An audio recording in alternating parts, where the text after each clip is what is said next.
Part 1. Chapter 1. It was a bright cold day in April, and the clocks were striking 13. Winston Smith, his chin nuzzled into his breast in an effort to escape the vile wind, slipped quickly through the glass doors of Victory Mansions, though not quickly enough to prevent a swirl of gritty dust from entering along with him. The hallway smelt of boiled cabbage and old rag mats. At one end of it a colored poster, too large for indoor display, had been tacked to the wall. It depicted simply an enormous face, more than a meter wide, the face of a man of about 45, with a heavy black mustache and ruggedly handsome features. Winston made for the stairs. It was no use trying the lift. Even at the best of times it was seldom working, and at present the electric current was cut off during daylight hours. It was part of the economy drive in preparation for Hate Week. The flat was 7 flights up, and Winston, who was 39 and had a varicose ulcer above his right ankle, went slowly, resting several times on the way. On each landing, opposite the lift shaft, the poster with the enormous face gazed from the wall. It was one of those pictures which are so contrived that the eyes follow you about when you move. "Big Brother is watching you," the caption beneath it ran. Inside the flat a fruity voice was reading out a list of figures which had something to do with the production of pig iron. The voice came from an oblong metal plaque like a dulled mirror which formed part of the surface of the right-hand wall. Winston turned a switch and the voice sank somewhat, though the words were still distinguishable. The instrument, the telescreen, it was called, could be dimmed, but there was no way of shutting it off completely. He moved over to the window, a smallish, frail figure, the meagerness of his body merely emphasized by the blue overalls which were the uniform of the party.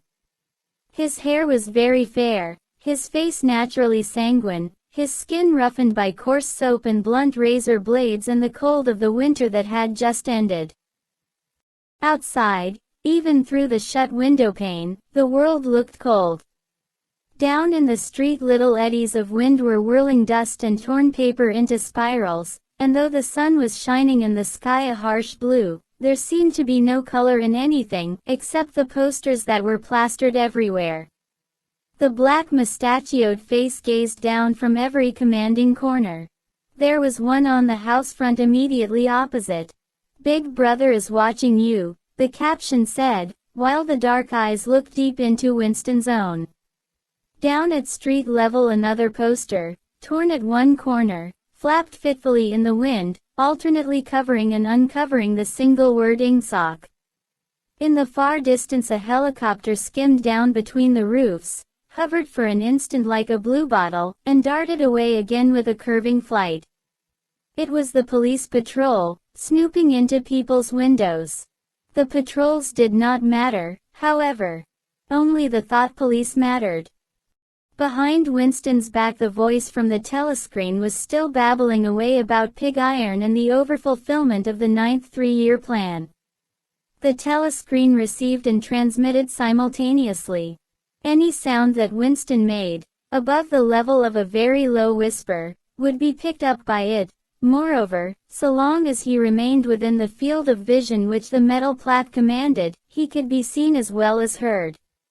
There was of course no way of knowing whether you were being watched at any given moment. How often, or on what system, the thought police plugged in on any individual wire was guesswork. It was even conceivable that they watched everybody all the time. But at any rate they could plug in your wire whenever they wanted to. You had to live, did live, from habit that became instinct, in the assumption that every sound you made was overheard, and, except in darkness, every movement scrutinized. Winston kept his back turned to the telescreen. It was safer, though, as he well knew, even a back can be revealing. A kilometer away the Ministry of Truth, his place of work, towered vast and white above the grimy landscape. This, he thought with a sort of vague distaste, This was London, chief city of Airstrip 1, itself the third most populous of the provinces of Oceania. He tried to squeeze out some childhood memory that should tell him whether London had always been quite like this.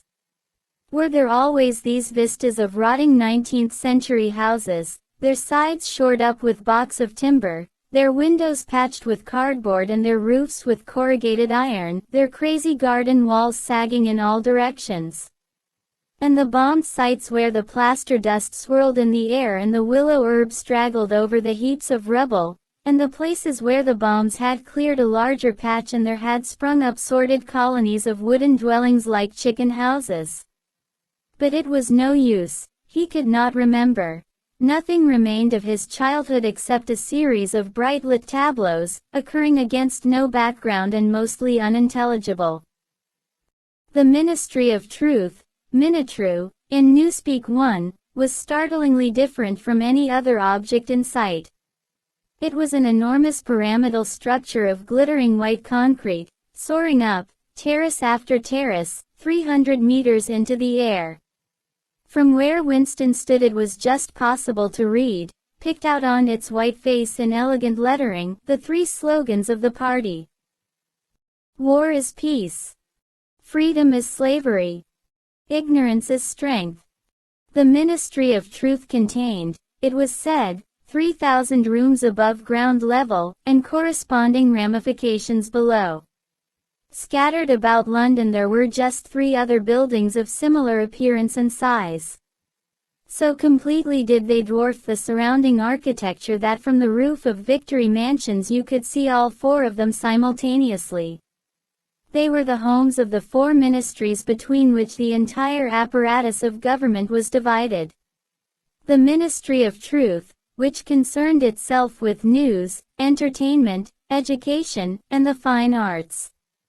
The Ministry of Peace, which concerned itself with war.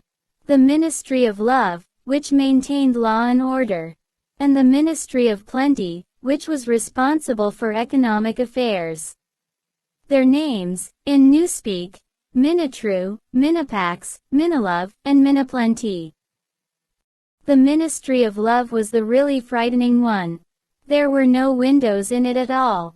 Winston had never been inside the Ministry of Love, nor within half a kilometer of it.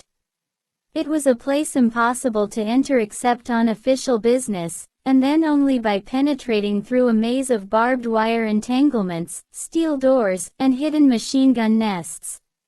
Even the streets leading up to its outer barriers were roamed by gorilla-faced guards in black uniforms, armed with jointed truncheons.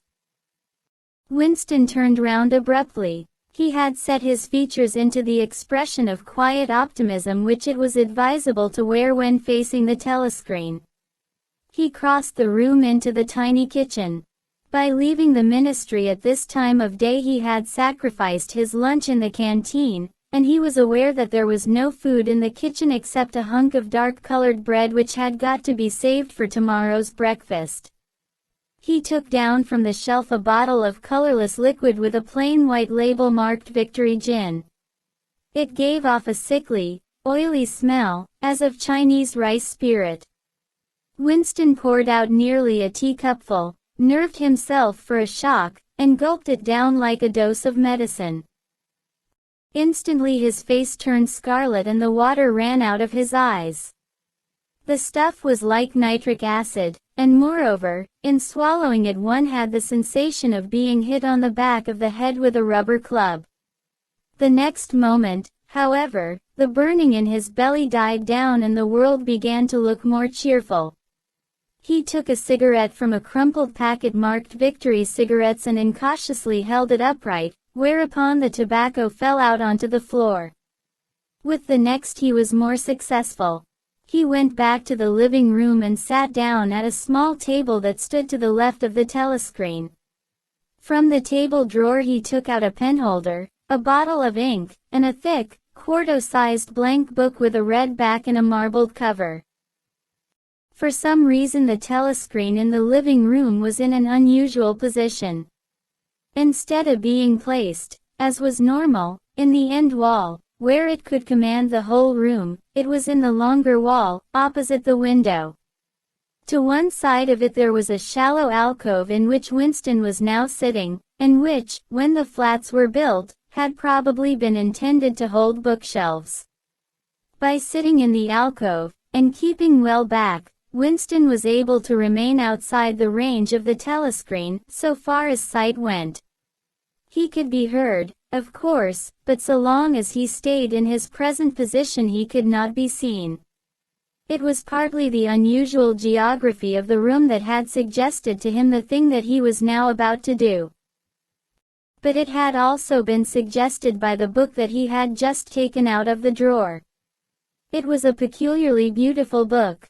Its smooth creamy paper, a little yellowed by age, was of a kind that had not been manufactured for at least 40 years past. He could guess, however, that the book was much older than that. He had seen it lying in the window of a frowsy little junk shop in a slummy quarter of the town, just what quarter he did not now remember, and had been stricken immediately by an overwhelming desire to possess it.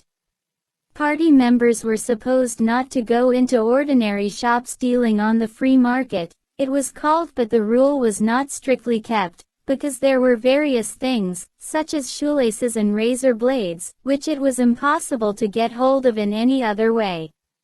He had given a quick glance up and down the street and then had slipped inside and bought the book for $2.50. At the time he was not conscious of wanting it for any particular purpose. He had carried it guiltily home in his briefcase. Even with nothing written in it, it was a compromising possession. The thing that he was about to do was to open a diary. This was not illegal, nothing was illegal, since there were no longer any laws, but if detected it was reasonably certain that it would be punished by death, or at least by 25 years in a forced labor camp. Winston fitted a nib into the penholder and sucked it to get the grease off. The pen was an archaic instrument, seldom used even for signatures, and he had procured one, furtively and with some difficulty, simply because of a feeling that the beautiful creamy paper deserved to be written on with a real nib instead of being scratched with an ink pencil. Actually, he was not used to writing by hand. Apart from very short notes, it was usual to dictate everything into the speakwrite, which was of course impossible for his present purpose. He dipped the pen into the ink and then faltered for just a second. A tremor had gone through his bowels. To mark the paper was the decisive act. In small clumsy letters he wrote, April 4, 1984. He sat back. A sense of complete helplessness had descended upon him. To begin with, he did not know with any certainty that this was 1984.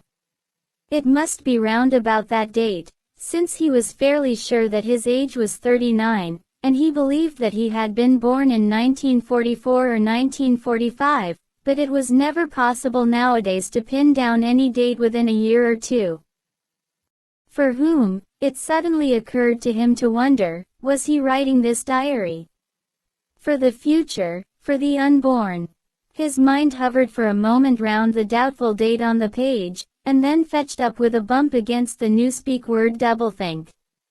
For the first time the magnitude of what he had undertaken came home to him. How could you communicate with the future? It was of its nature impossible. Either the future would resemble the present, in which case it would not listen to him, or it would be different from it, and his predicament would be meaningless. For some time he sat gazing stupidly at the paper. The telescreen had changed over to strident military music. It was curious that he seemed not merely to have lost the power of expressing himself, but even to have forgotten what it was that he had originally intended to say. For weeks past he had been making ready for this moment, and it had never crossed his mind that anything would be needed except courage. The actual writing would be easy. All he had to do was to transfer to paper the interminable restless monologue that had been running inside his head, literally for years. At this moment, however, even the monologue had dried up. Moreover, His varicose ulcer had begun itching unbearably. He dared not scratch it, because if he did so it always became inflamed. The seconds were ticking by. He was conscious of nothing except the blankness of the page in front of him, the itching of the skin above his ankle, the blaring of the music, and a slight booziness caused by the gin. Suddenly he began writing in sheer panic, only imperfectly aware of what he was setting down. His small but childish handwriting straggled up and down the page, shedding first its capital letters and finally even its full stops. April 4, 1984. Last night to the flicks. All war films. One very good one of a ship full of refugees being bombed somewhere in the Mediterranean.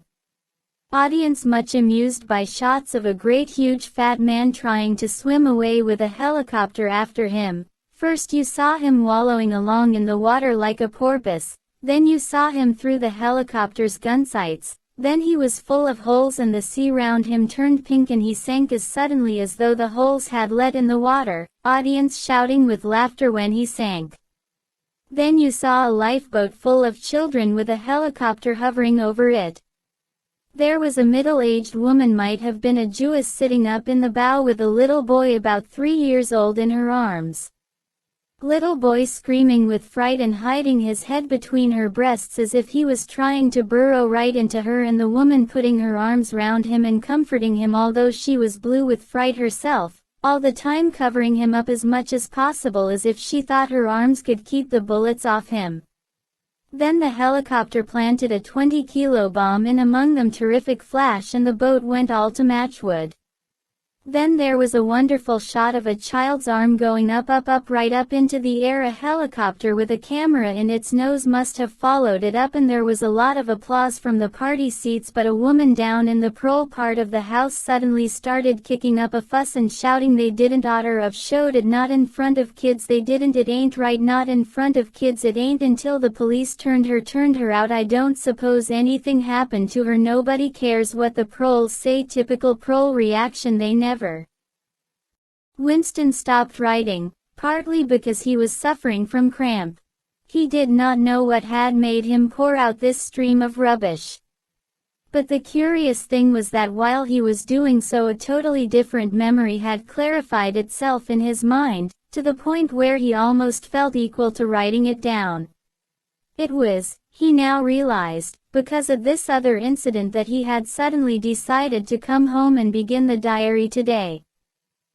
It had happened that morning at the ministry, if anything so nebulous could be said to happen. It was nearly 1100, and in the records department, where Winston worked, they were dragging the chairs out of the cubicles and grouping them in the center of the hall, opposite the big telescreen, in preparation for the 2 minutes hate. Winston was just taking his place in one of the middle rows when two people whom he knew by sight, but had never spoken to, came unexpectedly into the room. One of them was a girl whom he often passed in the corridors. He did not know her name, but he knew that she worked in the fiction department. Presumably, since he had sometimes seen her with oily hands and carrying a spanner, she had some mechanical job on one of the novel-writing machines. She was a bold-looking girl of about 27, with thick dark hair, a freckled face, and swift, athletic movements. A narrow scarlet sash, emblem of the Junior Anti-Sex League, was wound several times round the waist of her overalls, just tightly enough to bring out the shapeliness of her hips. Winston had disliked her from the very first moment of seeing her. He knew the reason. It was because of the atmosphere of hockey fields and cold baths and community hikes and general clean-mindedness which she managed to carry about with her. He disliked nearly all women, and especially the young and pretty ones. It was always the women, and above all the young ones, who were the most bigoted adherents of the party, the swallowers of slogans, the amateur spies and nosers out of unorthodoxy. But this particular girl gave him the impression of being more dangerous than most. Once when they passed in the corridor she had given him a quick sidelong glance which seemed to pierce right into him and for a moment had filled him with black terror. The idea had even crossed his mind that she might be an agent of the thought police. That, it was true, was very unlikely. Still, he continued to feel a peculiar uneasiness, which had fear mixed up in it as well as hostility, whenever she was anywhere near him. The other person was a man named O'Brien, a member of the inner party and holder of some post so important and remote that Winston had only a dim idea of its nature. A momentary hush passed over the group of people round the chairs as they saw the black overalls of an inner party member approaching. O'Brien was a large, burly man with a thick neck and a coarse, humorous, brutal face. In spite of his formidable appearance he had a certain charm of manner. He had a trick of resettling his spectacles on his nose which was curiously disarming, in some indefinable way, curiously civilized. It was a gesture which, if anyone had still thought in such terms, might have recalled an 18th-century nobleman offering his snuff-box. Winston had seen O'Brien perhaps a dozen times in almost as many years. He felt deeply drawn to him, and not solely because he was intrigued by the contrast between O'Brien's urbane manner and his prizefighter's physique. Much more it was because a secretly held belief, or perhaps not even a belief, merely a hope, that O'Brien's political orthodoxy was not perfect. Something in his face suggested it irresistibly. And again, perhaps it was not even unorthodoxy that was written in his face, but simply intelligence. But at any rate he had the appearance of being a person that you could talk to, if somehow you could cheat the telescreen and get him alone. Winston had never made the smallest effort to verify this guess. Indeed, there was no way of doing so. At this moment O'Brien glanced at his wristwatch, saw that it was nearly 1100, and evidently decided to stay in the records department until the 2 minutes hate was over. He took a chair in the same row as Winston, a couple of places away. A small, sandy-haired woman who worked in the next cubicle to Winston was between them. The girl with dark hair was sitting immediately behind. The next moment a hideous, grinding screech, as of some monstrous machine running without oil, burst from the big telescreen at the end of the room. It was a noise that set one's teeth on edge and bristled the hair at the back of one's neck. The hate had started. As usual, the face of Emanuel Goldstein, the enemy of the people, had flashed onto the screen. There were hisses here and there among the audience. The little sandy-haired woman gave a squeak of mingled fear and disgust.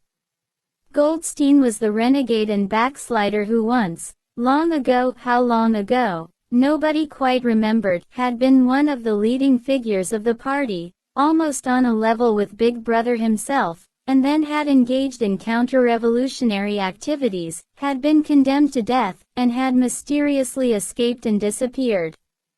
The programs of the 2 minutes hate varied from day to day, but there was none in which Goldstein was not the principal figure. He was the primal traitor, the earliest defiler of the party's purity. All subsequent crimes against the party, all treacheries, acts of sabotage, heresies, deviations, sprang directly out of his teaching. Somewhere or other he was still alive and hatching his conspiracies, perhaps somewhere beyond the sea, under the protection of his foreign paymasters, perhaps even, so it was occasionally rumored, in some hiding place in Oceania itself. Winston's diaphragm was constricted. He could never see the face of Goldstein without a painful mixture of emotions.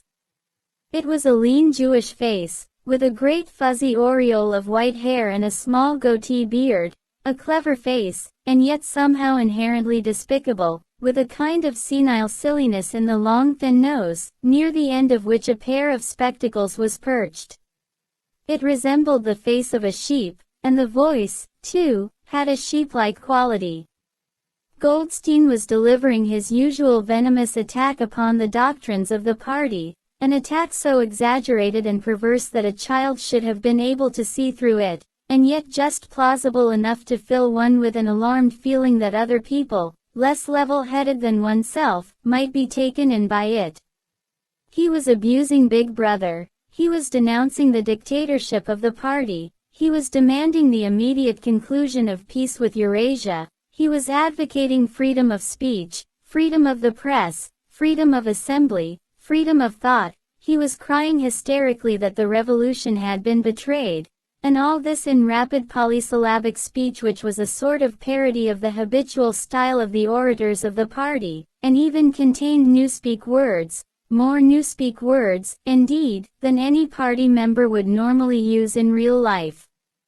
And all the while, lest one should be in any doubt as to the reality which Goldstein's specious claptrap covered, behind his head on the telescreen there marched the endless columns of the Eurasian army, row after row of solid-looking men with expressionless Asiatic faces, who swam up to the surface of the screen and vanished, to be replaced by others exactly similar.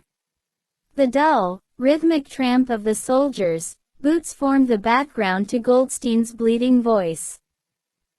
Before the hate had proceeded for 30 seconds, uncontrollable exclamations of rage were breaking out from half the people in the room. The self-satisfied sheep-like face on the screen, and the terrifying power of the Eurasian army behind it, were too much to be borne. Besides, the sight or even the thought of Goldstein produced fear and anger automatically.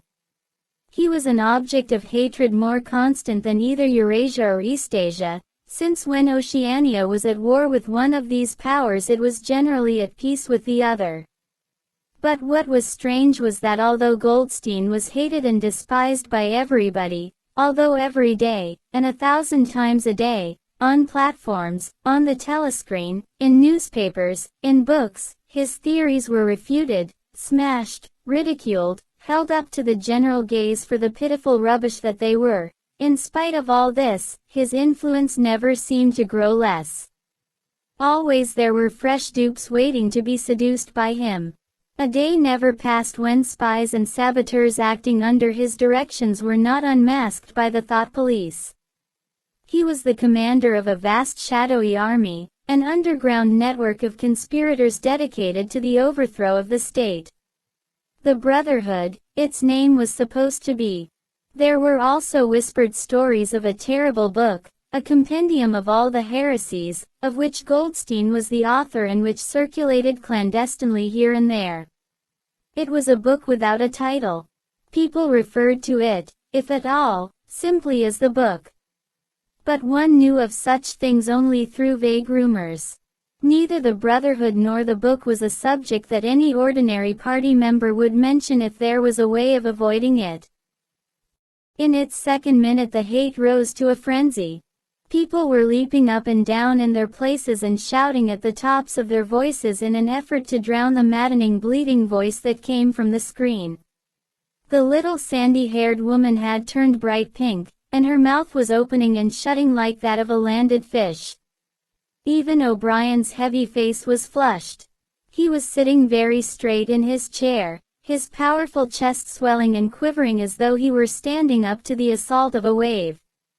The dark-haired girl behind Winston had begun crying out, "Swine!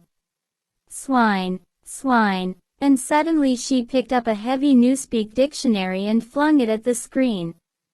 It struck Goldstein's nose and bounced off. The voice continued inexorably. In a lucid moment Winston found that he was shouting with the others and kicking his heel violently against the rung of his chair. The horrible thing about the 2 minutes hate was not that one was obliged to act a part, but, on the contrary, that it was impossible to avoid joining in. Within 30 seconds any pretense was always unnecessary. A hideous ecstasy of fear and vindictiveness, a desire to kill, to torture, to smash faces in with a sledgehammer, seemed to flow through the whole group of people like an electric current, turning one even against one's will into a grimacing, screaming lunatic. And yet the rage that one felt was an abstract, undirected emotion which could be switched from one object to another like the flame of a blowlamp. Thus, At one moment Winston's hatred was not turned against Goldstein at all, but, on the contrary, against Big Brother, the party, and the thought police, and at such moments his heart went out to the lonely, derided heretic on the screen, sole guardian of truth and sanity in a world of lies. And yet the very next instant he was at one with the people about him, and all that was said of Goldstein seemed to him to be true. At those moments his secret loathing of Big Brother changed into adoration, and Big Brother seemed to tower up, an invincible, fearless protector, standing like a rock against the hordes of Asia, and Goldstein, in spite of his isolation, his helplessness, and the doubt that hung about his very existence, seemed like some sinister enchanter, capable by the mere power of his voice of wrecking the structure of civilization. It was even possible, at moments, to switch one's hatred this way or that by a voluntary act. Suddenly, by the sort of violent effort with which one wrenches one's head away from the pillow in a nightmare, Winston succeeded in transferring his hatred from the face on the screen to the dark-haired girl behind him. Vivid, beautiful hallucinations flashed through his mind. He would flog her to death with a rubber truncheon. He would tie her naked to a stake and shoot her full of arrows like Saint Sebastian. He would ravish her and cut her throat at the moment of climax. Better than before, moreover, he realized why it was that he hated her. He hated her because she was young and pretty and sexless, because he wanted to go to bed with her and would never do so, because round her sweet supple waist, which seemed to ask you to encircle it with your arm, there was only the odious scarlet sash, aggressive symbol of chastity. The hate rose to its climax. The voice of Goldstein had become an actual sheep's bleat, and for an instant the face changed into that of a sheep. Then the sheep face melted into the figure of a Eurasian soldier who seemed to be advancing, huge and terrible, his submachine gun roaring and seeming to spring out of the surface of the screen, so that some of the people in the front row actually flinched backwards in their seats. But in the same moment, drawing a deep sigh of relief from everybody, the hostile figure melted into the face of Big Brother, black-haired, black-mustachioed, full of power and mysterious calm, and so vast that it almost filled up the screen. Nobody heard what Big Brother was saying.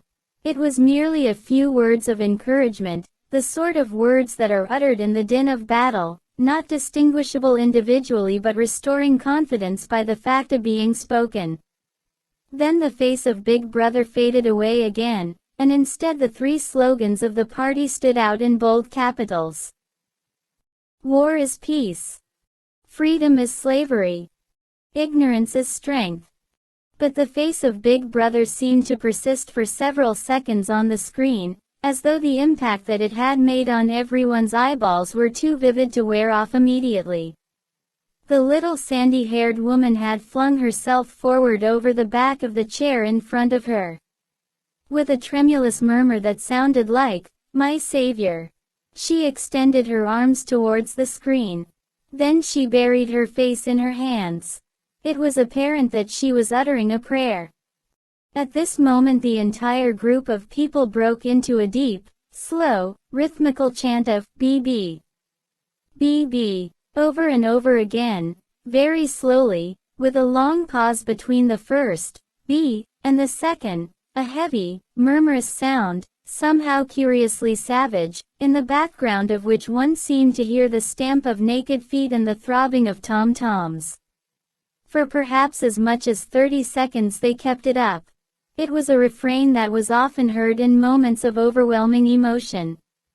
Partly it was a sort of hymn to the wisdom and majesty of Big Brother, but still more it was an act of self-hypnosis, a deliberate drowning of consciousness by means of rhythmic noise.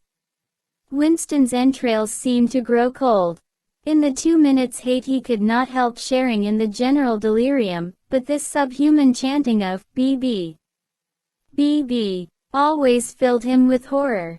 Of course he chanted with the rest. It was impossible to do otherwise.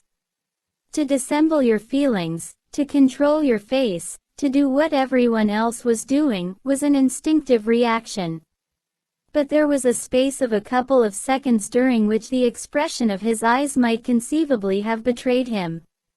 And it was exactly at this moment that the significant thing happened, if, indeed, it did happen. Momentarily he caught O'Brien's eye.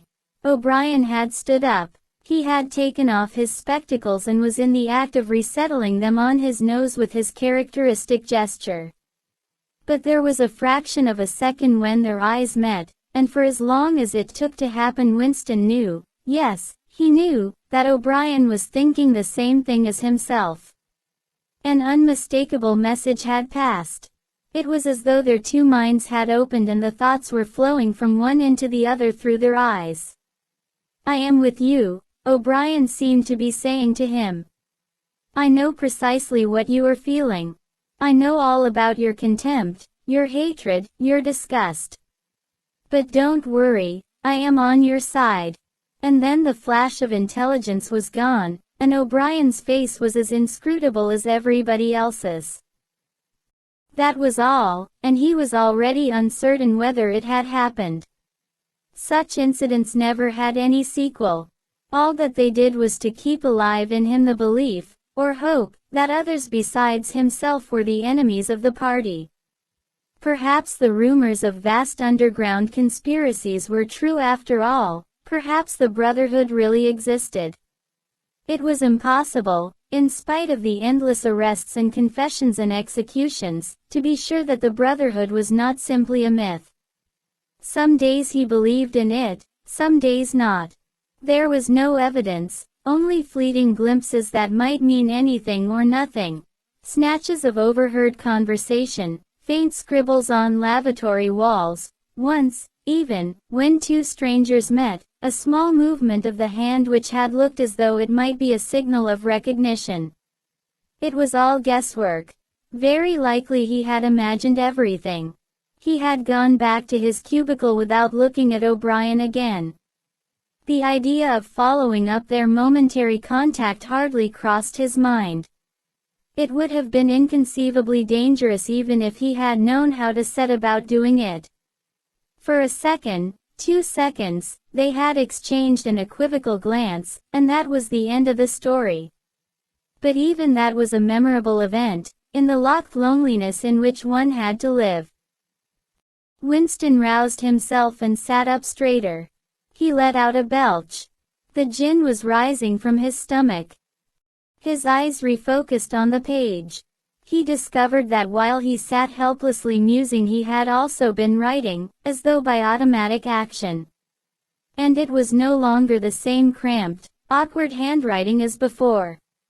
His pen had slid voluptuously over the smooth paper, printing in large neat capitals. "Down with Big Brother. Down with Big Brother. Down with Big Brother. Down with Big Brother. Down with Big Brother." Over and over again, filling half a page. He could not help feeling a twinge of panic. It was absurd, since the writing of those particular words was not more dangerous than the initial act of opening the diary, but for a moment he was tempted to tear out the spoiled pages and abandon the enterprise altogether. He did not do so, however, because he knew that it was useless. Whether he wrote down with Big Brother, or whether he refrained from writing it, made no difference. Whether he went on with the diary, or whether he did not go on with it, made no difference. The thought police would get him just the same. He had committed, would still have committed, even if he had never set pen to paper, the essential crime that contained all others in itself.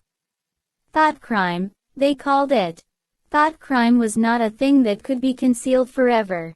You might dodge successfully for a while, even for years, but sooner or later they were bound to get you. It was always at night. The arrests invariably happened at night. The sudden jerk out of sleep, the rough hand shaking your shoulder, the lights glaring in your eyes, the ring of hard faces round the bed. In the vast majority of cases there was no trial, no report of the arrest. People simply disappeared, always during the night. Your name was removed from the registers, every record of everything you had ever done was wiped out, your one-time existence was denied and then forgotten. You were abolished, annihilated, vaporized was the usual word. For a moment he was seized by a kind of hysteria. He began writing in a hurried, untidy scrawl. They'll shoot me, I don't care, they'll shoot me in the back of the neck, I don't care, down with Big Brother, they always shoot you in the back of the neck, I don't care, down with Big Brother. He sat back in his chair, slightly ashamed of himself, and laid down the pen. The next moment he started violently. There was a knocking at the door. Already, he sat as still as a mouse, in the futile hope that whoever it was might go away after a single attempt. But no, the knocking was repeated. The worst thing of all would be to delay. His heart was thumping like a drum, but his face, from long habit, was probably expressionless. He got up and moved heavily towards the door. One newspeak was the official language of Oceania. For an account of its structure and etymology see Appendix. Chapter 2. As he put his hand to the doorknob, Winston saw that he had left the diary open on the table. Down with Big Brother was written all over it, in letters almost big enough to be legible across the room. It was an inconceivably stupid thing to have done. But, he realized, even in his panic he had not wanted to smudge the creamy paper by shutting the book while the ink was wet. He drew in his breath and opened the door. Instantly a warm wave of relief flowed through him. A colorless, crushed-looking woman, with wispy hair and a lined face, was standing outside. "Oh, comrade," she began in a dreary, whining sort of voice, "I thought I heard you come in. Do you think you could come across and have a look at our kitchen sink? It's got blocked up and—" It was Mrs. Parsons, the wife of a neighbor on the same floor. Mrs. was a word somewhat discountenanced by the party. You were supposed to call everyone comrade, but with some women one used it instinctively. She was a woman of about 30, but looking much older. One had the impression that there was dust in the creases of her face. Winston followed her down the passage. These amateur repair jobs were an almost daily irritation. Victory mansions were old flats, built in 1930 or thereabouts, and were falling to pieces. The plaster flaked constantly from ceilings and walls, the pipes burst in every hard frost, the roof leaked whenever there was snow, the heating system was usually running at half steam when it was not closed down altogether from motives of economy. Repairs, except what you could do for yourself, had to be sanctioned by remote committees which were liable to hold up even the mending of a windowpane for 2 years. "Of course it's only because Tom isn't home," said Mrs. Parsons vaguely. The Parsonses' flat was bigger than Winston's, and dingy in a different way. Everything had a battered, trampled-on look, as though the place had just been visited by some large violent animal. Games impedimenta, hockey sticks, boxing gloves, a burst football, a pair of sweaty shorts turned inside out, lay all over the floor, and on the table there was a litter of dirty dishes and dog-eared exercise books. On the walls were scarlet banners of the Youth League and the Spies, and a full-sized poster of Big Brother. There was the usual boiled cabbage smell, common to the whole building, but it was shot through by a sharper reek of sweat, which, one knew this at the first sniff, though it was hard to say how, was the sweat of some person not present at the moment. In another room someone with a comb and a piece of toilet paper was trying to keep tune with the military music which was still issuing from the telescreen. "It's the children," said Mrs. Parsons, casting a half-apprehensive glance at the door. "They haven't been out today. And of course." She had a habit of breaking off her sentences in the middle. The kitchen sink was full nearly to the brim with filthy greenish water which smelt worse than ever of cabbage. Winston knelt down and examined the angle joint of the pipe. He hated using his hands, and he hated bending down, which was always liable to start him coughing. Mrs. Parsons looked on helplessly. "Of course if Tom was home he'd put it right in a moment," she said. "He loves anything like that. He's ever so good with his hands, Tom is." Parsons was Winston's fellow employee at the Ministry of Truth. He was a fattish but active man of paralyzing stupidity, a mass of imbecile enthusiasms, one of those completely unquestioning, devoted drudges on whom, more even than on the thought police, the stability of the party depended. At 35 he had just been unwillingly evicted from the Youth League, and before graduating into the Youth League he had managed to stay on in the Spies for a year beyond the statutory age. At the ministry he was employed in some subordinate post for which intelligence was not required, but on the other hand he was a leading figure on the sports committee and all the other committees engaged in organizing community hikes, spontaneous demonstrations, savings campaigns, and voluntary activities generally. He would inform you with quiet pride, between whiffs of his pipe, that he had put in an appearance at the community center every evening for the past 4 years. An overpowering smell of sweat, a sort of unconscious testimony to the strenuousness of his life, followed him about wherever he went, and even remained behind him after he had gone. "Have you got a spanner?" said Winston, fiddling with the nut on the angle joint. "A spanner," said Mrs. Parsons, immediately becoming invertebrate. "I don't know, I'm sure. Perhaps the children." There was a trampling of boots and another blast on the comb as the children charged into the living room. Mrs. Parsons brought the spanner. Winston let out the water and disgustedly removed the clot of human hair that had blocked up the pipe. He cleaned his fingers as best he could in the cold water from the tap and went back into the other room. "Up with your hands," yelled a savage voice. A handsome, tough-looking boy of 9 had popped up from behind the table and was menacing him with a toy automatic pistol, while his small sister, about 2 years younger, made the same gesture with a fragment of wood. Both of them were dressed in the blue shorts, gray shirts, and red neckerchiefs which were the uniform of the Spies. Winston raised his hands above his head, but with an uneasy feeling. So vicious was the boy's demeanor, that it was not altogether a game. "You're a traitor," yelled the boy. "You're a thought criminal. You're a Eurasian spy. I'll shoot you, I'll vaporize you, I'll send you to the salt mines." Suddenly they were both leaping round him, shouting, "Traitor!"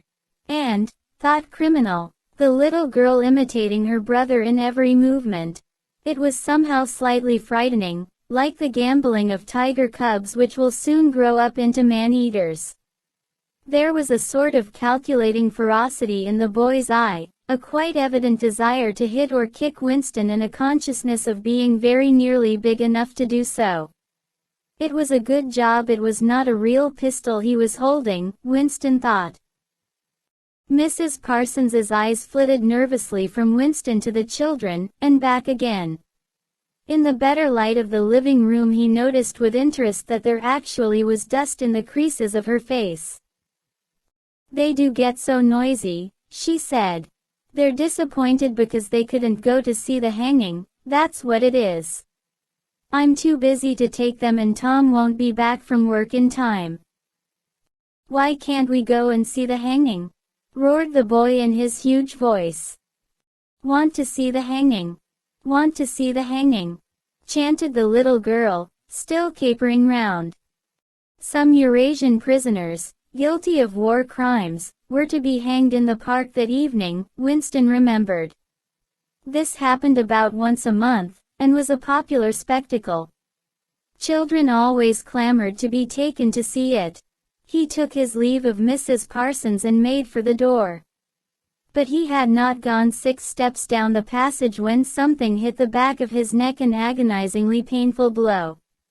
It was as though a red-hot wire had been jabbed into him. He spun round just in time to see Mrs. Parsons dragging her son back into the doorway while the boy pocketed a catapult. "Goldstein!" bellowed the boy as the door closed on him. But what most struck Winston was the look of helpless fright on the woman's grayish face. Back in the flat he stepped quickly past the telescreen and sat down at the table again, still rubbing his neck. The music from the telescreen had stopped. Instead, a clipped military voice was reading out, with a sort of brutal relish, a description of the armaments of the new floating fortress which had just been anchored between Iceland and the Faroe Islands. With those children, he thought, that wretched woman must lead a life of terror. Another year, 2 years, and they would be watching her night and day for symptoms of unorthodoxy. Nearly all children nowadays were horrible. What was worst of all was that by means of such organizations as the spies they were systematically turned into ungovernable little savages, and yet this produced in them no tendency whatever to rebel against the discipline of the party. On the contrary, they adored the party and everything connected with it.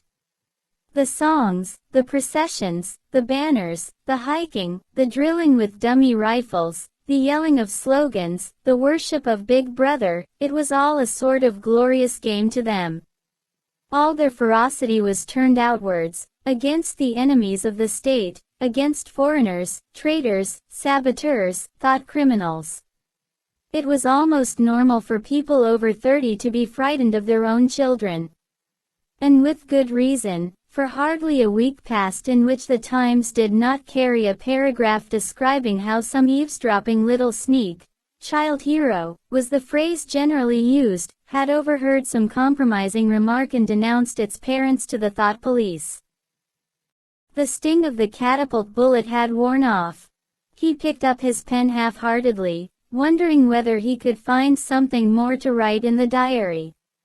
Suddenly he began thinking of O'Brien again. Years ago, how long was it? 7 years it must be, he had dreamed that he was walking through a pitch-dark room. And someone sitting to one side of him had said as he passed, "We shall meet in the place where there is no darkness." It was said very quietly, almost casually, a statement, not a command. He had walked on without pausing. What was curious was that at the time, in the dream, the words had not made much impression on him. It was only later and by degrees that they had seemed to take on significance. He could not now remember whether it was before or after having the dream that he had seen O'Brien for the first time, nor could he remember when he had first identified the voice as O'Brien's. But at any rate the identification existed. It was O'Brien who had spoken to him out of the dark. Winston had never been able to feel sure. Even after this morning's flash of the eyes it was still impossible to be sure, whether O'Brien was a friend or an enemy. Nor did it even seem to matter greatly. There was a link of understanding between them, more important than affection or partisanship. "We shall meet in the place where there is no darkness," he had said. Winston did not know what it meant, only that in some way or another it would come true. The voice from the telescreen paused. A trumpet call, clear and beautiful, floated into the stagnant air. The voice continued raspingly. "Attention. Your attention, please. A news flash has this moment arrived from the Malabar front. Our forces in South India have won a glorious victory. I am authorized to say that the action we are now reporting may well bring the war within measurable distance of its end. Here is the news flash." Bad news coming, thought Winston. And sure enough, following on a gory description of the annihilation of a Eurasian army, with stupendous figures of killed and prisoners, came the announcement that, as from next week, the chocolate ration would be reduced from 30 grams to 20. Winston belched again. The gin was wearing off, leaving a deflated feeling. The telescreen, perhaps to celebrate the victory, perhaps to drown the memory of the lost chocolate, crashed into "Oceania, 'tis for thee. You were supposed to stand to attention. However, in his present position he was invisible.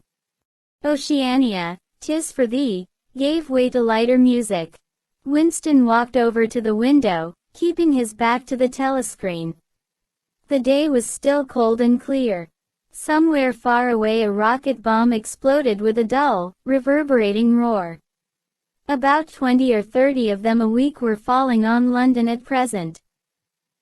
Down in the street the wind flapped the torn poster to and fro, and the word Ingsoc fitfully appeared and vanished. Ingsoc. The sacred principles of Ingsoc. Newspeak, doublethink, the mutability of the past.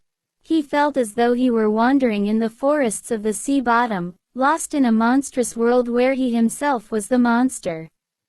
He was alone. The past was dead, the future was unimaginable. What certainty had he that a single human creature now living was on his side? And what way of knowing that the dominion of the party would not endure forever? Like an answer, the 3 slogans on the white face of the Ministry of Truth came back to him. War is peace. Freedom is slavery. Ignorance is strength. He took a 25-cent piece out of his pocket. There, too, in tiny clear lettering, the same slogans were inscribed, and on the other face of the coin the head of Big Brother. Even from the coin the eyes pursued you. On coins, on stamps, on the covers of books, on banners, on posters, and on the wrappings of a cigarette packet, everywhere. Always the eyes watching you and the voice enveloping you. Asleep or awake, working or eating, indoors or out of doors, in the bath or in bed, no escape. Nothing was your own except the few cubic centimeters inside your skull. The sun had shifted round, and the myriad windows of the Ministry of Truth, with the light no longer shining on them, looked grim as the loopholes of a fortress. His heart quailed before the enormous pyramidal shape. It was too strong, it could not be stormed. 1,000 rocket bombs would not batter it down. He wondered again for whom he was writing the diary. For the future, for the past, for an age that might be imaginary. And in front of him there lay not death but annihilation. The diary would be reduced to ashes and himself to vapor. Only the thought police would read what he had written, before they wiped it out of existence and out of memory. How could you make appeal to the future when not a trace of you, not even an anonymous word scribbled on a piece of paper, could physically survive? The telescreen struck 14. He must leave in 10 minutes. He had to be back at work by 14:30. Curiously, the chiming of the hour seemed to have put new heart into him. He was a lonely ghost uttering a truth that nobody would ever hear. But so long as he uttered it, in some obscure way the continuity was not broken. It was not by making yourself heard but by staying sane that you carried on the human heritage. He went back to the table, dipped his pen, and wrote. To the future or to the past, to a time when thought is free, when men are different from one another and do not live alone, to a time when truth exists and what is done cannot be undone. From the age of uniformity, from the age of solitude, from the age of Big Brother, from the age of doublethink, greetings. He was already dead, he reflected. It seemed to him that it was only now, when he had begun to be able to formulate his thoughts, that he had taken the decisive step. The consequences of every act are included in the act itself. He wrote. Thought crime does not entail death. Thought crime is death. Now that he had recognized himself as a dead man, it became important to stay alive as long as possible. 2 fingers of his right hand were ink-stained. It was exactly the kind of detail that might betray you. Some nosing zealot in the ministry, a woman, probably, someone like the little sandy-haired woman or the dark-haired girl from the fiction department, might start wondering why he had been writing during the lunch interval, why he had used an old-fashioned pen, what he had been writing, and then drop a hint in the appropriate quarter.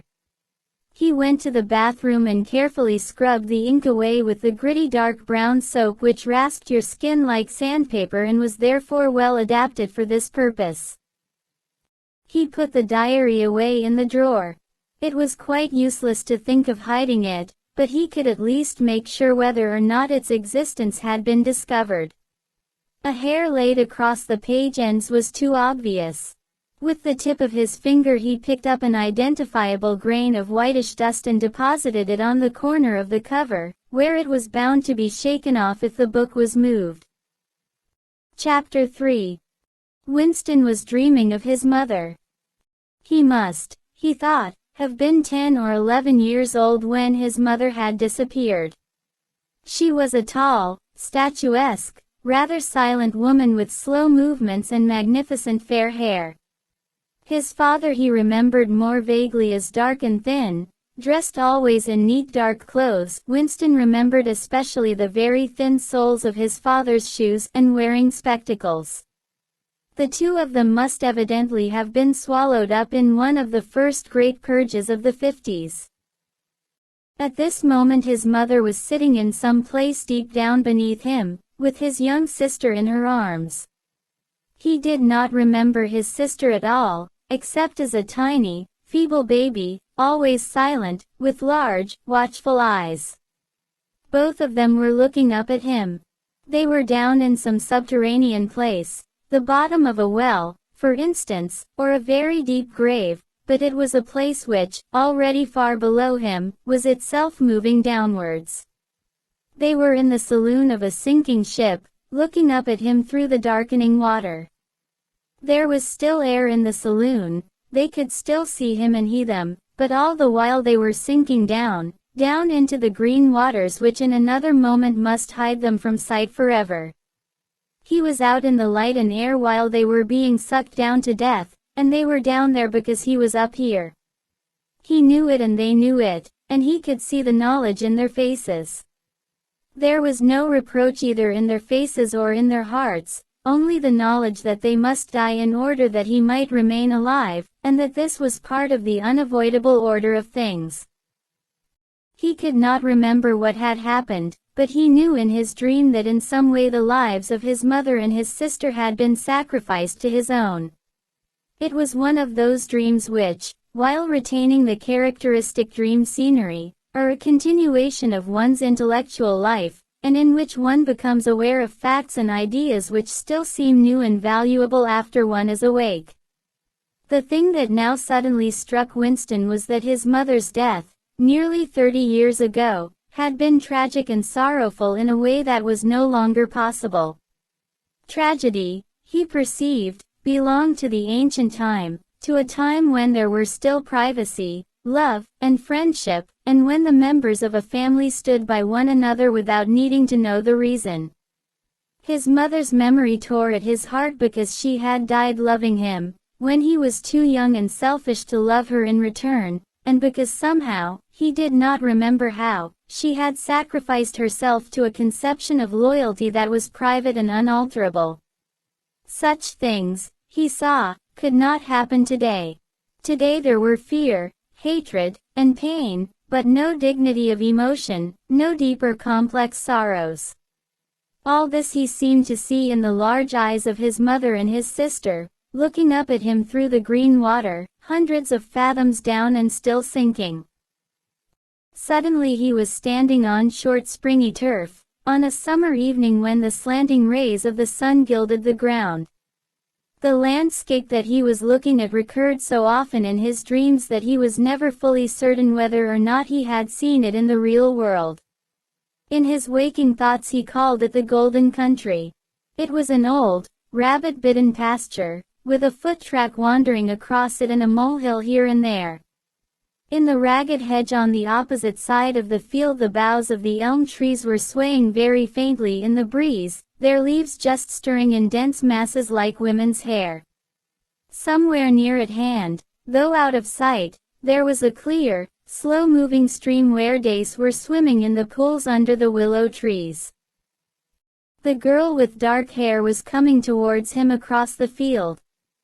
With what seemed a single movement she tore off her clothes and flung them disdainfully aside.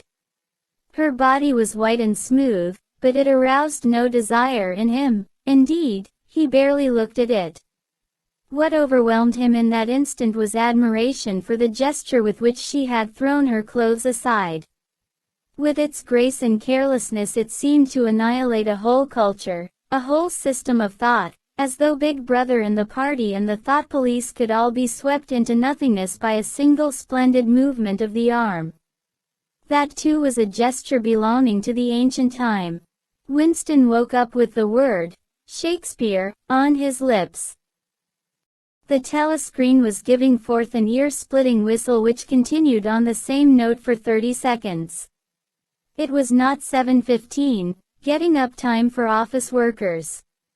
Winston wrenched his body out of bed, naked, for a member of the outer party received only 3,000 clothing coupons annually, and a suit of pajamas was 600, and seized a dingy singlet and a pair of shorts that were lying across a chair.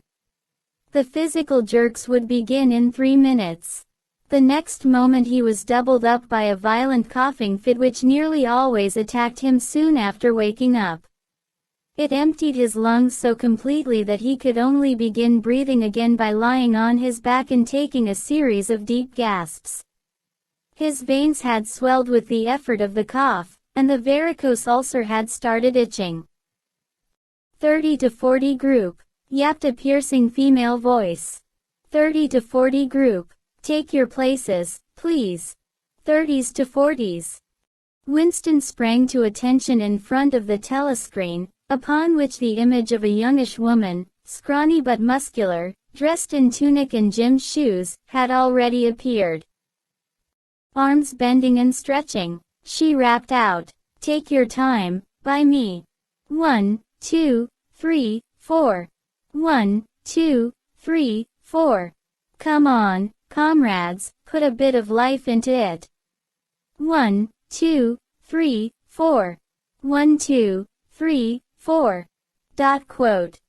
The pain of the coughing fit had not quite driven out of Winston's mind the impression made by his dream, and the rhythmic movements of the exercise restored it somewhat. As he mechanically shot his arms back and forth, wearing on his face the look of grim enjoyment which was considered proper during the physical jerks, he was struggling to think his way backward into the dim period of his early childhood. It was extraordinarily difficult. Beyond the late 50s everything faded.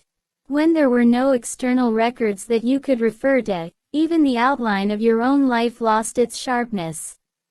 You remembered huge events which had quite probably not happened. You remembered the detail of incidents without being able to recapture their atmosphere, and there were long blank periods to which you could assign nothing. Everything had been different then. Even the names of countries, and their shapes on the map, had been different. Airstrip 1, for instance, had not been so called in those days. It had been called England or Britain, though London, he felt fairly certain, had always been called London.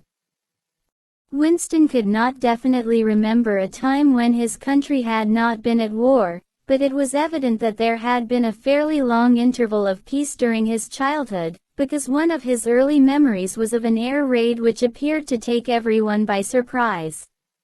Perhaps it was the time when the atomic bomb had fallen on Colchester. He did not remember the raid itself, but he did remember his father's hand clutching his own as they hurried down into some place deep in the earth, round and round a spiral staircase which rang under his feet and which finally so wearied his legs that he began whimpering and they had to stop and rest. His mother, in her slow, dreamy way, was following a long way behind them. She was carrying his baby sister, or perhaps it was only a bundle of blankets that she was carrying. He was not certain whether his sister had been born then. Finally they had emerged into a noisy, crowded place which he had realized to be a tube station. There were people sitting all over the stone-flagged floor, and other people, packed tightly together, were sitting on metal bunks, one above the other. Winston and his mother and father found themselves a place on the floor, and near them an old man and an old woman were sitting side by side on a bunk. The old man had on a decent dark suit and a black cloth cap pushed back from very white hair. His face was scarlet and his eyes were blue and full of tears. He reeked of gin. It seemed to breathe out of his skin in place of sweat, and one could have fancied that the tears welling from his eyes were pure gin. But though slightly drunk, he was also suffering under some grief that was genuine and unbearable. In his childish way Winston grasped that some terrible thing, something that was beyond forgiveness and could never be remedied, had just happened. It also seemed to him that he knew what it was. Someone whom the old man loved, a little granddaughter, perhaps, had been killed. Every few minutes the old man kept repeating, "We didn't ought to. Avenue trusted him. I said so, Ma, didn't I? That's what come of trusting him. I said so all along. We didn't ought to. Avenue trusted the buggers." But which buggers they didn't ought to have trusted Winston could not now remember. Since about that time, war had been literally continuous, though strictly speaking it had not always been the same war. For several months during his childhood there had been confused street fighting in London itself, some of which he remembered vividly. But to trace out the history of the whole period, to say who was fighting whom at any given moment, would have been utterly impossible, since no written record, and no spoken word, ever made mention of any other alignment than the existing one.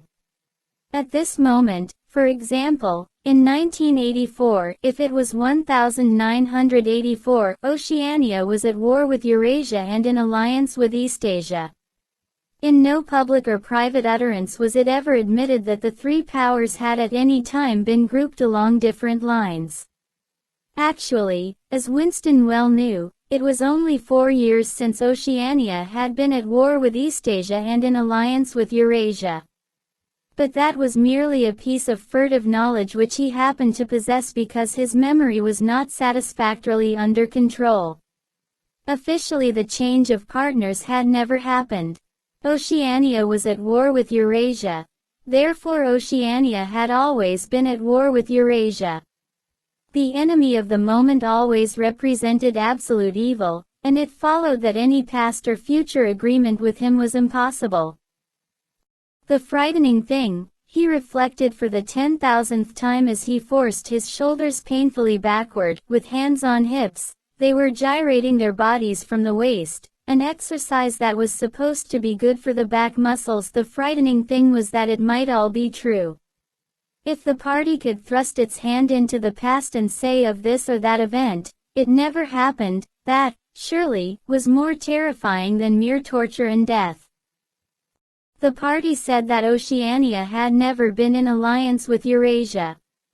He, Winston Smith, knew that Oceania had been in alliance with Eurasia as short a time as 4 years ago. But where did that knowledge exist? Only in his own consciousness, which in any case must soon be annihilated. And if all others accepted the lie which the party imposed, if all records told the same tale, then the lie passed into history and became truth. Who controls the past, ran the party slogan, controls the future. Who controls the present controls the past. And yet the past, though of its nature alterable, never had been altered. Whatever was true now was true from everlasting to everlasting. It was quite simple. All that was needed was an unending series of victories over your own memory. Reality control, they called it, in newspeak, doublethink. Stand easy, barked the instructress, a little more genially. Winston sank his arms to his sides and slowly refilled his lungs with air. His mind slid away into the labyrinthine world of doublethink. To know and not to know, to be conscious of complete truthfulness while telling carefully constructed lies, to hold simultaneously two opinions which cancelled out, knowing them to be contradictory and believing in both of them, to use logic against logic, to repudiate morality while laying claim to it, to believe that democracy was impossible and that the party was the guardian of democracy, to forget whatever it was necessary to forget, then to draw it back into memory again at the moment when it was needed. And then promptly to forget it again, and above all, to apply the same process to the process itself. That was the ultimate subtlety, consciously to induce unconsciousness, and then, once again, to become unconscious of the act of hypnosis you had just performed. Even to understand the word, doublethink, involved the use of doublethink. The instructress had called them to attention again. "And now let's see which of us can touch our toes," she said enthusiastically. "Right over from the hips, please, comrades. 1 2. 1 2. Quote. Winston loathed this exercise, which sent shooting pains all the way from his heels to his buttocks and often ended by bringing on another coughing fit. The half-pleasant quality went out of his meditations. The past, he reflected, had not merely been altered, it had been actually destroyed. For how could you establish even the most obvious fact when there existed no record outside your own memory? He tried to remember in what year he had first heard mention of Big Brother. He thought it must have been at some time in the 60s, but it was impossible to be certain. In the party histories, of course, Big Brother figured as the leader and guardian of the revolution since its very earliest days.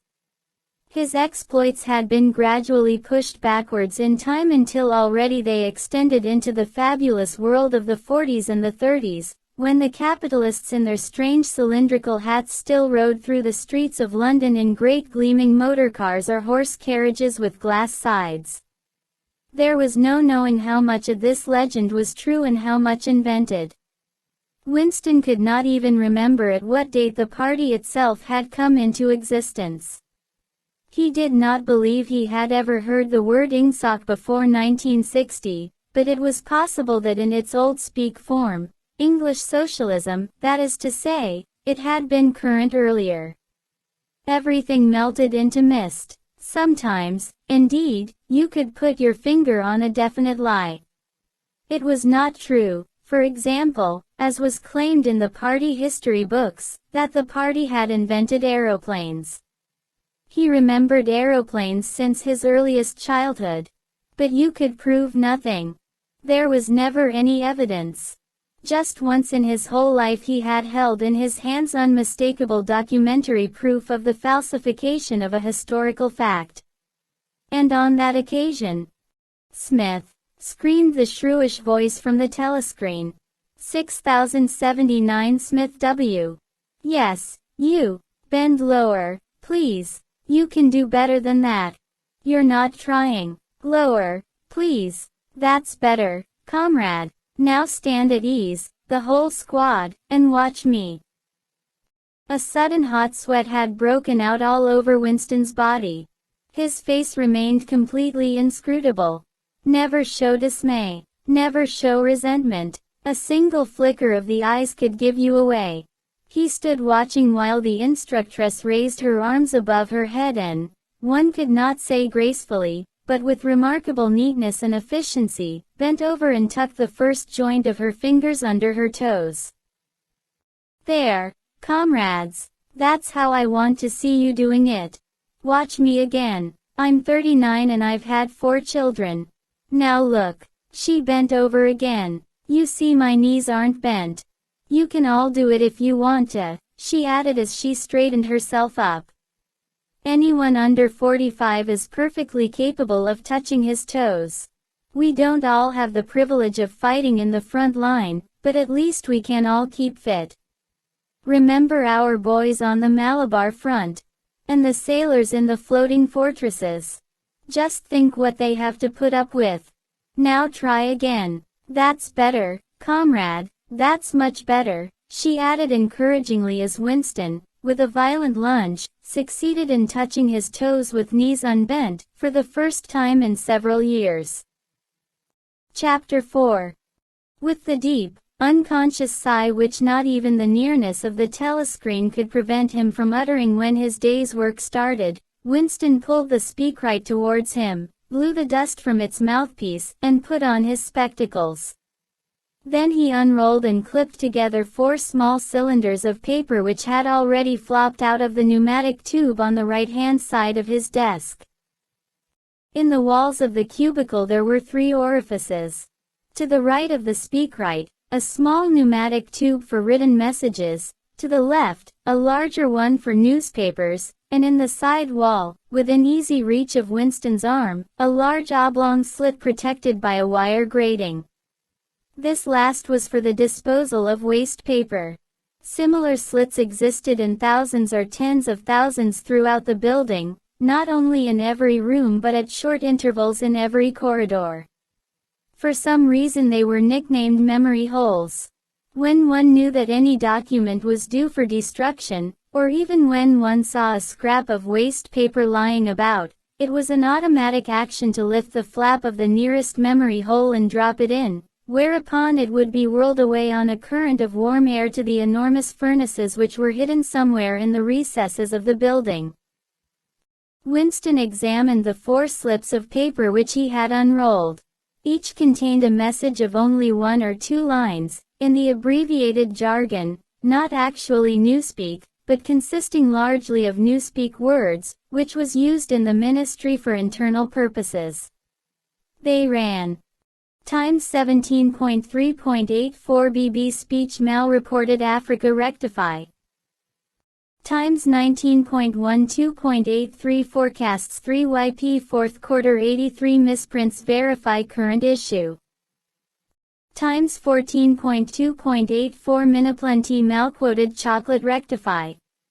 Times 3.12.83 reporting BB day order double plus ungood refs on persons rewrite fullwise ups of ant filling. With a faint feeling of satisfaction Winston laid the 4th message aside. It was an intricate and responsible job and had better be dealt with last. The other 3 were routine matters, though the second one would probably mean some tedious wading through lists of figures. Winston dialed back numbers on the telescreen and called for the appropriate issues of the Times, which slid out of the pneumatic tube after only a few minutes' delay.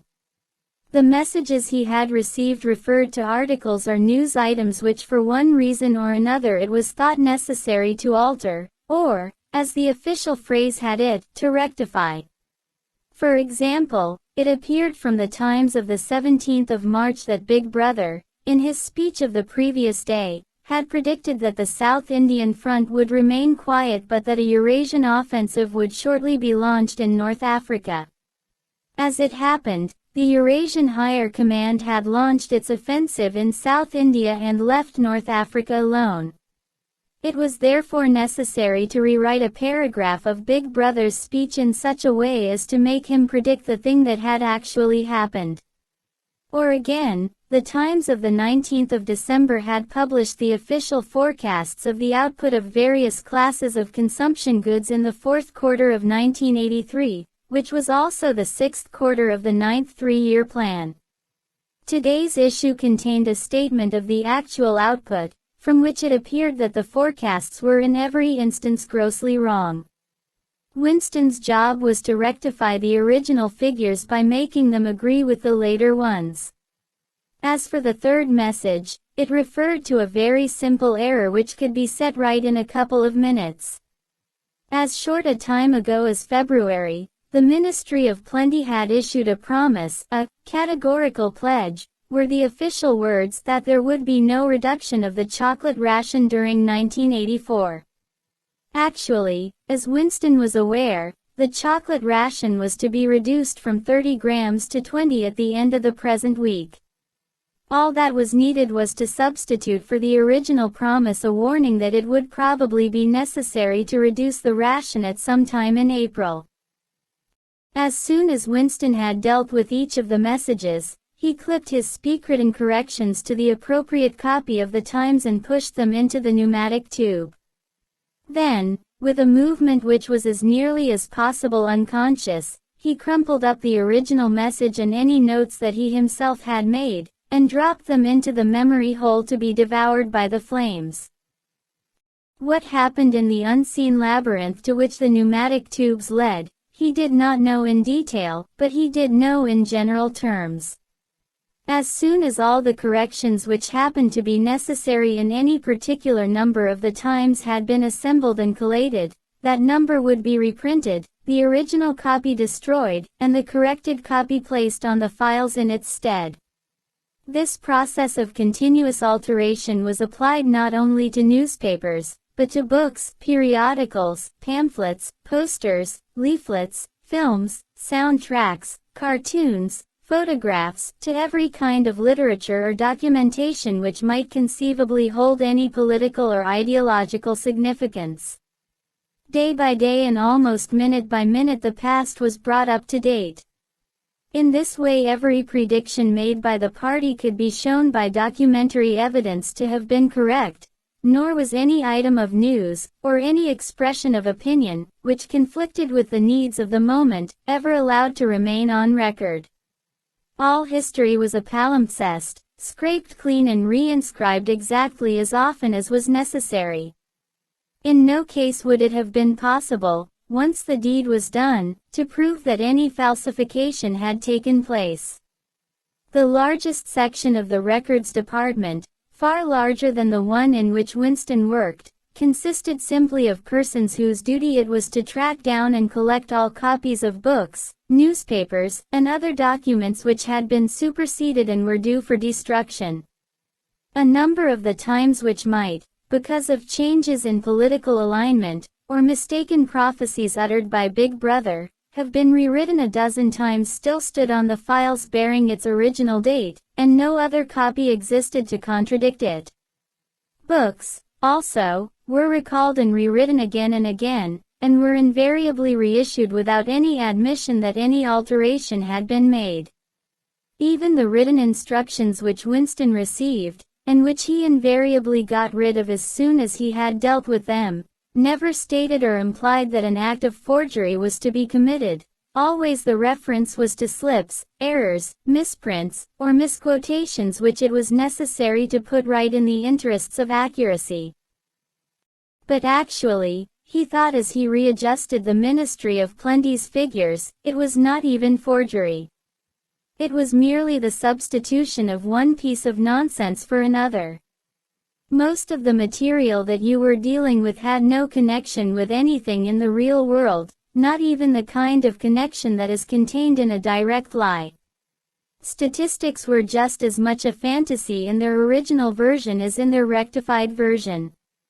A great deal of the time you were expected to make them up out of your head. For example, the Ministry of Plenty's forecast had estimated the output of boots for the quarter at 145 million pairs. The actual output was given as 62 millions.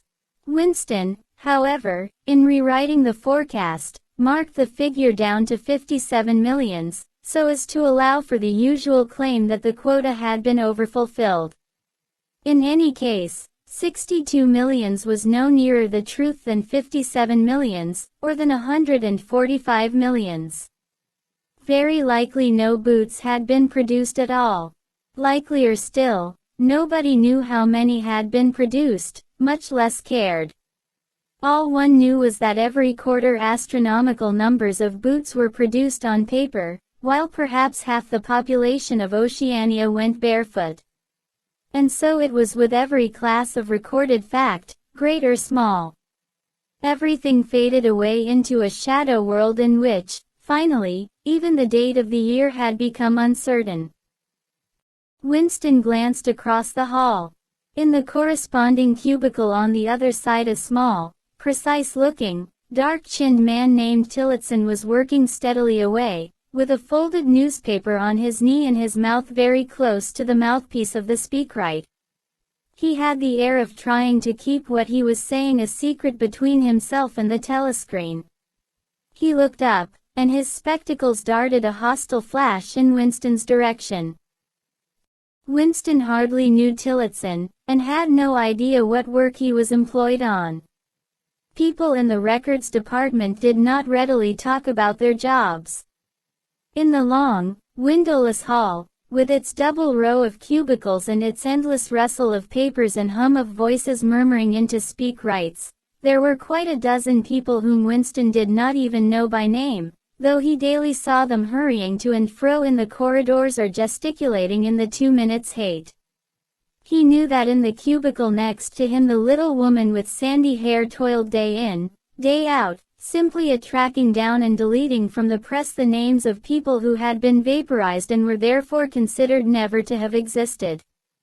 There was a certain fitness in this, since her own husband had been vaporized a couple of years earlier. And a few cubicles away a mild, ineffectual, dreamy creature named Ampleforth, with very hairy ears and a surprising talent for juggling with rhymes and meters, was engaged in producing garbled versions, definitive texts, they were called, of poems which had become ideologically offensive, but which for one reason or another were to be retained in the anthologies. And this hall, with its 50 workers or thereabouts, was only one subsection, a single cell, as it were, in the huge complexity of the records department.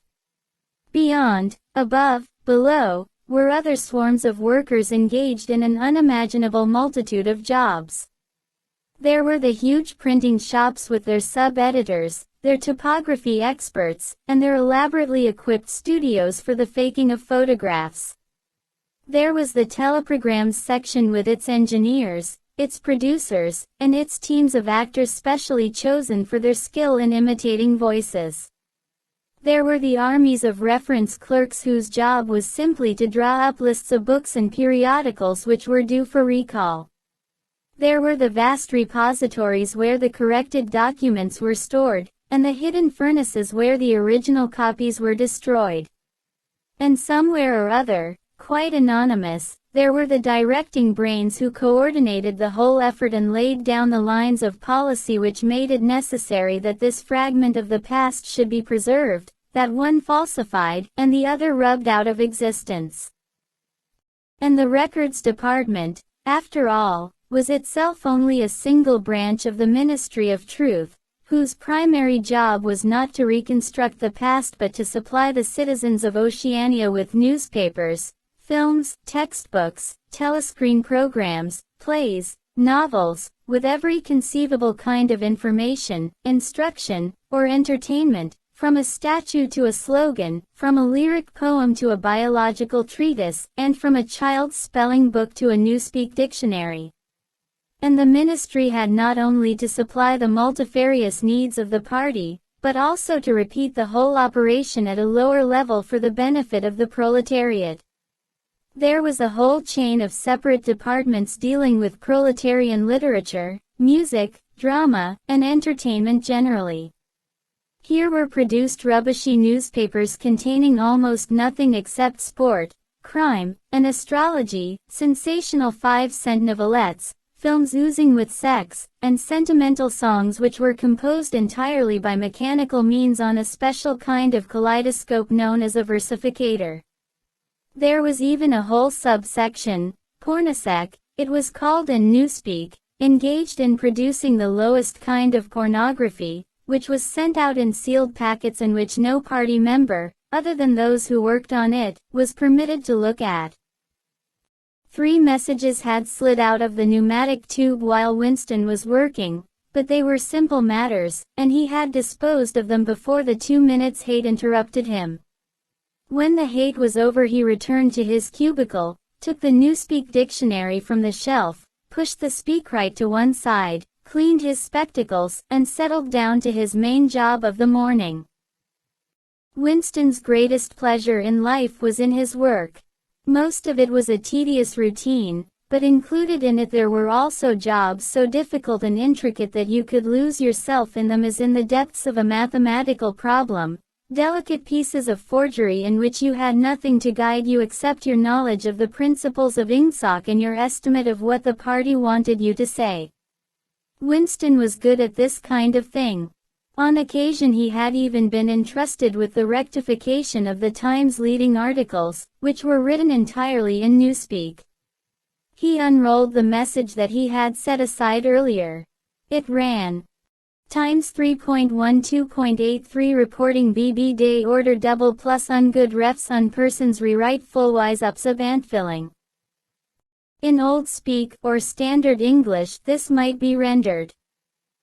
The reporting of Big Brother's order for the day in the Times of December 3, 1983 is extremely unsatisfactory and makes references to non-existent persons. Rewrite it in full and submit your draft to higher authority before filing. Winston read through the offending article. Big Brother's order for the day, it seemed, had been chiefly devoted to praising the work of an organization known as FFCC, which supplied cigarettes and other comforts to the sailors in the floating fortresses. A certain Comrade Withers, a prominent member of the inner party, had been singled out for special mention and awarded a decoration, the Order of Conspicuous Merit, Second Class. 3 months later FFCC had suddenly been dissolved with no reasons given. One could assume that Withers and his associates were now in disgrace, but there had been no report of the matter in the press or on the telescreen. That was to be expected, since it was unusual for political offenders to be put on trial or even publicly denounced. The great purges involving thousands of people, with public trials of traitors and thought criminals who made abject confession of their crimes and were afterwards executed, were special showpieces not occurring oftener than once in a couple of years. More commonly, people who had incurred the displeasure of the party simply disappeared and were never heard of again.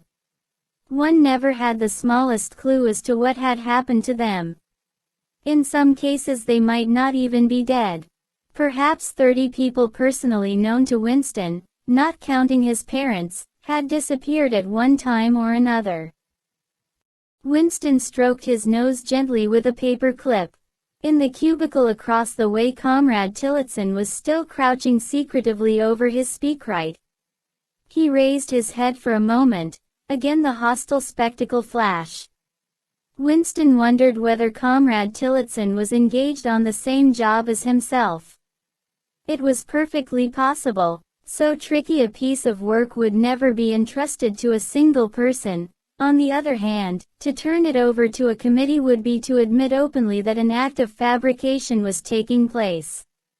Very likely as many as a dozen people were now working away on rival versions of what Big Brother had actually said.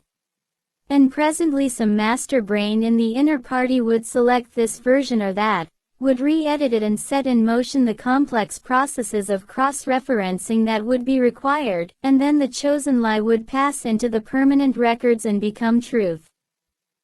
Winston did not know why Withers had been disgraced. Perhaps it was for corruption or incompetence. Perhaps Big Brother was merely getting rid of a too popular subordinate. Perhaps Withers or someone close to him had been suspected of heretical tendencies.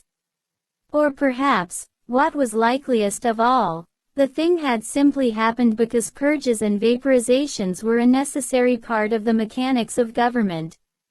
The only real clue lay in the words, refs on persons, which indicated that Withers was already dead. You could not invariably assume this to be the case when people were arrested.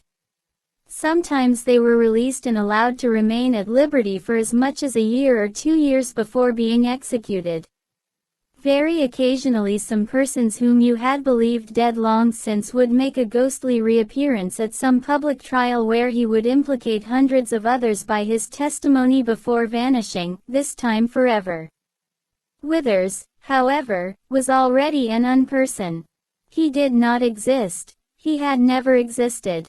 Winston decided that it would not be enough simply to reverse the tendency of Big Brother's speech.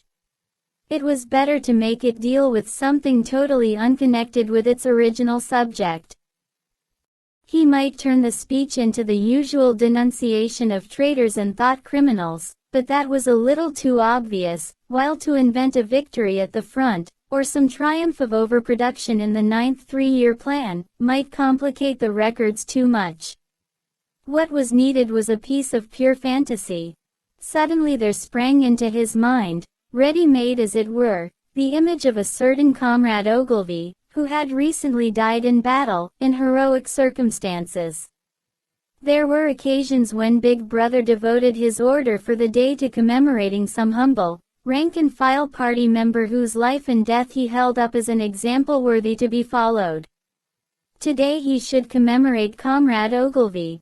It was true that there was no such person as Comrade Ogilvy, but a few lines of print and a couple of faked photographs would soon bring him into existence. Winston thought for a moment, then pulled the speakwrite towards him and began dictating in Big Brother's familiar style, a style at once military and pedantic, and, because a trick of asking questions and then promptly answering them. What lessons do we learn from this fact, comrades? The lessons, which is also one of the fundamental principles of INGSOC, that, etc., easy to imitate. At the age of 3, Comrade Ogilvy had refused all toys except a drum, a submachine gun, and a model helicopter. At 6, a year early, by a special relaxation of the rules, he had joined the spies. At 9 he had been a troop leader. At 11 he had denounced his uncle to the thought police after overhearing a conversation which appeared to him to have criminal tendencies. At 17 he had been a district organizer of the Junior Anti-Sex League.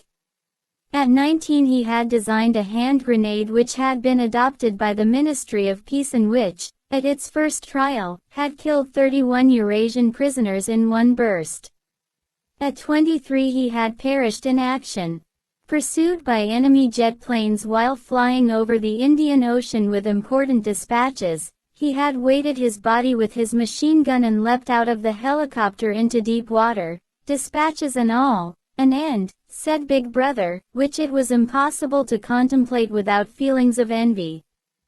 Big Brother added a few remarks on the purity and single-mindedness of Comrade Ogilvy's life.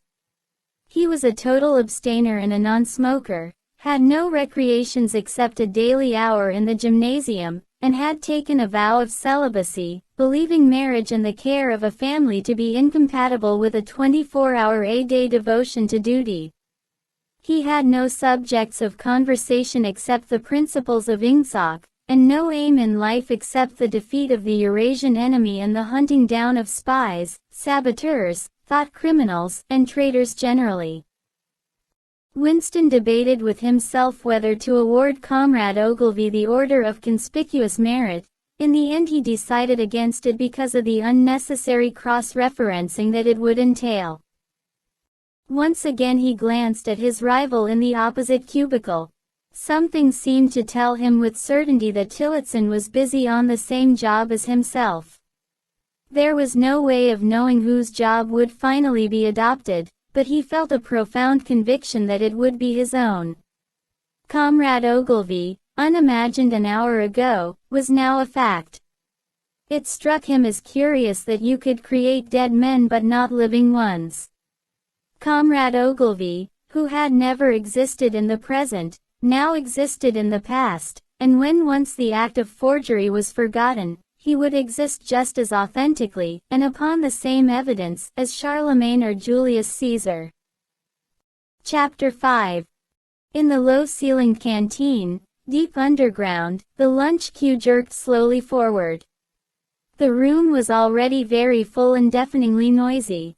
From the grill at the counter the steam of stew came pouring forth, with a sour metallic smell which did not quite overcome the fumes of Victory gin. On the far side of the room there was a small bar, a mere hole in the wall, where gin could be bought at 10 cents the large nip. "Just the man I was looking for," said a voice at Winston's back. He turned round. It was his friend Syme, who worked in the research department. Perhaps, friend, was not exactly the right word. You did not have friends nowadays, you had comrades. But there were some comrades whose society was pleasanter than that of others. Syme was a philologist, a specialist in newspeak. Indeed, he was one of the enormous team of experts now engaged in compiling the 11th edition of the Newspeak Dictionary. He was a tiny creature, smaller than Winston, with dark hair and large, protuberant eyes, at once mournful and derisive, which seemed to search your face closely while he was speaking to you. "I wanted to ask you whether you'd got any razor blades," he said. "Not one," said Winston with a sort of guilty haste. "I've tried all over the place. They don't exist any longer. Everyone kept asking you for razor blades." Actually, he had 2 unused ones which he was hoarding up. There had been a famine of them for months past. At any given moment there was some necessary article which the party shops were unable to supply. Sometimes it was buttons, sometimes it was darning wool, sometimes it was shoelaces, at present it was razor blades. You could only get hold of them, if at all, by scrounging more or less furtively on the free market. "I've been using the same blade for 6 weeks, he added untruthfully. The queue gave another jerk forward. As they halted, he turned and faced Syme again. Each of them took a greasy metal tray from a pile at the end of the counter. "Did you go and see the prisoners hanged yesterday?" said Syme. "I was working," said Winston indifferently. "I shall see it on the flicks, I suppose." "A very inadequate substitute," said Syme. His mocking eyes roved over Winston's face. "I know you," the eyes seemed to say, "I see through you. I know very well why you didn't go to see those prisoners hanged." In an intellectual way, Syme was venomously orthodox. He would talk with a disagreeable gloating satisfaction of helicopter raids on enemy villages, and trials and confessions of thought criminals, the executions in the cellars of the Ministry of Love. Talking to him was largely a matter of getting him away from such subjects and entangling him, if possible, in the technicalities of newspeak, on which he was authoritative and interesting. Winston turned his head a little aside to avoid the scrutiny of the large dark eyes. "It was a good hanging," said Syme reminiscently. "I think it spoils it when they tie their feet together. I like to see them kicking. And above all, at the end, the tongue sticking right out, and blue, a quite bright blue. That's the detail that appeals to me." "Next, please," yelled the white-aproned prole with the ladle. Winston and Syme pushed their trays beneath the grill. Onto each was dumped swiftly the regulation lunch, a metal pannikin of pinkish-gray stew, a hunk of bread, a cube of cheese, a mug of milkless Victory coffee, and 1 saccharin tablet. "There's a table over there, under that telescreen," said Syme. "Let's pick up a gin on the way."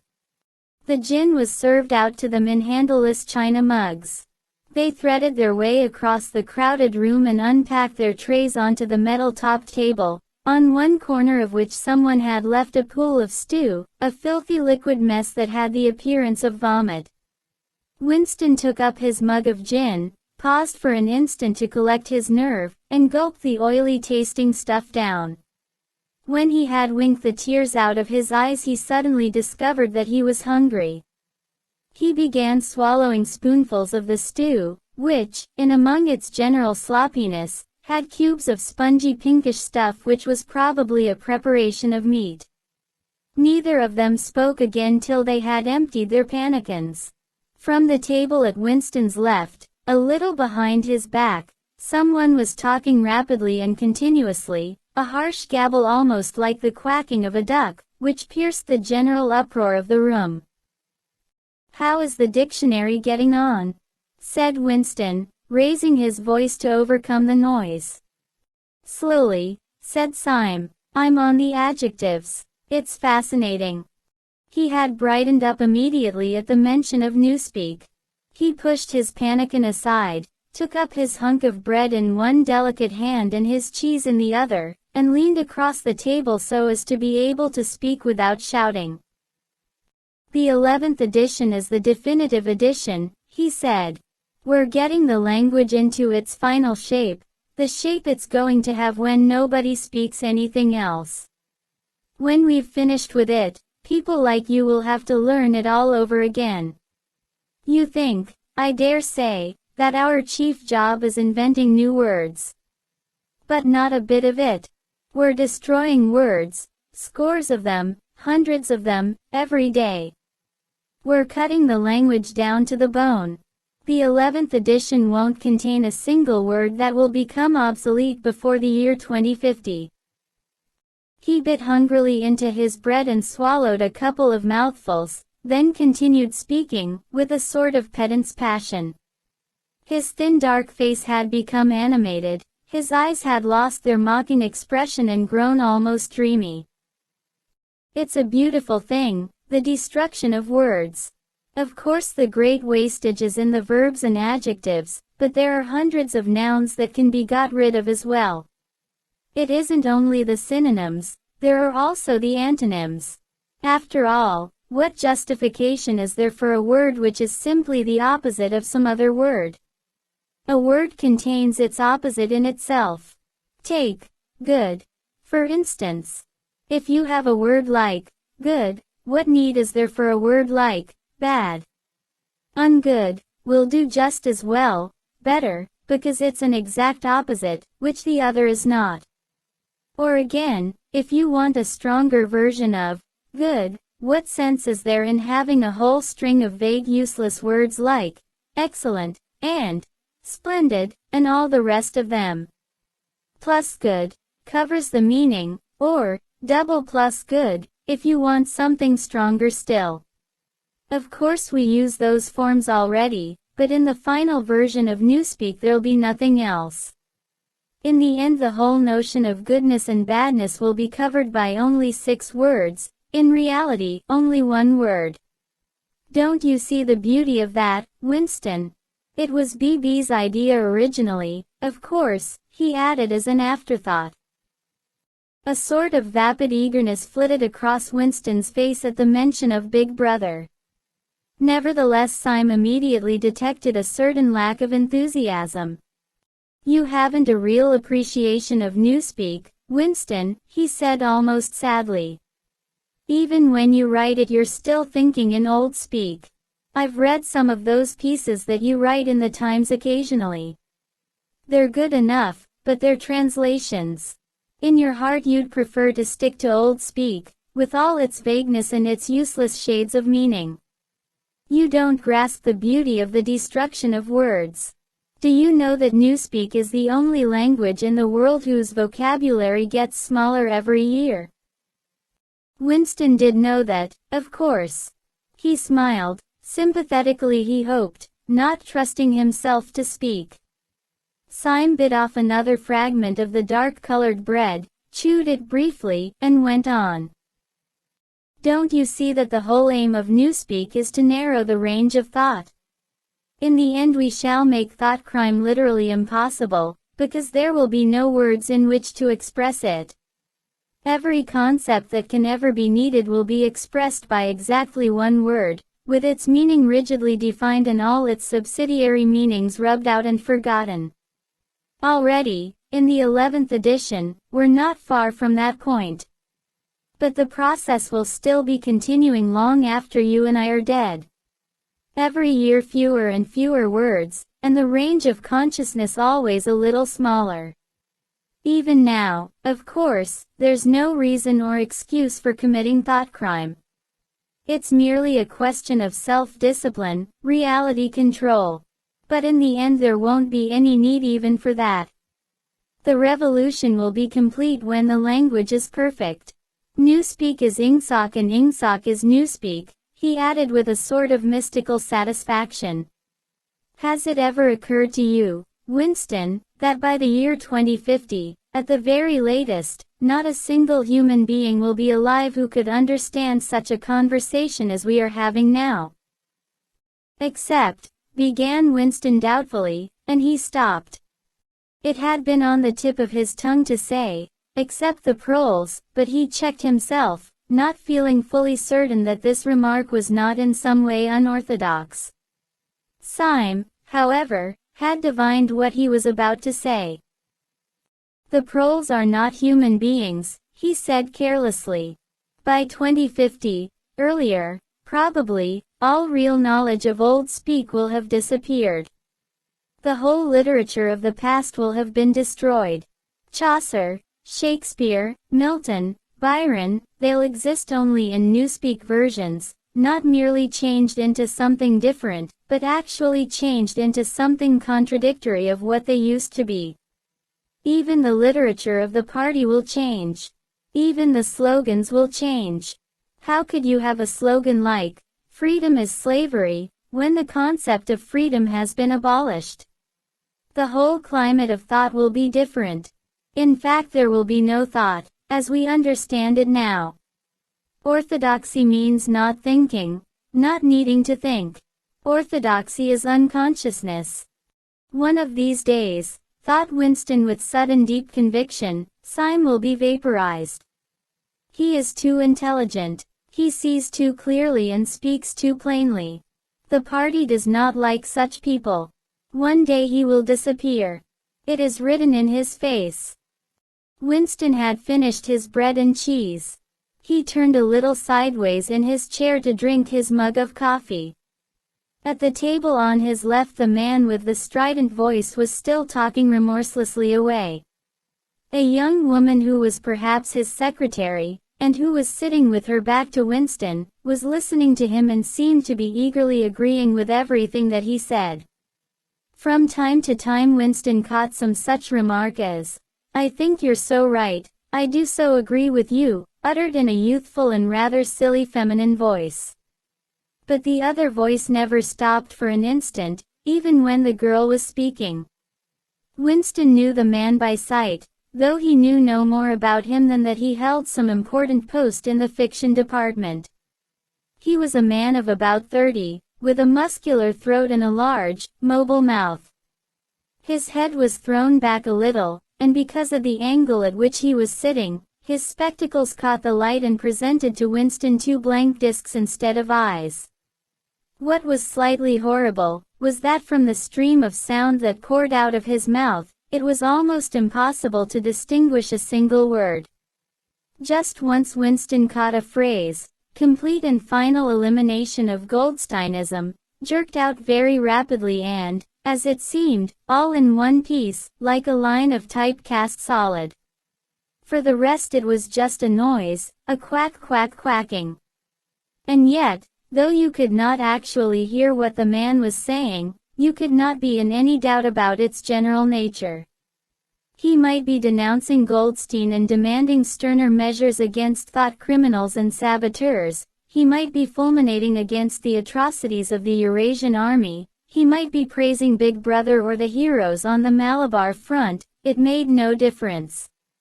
Whatever it was, you could be certain that every word of it was pure orthodoxy, pure ingsoc. As he watched the eyeless face with the jaw moving rapidly up and down, Winston had a curious feeling that this was not a real human being but some kind of dummy.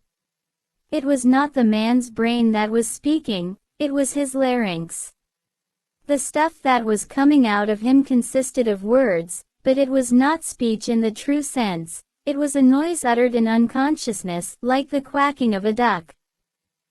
Syme had fallen silent for a moment, and with the handle of his spoon was tracing patterns in the puddle of stew.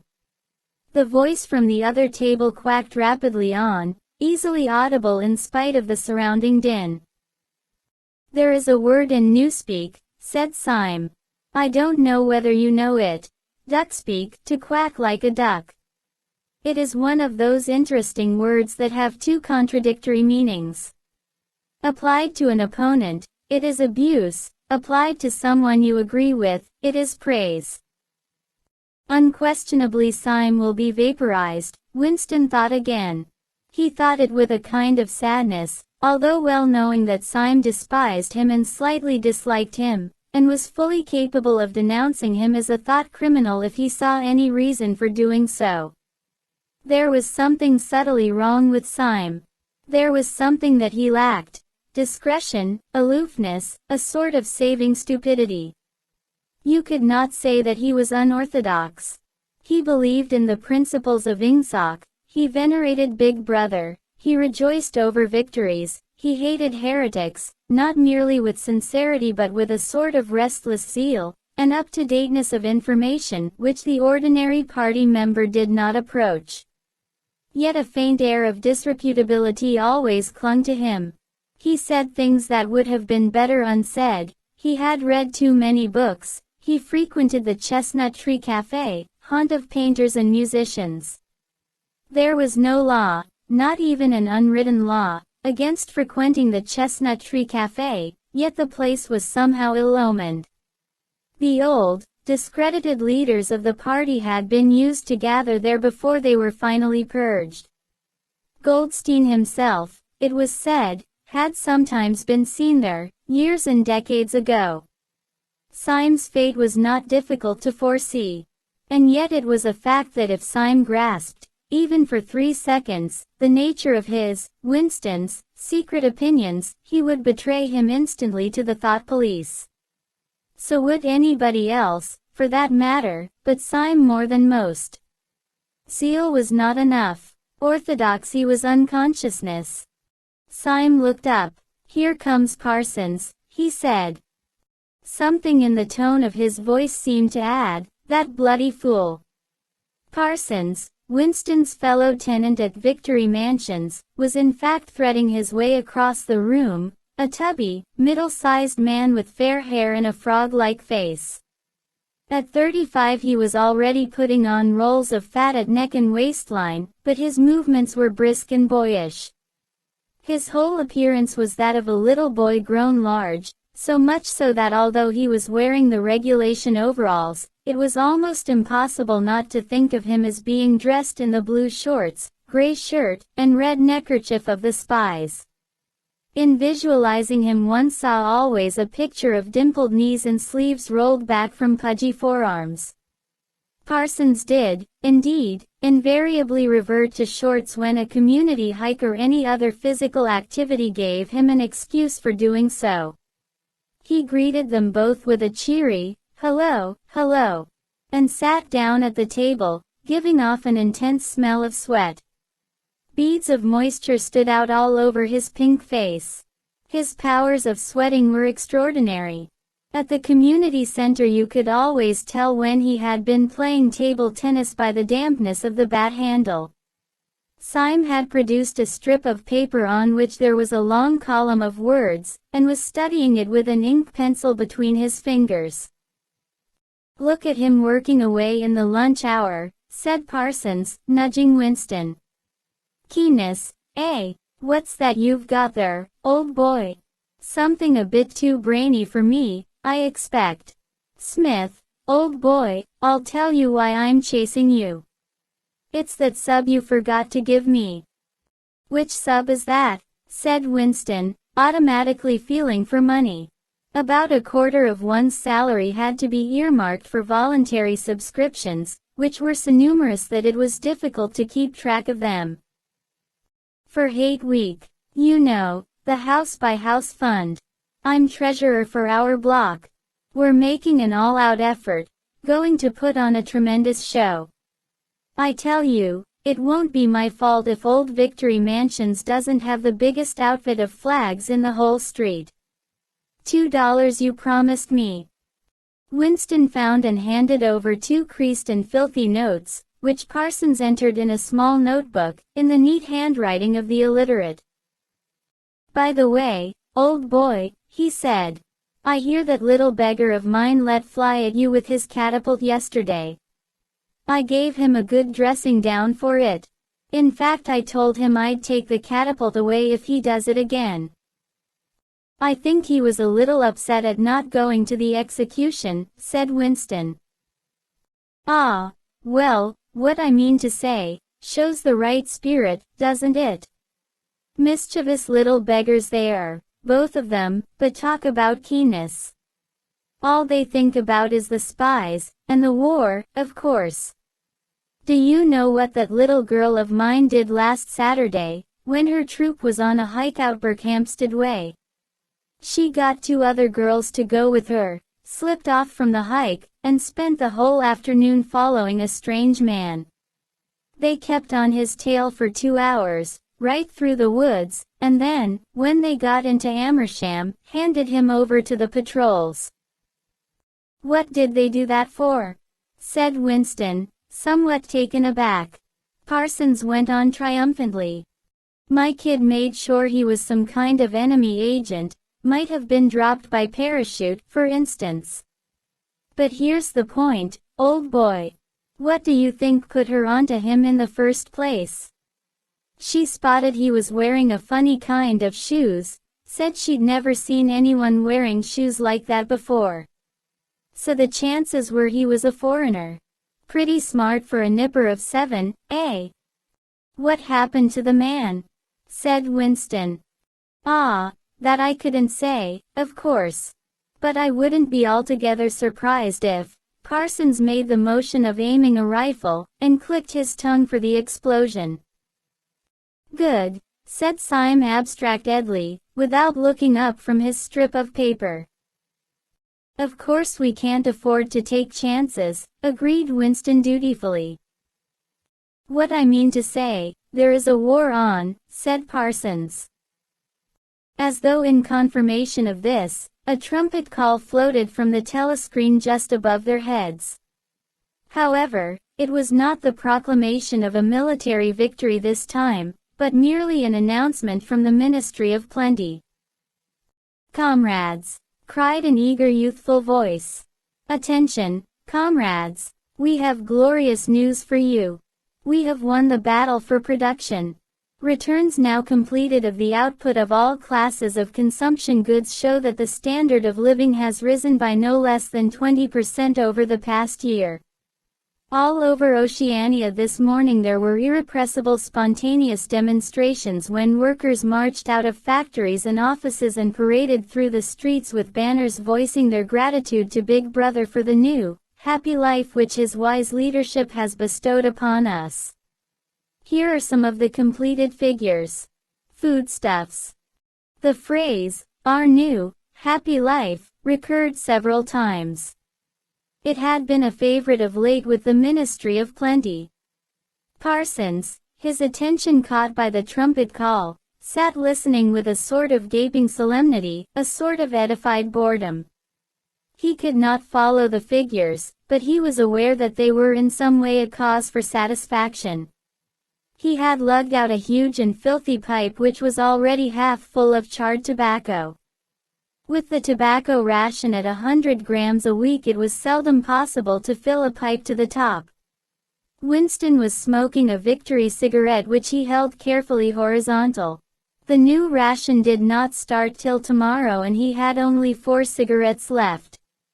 For the moment he had shut his ears to the remoter noises and was listening to the stuff that streamed out of the telescreen.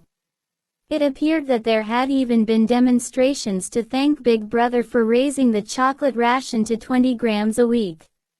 And only yesterday, he reflected, it had been announced that the ration was to be reduced to 20 grams a week. Was it possible that they could swallow that, after only 24 hours? Yes, they swallowed it.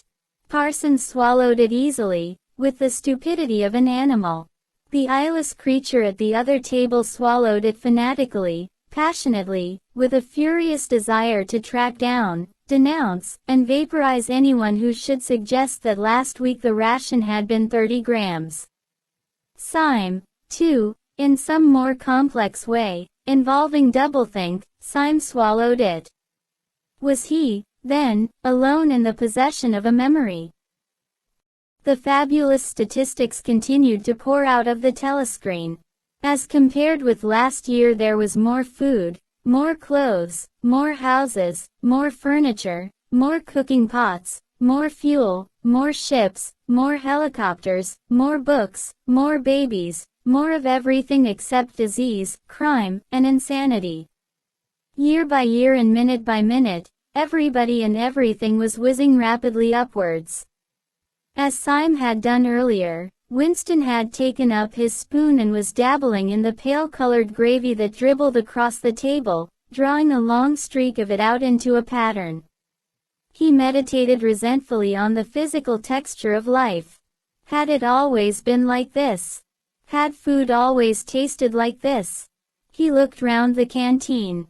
A low-ceilinged, crowded room, its walls grimy from the contact of innumerable bodies, battered metal tables and chairs, placed so close together that you sat with elbows touching, bent spoons, dented trays, coarse white mugs, all surfaces greasy, grime in every crack, and a sourish, composite smell of bad gin and bad coffee and metallic stew and dirty clothes. Always in your stomach and in your skin there was a sort of protest, a feeling that you had been cheated of something that you had a right to.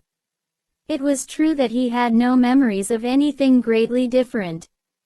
In any time that he could accurately remember, there had never been quite enough to eat. One had never had socks or underclothes that were not full of holes. Furniture had always been battered and rickety, rooms underheated, tube trains crowded, houses falling to pieces, bread dark colored, tea a rarity, coffee filthy tasting, cigarettes insufficient, nothing cheap and plentiful except synthetic gin. And though, of course, it grew worse as one's body aged, was it not a sign that this was not the natural order of things? If one's heart sickened at the discomfort and dirt and scarcity, the interminable winters, the stickiness of one's socks, the lifts that never worked, the cold water, the gritty soap, the cigarettes that came to pieces, the food with its strange evil tastes.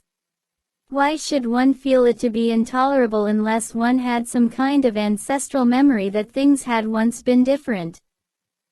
He looked round the canteen again. Nearly everyone was ugly, and would still have been ugly even if dressed otherwise than in the uniform blue overalls. On the far side of the room, sitting at a table alone, a small, curiously beetle-like man was drinking a cup of coffee, his little eyes darting suspicious glances from side to side. How easy it was, thought Winston, if you did not look about you, to believe that the physical type set up by the party is an ideal. Tall muscular youths and deep-bosomed maidens, blonde-haired, vital, sunburnt, carefree, existed and even predominated. Actually, so far as he could judge, the majority of people in Airstrip 1 were small, dark, and ill-favored. It was curious how that beetle-like type proliferated in the ministries. Little dumpy men, growing stout very early in life, with short legs, swift scuttling movements, and fat inscrutable faces with very small eyes. It was the type that seemed to flourish best under the dominion of the party. The announcement from the Ministry of Plenty ended on another trumpet call and gave way to tinny music. Parsons, stirred to vague enthusiasm by the bombardment of figures, took his pipe out of his mouth. The Ministry of Plenty's certainly done a good job this year, he said with a knowing shake of his head. By the way, Smith old boy, I suppose you haven't got any razor blades you can let me have. Not one, said Winston. I've been using the same blade for 6 weeks myself. Ah, well, just thought I'd ask you, old boy. Sorry, said Winston. The quacking voice from the next table, temporarily silenced during the ministry's announcement, had started up again, as loud as ever. For some reason Winston suddenly found himself thinking of Mrs. Parsons, with her wispy hair and the dust in the creases of her face. Within 2 years those children would be denouncing her to the thought police. Mrs. Parsons would be vaporized. Syme would be vaporized. Winston would be vaporized. O'Brien would be vaporized. Parsons, on the other hand, would never be vaporized. The eyeless creature with the quacking voice would never be vaporized. The little beetle-like men who scuttle so nimbly through the labyrinthine corridors of ministries, they, too, would never be vaporized. And the girl with dark hair, the girl from the fiction department, she would never be vaporized either. It seemed to him that he knew instinctively who would survive and who would perish, though just what it was that made for survival, it was not easy to say. At this moment he was dragged out of his reverie with a violent jerk. The girl at the next table had turned partly round and was looking at him. It was the girl with dark hair. She was looking at him in a sidelong way, but with curious intensity. The instant that she caught his eye, she looked away again. The sweat started out on Winston's backbone. A horrible pang of terror went through him. It was gone almost at once, but it left a sort of nagging uneasiness behind. Why was she watching him? Why did she keep following him about? Unfortunately, he could not remember whether she had already been at the table when he arrived, or had come there afterwards. But yesterday, at any rate, during the 2 minutes' hate, she had sat immediately behind him when there was no apparent need to do so. Quite likely her real object had been to listen to him and make sure whether he was shouting loudly enough. His earlier thought returned to him. Probably she was not actually a member of the thought police, but then it was precisely the amateur spy who was the greatest danger of all. He did not know how long she had been looking at him, but perhaps for as much as 5 minutes, and it was possible that his features had not been perfectly under control. It was terribly dangerous to let your thoughts wander when you were in any public place or within range of a telescreen. The smallest thing could give you away. A nervous tic, an unconscious look of anxiety, a habit of muttering to yourself, anything that carried with it the suggestion of abnormality, of having something to hide. In any case, to wear an improper expression on your face, to look incredulous when a victory was announced, for example, was itself a punishable offense. There was even a word for it in newspeak, face crime, it was called. The girl had turned her back on him again. Perhaps after all she was not really following him about, perhaps it was coincidence that she had sat so close to him 2 days running. His cigarette had gone out, and he laid it carefully on the edge of the table. He would finish smoking it after work, if he could keep the tobacco in it.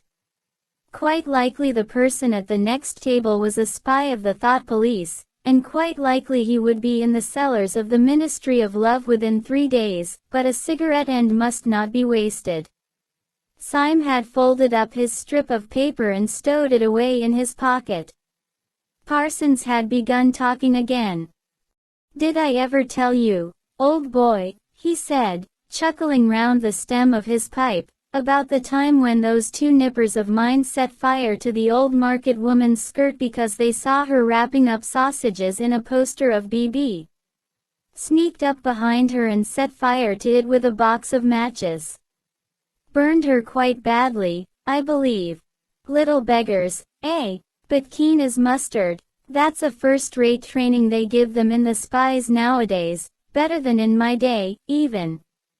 What do you think's the latest thing they've served them out with? Ear trumpets for listening through keyholes. My little girl brought one home the other night, tried it out on our sitting room door, and reckoned she could hear twice as much as with her ear to the hole. Of course it's only a toy, mind you. Still, gives 'em the right idea, eh?" At this moment the telescreen let out a piercing whistle. It was the signal to return to work. All 3 men sprang to their feet to join in the struggle round the lifts, and the remaining tobacco fell out of Winston's cigarette. Chapter 6. Winston was writing in his diary. It was 3 years ago. It was on a dark evening, in a narrow side street near one of the big railway stations. She was standing near a doorway in the wall, under a street lamp that hardly gave any light. She had a young face, painted very thick. It was really the paint that appealed to me, the whiteness of it, like a mask, and the bright red lips. Party women never paint their faces. There was nobody else in the street, and no telescreens. She said $2. For the moment it was too difficult to go on. He shut his eyes and pressed his fingers against them, trying to squeeze out the vision that kept recurring. He had an almost overwhelming temptation to shout a string of filthy words at the top of his voice. Or to bang his head against the wall, to kick over the table, and hurl the inkpot through the window, to do any violent or noisy or painful thing that might black out the memory that was tormenting him. "Your worst enemy," he reflected, was your own nervous system. At any moment the tension inside you was liable to translate itself into some visible symptom. He thought of a man whom he had passed in the street a few weeks back, a quite ordinary-looking man, a party member, aged 35 to 40, tallish and thin, carrying a briefcase. They were a few meters apart when the left side of the man's face was suddenly contorted by a sort of spasm. It happened again just as they were passing one another. It was only a twitch, a quiver, rapid as the clicking of a camera shutter, but obviously habitual. He remembered thinking at the time, that poor devil is done for. And what was frightening was that the action was quite possibly unconscious. The most deadly danger of all was talking in your sleep. There was no way of guarding against that, so far as he could see. He drew in his breath and went on writing. I went with her through the doorway and across a backyard into a basement kitchen. There was a bed against the wall, and a lamp on the table, turned down very low. His teeth were set on edge. He would have liked to spit. Simultaneously with the woman in the basement kitchen he thought of Catherine, his wife. Winston was married, had been married, at any rate, probably he still was married, for so far as he knew his wife was not dead. He seemed to breathe again the warm stuffy odor of the basement kitchen, an odor compounded of bugs and dirty clothes and villainous cheap scent, but nevertheless alluring, because no woman of the party ever used scent, or could be imagined as doing so. Only the proles used scent. In his mind the smell of it was inextricably mixed up with fornication. When he had gone with that woman it had been his first lapse in 2 years or thereabouts. Consorting with prostitutes was forbidden, of course, but it was one of those rules that you could occasionally nerve yourself to break. It was dangerous, but it was not a life-and-death matter. To be caught with a prostitute might mean 5 years in a forced labor camp, not more, if you had committed no other offense. And it was easy enough, provided that you could avoid being caught in the act. The poorer quarters swarmed with women who were ready to sell themselves. Some could even be purchased for a bottle of gin, which the proles were not supposed to drink. Tacitly the party was even inclined to encourage prostitution, as an outlet for instincts which could not be altogether suppressed. Mere debauchery did not matter very much, so long as it was furtive and joyless, and only involved the women of a submerged and despised class. The unforgivable crime was promiscuity between party members. But, though this was one of the crimes that the accused in the great purges invariably confessed to, it was difficult to imagine any such thing actually happening. The aim of the party was not merely to prevent men and women from forming loyalties which it might not be able to control. Its real, undeclared purpose was to remove all pleasure from the sexual act. Not love so much as eroticism was the enemy, inside marriage as well as outside it. All marriages between party members had to be approved by a committee appointed for the purpose, and, though the principle was never clearly stated, permission was always refused if the couple concerned gave the impression of being physically attracted to one another. The only recognized purpose of marriage was to beget children for the service of the party. Sexual intercourse was to be looked on as a slightly disgusting minor operation, like having an enema. This again was never put into plain words, but in an indirect way it was rubbed into every party member from childhood onwards. There were even organizations such as the Junior Anti-Sex League, which advocated complete celibacy for both sexes. All children were to be begotten by artificial insemination, artsum, it was called in newspeak, and brought up in public institutions. This, Winston was aware, was not meant altogether seriously, but somehow it fitted in with the general ideology of the party. The party was trying to kill the sex instinct, or, if it could not be killed, then to distort it and dirty it.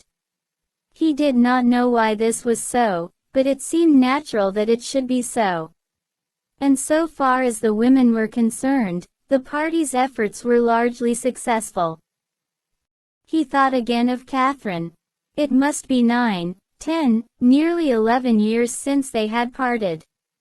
It was curious how seldom he thought of her.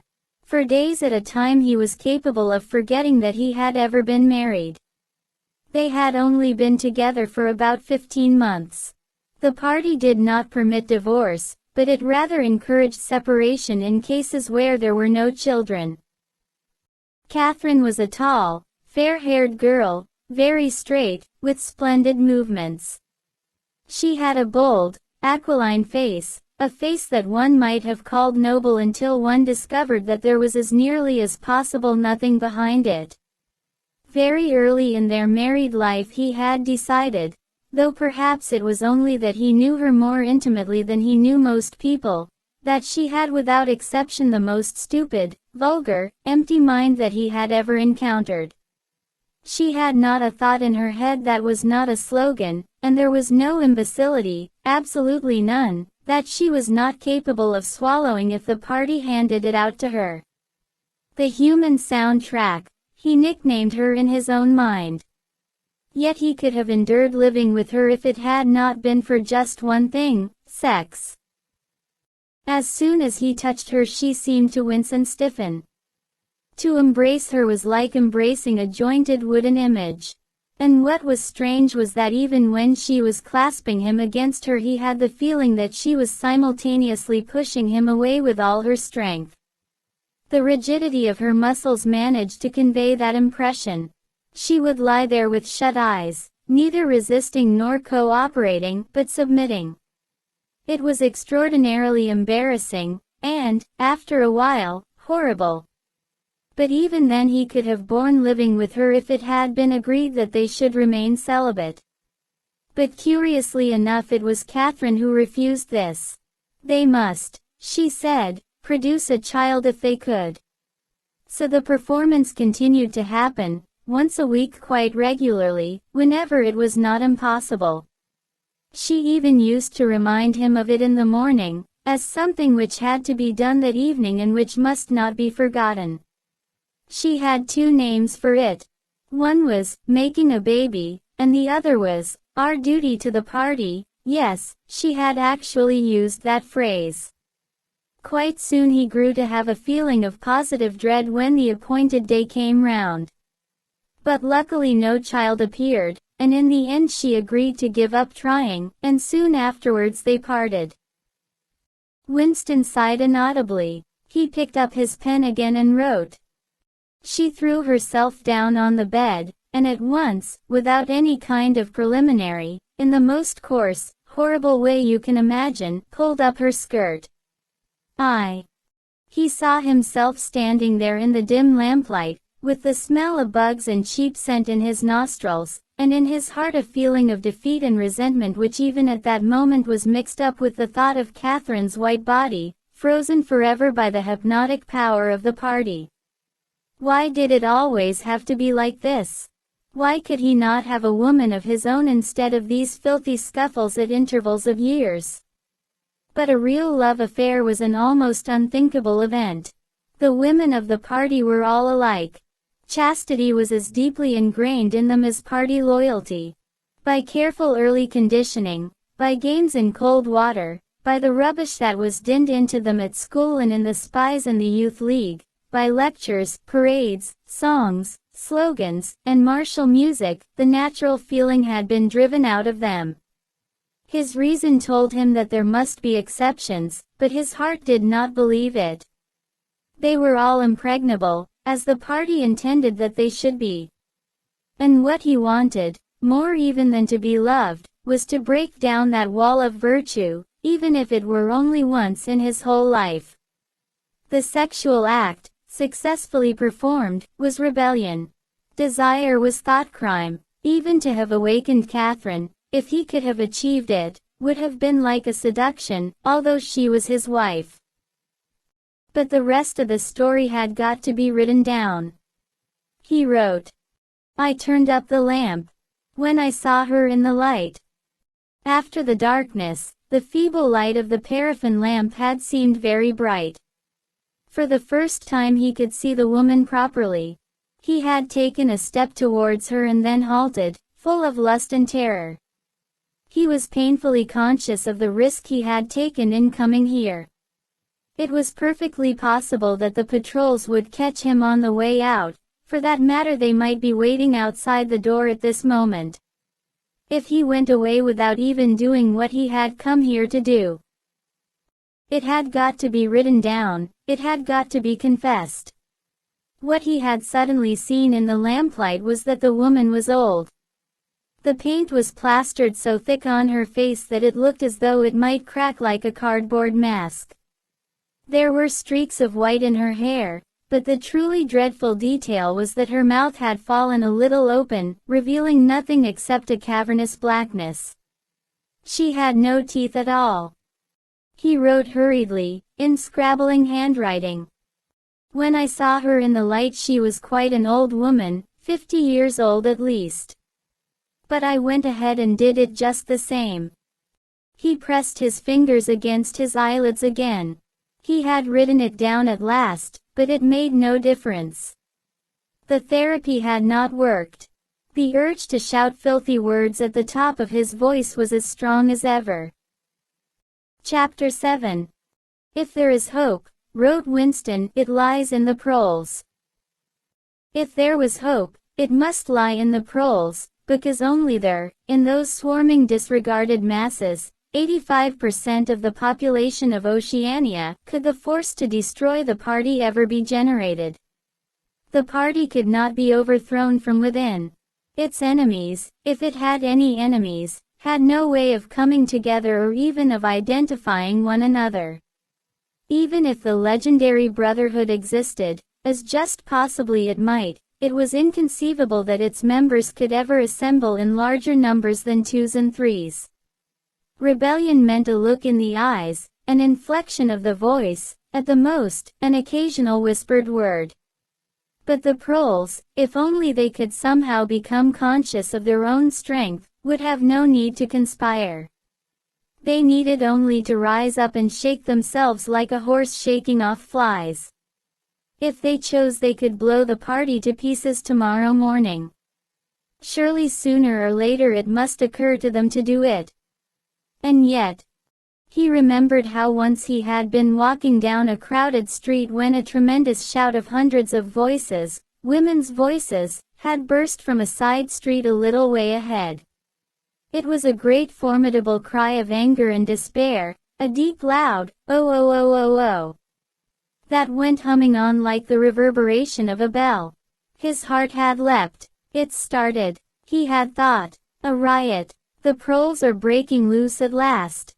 When he had reached the spot it was to see a mob of 200 or 300 women crowding round the stalls of a street market, with faces as tragic as though they had been the doomed passengers on a sinking ship. But at this moment the general despair broke down into a multitude of individual quarrels. It appeared that one of the stalls had been selling tin saucepans. They were wretched, flimsy things, but cooking pots of any kind were always difficult to get. Now the supply had unexpectedly given out. The successful women, bumped and jostled by the rest, were trying to make off with their saucepans while dozens of others clamored round the stall, accusing the stallkeeper of favoritism and of having more saucepans somewhere in reserve. There was a fresh outburst of yells. Two bloated women, one of them with her hair coming down, had got hold of the same saucepan and were trying to tear it out of one another's hands. For a moment they were both tugging, and then the handle came off. Winston watched them disgustedly, and yet, just for a moment, what almost frightening power had sounded in that cry from only a few hundred throats. Why was it that they could never shout like that about anything that mattered? He wrote. Until they become conscious they will never rebel, and until after they have rebelled they cannot become conscious. That, he reflected, might almost have been a transcription from one of the party textbooks. The party claimed, of course, to have liberated the proles from bondage.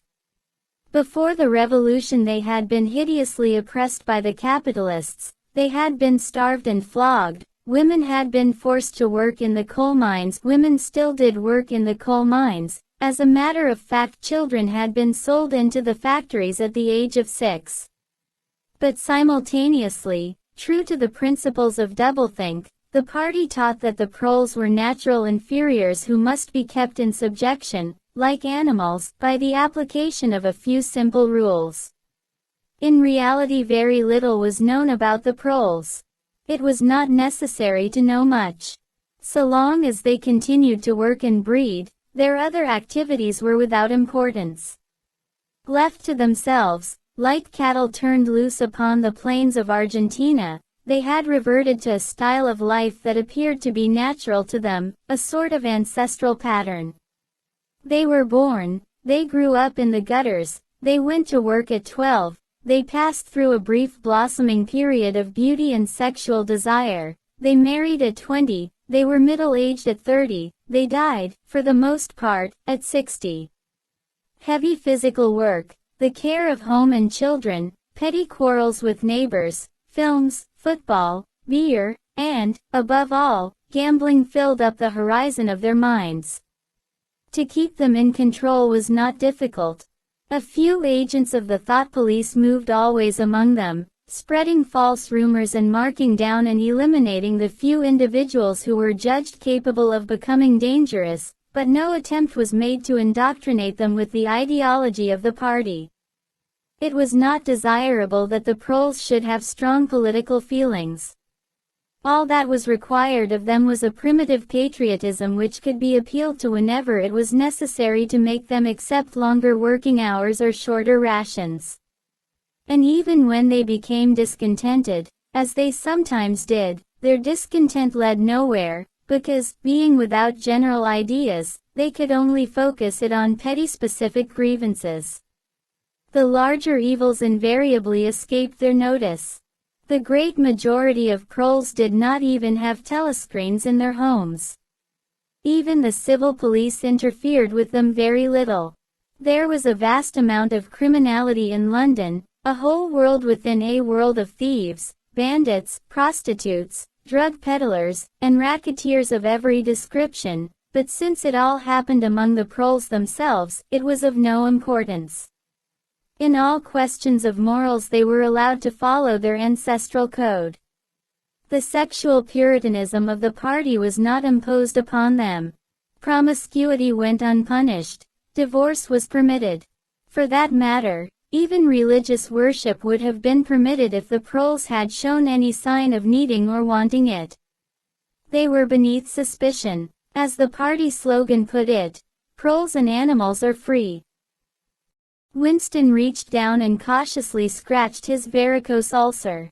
It had begun itching again. The thing you invariably came back to was the impossibility of knowing what life before the revolution had really been like.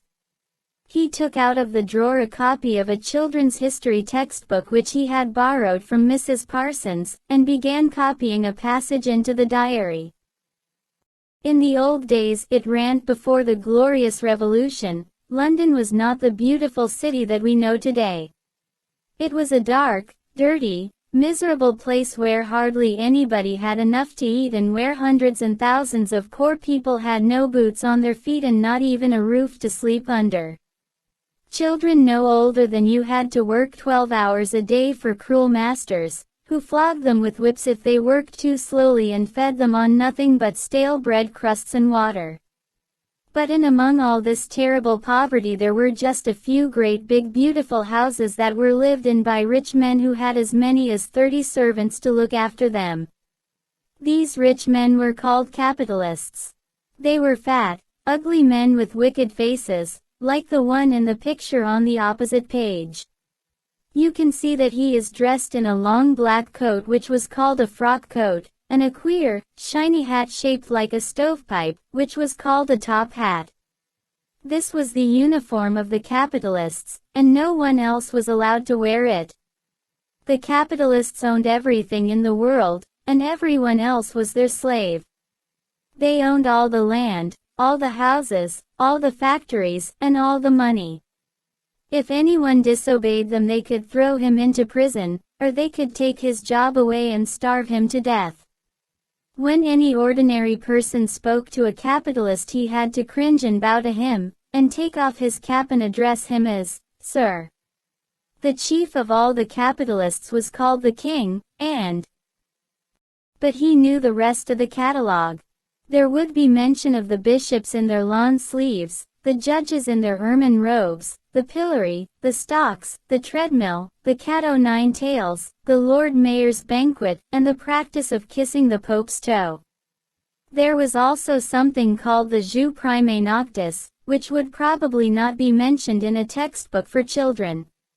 It was the law by which every capitalist had the right to sleep with any woman working in one of his factories. How could you tell how much of it was lies? It might be true that the average human being was better off now than he had been before the revolution.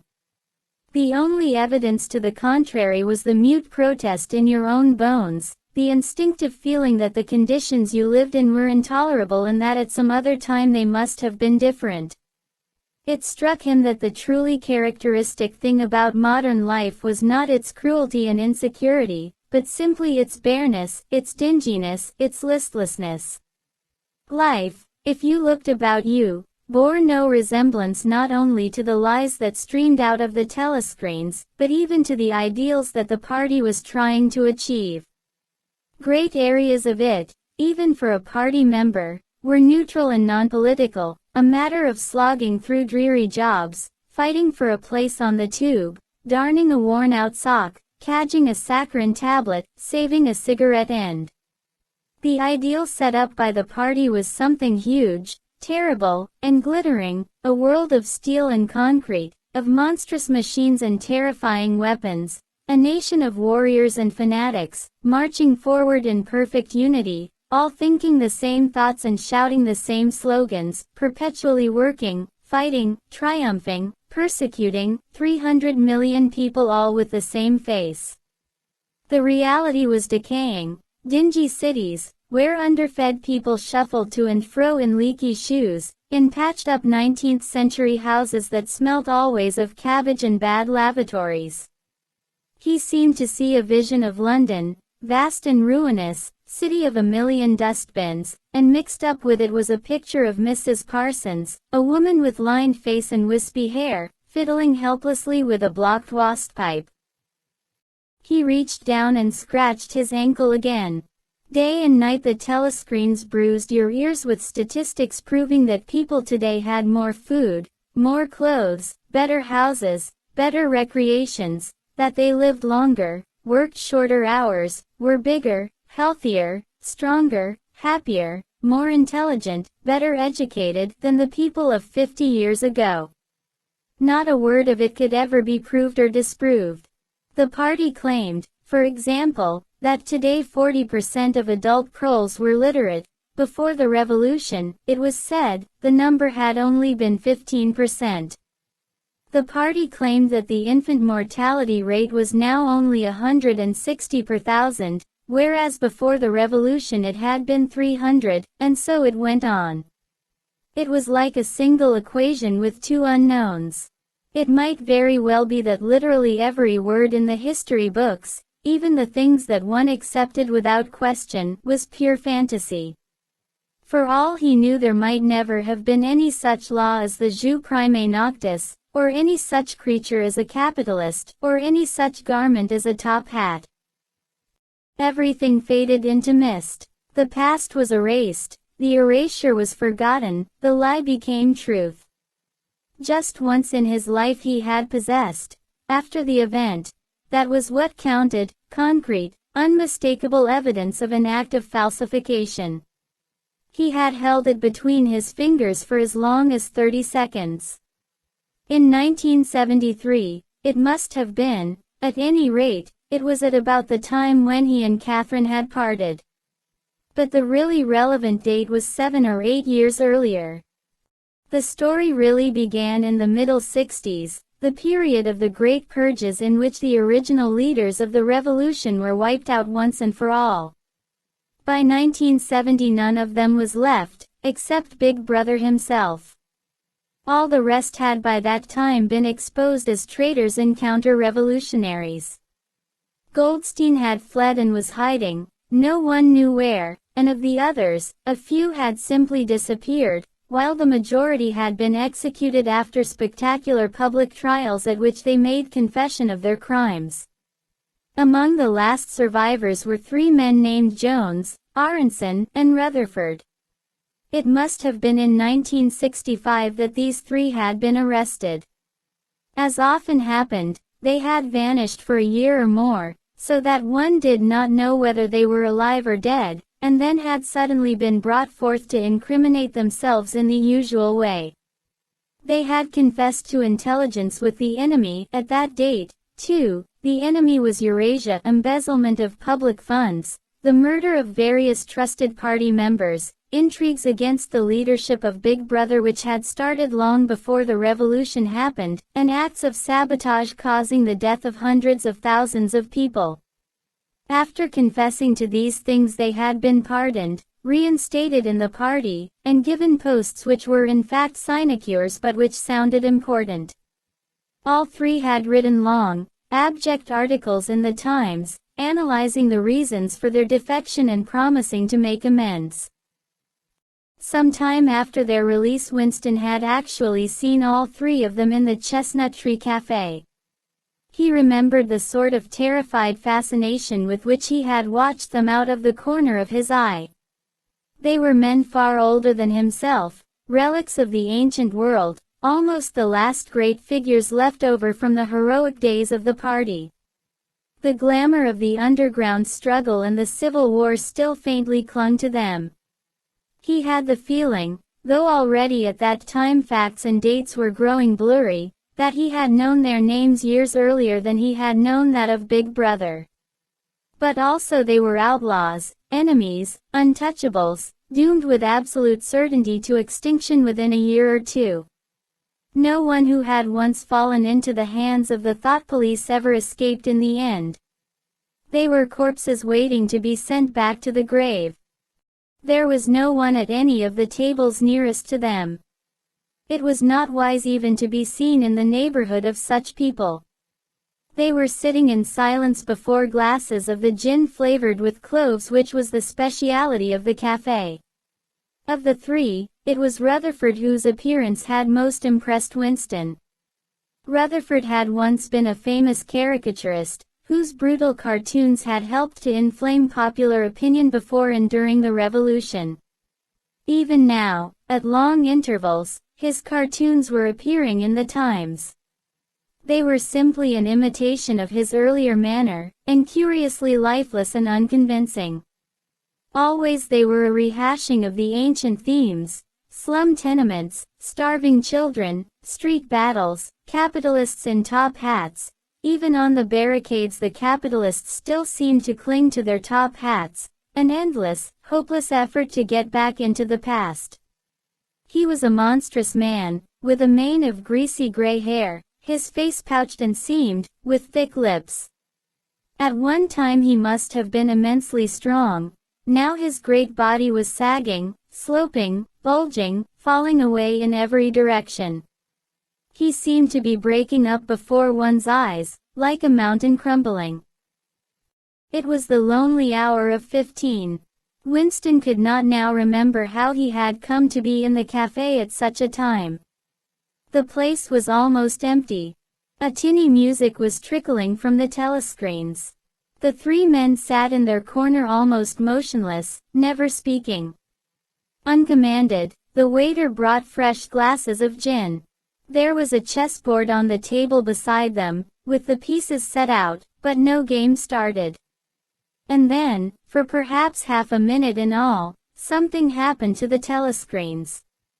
The tune that they were playing changed, and the tone of the music changed too. There came into it, but it was something hard to describe. It was a peculiar, cracked, braying, jeering note. In his mind Winston called it a yellow note. And then a voice from the telescreen was singing.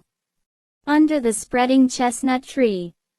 I sold you and you sold me. There lie they, and here lie we. Under the spreading chestnut tree. The three men never stirred. But when Winston glanced again at Rutherford's ruinous face, he saw that his eyes were full of tears. And for the first time he noticed, with a kind of inward shudder, and yet not knowing at what he shuddered, that both Aronson and Rutherford had broken noses. A little later all three were rearrested. It appeared that they had engaged in fresh conspiracies from the very moment of their release. At their second trial they confessed to all their old crimes over again, with a whole string of new ones. They were executed, and their fate was recorded in the party histories, a warning to posterity. About 5 years after this, in 1973, Winston was unrolling a wad of documents which had just flopped out of the pneumatic tube onto his desk when he came on a fragment of paper which had evidently been slipped in among the others and then forgotten.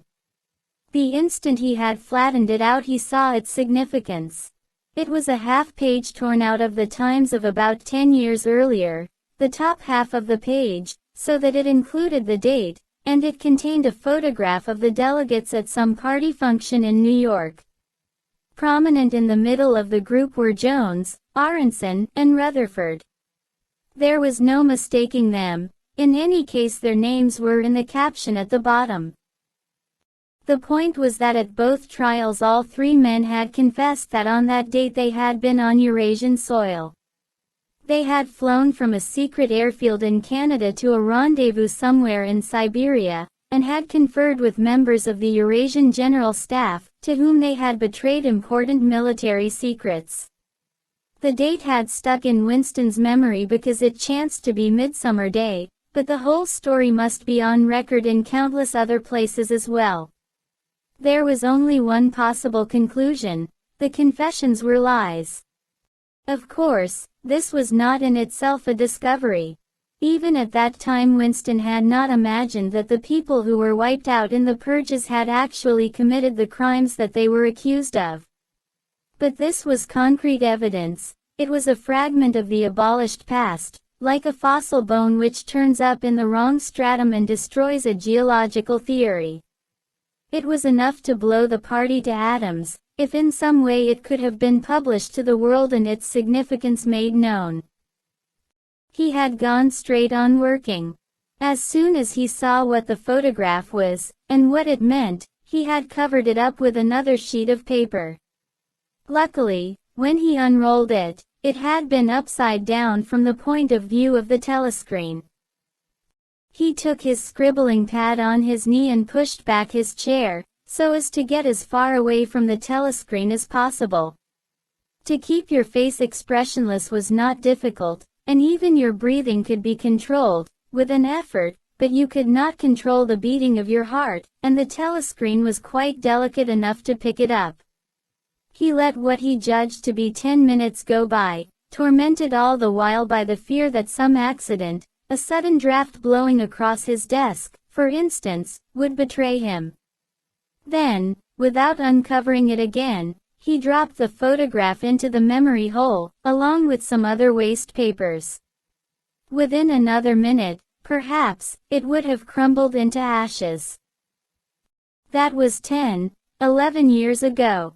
Today, probably, he would have kept that photograph. It was curious that the fact of having held it in his fingers seemed to him to make a difference even now, when the photograph itself, as well as the event it recorded, was only memory. Was the party's hold upon the past less strong, he wondered, because a piece of evidence which existed no longer had once existed? But today, supposing that it could be somehow resurrected from its ashes, the photograph might not even be evidence. Already, at the time when he made his discovery, Oceania was no longer at war with Eurasia, and it must have been to the agents of Eastasia that the three dead men had betrayed their country. Since then there had been other changes, 2, 3, he could not remember how many. Very likely the confessions had been rewritten and rewritten until the original facts and dates no longer had the smallest significance. The past not only changed, but changed continuously. What most afflicted him with the sense of nightmare was that he had never clearly understood why the huge imposture was undertaken. The immediate advantages of falsifying the past were obvious, but the ultimate motive was mysterious. He took up his pen again and wrote, "I understand how. I do not understand why." He wondered, as he had many times wondered before, whether he himself was a lunatic. Perhaps a lunatic was simply a minority of one. At one time it had been a sign of madness to believe that the earth goes round the sun, today, to believe that the past is unalterable.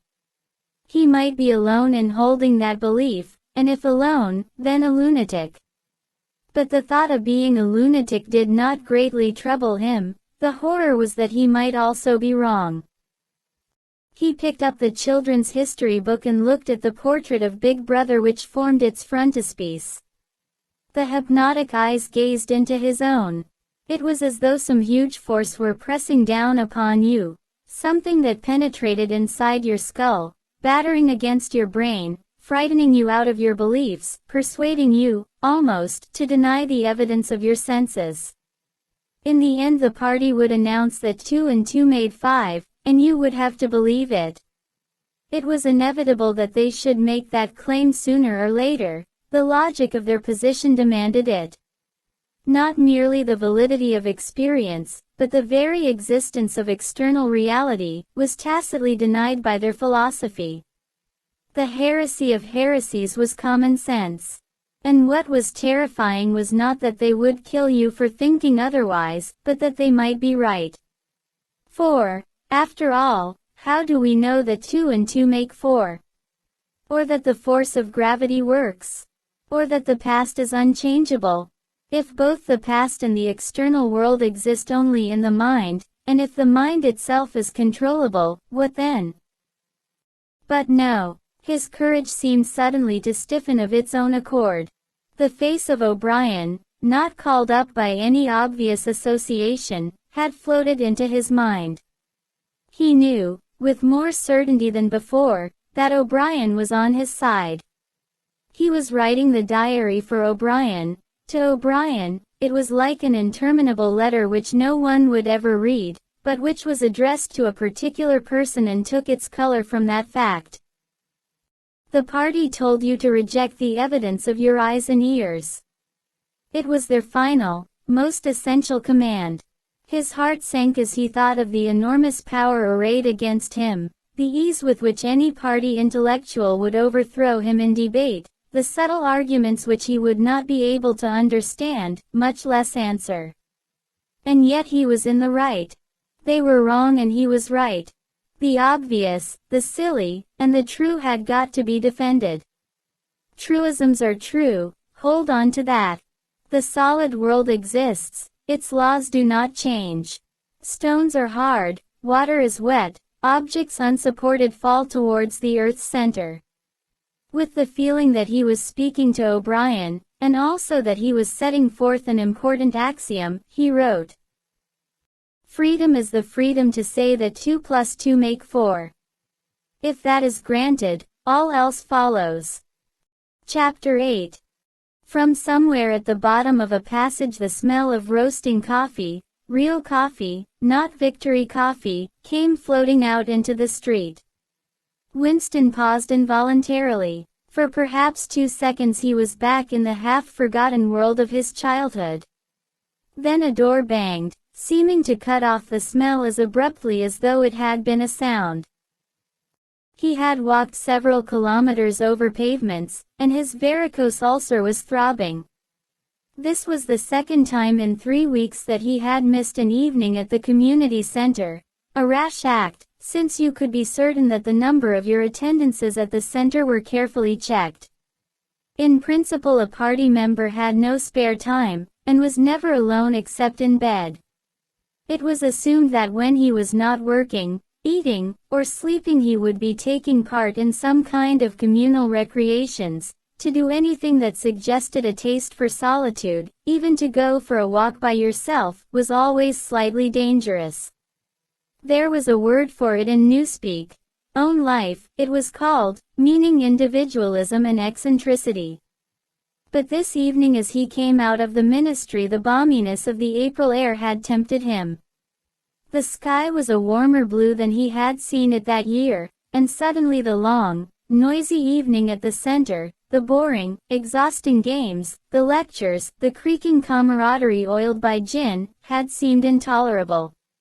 On impulse he had turned away from the bus stop and wandered off into the labyrinth of London, first south, then east, then north again, losing himself along unknown streets and hardly bothering in which direction he was going. If there is hope, he had written in the diary, it lies in the proles. The words kept coming back to him, statement of a mystical truth and a palpable absurdity. He was somewhere in the vague, brown-colored slums to the north and east of what had once been St. Pancras Station. He was walking up a cobbled street of little two-story houses with battered doorways which gave straight on the pavement and which were somehow curiously suggestive of rat-holes. There were puddles of filthy water here and there among the cobbles. In and out of the dark doorways, and down narrow alleyways that branched off on either side, people swarmed in astonishing numbers, girls in full bloom, with crudely lipstick mouths, and youths who chased the girls, and swollen waddling women who showed you what the girls would be like in 10 years' time, and old bent creatures shuffling along on splayed feet, and ragged barefooted children who played in the puddles and then scattered at angry yells from their mothers. Perhaps a quarter of the windows in the street were broken and boarded up.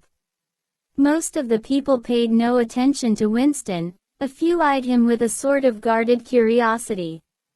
Two monstrous women with brick-red forearms folded across their aprons were talking outside a doorway.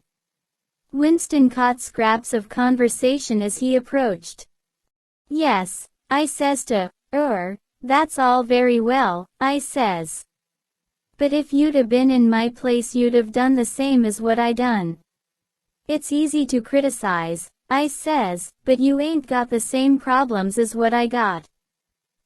"Ah," said the other, "that's just it. That's just where it is." The strident voices stopped abruptly. The women studied him in hostile silence as he went past. But it was not hostility, exactly, merely a kind of wariness, a momentary stiffening, as at the passing of some unfamiliar animal. The blue overalls of the party could not be a common sight in a street like this. Indeed, it was unwise to be seen in such places, unless you had definite business there. The patrols might stop you if you happened to run into them. "May I see your papers, comrade? What are you doing here? What time did you leave work? Is this your usual way home?" and so on and so forth. Not that there was any rule against walking home by an unusual route, but it was enough to draw attention to you if the thought police heard about it. Suddenly the whole street was in commotion. There were yells of warning from all sides. People were shooting into the doorways like rabbits. A young woman leapt out of a doorway a little ahead of Winston, grabbed up a tiny child playing in a puddle, whipped her apron round it, and leapt back again, all in one movement. At the same instant a man in a concertina-like black suit, who had emerged from a side alley, ran towards Winston, pointing excitedly to the sky. "Steamer," he yelled. "Look out, governor. Bang overeat. Lay down quick." Steamer was a nickname which, for some reason, the proles applied to rocket bombs. Winston promptly flung himself on his face. The proles were nearly always right when they gave you a warning of this kind. They seemed to possess some kind of instinct which told them several seconds in advance when a rocket was coming, although the rockets supposedly traveled faster than sound. Winston clasped his forearms above his head. There was a roar that seemed to make the pavement heave. A shower of light objects pattered onto his back. When he stood up he found that he was covered with fragments of glass from the nearest window. He walked on. The bomb had demolished a group of houses 200 meters up the street. A black plume of smoke hung in the sky, and below it a cloud of plaster dust in which a crowd was already forming round the ruins.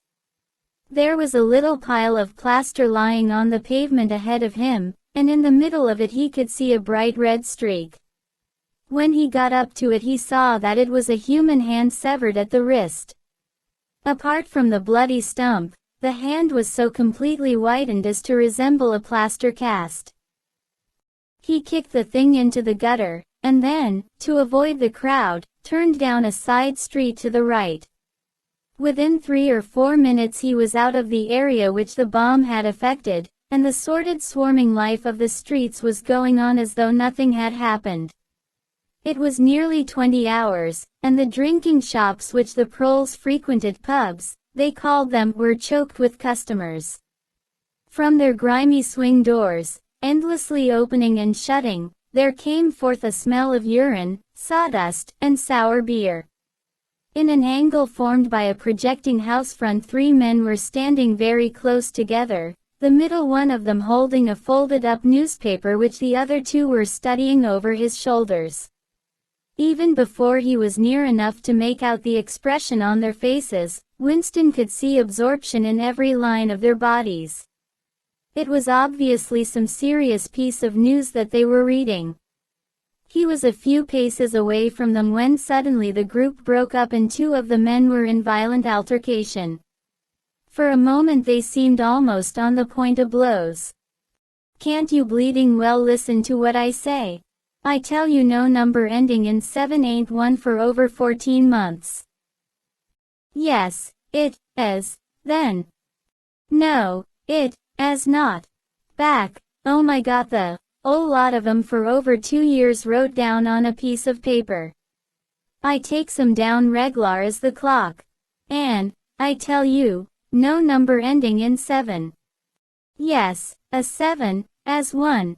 I could pretty near tell you the bleeding number. 407, it ended in. It were in February, 2nd week in February. February your grandmother. I got it all down in black and white. And, I tell you, no number." "Oh, pack it in," said the third man. They were talking about the lottery. Winston looked back when he had gone 30 meters. They were still arguing, with vivid, passionate faces. The lottery, with its weekly payout of enormous prizes, was the one public event to which the proles paid serious attention. It was probable that there were some millions of proles for whom the lottery was the principal if not the only reason for remaining alive. It was their delight, their folly, their anodyne, their intellectual stimulant.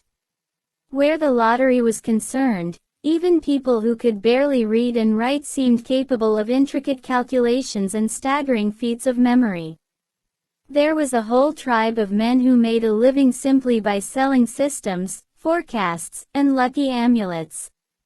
Winston had nothing to do with the running of the lottery, which was managed by the Ministry of Plenty, but he was aware, indeed everyone in the party was aware, that the prizes were largely imaginary. Only small sums were actually paid out, the winners of the big prizes being non-existent persons. In the absence of any real intercommunication between one part of Oceania and another, this was not difficult to arrange. But if there was hope, it lay in the proles. You had to cling on to that.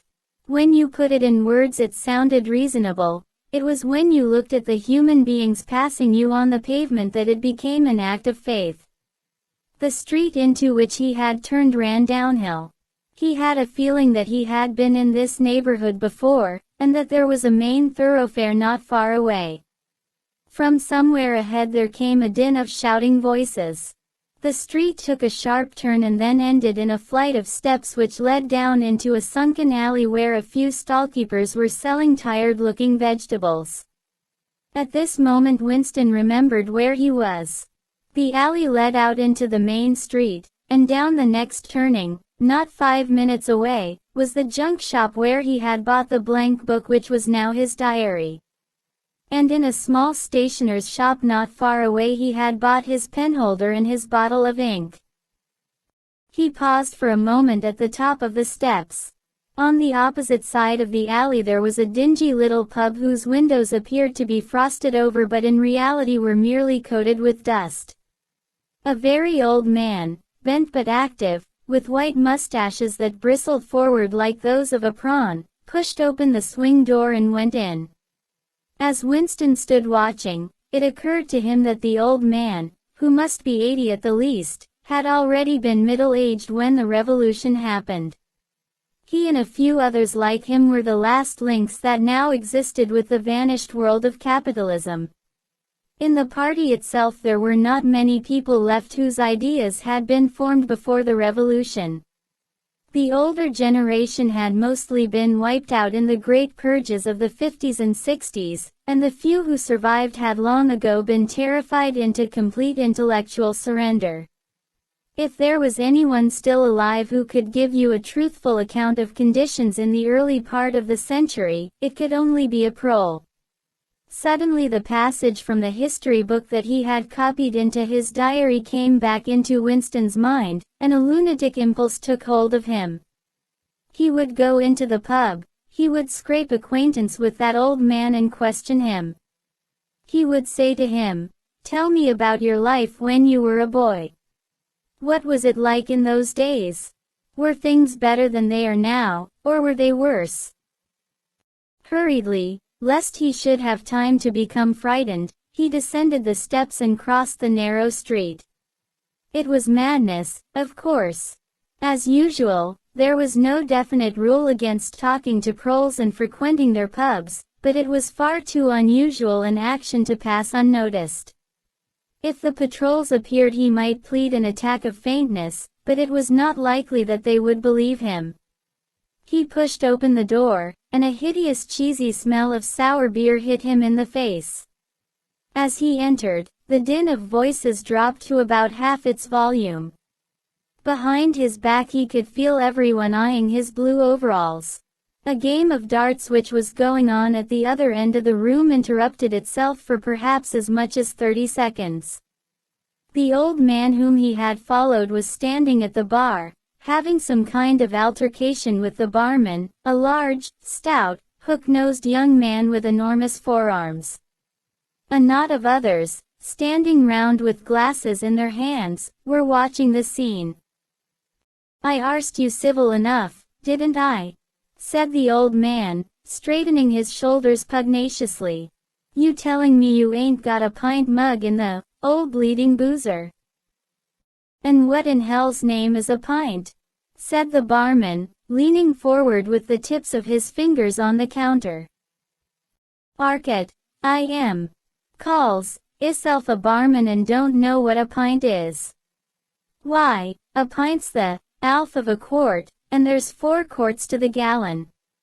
Avenue to teach you the A, B, C next." "Never heard of 'em," said the barman shortly. "Liter and half liter, that's all we serve.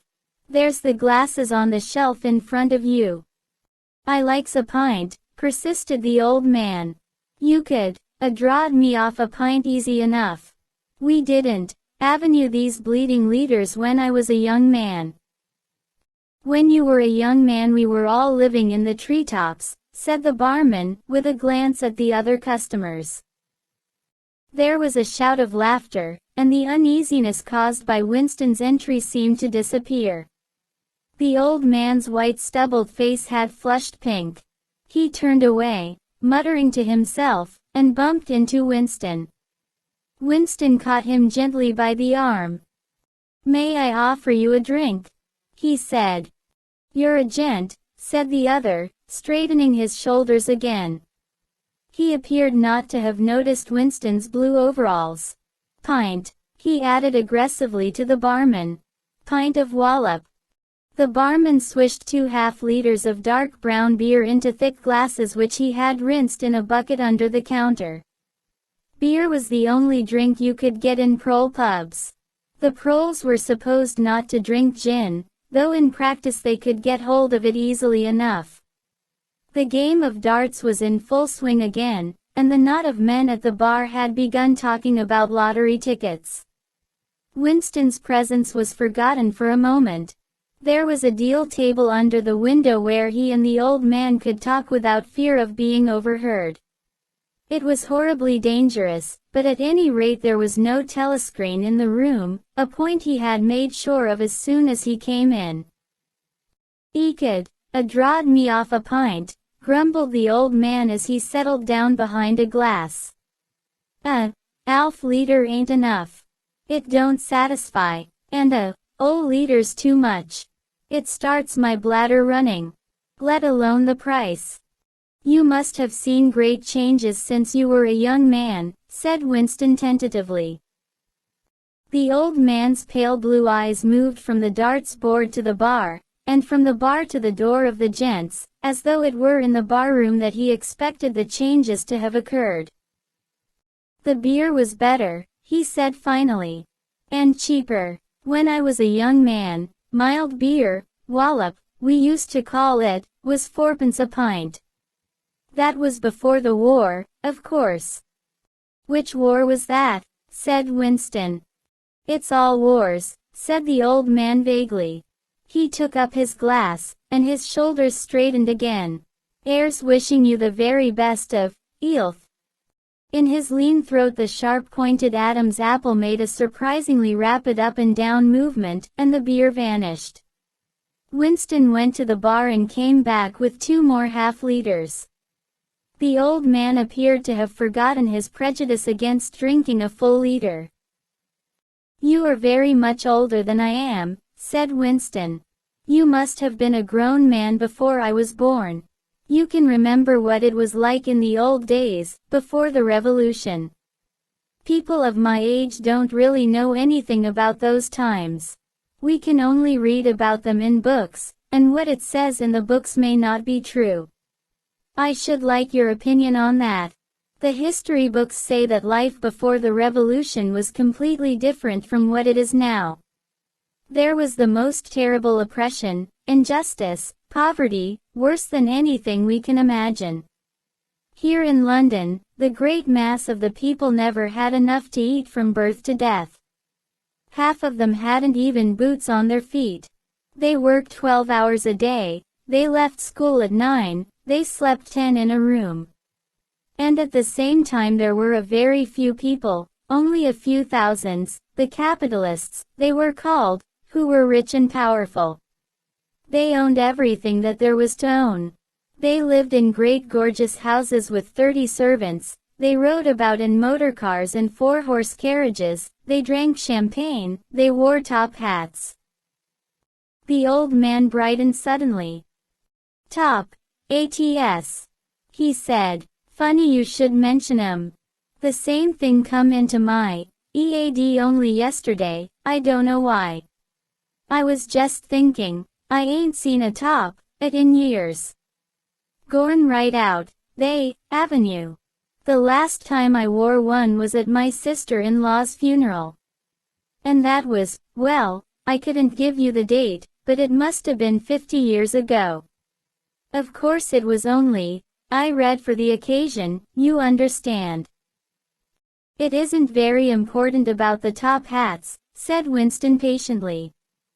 "The point is, these capitalists, they and a few lawyers and priests and so forth who lived on them, were the lords of the earth. Everything existed for their benefit. You, the ordinary people, the workers, were their slaves. They could do what they liked with you. They could ship you off to Canada like cattle. They could sleep with your daughters if they chose. They could order you to be flogged with something called a cat o' nine tails. You had to take your cap off when you passed them. Every capitalist went about with a gang of lackeys who—" The old man brightened again. "Lackeys," he said. "Now there's a word I ain't 'eard since ever so long. Lackeys. That reg'lar takes me back, that does. I recollect, donkey years ago, I used to sometimes go to YDE Park of a Sunday afternoon to hear the blokes making speeches. Salvation Army, Roman Catholics, Jews, Indians, all sorts there was. And there was one bloke, well, I couldn't give you his name, but a real powerful speaker, he was. He didn't, Alf give it 'em. Lackeys, he says, lackeys of the bourgeoisie. Flunkies of the ruling class. Parasites, that was another of them. And, hyenas, he definitely called 'em, hyenas. Of course, he was referring to the Labour Party, you understand. Winston had the feeling that they were talking at cross purposes. What I really wanted to know was this, he said. Do you feel that you have more freedom now than you had in those days? Are you treated more like a human being? In the old days, the rich people, the people at the top. The House of Lords, put in the old man reminiscently. The House of Lords, if you like. What I am asking is, were these people able to treat you as an inferior, simply because they were rich and you were poor? Is it a fact, for instance, that you had to call them, sir, and take off your cap when you passed them? The old man appeared to think deeply. He drank off about a quarter of his beer before answering. Yes, he said, they liked you to touch your cap to 'em. It showed respect, like. I didn't agree with it, myself, but I done it often enough. Had to, as you might say. And was it usual, I'm only quoting what I've read in history books, was it usual for these people and their servants to push you off the pavement into the gutter? One of 'em pushed me once, said the old man. I recollect it as if it was yesterday. It was boat race night. Terribly rowdy they used to get on boat race night, and I bumps into a young bloke on Shaftesbury Avenue. Quite a gent, he was, dress shirt, top, black overcoat. He was kind of zigzagging across the pavement, and I bumps into, I am accidental like. He says, why can't you look where you're going? He says, I say, d'you think you've bought the bleeding pavement? He says, I'll twist your bloody EAD off if you get fresh with me. I says, you're drunk. I'll give you in charge in half a minute, I says. And, if you'll believe me, he puts an on my chest and gives me a shove as pretty near sent me under the wheels of a bus. Well, I was young in them days, and I was going to Avenue fetched, I am one, only. A sense of helplessness took hold of Winston. The old man's memory was nothing but a rubbish heap of details. One could question him all day without getting any real information. The party histories might still be true, after a fashion, they might even be completely true. He made a last attempt. Perhaps I have not made myself clear, he said. What I'm trying to say is this. You have been alive a very long time, you lived half your life before the revolution. In 1925, for instance, you were already grown up. Would you say from what you can remember, that life in 1925 was better than it is now, or worse? If you could choose, would you prefer to live then or now? The old man looked meditatively at the darts board. He finished up his beer, more slowly than before. When he spoke it was with a tolerant, philosophical air, as though the beer had mellowed him. I know what you expect me to say, he said. You expect me to say as I'd sooner be young again. Most people'd say they'd sooner be young, if you arst 'em. You got your health and strength when you're young. When you get to my time of life you ain't never well. I suffer something wicked from my feet, and my bladder's just terrible. 6 and 7 times a night it is me out of bed. On the other hand, there's great advantages in being an old man. You ain't got the same worries. No truck with women, and that's a great thing. I ain't had a woman for near on 30 year, if you'd credit it. Nor wanted to, what's more. Winston sat back against the windowsill. It was no use going on. He was about to buy some more beer when the old man suddenly got up and shuffled rapidly into the stinking urinal at the side of the room. The extra half-liter was already working on him. Winston sat for a minute or two gazing at his empty glass, and hardly noticed when his feet carried him out into the street again. Within 20 years at the most, he reflected, the huge and simple question, was life better before the revolution than it is now? Would have ceased once and for all to be answerable. But in effect it was unanswerable even now, since the few scattered survivors from the ancient world were incapable of comparing one age with another. They remembered a million useless things, a quarrel with a workmate, a hunt for a lost bicycle pump, the expression on a long-dead sister's face, the swirls of dust on a windy morning 70 years ago, but all the relevant facts were outside the range of their vision. They were like the ant, which can see small objects but not large ones.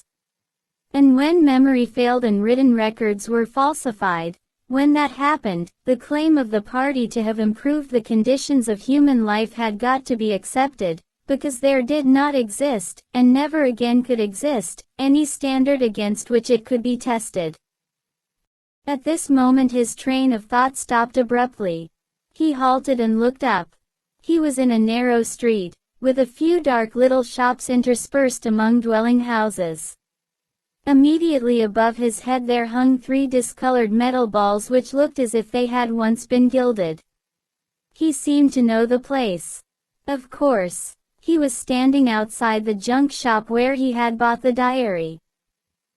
A twinge of fear went through him. It had been a sufficiently rash act to buy the book in the beginning, and he had sworn never to come near the place again. And yet the instant that he allowed his thoughts to wander, his feet had brought him back here of their own accord. It was precisely against suicidal impulses of this kind that he had hoped to guard himself by opening the diary. At the same time he noticed that although it was nearly 21 hours the shop was still open. With the feeling that he would be less conspicuous inside than hanging about on the pavement, he stepped through the doorway. If questioned, he could plausibly say that he was trying to buy razor blades. The proprietor had just lighted a hanging oil lamp which gave off an unclean but friendly smell.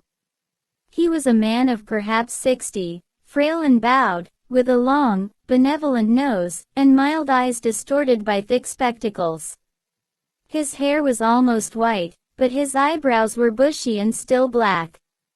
His spectacles, his gentle, fussy movements, and the fact that he was wearing an aged jacket of black velvet, gave him a vague air of intellectuality, as though he had been some kind of literary man, or perhaps a musician. His voice was soft, as though faded, and his accent less debased than that of the majority of proles. "I recognized you on the pavement," he said immediately. "You're the gentleman that bought the young lady's keepsake album. That was a beautiful bit of paper, that was. Cream-laid, it used to be called. There's been no paper like that made for, oh, I dare say 50 years. He peered at Winston over the top of his spectacles. "Is there anything special I can do for you? Or did you just want to look round?" "I was passing," said Winston vaguely. "I just looked in. I don't want anything in particular." "It's just as well," said the other, "because I don't suppose I could have satisfied you." He made an apologetic gesture with his soft-palmed hand. "You see how it is. An empty shop, you might say. Between you and me, the antique trade's just about finished. No demand any longer, and no stock either. Furniture, china, glass, it's all been broken up by degrees. And of course the metal stuff's mostly been melted down. I haven't seen a brass candlestick in years."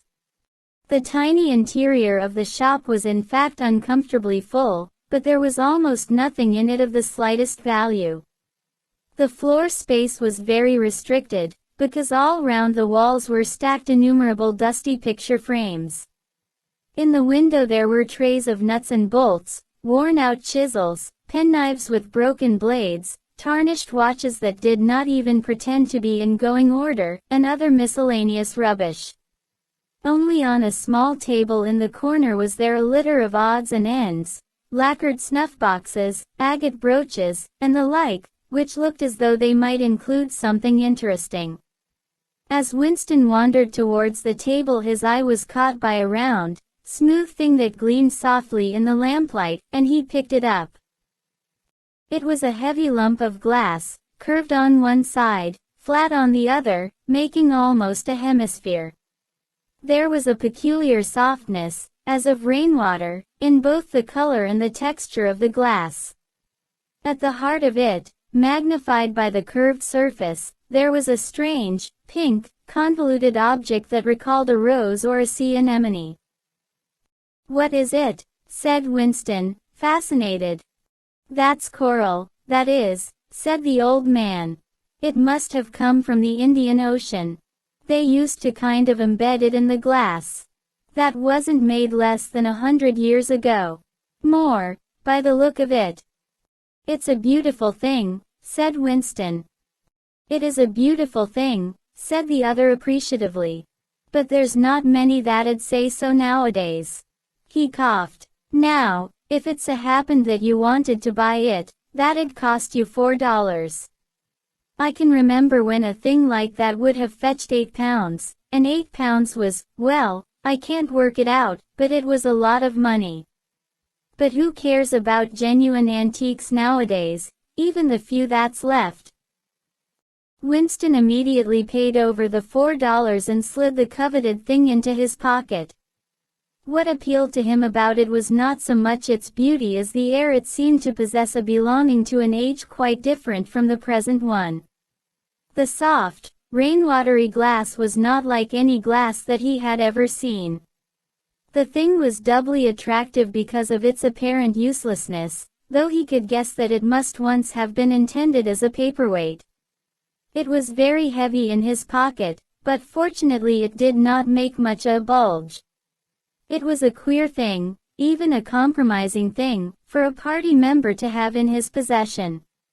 Anything old, and for that matter anything beautiful, was always vaguely suspect. The old man had grown noticeably more cheerful after receiving the $4. Winston realized that he would have accepted 3 or even 2. "There's another room upstairs that you might care to take a look at," he said. "There's not much in it. Just a few pieces. We'll do with a light if we're going upstairs." He lit another lamp, and, with bowed back, led the way slowly up the steep and worn stairs and along a tiny passage, into a room which did not give on the street but looked out on a cobbled yard and a forest of chimney pots. Winston noticed that the furniture was still arranged as though the room were meant to be lived in. There was a strip of carpet on the floor, a picture or two on the walls, and a deep, slatternly armchair drawn up to the fireplace. An old-fashioned glass clock with a 12-hour face was ticking away on the mantelpiece. Under the window, and occupying nearly a quarter of the room, was an enormous bed with the mattress still on it. "We lived here till my wife died," said the old man half apologetically. "I'm selling the furniture off by little and little. Now that's a beautiful mahogany bed, or at least it would be if you could get the bugs out of it. But I dare say you'd find it a little bit cumbersome." He was holding the lamp high up, so as to illuminate the whole room, and in the warm dim light the place looked curiously inviting. The thought flitted through Winston's mind that it would probably be quite easy to rent the room for a few dollars a week, if he dared to take the risk. It was a wild, impossible notion, to be abandoned as soon as thought of, but the room had awakened in him a sort of nostalgia, a sort of ancestral memory. It seemed to him that he knew exactly what it felt like to sit in a room like this, in an armchair beside an open fire with your feet in the fender and a kettle on the hob, utterly alone, utterly secure, with nobody watching you, no voice pursuing you, no sound except the singing of the kettle and the friendly ticking of the clock. "There's no telescreen," he could not help murmuring. "Ah," said the old man. "I never had one of those things. Too expensive. And I never seemed to feel the need of it, somehow. Now that's a nice gate-leg table in the corner there. Though of course you'd have to put new hinges on it if you wanted to use the flaps." There was a small bookcase in the other corner, and Winston had already gravitated towards it. It contained nothing but rubbish. The hunting down and destruction of books had been done with the same thoroughness in the prole quarters as everywhere else. It was very unlikely that there existed anywhere in Oceania a copy of a book printed earlier than 1960. The old man, still carrying the lamp, was standing in front of a picture in a rosewood frame which hung on the other side of the fireplace, opposite the bed. "Now, if you happen to be interested in old prints at all," he began delicately. Winston came across to examine the picture. It was a steel engraving of an oval building with rectangular windows, and a small tower in front. There was a railing running round the building, and at the rear end there was what appeared to be a statue. Winston gazed at it for some moments.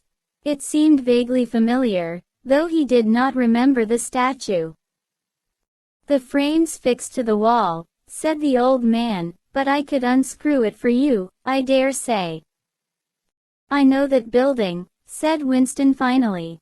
"It's a ruin now. It's in the middle of the street outside the Palace of Justice." "That's right.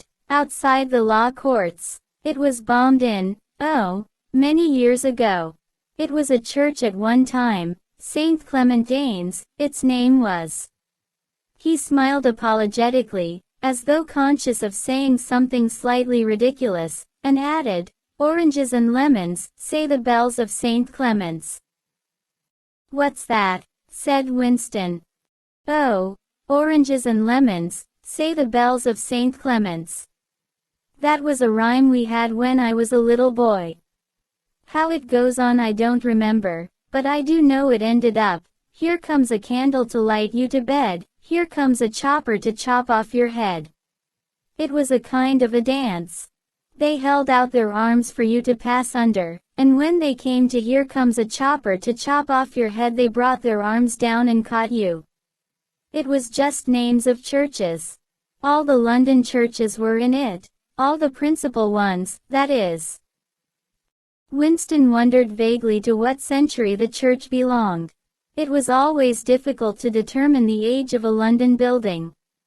Anything large and impressive, if it was reasonably new in appearance, was automatically claimed as having been built since the Revolution, while anything that was obviously of earlier date was ascribed to some dim period called the Middle Ages.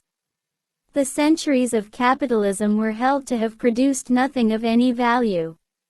One could not learn history from architecture any more than one could learn it from books.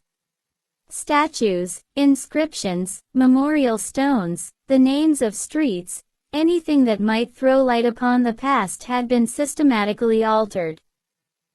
"I never knew it had been a church," he said. "There's a lot of them left, really," said the old man, "though they've been put to other uses. Now, how did that rhyme go? Ah, I've got it. Oranges and lemons, say the bells of St. Clement's.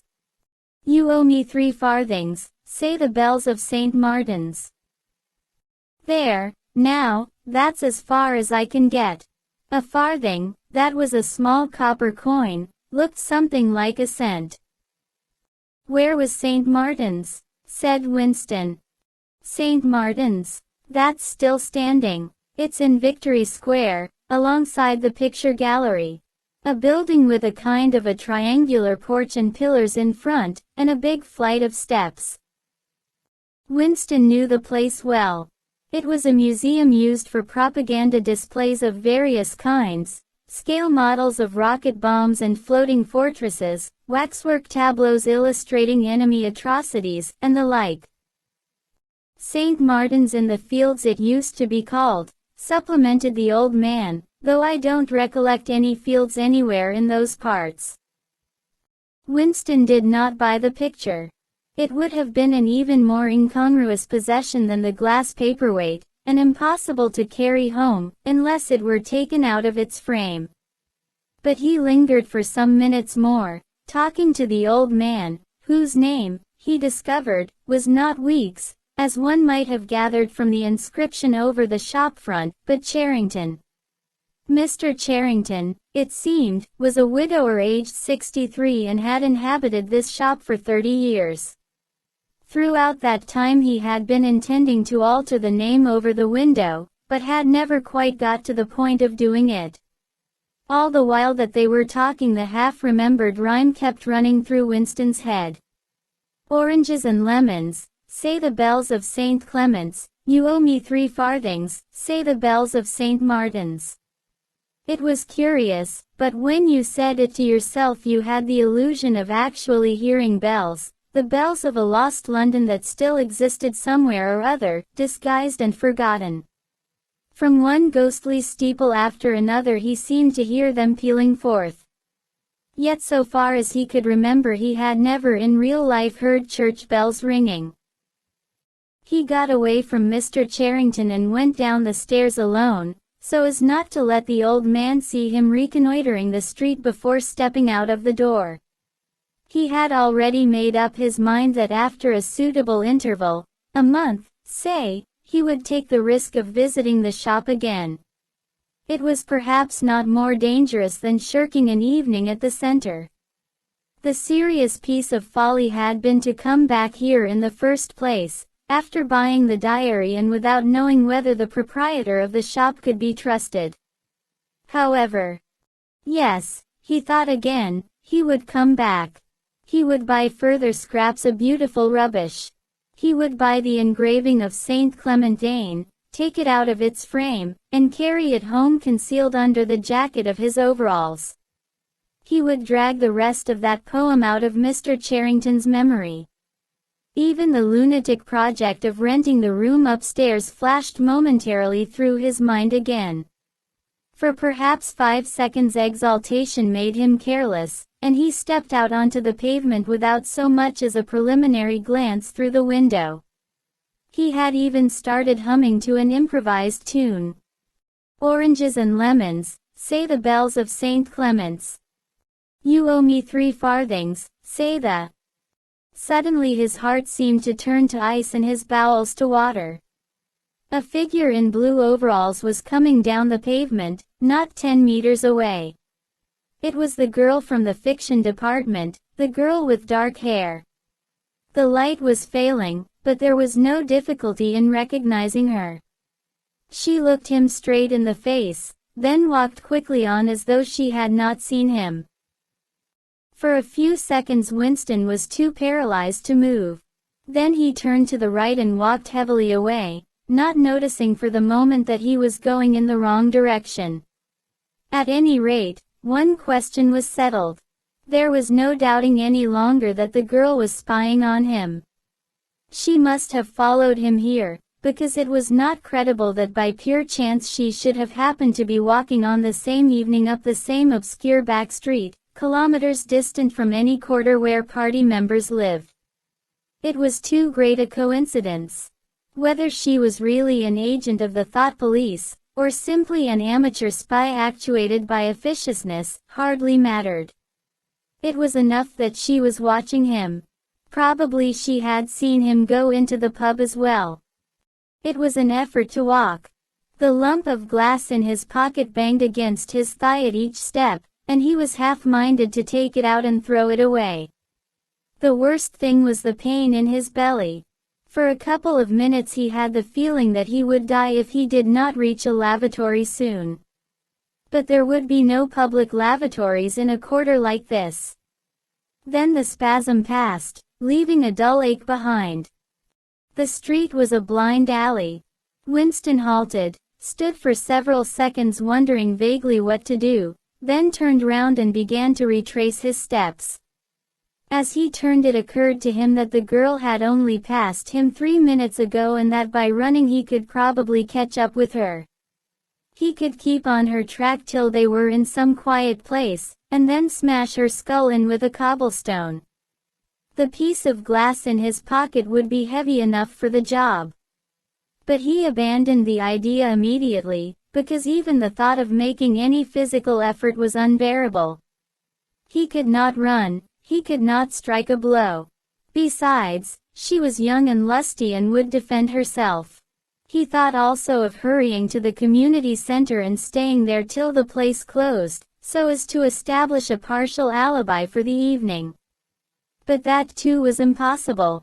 A deadly lassitude had taken hold of him.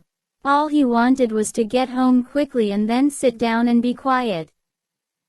It was after 22 hours when he got back to the flat. The lights would be switched off at the main at 23:30. He went into the kitchen and swallowed nearly a teacupful of Victory gin. Then he went to the table in the alcove, sat down, and took the diary out of the drawer. But he did not open it at once.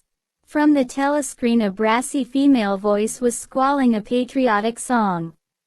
He sat staring at the marbled cover of the book, trying without success to shut the voice out of his consciousness. It was at night that they came for you, always at night. The proper thing was to kill yourself before they got you. Undoubtedly some people did so. Many of the disappearances were actually suicides. But it needed desperate courage to kill yourself in a world where firearms, or any quick and certain poison, were completely unprocurable. He thought with a kind of astonishment of the biological uselessness of pain and fear, the treachery of the human body which always freezes into inertia at exactly the moment when a special effort is needed. He might have silenced the dark-haired girl if only he had acted quickly enough, but precisely because of the extremity of his danger he had lost the power to act. It struck him that in moments of crisis one is never fighting against an external enemy but always against one's own body. Even now, in spite of the gin, the dull ache in his belly made consecutive thought impossible. And it is the same, he perceived, in all seemingly heroic or tragic situations. On the battlefield, in the torture chamber, on a sinking ship, the issues that you are fighting for are always forgotten, because the body swells up until it fills the universe, and even when you are not paralyzed by fright or screaming with pain, life is a moment-to-moment struggle against hunger or cold or sleeplessness, against a sour stomach or an aching tooth. He opened the diary. It was important to write something down. The woman on the telescreen had started a new song.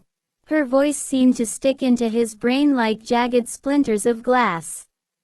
He tried to think of O'Brien, for whom, or to whom, the diary was written, but instead he began thinking of the things that would happen to him after the thought police took him away.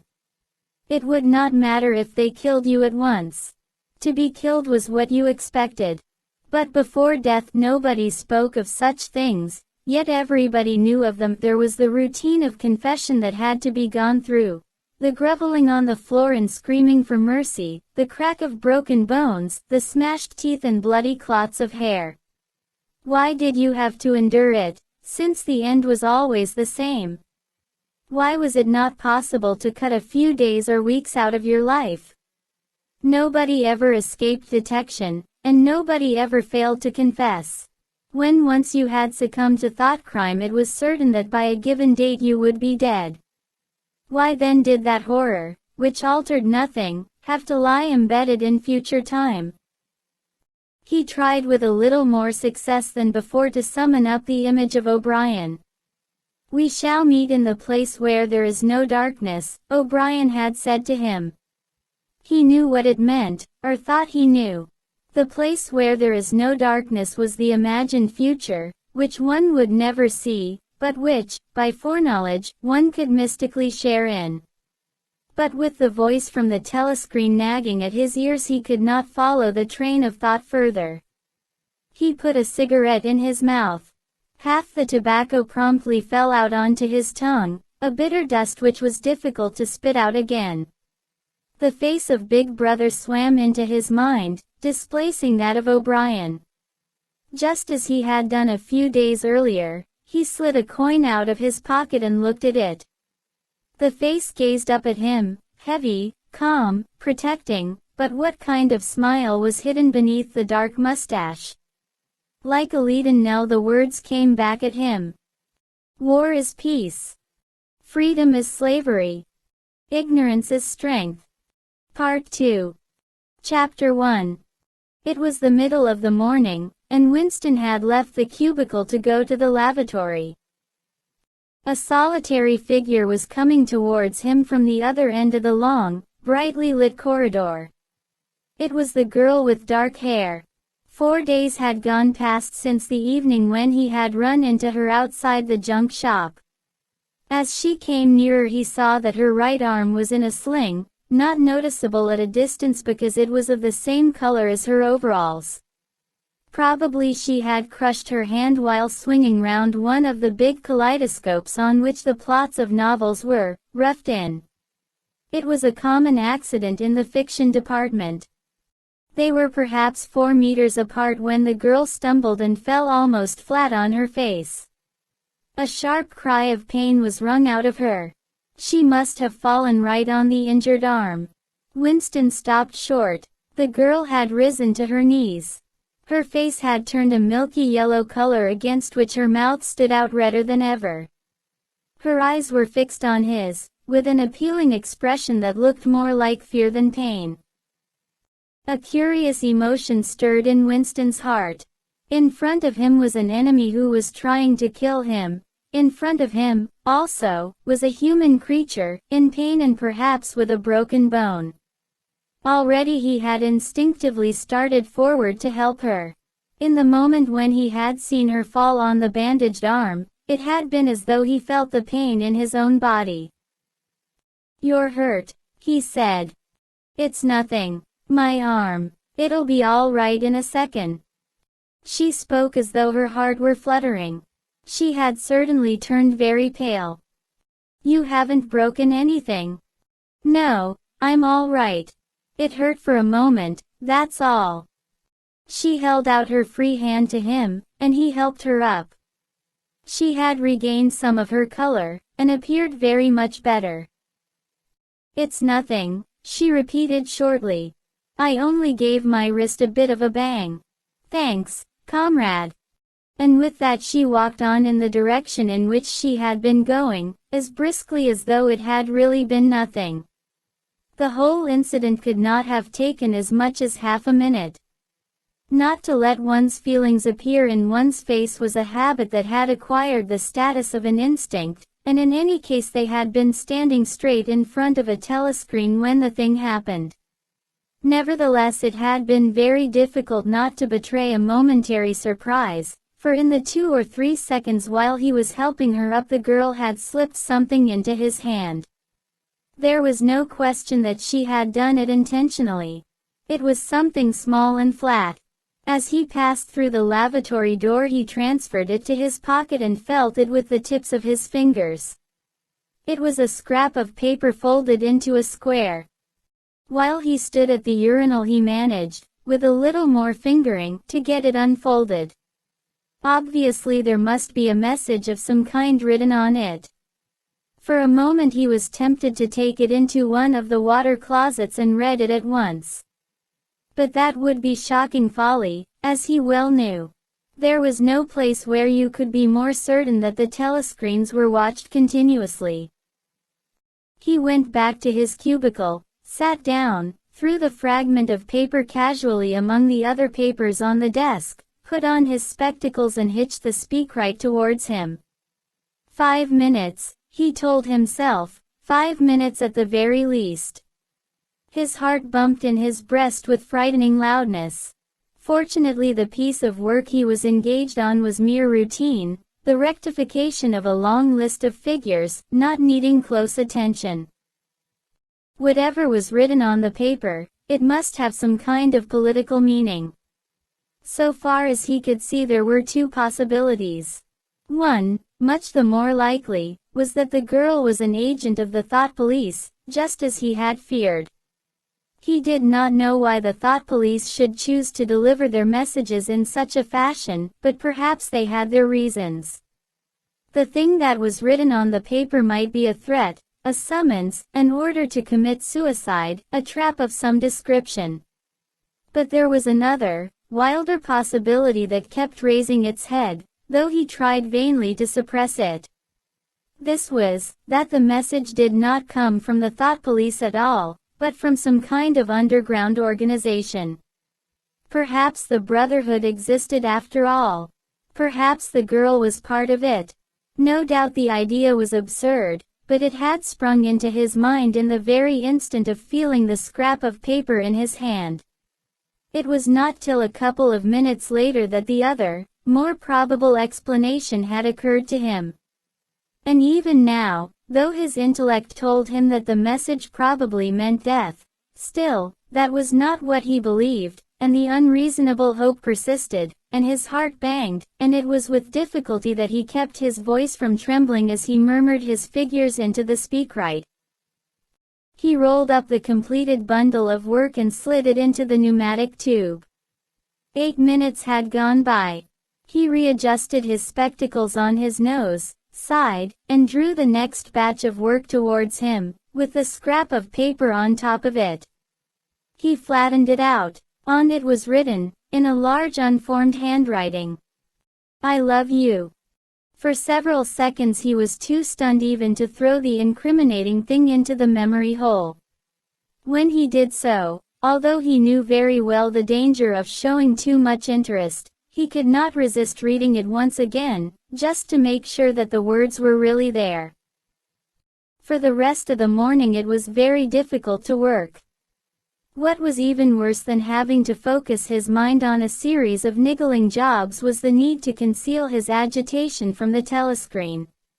He felt as though a fire were burning in his belly. Lunch in the hot, crowded, noise-filled canteen was torment. He had hoped to be alone for a little while during the lunch hour, but as bad luck would have it the imbecile Parsons flopped down beside him, the tang of his sweat almost defeating the tinny smell of stew, and kept up a stream of talk about the preparations for Hate Week. He was particularly enthusiastic about a papier-mâché model of Big Brother's head, 2 meters wide, which was being made for the occasion by his daughter's troop of spies. The irritating thing was that in the racket of voices Winston could hardly hear what Parsons was saying, and was constantly having to ask for some fatuous remark to be repeated. Just once he caught a glimpse of the girl, at a table with 2 other girls at the far end of the room. She appeared not to have seen him, and he did not look in that direction again. The afternoon was more bearable. Immediately after lunch there arrived a delicate, difficult piece of work which would take several hours and necessitated putting everything else aside. It consisted in falsifying a series of production reports of 2 years ago in such a way as to cast discredit on a prominent member of the inner party who was now under a cloud. This was the kind of thing that Winston was good at, and for more than 2 hours he succeeded in shutting the girl out of his mind altogether. Then the memory of her face came back, and with it a raging, intolerable desire to be alone. Until he could be alone it was impossible to think this new development out. Tonight was one of his nights at the community center. He wolfed another tasteless meal in the canteen, hurried off to the center, took part in the solemn foolery of a discussion group, played 2 games of table tennis, swallowed several glasses of gin, and sat for half an hour through a lecture entitled, Ingsoc in Relation to Chess. His soul writhed with boredom, but for once he had had no impulse to shirk his evening at the center. At the sight of the words "I love you" the desire to stay alive had welled up in him, and the taking of minor risks suddenly seemed stupid. It was not till 23 hours, when he was home and in bed, in the darkness, where you were safe even from the telescreen so long as you kept silent, that he was able to think continuously. It was a physical problem that had to be solved: how to get in touch with the girl and arrange a meeting. He did not consider any longer the possibility that she might be laying some kind of trap for him. He knew that it was not so, because of her unmistakable agitation when she handed him the note. Obviously she had been frightened out of her wits, as well she might be. Nor did the idea of refusing her advances even cross his mind. Only 5 nights ago he had contemplated smashing her skull in with a cobblestone, but that was of no importance. He thought of her naked, youthful body, as he had seen it in his dream. He had imagined her a fool like all the rest of them, her head stuffed with lies and hatred, her belly full of ice. A kind of fever seized him at the thought that he might lose her, the white youthful body might slip away from him. What he feared more than anything else was that she would simply change her mind if he did not get in touch with her quickly. But the physical difficulty of meeting was enormous. It was like trying to make a move at chess when you were already mated. Whichever way you turned, the telescreen faced you.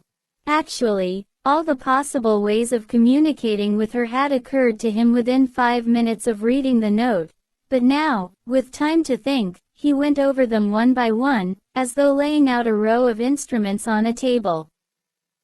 Obviously the kind of encounter that had happened this morning could not be repeated. If she had worked in the records department it might have been comparatively simple, but he had only a very dim idea whereabouts in the building the fiction department lay, and he had no pretext for going there.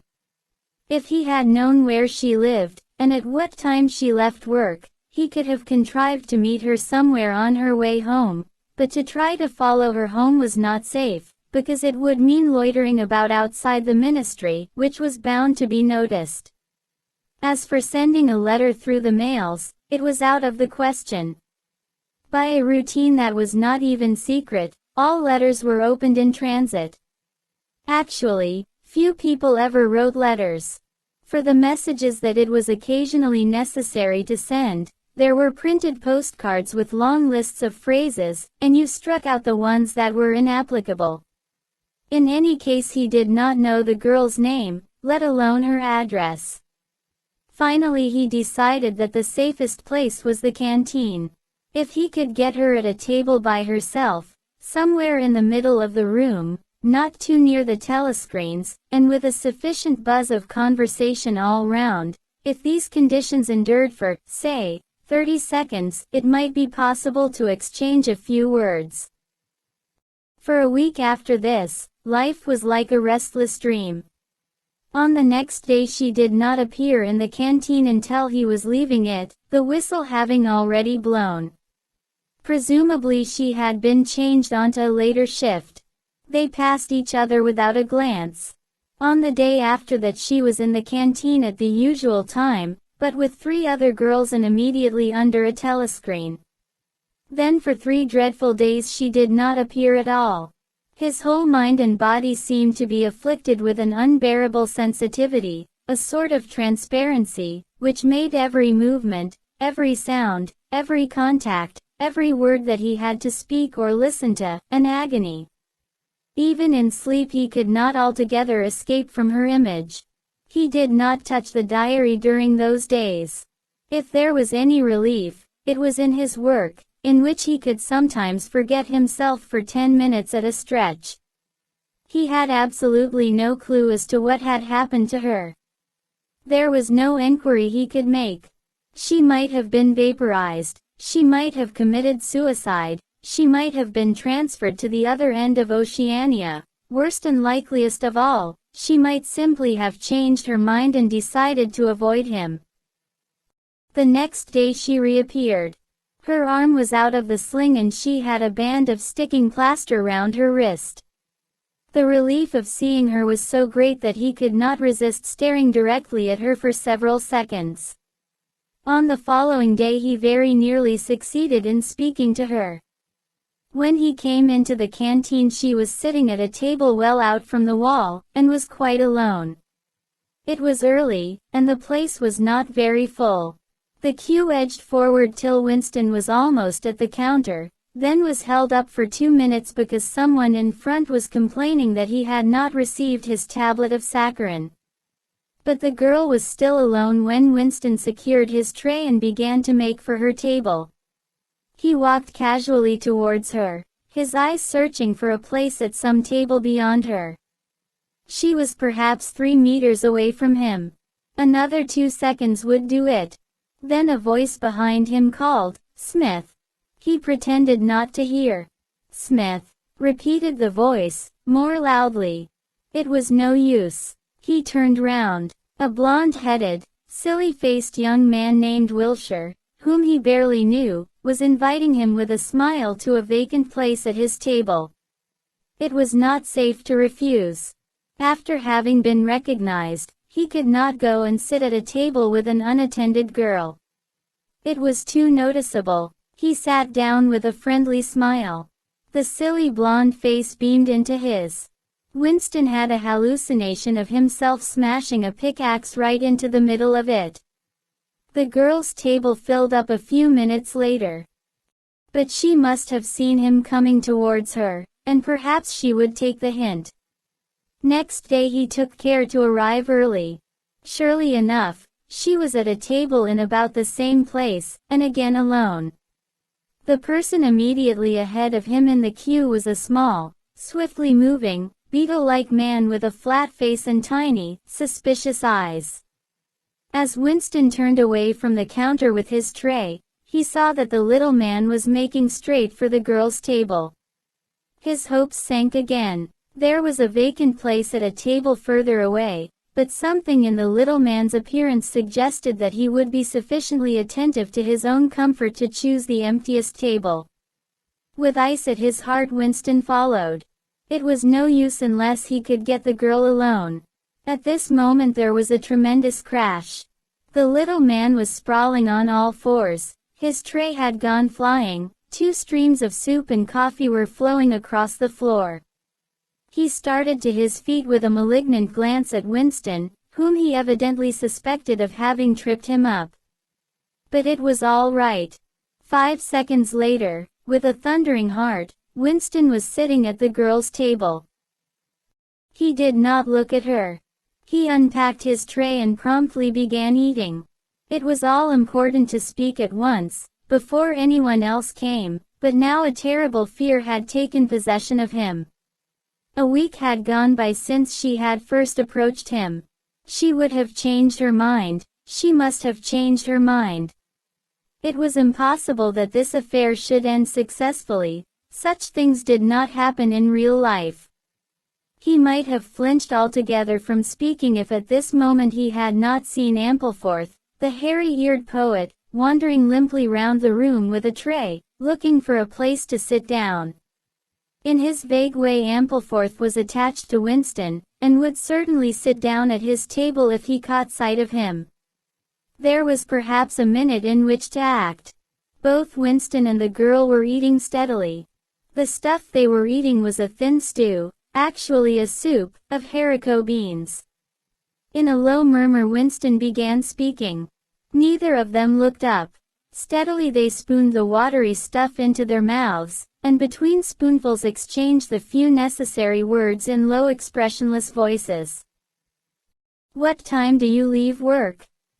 18:30. "Where can we meet?" "Victory Square, near the monument." "It's full of telescreens." "It doesn't matter if there's a crowd." "Any signal?" "No. Don't come up to me until you see me among a lot of people. And don't look at me. Just keep somewhere near me." "What time?" 19 hours. "All right." Ampleforth failed to see Winston and sat down at another table. They did not speak again, and, so far as it was possible for 2 people sitting on opposite sides of the same table, they did not look at one another. The girl finished her lunch quickly and made off, while Winston stayed to smoke a cigarette.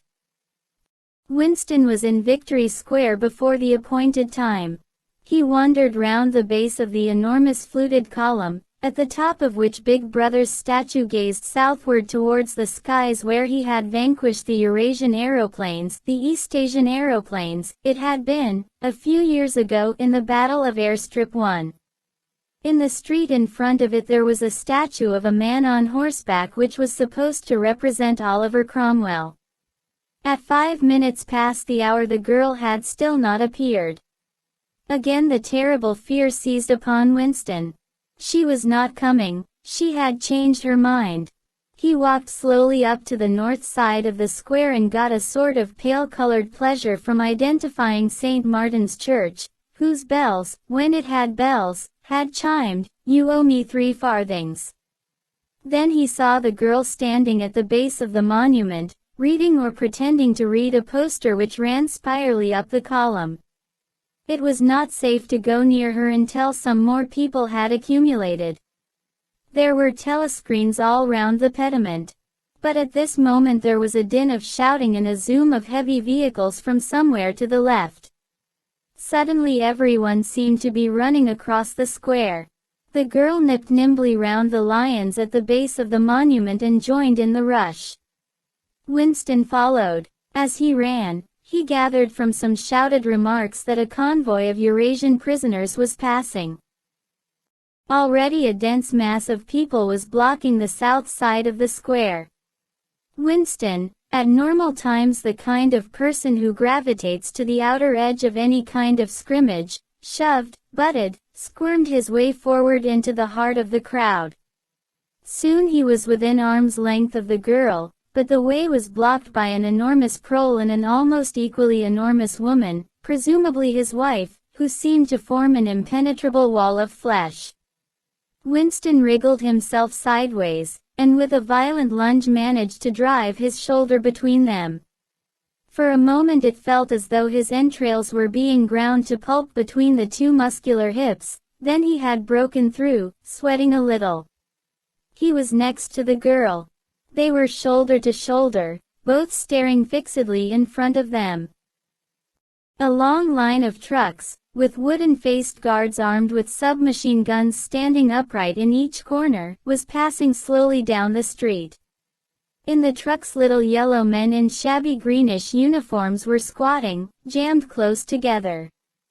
Their sad Mongolian faces gazed out over the sides of the trucks, utterly incurious. Occasionally when a truck jolted there was a clank-clank of metal. All the prisoners were wearing leg irons. Truckload after truckload of the sad faces passed. Winston knew they were there, but he saw them only intermittently. The girl's shoulder, and her arm right down to the elbow, were pressed against his. Her cheek was almost near enough for him to feel its warmth. She had immediately taken charge of the situation, just as she had done in the canteen.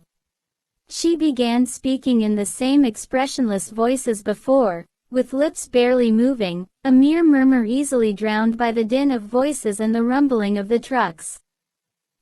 "Can you hear me?" "Yes." "Can you get Sunday afternoon off?" "Yes." "Then listen carefully. You'll have to remember this.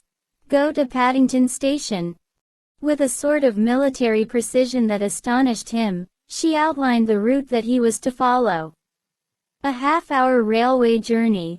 Turn left outside the station, 2 kilometers along the road, a gate with the top bar missing, a path across a field, a grass-grown lane, a track between bushes, a dead tree with moss on it. It was as though she had a map inside her head. "Can you remember all that?" she murmured finally. "Yes." "You turn left, then right, then left again. And the gate's got no top bar." "Yes." "What time?" "About 15. You may have to wait. I'll get there by another way." "Are you sure you remember everything?" "Yes." "Then get away from me as quick as you can." She need not have told him that. But for the moment they could not extricate themselves from the crowd. The trucks were still filing past, the people still insatiably gaping. At the start there had been a few boos and hisses, but it came only from the party members among the crowd, and had soon stopped. The prevailing emotion was simply curiosity. Foreigners, whether from Eurasia or from Eastasia, were a kind of strange animal. One literally never saw them except in the guise of prisoners, and even as prisoners one never got more than a momentary glimpse of them.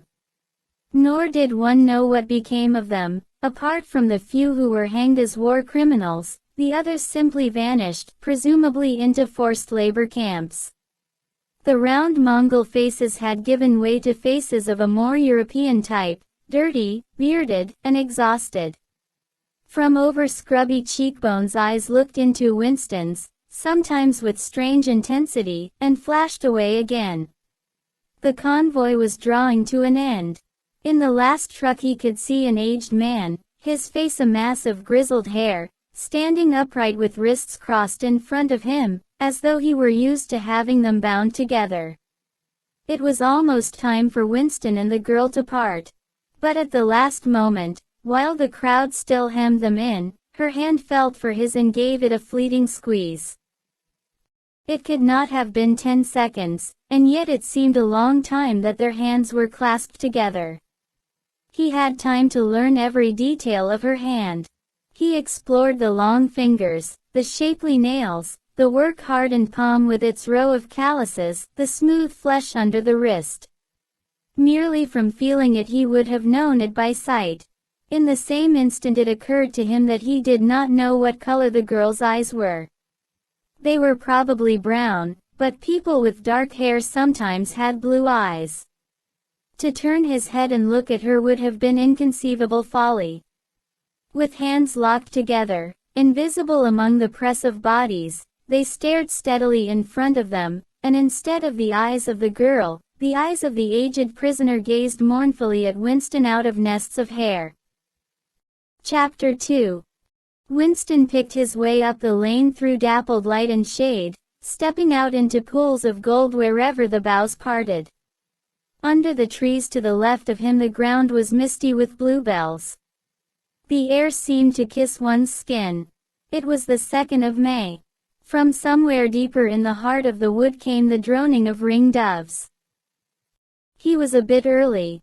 There had been no difficulties about the journey, and the girl was so evidently experienced that he was less frightened than he would normally have been. Presumably she could be trusted to find a safe place. In general you could not assume that you were much safer in the country than in London. There were no telescreens, of course, but there was always the danger of concealed microphones by which your voice might be picked up and recognized. Besides, it was not easy to make a journey by yourself without attracting attention. For distances of less than 100 kilometers it was not necessary to get your passport endorsed, but sometimes there were patrols hanging about the railway stations, who examined the papers of any party member they found there and asked awkward questions. However, no patrols had appeared, and on the walk from the station he had made sure by cautious backward glances that he was not being followed. The train was full of proles, in holiday mood because of the summery weather. The wooden-seated carriage in which he traveled was filled to overflowing by a single enormous family, ranging from a toothless great-grandmother to a month-old baby, going out to spend an afternoon with in-laws in the country, and, as they freely explained to Winston, to get hold of a little black market butter. The lane widened, and in a minute he came to the footpath she had told him of, a mere cattle track which plunged between the bushes. He had no watch, but it could not be 15 yet. The bluebells were so thick underfoot that it was impossible not to tread on them. He knelt down and began picking some, partly to pass the time away, but also from a vague idea that he would like to have a bunch of flowers to offer to the girl when they met. He had got together a big bunch and was smelling their faint sickly scent when a sound at his back froze him, the unmistakable crackle of a foot on twigs. He went on picking bluebells. It was the best thing to do. It might be the girl, or he might have been followed after all. To look round was to show guilt. He picked another and another. A hand fell lightly on his shoulder. He looked up. It was the girl. She shook her head, evidently as a warning that he must keep silent, then parted the bushes and quickly led the way along the narrow track into the wood. Obviously she had been that way before, for she dodged the boggy bits as though by habit.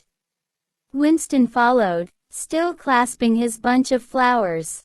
His first feeling was relief, but as he watched the strong slender body moving in front of him, with the scarlet sash that was just tight enough to bring out the curve of her hips, the sense of his own inferiority was heavy upon him.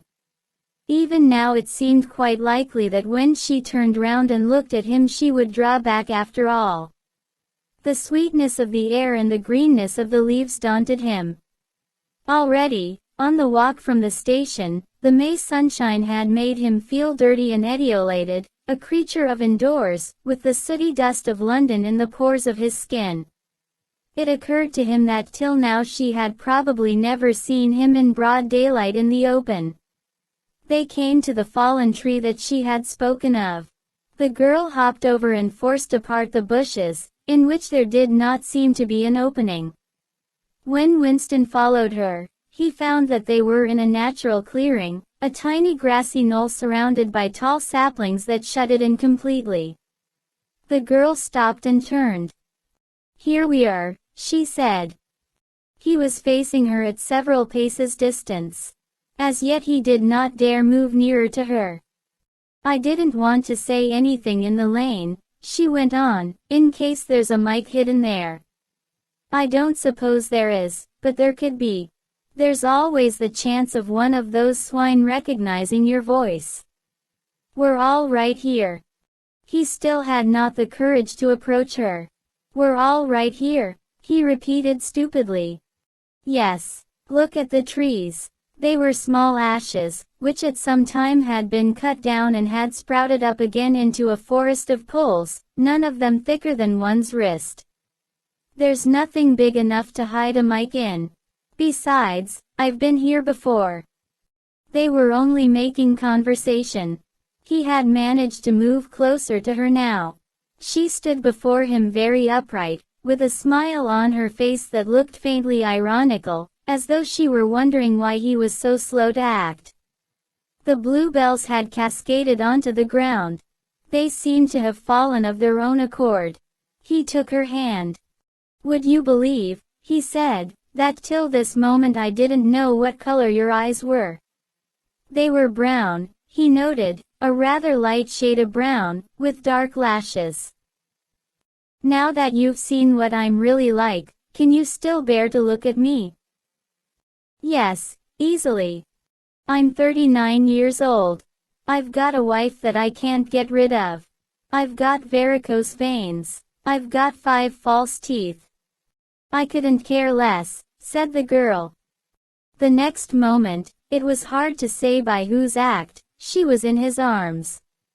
At the beginning he had no feeling except sheer incredulity. The youthful body was strained against his own, the mass of dark hair was against his face, and yes, actually she had turned her face up and he was kissing the wide red mouth. She had clasped her arms about his neck, she was calling him darling, precious one, loved one. He had pulled her down onto the ground, she was utterly unresisting, he could do what he liked with her. But the truth was that he had no physical sensation, except that of mere contact. All he felt was incredulity and pride. He was glad that this was happening, but he had no physical desire. It was too soon. Her youth and prettiness had frightened him. He was too much used to living without women, he did not know the reason. The girl picked herself up and pulled a bluebell out of her hair. She sat against him, putting her arm round his waist. "Never mind, dear, there's no hurry. We've got the whole afternoon. Isn't this a splendid hideout? I found it when I got lost once on a community hike. If anyone was coming you could hear them 100 meters away." "What is your name?" said Winston. "Julia. I know yours. It's Winston, Winston Smith." "How did you find that out?" "I expect I'm better at finding things out than you are, dear. Tell me, what did you think of me before that day I gave you the note?" He did not feel any temptation to tell lies to her. It was even a sort of love offering to start off by telling the worst. "I hated the sight of you," he said. I wanted to rape you and then murder you afterwards. 2 weeks ago I thought seriously of smashing your head in with a cobblestone. If you really want to know, I imagined that you had something to do with the thought police." The girl laughed delightedly, evidently taking this as a tribute to the excellence of her disguise. "Not the thought police. You didn't honestly think that?" "Well, perhaps not exactly that. But from your general appearance, merely because you're young and fresh and healthy, you understand, I thought that probably. You thought I was a good party member. Pure in word and deed. Banners, processions, slogans, games, community hikes, all that stuff. And you thought that if I had a quarter of a chance I'd denounce you as a thought criminal and get you killed off." "Yes, something of that kind. A great many young girls are like that, you know. It's this bloody thing that does it," she said, ripping off the scarlet sash of the Junior Anti-Sex League and flinging it onto a bough. Then, as though touching her waist had reminded her of something, she felt in the pocket of her overalls and produced a small slab of chocolate. She broke it in half and gave one of the pieces to Winston. Even before he had taken it he knew by the smell that it was very unusual chocolate. It was dark and shiny, and was wrapped in silver paper. Chocolate normally was dull brown crumbly stuff that tasted, as nearly as one could describe it, like the smoke of a rubbish fire. But at some time or another he had tasted chocolate like the piece she had given him. The first whiff of its scent had stirred up some memory which he could not pin down, but which was powerful and troubling. "Where did you get this stuff?" he said. "Black market," she said indifferently. "Actually I am that sort of girl, to look at. I'm good at games. I was a troop leader in the Spies. I do voluntary work 3 evenings a week for the Junior Anti-Sex League. Hours and hours of spent pasting their bloody rot all over London. I always carry one end of a banner in the processions. I always look cheerful and I never shirk anything. Always yell with the crowd, that's what I say. It's the only way to be safe." The first fragment of chocolate had melted on Winston's tongue. The taste was delightful, but there was still that memory moving round the edges of his consciousness, something strongly felt but not reducible to definite shape, like an object seen out of the corner of one's eye. He pushed it away from him, aware only that it was the memory of some action which he would have liked to undo but could not. "You are very young," he said. "You are 10 or 15 years younger than I am. What could you see to attract you in a man like me?" "It was something in your face. I thought I'd take a chance. I'm good at spotting people who don't belong. As soon as I saw you I knew you were against them." Them, it appeared, meant the party, and above all the inner party, about whom she talked with an open jeering hatred which made Winston feel uneasy, although he knew that they were safe here if they could be safe anywhere.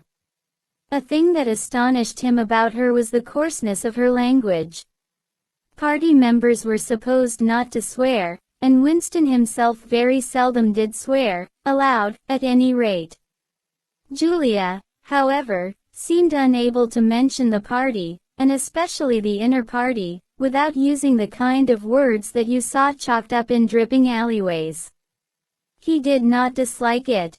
It was merely one symptom of her revolt against the party and all its ways, and somehow it seemed natural and healthy, like the sneeze of a horse that smells bad hay.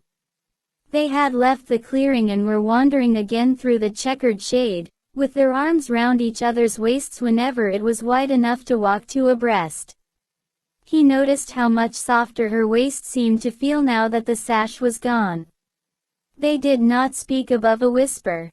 Outside the clearing, Julia said, it was better to go quietly.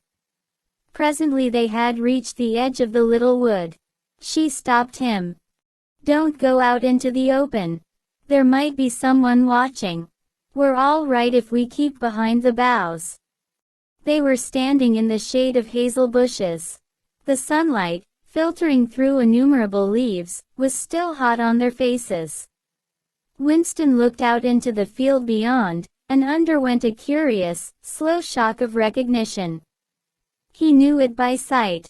An old, close-bitten pasture, with a footpath wandering across it and a molehill here and there.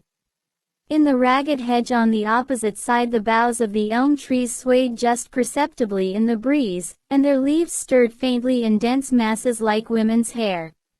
Surely somewhere nearby, but out of sight, there must be a stream with green pools where dace were swimming. "Isn't there a stream somewhere near here?" he whispered. "That's right, there is a stream. It's at the edge of the next field, actually. There are fish in it, great big ones.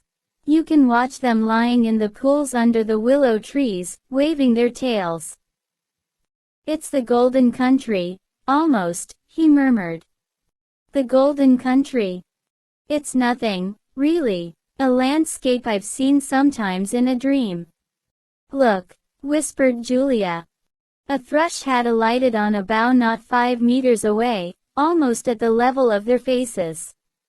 Perhaps it had not seen them. It was in the sun, they in the shade.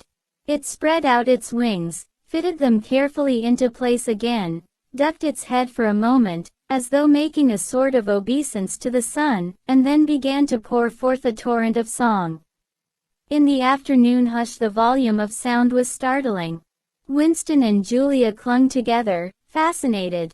The music went on, minute after minute, with astonishing variations, never once repeating itself, almost as though the bird were deliberately showing off its virtuosity.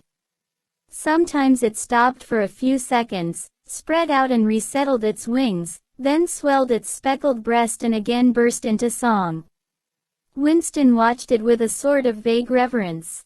For whom, for what, was that bird singing? No mate, no rival was watching it. What made it sit at the edge of the lonely wood and pour its music into nothingness? He wondered whether after all there was a microphone hidden somewhere near. He and Julia had only spoken in low whispers, and it would not pick up what they had said, but it would pick up the thrush.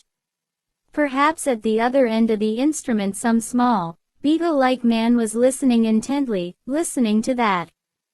But by degrees the flood of music drove all speculations out of his mind. It was as though it were a kind of liquid stuff that poured all over him and got mixed up with the sunlight that filtered through the leaves. He stopped thinking and merely felt.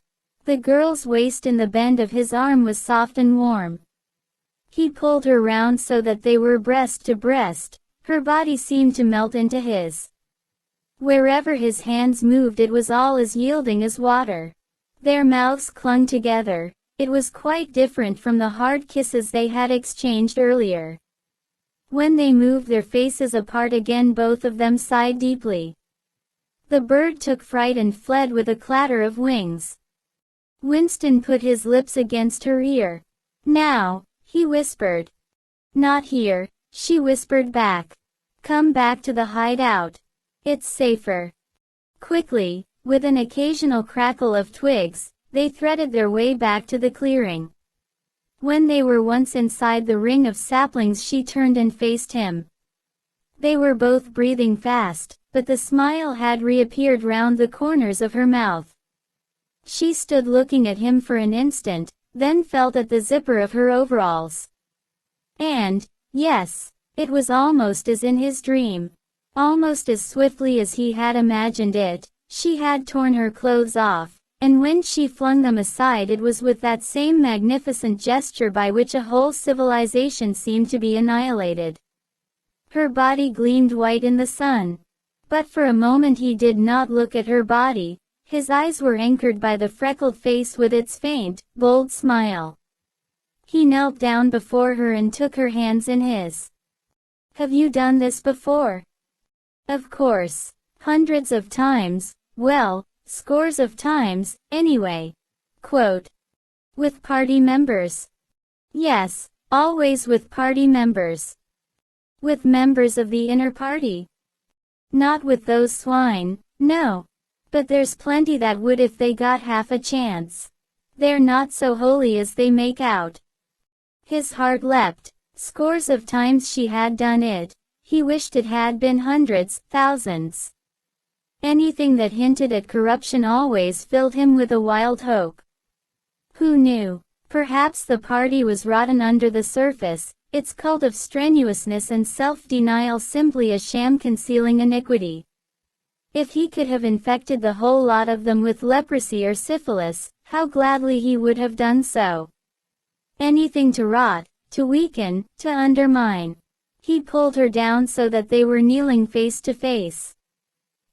Listen, the more men you've had, the more I love you. Do you understand that? Yes, perfectly. I hate purity, I hate goodness. I don't want any virtue to exist anywhere. I want everyone to be corrupt to the bones. Well then, I ought to suit you, dear. I'm corrupt to the bones. You like doing this. I don't mean simply me. I mean the thing in itself.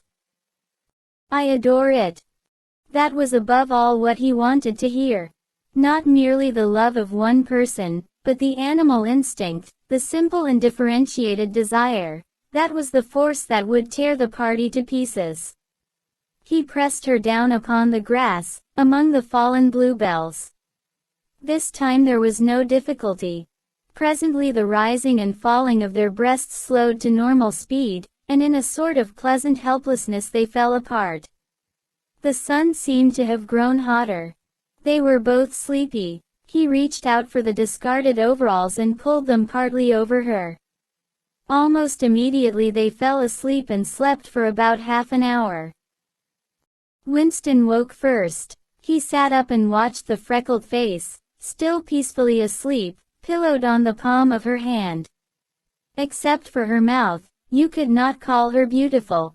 There was a line or two round the eyes, if you looked closely. The short dark hair was extraordinarily thick and soft.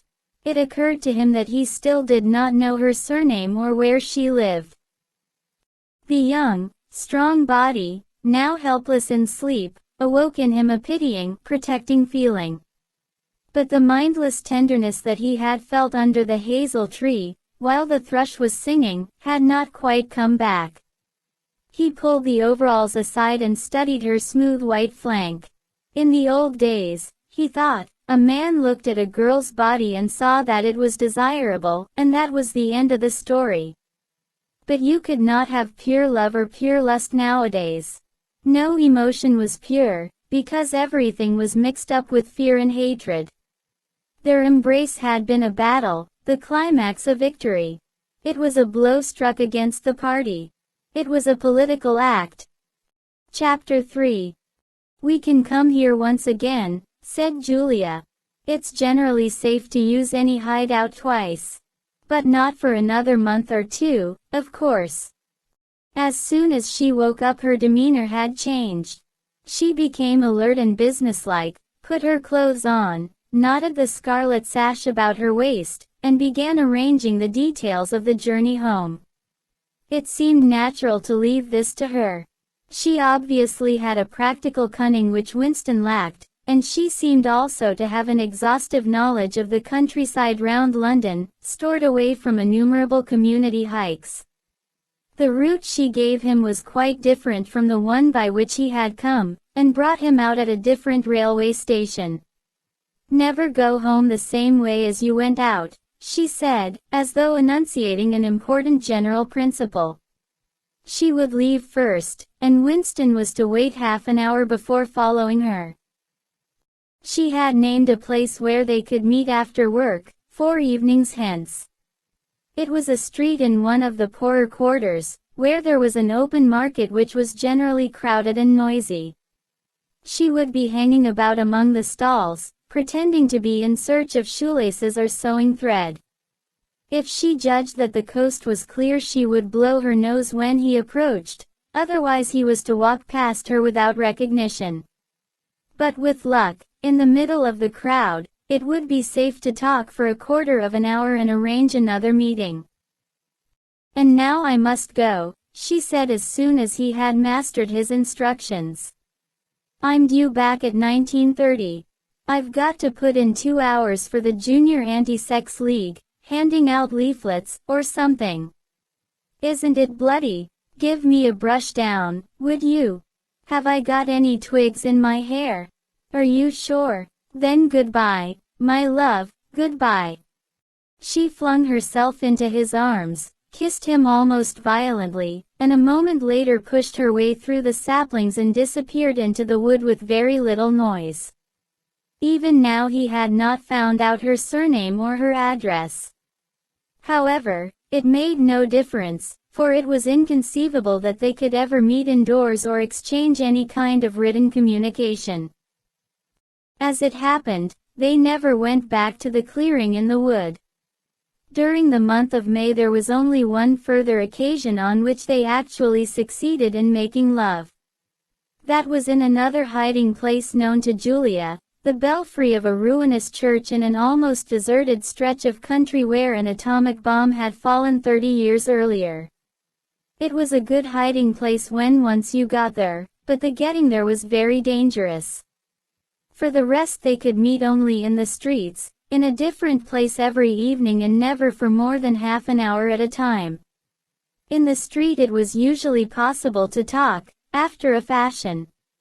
As they drifted down the crowded pavements, not quite abreast and never looking at one another, they carried on a curious, intermittent conversation which flicked on and off like the beams of a lighthouse, suddenly nipped into silence by the approach of a party uniform or the proximity of a telescreen, then taken up again minutes later in the middle of a sentence, then abruptly cut short as they parted at the agreed spot, then continued almost without introduction on the following day.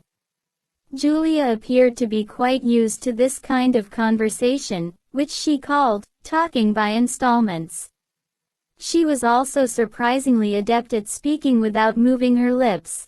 Just once in almost a month of nightly meetings they managed to exchange a kiss. They were passing in silence down a side street. Julia would never speak when they were away from the main streets. When there was a deafening roar, the earth heaved, and the air darkened, and Winston found himself lying on his side, bruised and terrified. A rocket bomb must have dropped quite near at hand. Suddenly he became aware of Julia's face a few centimeters from his own, deathly white as chalk. Even her lips were white. She was dead. He clasped her against him, and found that he was kissing a live warm face. But there was some powdery stuff that got in the way of his lips. Both of their faces were thickly coated with plaster. There were evenings when they reached their rendezvous and then had to walk past one another without a sign, because a patrol had just come round the corner or a helicopter was hovering overhead. Even if it had been less dangerous, it would still have been difficult to find time to meet. Winston's working week was 60 hours, Julia's was even longer, and their free days varied according to the pressure of work and did not often coincide. Julia, in any case, seldom had an evening completely free. She spent an astonishing amount of time in attending lectures and demonstrations, distributing literature for the Junior Anti-Sex League, preparing banners for Hate Week, making collections for the Savings Campaign, and such like activities. It paid, she said. It was camouflage. If you kept the small rules, you could break the big ones. She even induced Winston to mortgage yet another of his evenings by enrolling himself for the part-time munition work which was done voluntarily by zealous party members. So, one evening every week, Winston spent 4 hours of paralyzing boredom, screwing together small bits of metal which were probably parts of bomb fuses, in a drafty ill-lit workshop where the knocking of hammers mingled drearily with the music of the telescreens. When they met in the church tower the gaps in their fragmentary conversation were filled up.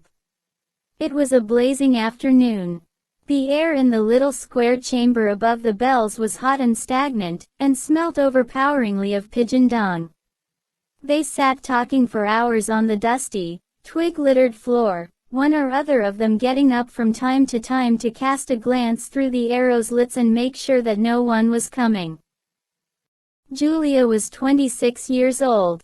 She lived in a hostel with 30 other girls, always in the stink of women.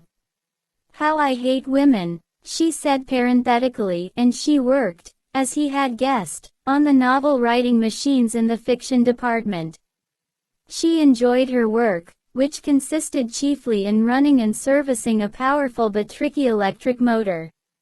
She was not clever, but was fond of using her hands and felt at home with machinery. She could describe the whole process of composing a novel, from the general directive issued by the planning committee down to the final touching up by the rewrite squad. But she was not interested in the finished product. She didn't much care for reading, she said. Books were just a commodity that had to be produced, like jam or bootlaces. She had no memories of anything before the early 60s, and the only person she had ever known who talked frequently of the days before the revolution was a grandfather who had disappeared when she was 8. At school she had been captain of the hockey team and had won the gymnastics trophy 2 years running. She had been a troop leader in the Spies and a branch secretary in the Youth League before joining the Junior Anti-Sex League. She had always borne an excellent character. She had even, an infallible mark of good reputation, been picked out to work in Pornosec, the subsection of the fiction department which turned out cheap pornography for distribution among the proles. It was nicknamed Muck House by the people who worked in it, she remarked. There she had remained for a year, helping to produce booklets in sealed packets with titles like Spanking Stories or One Night in a Girls' School, to be bought furtively by proletarian youths who were under the impression that they were buying something illegal. "What are these books like?" said Winston curiously. "Oh, ghastly rubbish. They're boring, really. They only have 6 plots, but they swap them round a bit. Of course I was only on the kaleidoscopes. I was never in the rewrite squad. I'm not literary, dear, not even enough for that."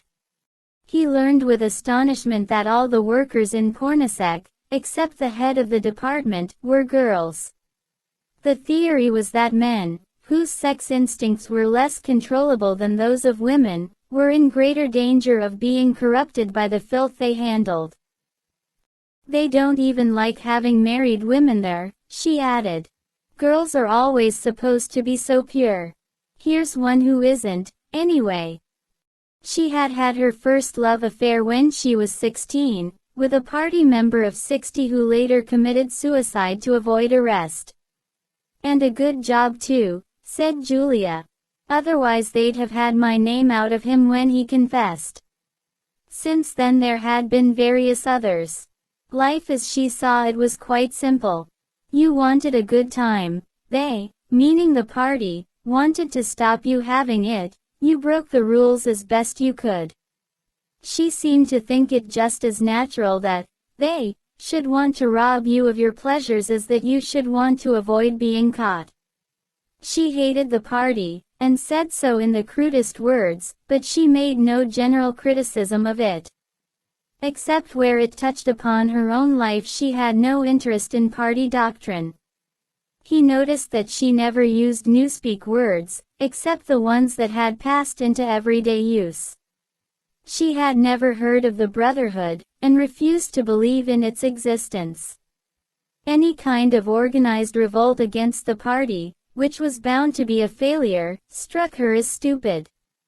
The clever thing was to break the rules and stay alive all the same. He wondered vaguely how many others like her there might be in the younger generation, people who had grown up in the world of the revolution, knowing nothing else, accepting the party as something unalterable, like the sky, not rebelling against its authority but simply evading it, as a rabbit dodges a dog. They did not discuss the possibility of getting married. It was too remote to be worth thinking about. No imaginable committee would ever sanction such a marriage even if Catherine, Winston's wife, could somehow have been got rid of. It was hopeless even as a daydream. "What was she like, your wife?" said Julia. "She was, do you know the Newspeak word good thinkful? Meaning naturally orthodox, incapable of thinking a bad thought." "No, I didn't know the word, but I know the kind of person, right enough." He began telling her the story of his married life, but curiously enough she appeared to know the essential parts of it already. She described to him, almost as though she had seen or felt it, the stiffening of Catherine's body as soon as he touched her, the way in which she still seemed to be pushing him from her with all her strength, even when her arms were clasped tightly round him. With Julia he felt no difficulty in talking about such things. Catherine, in any case, had long ceased to be a painful memory and become merely a distasteful one. "I could have stood it if it hadn't been for one thing," he said. He told her about the frigid little ceremony that Catherine had forced him to go through on the same night every week. She hated it, but nothing would make her stop doing it. She used to call it, but you'll never guess. "Our duty to the party," said Julia promptly. "How did you know that?" "I've been at school too, dear. Sex talks once a month for the over 16s. And in the youth movement. They rub it into you for years. I dare say it works in a lot of cases. But of course you can never tell, people are such hypocrites." She began to enlarge upon the subject. With Julia, everything came back to her own sexuality. As soon as this was touched upon in any way she was capable of great acuteness. Unlike Winston, she had grasped the inner meaning of the party's sexual puritanism. It was not merely that the sex instinct created a world of its own which was outside the party's control and which therefore had to be destroyed if possible. What was more important was that sexual privation induced hysteria, which was desirable because it could be transformed into war fever and leader worship. The way she put it was, "When you make love you're using up energy, and afterwards you feel happy and don't give a damn for anything. They can't bear you to feel like that. They want you to be bursting with energy all the time. All this marching up and down and cheering and waving flags is simply sex gone sour. If you're happy inside yourself, why should you get excited about Big Brother and the 3-year plans and the 2 minutes hate and all the rest of their bloody rot?" That was very true, he thought. There was a direct, intimate connection between chastity and political orthodoxy. For how could the fear, the hatred, and the lunatic credulity which the party needed in its members be kept at the right pitch, except by bottling down some powerful instinct and using it as a driving force? The sex impulse was dangerous to the party, and the party had turned it to account. They had played a similar trick with the instinct of parenthood. The family could not actually be abolished, and, indeed, people were encouraged to be fond of their children, in almost the old-fashioned way.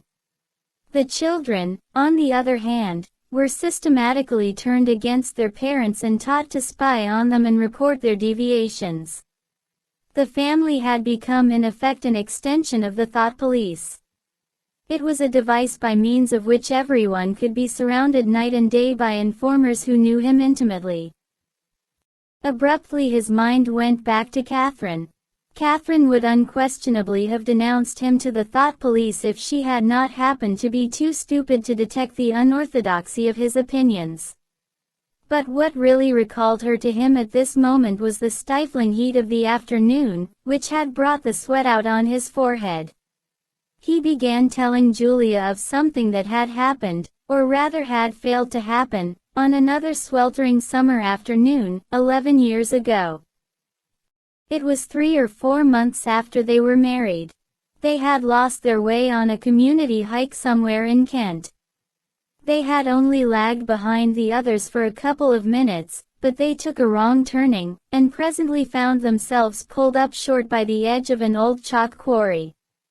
It was a sheer drop of 10 or 20 meters, with boulders at the bottom. There was nobody of whom they could ask the way. As soon as she realized that they were lost, Catherine became very uneasy. To be away from the noisy mob of hikers even for a moment gave her a feeling of wrongdoing. She wanted to hurry back by the way they had come and start searching in the other direction. But at this moment Winston noticed some tufts of loose strife growing in the cracks of the cliff beneath them. One tuft was of two colors, magenta and brick red, apparently growing on the same root. He had never seen anything of the kind before, and he called to Catherine to come and look at it. "Look, Catherine, look at those flowers. That clump down near the bottom. Do you see they're two different colors?" She had already turned to go, but she did rather fretfully come back for a moment. She even leaned out over the cliff face to see where he was pointing.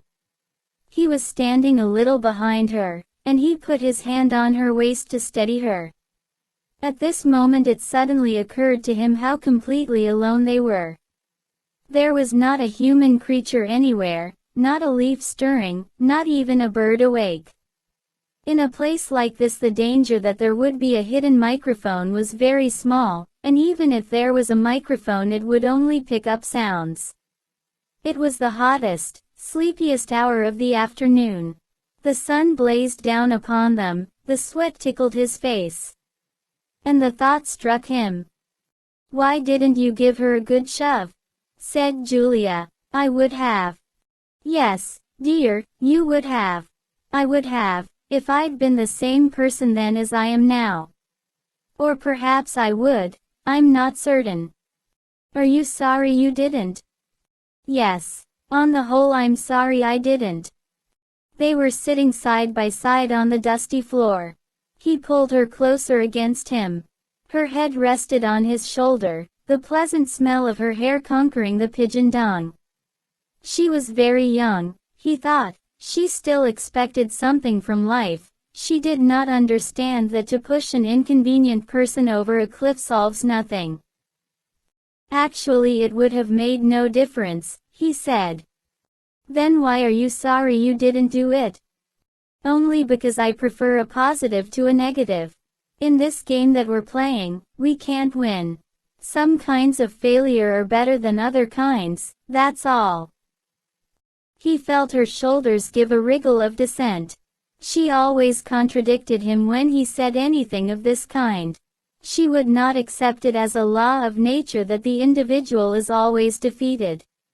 In a way she realized that she herself was doomed, that sooner or later the thought police would catch her and kill her, but with another part of her mind she believed that it was somehow possible to construct a secret world in which you could live as you chose.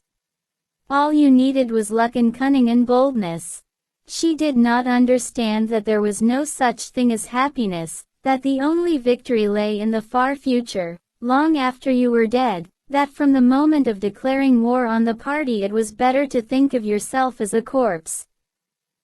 "We are the dead," he said. "We're not dead yet," said Julia prosaically.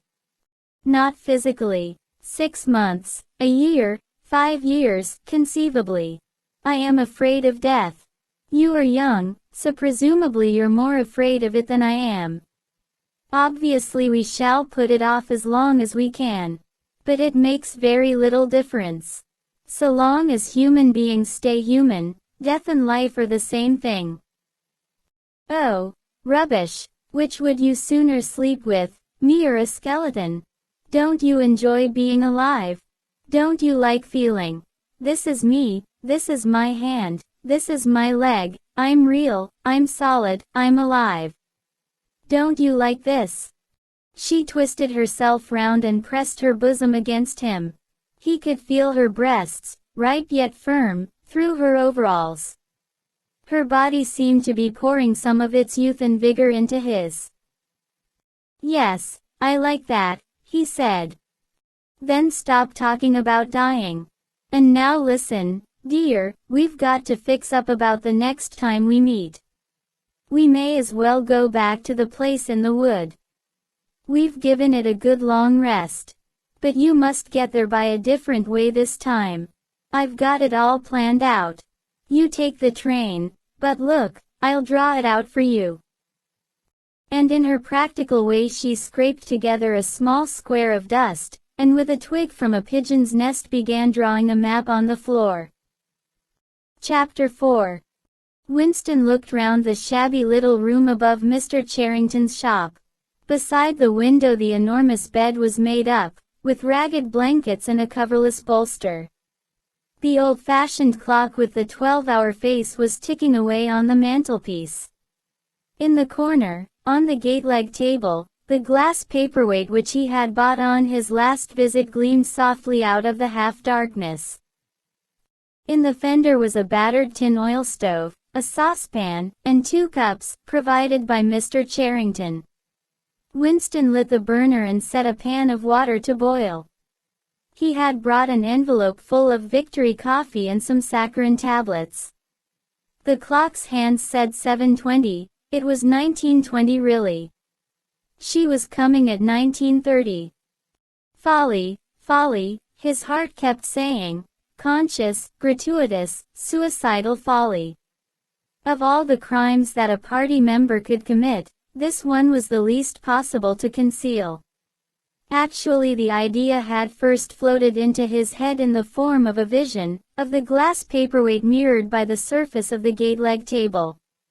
As he had foreseen, Mr. Charrington had made no difficulty about letting the room. He was obviously glad of the few dollars that it would bring him. Nor did he seem shocked or become offensively knowing when it was made clear that Winston wanted the room for the purpose of a love affair. Instead he looked into the middle distance and spoke in generalities, with so delicate an air as to give the impression that he had become partly invisible. Privacy, he said, was a very valuable thing. Everyone wanted a place where they could be alone occasionally. And when they had such a place, it was only common courtesy in anyone else who knew of it to keep his knowledge to himself. He even, seeming almost to fade out of existence as he did so, added that there were 2 entries to the house, one of them through the backyard, which gave on an alley. Under the window somebody was singing. Winston peeped out, secure in the protection of the muslin curtain. The June sun was still high in the sky, and in the sun-filled court below a monstrous woman, solid as a Norman pillar, with brawny red forearms and a sacking apron strapped about her middle, was stumping to and fro between a washtub and a clothesline, pegging out a series of square white things which Winston recognized as babies' diapers. Whenever her mouth was not corked with clothes pegs she was singing in a powerful contralto. It was only an Opelous fancy. It passed like an April dye. But a look and, a word and, the dreams they stirred. They, avenues stolen my, awe. The tune had been haunting London for weeks past. It was one of countless similar songs published for the benefit of the proles by a subsection of the music department. The words of these songs were composed without any human intervention whatever on an instrument known as a versificator. But the woman sang so tunefully as to turn the dreadful rubbish into an almost pleasant sound. He could hear the woman singing and the scrape of her shoes on the flagstones, and the cries of the children in the street, and somewhere in the far distance a faint roar of traffic, and yet the room seemed curiously silent, thanks to the absence of a telescreen. Folly, folly, folly. He thought again. It was inconceivable that they could frequent this place for more than a few weeks without being caught. But the temptation of having a hiding place that was truly their own, indoors and near at hand, had been too much for both of them. For some time after their visit to the church belfry it had been impossible to arrange meetings. Working hours had been drastically increased in anticipation of Hate Week. It was more than a month distant, but the enormous, complex preparations that it entailed were throwing extra work onto everybody. Finally both of them managed to secure a free afternoon on the same day. They had agreed to go back to the clearing in the wood. On the evening beforehand they met briefly in the street. As usual, Winston hardly looked at Julia as they drifted towards one another in the crowd, but from the short glance he gave her it seemed to him that she was paler than usual. "It's all off," she murmured as soon as she judged it safe to speak. "Tomorrow, I mean." "What?" "Tomorrow afternoon. I can't come." "Why not?" "Oh, the usual reason. It started early this time." For a moment he was violently angry. During the month that he had known her the nature of his desire for her had changed. At the beginning there had been little true sensuality in it.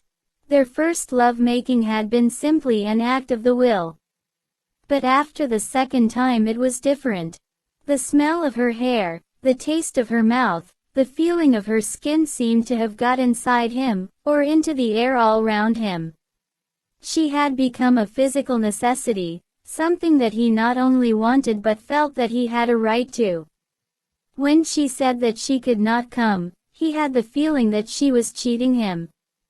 But just at this moment the crowd pressed them together and their hands accidentally met. She gave the tips of his fingers a quick squeeze that seemed to invite not desire but affection. It struck him that when one lived with a woman this particular disappointment must be a normal, recurring event, and a deep tenderness, such as he had not felt for her before, suddenly took hold of him. He wished that they were a married couple of 10 years standing. He wished that he were walking through the streets with her just as they were doing now, but openly and without fear, talking of trivialities and buying odds and ends for the household. He wished above all that they had some place where they could be alone together without feeling the obligation to make love every time they met. It was not actually at that moment, but at some time on the following day, that the idea of renting Mr. Charrington's room had occurred to him. When he suggested it to Julia she had agreed with unexpected readiness. Both of them knew that it was lunacy. It was as though they were intentionally stepping nearer to their graves.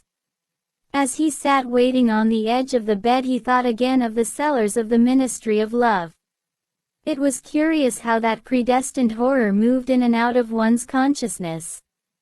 There it lay, fixed in future time, preceding death as surely as 99 precedes 100.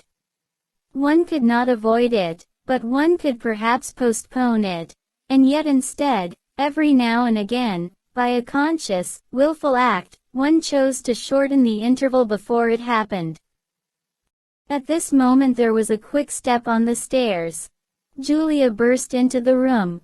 She was carrying a tulle bag of coarse brown canvas, such as he had sometimes seen her carrying to and fro at the ministry. He started forward to take her in his arms, but she disengaged herself rather hurriedly, partly because she was still holding the tulle bag. "Half a second," she said. "Just let me show you what I've brought. Did you bring some of that filthy Victory coffee? I thought you would. You can chuck it away again, because we shan't be needing it. Look here." She fell on her knees, threw open the bag, and tumbled out some spanners and a screwdriver that filled the top part of it. Underneath was a number of neat paper packets. The first packet that she passed to Winston had a strange and yet vaguely familiar feeling.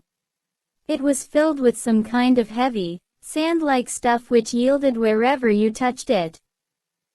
"It isn't sugar," he said. "Real sugar, not saccharin, sugar. And here's a loaf of bread, proper white bread, not our bloody stuff, and a little pot of jam. And here's a tin of milk, but look. This is the one I'm really proud of. I had to wrap a bit of sacking round it, because—" But she did not need to tell him why she had wrapped it up. The smell was already filling the room, a rich hot smell which seemed like an emanation from his early childhood, but which one did occasionally meet with even now, blowing down a passageway before a door slammed, or diffusing itself mysteriously in a crowded street, sniffed for an instant and then lost again. "It's coffee," he murmured, "real coffee." It's inter-party coffee. There's a whole kilo here, she said. How did you manage to get hold of all these things? It's all inter-party stuff. There's nothing those swine don't have, nothing. But of course waiters and servants and people pinch things, and, look, I got a little packet of tea as well. Winston had squatted down beside her. He tore open a corner of the packet. It's real tea, not blackberry leaves. There's been a lot of tea about lately. They've captured India, or something, she said vaguely. But listen, dear, I want you to turn your back on me for 3 minutes. Go and sit on the other side of the bed. Don't go too near the window. And don't turn round till I tell you. Winston gazed abstractedly through the muslin curtain. Down in the yard the red-armed woman was still marching to and fro between the washtub and the line. She took 2 more pegs out of her mouth and sang with deep feeling. They sigh that time, eels all things. They sigh you can always forget. But the smiles and the tears across the years. They twist my heartstrings yet. She knew the whole drivelling song by heart, it seemed. Her voice floated upward with the sweet summer air, very tuneful, charged with a sort of happy melancholy. One had the feeling that she would have been perfectly content, if the June evening had been endless and the supply of clothes inexhaustible, to remain there for 1,000 years, pegging out diapers and singing rubbish. It struck him as a curious fact that he had never heard a member of the party singing alone and spontaneously. It would even have seemed slightly unorthodox, a dangerous eccentricity, like talking to oneself. Perhaps it was only when people were somewhere near the starvation level that they had anything to sing about. You can turn round now, said Julia. He turned round, and for a second almost failed to recognize her. What he had actually expected was to see her naked. But she was not naked. The transformation that had happened was much more surprising than that. She had painted her face. She must have slipped into some shop in the proletarian quarters and bought herself a complete set of makeup materials. Her lips were deeply reddened, her cheeks rouged, her nose powdered, there was even a touch of something under the eyes to make them brighter. It was not very skillfully done, but Winston's standards in such matters were not high. He had never before seen or imagined a woman of the party with cosmetics on her face. The improvement in her appearance was startling. With just a few dabs of color in the right places she had become not only very much prettier, but, above all, far more feminine. Her short hair and boyish overalls merely added to the effect. As he took her in his arms a wave of synthetic violets flooded his nostrils. He remembered the half-darkness of a basement kitchen, and a woman's cavernous mouth. It was the very same scent that she had used, but at the moment it did not seem to matter. Scent too, he said. Yes, dear, scent, too. And do you know what I'm going to do next? I'm going to get hold of a real woman's frock from somewhere and wear it instead of these bloody trousers. I'll wear silk stockings and high-heeled shoes. In this room I'm going to be a woman, not a party comrade. They flung their clothes off and climbed into the huge mahogany bed. It was the first time that he had stripped himself naked in her presence. Until now he had been too much ashamed of his pale and meager body, with the varicose veins standing out on his calves and the discolored patch over his ankle. There were no sheets, but the blanket they lay on was threadbare and smooth, and the size and springiness of the bed astonished both of them. It's sure to be full of bugs, but who cares? Said Julia. One never saw a double bed nowadays, except in the homes of the proles. Winston had occasionally slept in one in his boyhood. Julia had never been in one before, so far as she could remember. Presently they fell asleep for a little while. When Winston woke up the hands of the clock had crept round to nearly 9. He did not stir, because Julia was sleeping with her head in the crook of his arm. Most of her makeup had transferred itself to his own face or the bolster, but a light stain of rouge still brought out the beauty of her cheekbone. A yellow ray from the sinking sun fell across the foot of the bed and lighted up the fireplace, where the water in the pan was boiling fast. Down in the yard the woman had stopped singing, but the faint shouts of children floated in from the street. He wondered vaguely whether in the abolished past it had been a normal experience to lie in bed like this, in the cool of a summer evening, a man and a woman with no clothes on, making love when they chose, talking of what they chose, not feeling any compulsion to get up, simply lying there and listening to peaceful sounds outside. Surely there could never have been a time when that seemed ordinary. Julia woke up, rubbed her eyes, and raised herself on her elbow to look at the oil stove. "Half that water's boiled away," she said. "I'll get up and make some coffee in another moment. We've got an hour. What time do they cut the lights off at your flats?" 23:30. "It's 23 at the hostel. But you have to get in earlier than that, because, hi. Get out, you filthy brute." She suddenly twisted herself over in the bed, seized a shoe from the floor, and sent it hurtling into the corner with a boyish jerk of her arm, exactly as he had seen her fling the dictionary at Goldstein that morning during the 2 minutes hate. "What was it?" he said in surprise. "A rat. I saw him stick his beastly nose out of the wainscoting. There's a hole down there. I gave him a good fright, anyway." "Rats," murmured Winston, "in this room?" "They're all over the place," said Julia indifferently as she lay down again. "We've even got them in the kitchen at the hostel. Some parts of London are swarming with them. Did you know they attack children?" "Yes, they do. In some of these streets a woman daren't leave a baby alone for 2 minutes. It's the great huge brown ones that do it. And the nasty thing is that the brutes always—" "Don't go on," said Winston, with his eyes tightly shut. "Dearest, you've gone quite pale. What's the matter? Did they make you feel sick?" "Of all horrors in the world, a rat." She pressed herself against him and wound her limbs round him, as though to reassure him with the warmth of her body. He did not reopen his eyes immediately.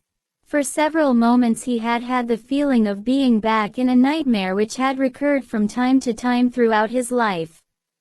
It was always very much the same.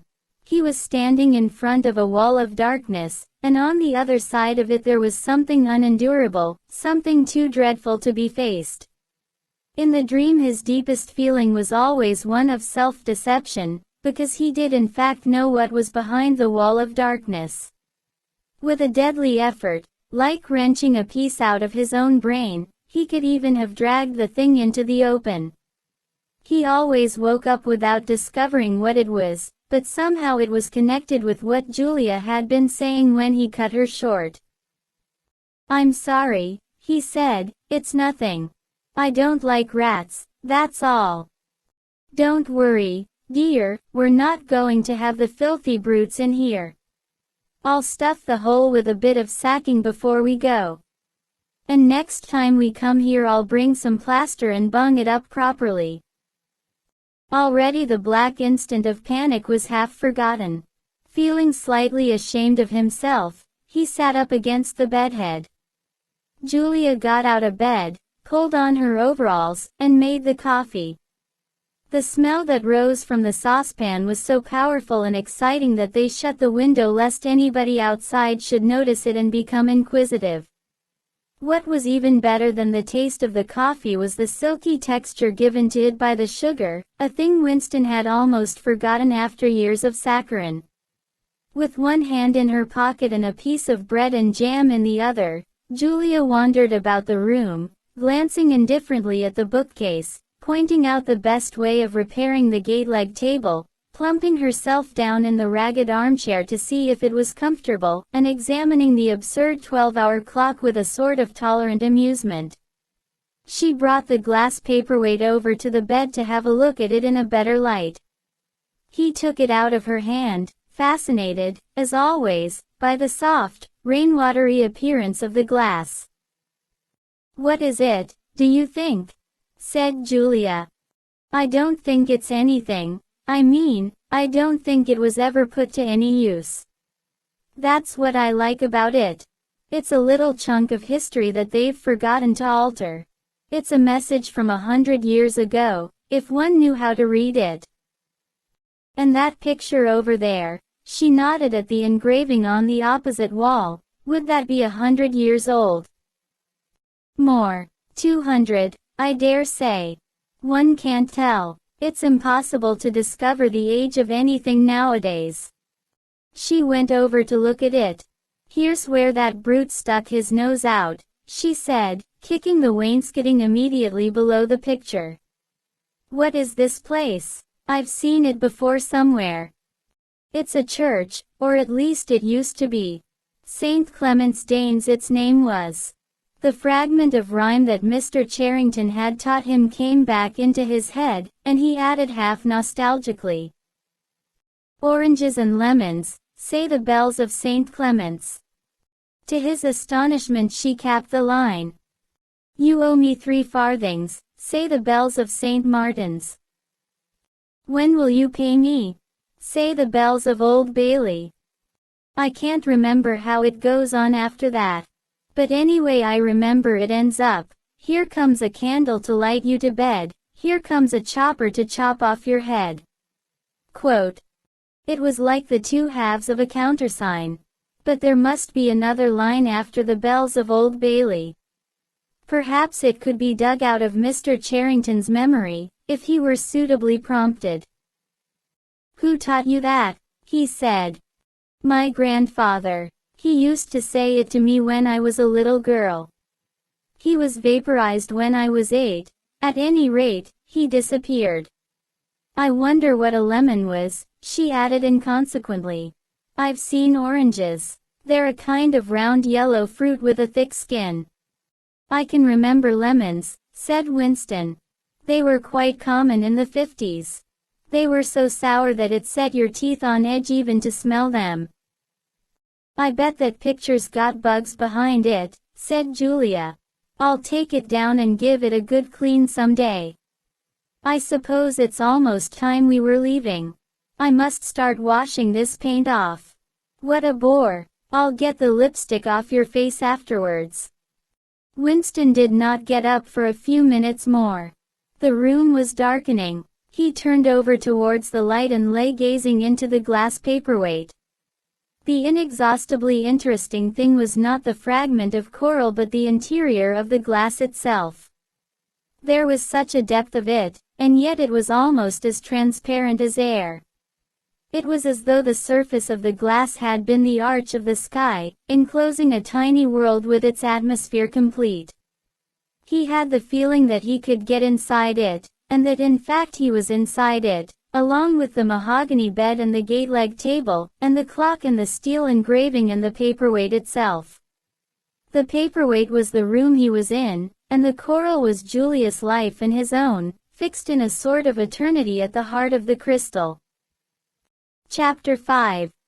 Syme had vanished. A morning came, and he was missing from work. A few thoughtless people commented on his absence. On the next day nobody mentioned him. On the 3rd day Winston went into the vestibule of the records department to look at the notice board. One of the notices carried a printed list of the members of the chess committee, of whom Syme had been one. It looked almost exactly as it had looked before. Nothing had been crossed out, but it was one name shorter. It was enough. Syme had ceased to exist. He had never existed. The weather was baking hot. In the labyrinthine ministry the windowless, air-conditioned rooms kept their normal temperature, but outside the pavements scorched one's feet and the stench of the tubes at the rush hours was a horror. The preparations for Hate Week were in full swing, and the staffs of all the ministries were working overtime. Processions, meetings, military parades, lectures, waxwork displays, film shows, telescreen programs all had to be organized, stands had to be erected, effigies built, slogans coined, songs written, rumors circulated, photographs faked. Julia's unit in the fiction department had been taken off the production of novels and was rushing out a series of atrocity pamphlets. Winston, in addition to his regular work, spent long periods every day in going through back files of the Times and altering and embellishing news items which were to be quoted in speeches. Late at night, when crowds of rowdy proles roamed the streets, the town had a curiously febrile air. The rocket bombs crashed oftener than ever, and sometimes in the far distance there were enormous explosions which no one could explain and about which there were wild rumors. The new tune which was to be the theme song of Hate Week, the Hate Song, it was called, had already been composed and was being endlessly plugged on the telescreens. It had a savage, barking rhythm which could not exactly be called music, but resembled the beating of a drum. Roared out by hundreds of voices to the tramp of marching feet, it was terrifying. The proles had taken a fancy to it, and in the midnight streets it competed with the still popular, It Was Only a Hopeless Fancy. The parson's children played it at all hours of the night and day, unbearably, on a comb and a piece of toilet paper. Winston's evenings were fuller than ever. Squads of volunteers, organized by parsons, were preparing the street for Hate Week, stitching banners, painting posters, erecting flagstaffs on the roofs, and perilously slinging wires across the street for the reception of streamers. Parsons boasted that Victory Mansions alone would display 400 meters of bunting. He was in his native element and as happy as a lark. The heat and the manual work had even given him a pretext for reverting to shorts and an open shirt in the evenings. He was everywhere at once, pushing, pulling, sawing, hammering, improvising, jollying everyone along with comradely exhortations and giving out from every fold of his body what seemed an inexhaustible supply of acrid-smelling sweat. A new poster had suddenly appeared all over London. It had no caption, and represented simply the monstrous figure of a Eurasian soldier, 3 or 4 meters high, striding forward with expressionless Mongolian face and enormous boots, a submachine gun pointed from his hip. From whatever angle you looked at the poster, the muzzle of the gun, magnified by the foreshortening, seemed to be pointed straight at you. The thing had been plastered on every blank space on every wall, even outnumbering the portraits of Big Brother. The proles, normally apathetic about the war, were being lashed into one of their periodical frenzies of patriotism. As though to harmonize with the general mood, the rocket bombs had been killing larger numbers of people than usual. One fell on a crowded film theater in Stepney, burying several hundred victims among the ruins. The whole population of the neighborhood turned out for a long, trailing funeral which went on for hours and was in effect an indignation meeting. Another bomb fell on a piece of waste ground which was used as a playground, and several dozen children were blown to pieces. There were further angry demonstrations. Goldstein was burned in effigy, hundreds of copies of the poster of the Eurasian soldier were torn down and added to the flames, and a number of shops were looted in the turmoil. Then a rumor flew round that spies were directing the rocket bombs by means of wireless waves, and an old couple who were suspected of being of foreign extraction had their house set on fire and perished of suffocation. In the room over Mr. Charrington's shop, when they could get there, Julia and Winston lay side by side on a stripped bed under the open window, naked for the sake of coolness. The rat had never come back, but the bugs had multiplied hideously in the heat. It did not seem to matter. Dirty or clean, the room was paradise. As soon as they arrived they would sprinkle everything with pepper bought on the black market, tear off their clothes, and make love with sweating bodies, then fall asleep and wake to find that the bugs had rallied and were massing for the counterattack. 4, 5, 6, 7 times they met during the month of June. Winston had dropped his habit of drinking gin at all hours.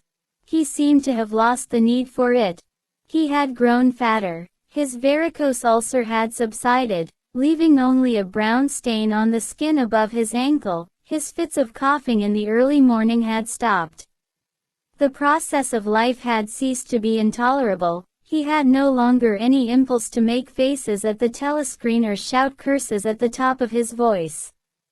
Now that they had a secure hiding place, almost a home, it did not even seem a hardship that they could only meet infrequently and for a couple of hours at a time. What mattered was that the room over the junk shop should exist. To know that it was there, in Violet, was almost the same as being in it. The room was a world, a pocket of the past where extinct animals could walk. Mr. Charrington, thought Winston, was another extinct animal. He usually stopped to talk with Mr. Charrington for a few minutes on his way upstairs. The old man seemed seldom or never to go out of doors, and on the other hand to have almost no customers. He led a ghost-like existence between the tiny, dark shop, and an even tinier back kitchen where he prepared his meals and which contained, among other things, an unbelievably ancient gramophone with an enormous horn. He seemed glad of the opportunity to talk. Wandering about among his worthless stock, with his long nose and thick spectacles and his bowed shoulders in the velvet jacket, he had always vaguely the air of being a collector rather than a tradesman. With a sort of faded enthusiasm he would finger this scrap of rubbish or that, a china bottle stopper, the painted lid of a broken snuff box, a pinchbeck locket containing a strand of some long-dead baby's hair, never asking that Winston should buy it, merely that he should admire it. To talk to him was like listening to the tinkling of a worn-out musical box. He had dragged out from the corners of his memory some more fragments of forgotten rhymes. There was one about 24 blackbirds, and another about a cow with a crumpled horn, and another about the death of poor Cock Robin. "It just occurred to me you might be interested," he would say with a deprecating little laugh whenever he produced a new fragment. But he could never recall more than a few lines of any one rhyme. Both of them knew, in a way, it was never out of their minds, that what was now happening could not last long. There were times when the fact of impending death seemed as palpable as the bed they lay on, and they would cling together with a sort of despairing sensuality, like a damned soul grasping at his last morsel of pleasure when the clock is within 5 minutes of striking. But there were also times when they had the illusion not only of safety but of permanence. So long as they were actually in this room, they both felt, no harm could come to them. Getting there was difficult and dangerous, but the room itself was sanctuary. It was as when Winston had gazed into the heart of the paperweight, with the feeling that it would be possible to get inside that glassy world, and that once inside it time could be arrested. Often they gave themselves up to daydreams of escape. Their luck would hold indefinitely, and they would carry on their intrigue, just like this, for the remainder of their natural lives. Or Catherine would die, and by subtle maneuverings Winston and Julia would succeed in getting married. Or they would commit suicide together. Or they would disappear, alter themselves out of recognition, learn to speak with proletarian accents, get jobs in a factory, and live out their lives undetected in a back street. It was all nonsense, as they both knew. In reality there was no escape. Even the one plan that was practicable, suicide, they had no intention of carrying out.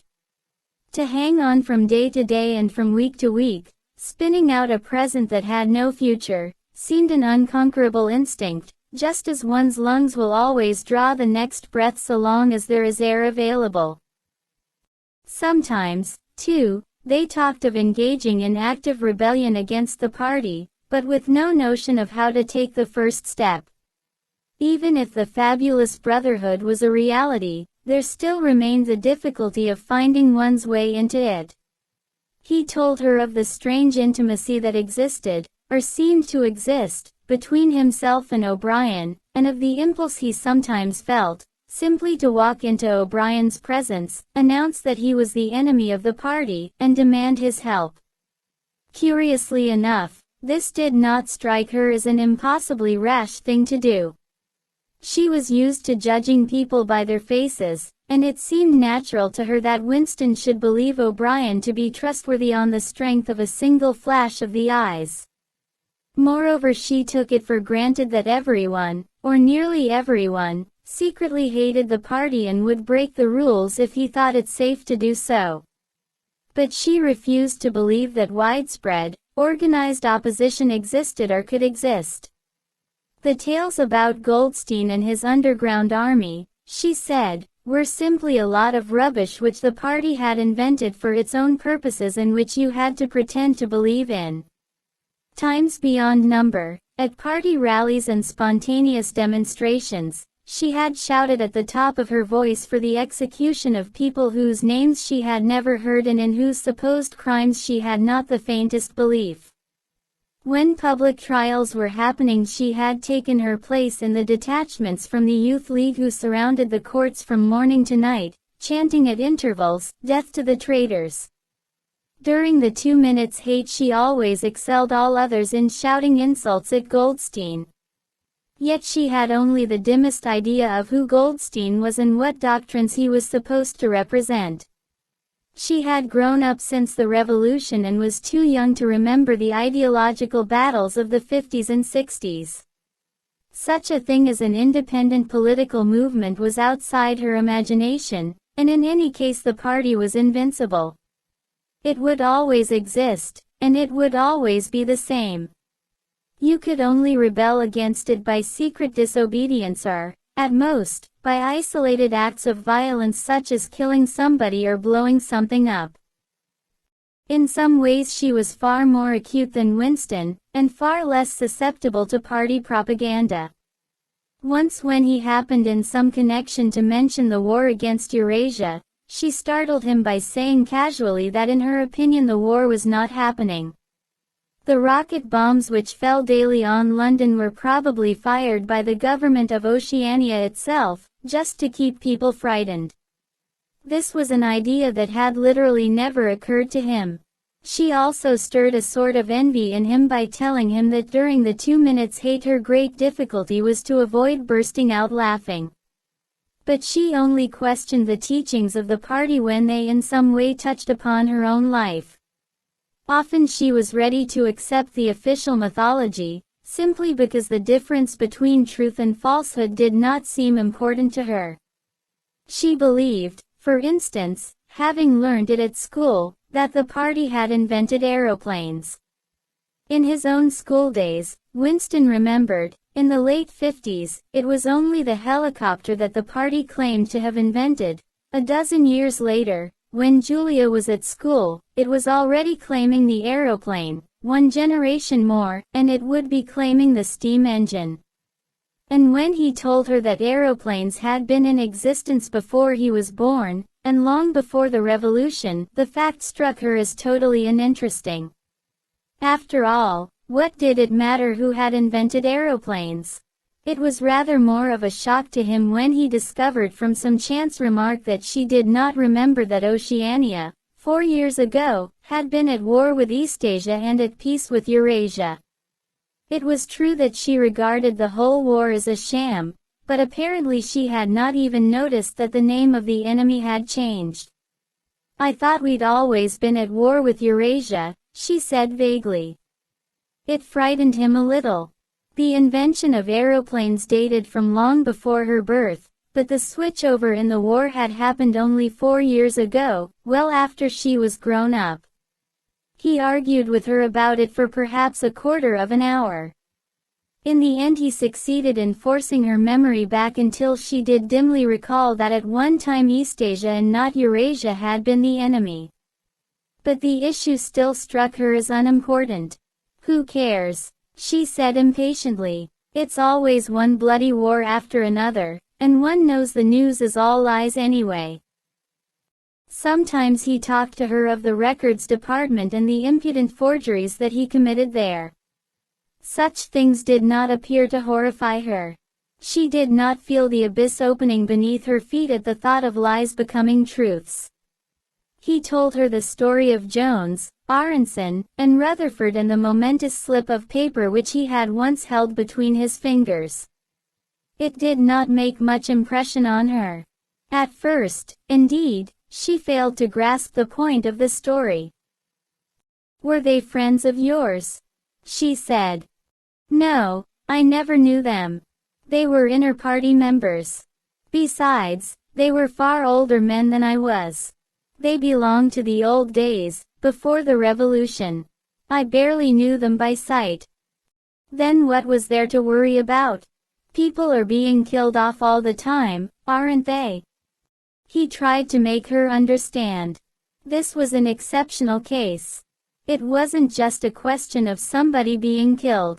"Do you realize that the past, starting from yesterday, has been actually abolished? If it survives anywhere, it's in a few solid objects with no words attached to them, like that lump of glass there. Already we know almost literally nothing about the revolution and the years before the revolution. Every record has been destroyed or falsified, every book has been rewritten, every picture has been repainted, every statue and street and building has been renamed, every date has been altered. And that process is continuing day by day and minute by minute. History has stopped. Nothing exists except an endless present in which the party is always right. I know, of course, that the past is falsified, but it would never be possible for me to prove it, even when I did the falsification myself. After the thing is done, no evidence ever remains. The only evidence is inside my own mind, and I don't know with any certainty that any other human being shares my memories. Just in that one instance, in my whole life, I did possess actual concrete evidence after the event, years after it.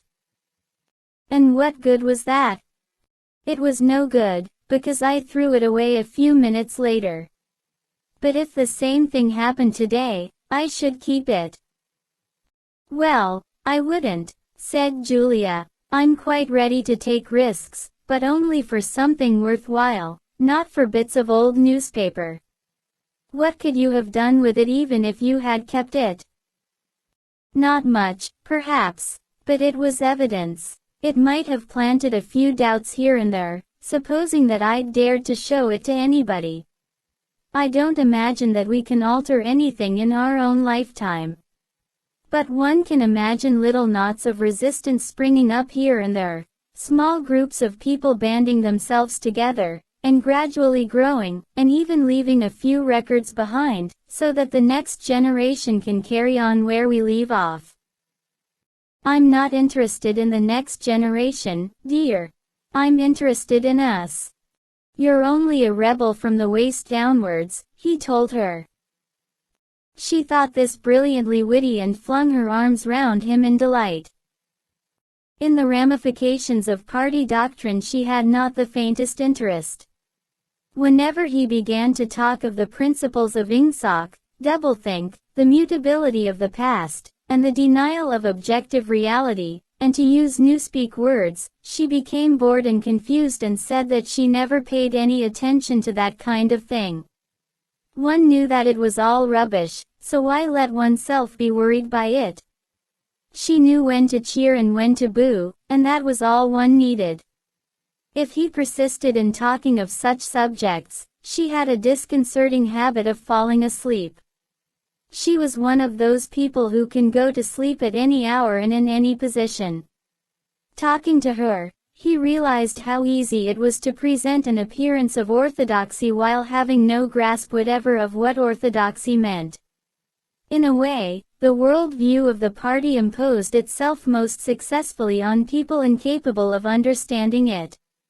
They could be made to accept the most flagrant violations of reality, because they never fully grasped the enormity of what was demanded of them, and were not sufficiently interested in public events to notice what was happening. By lack of understanding they remained sane. They simply swallowed everything, and what they swallowed did them no harm, because it left no residue behind, just as a grain of corn will pass undigested through the body of a bird. Chapter 6. It had happened at last. The expected message had come. All his life, it seemed to him, he had been waiting for this to happen.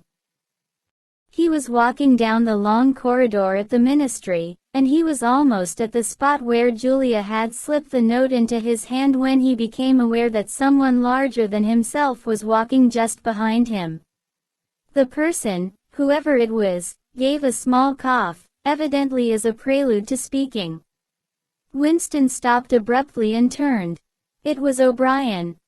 At last they were face to face, and it seemed that his only impulse was to run away. His heart bounded violently. He would have been incapable of speaking. O'Brien, however, had continued forward in the same movement, laying a friendly hand for a moment on Winston's arm, so that the two of them were walking side by side. He began speaking with the peculiar grave courtesy that differentiated him from the majority of inner-party members. "I had been hoping for an opportunity of talking to you," he said. "I was reading one of your Newspeak articles in the Times the other day. You take a scholarly interest in Newspeak, I believe." Winston had recovered part of his self-possession. "Hardly scholarly," he said. "I'm only an amateur. It's not my subject. I have never had anything to do with the actual construction of the language." "But you write it very elegantly," said O'Brien. "That is not only my own opinion. I was talking recently to a friend of yours who is certainly an expert. His name has slipped my memory for the moment." Again Winston's heart stirred painfully. It was inconceivable that this was anything other than a reference to Syme. But Syme was not only dead, he was abolished, an unperson. Any identifiable reference to him would have been mortally dangerous. O'Brien's remark must obviously have been intended as a signal, a code word. By sharing a small act of thought crime he had turned the two of them into accomplices. They had continued to stroll slowly down the corridor, but now O'Brien halted. With the curious, disarming friendliness that he always managed to put into the gesture, he resettled his spectacles on his nose. Then he went on. "What I had really intended to say was that in your article one noticed you had used two words which have become obsolete. But they have only become so very recently. Have you seen the 10th edition of the Newspeak Dictionary?" "No," said Winston. "I didn't think it had been issued yet. We are still using the 9th in the records department. The 10th edition is not due to appear for some months, I believe. But a few advance copies have been circulated. I have one myself. It might interest you to look at it, perhaps."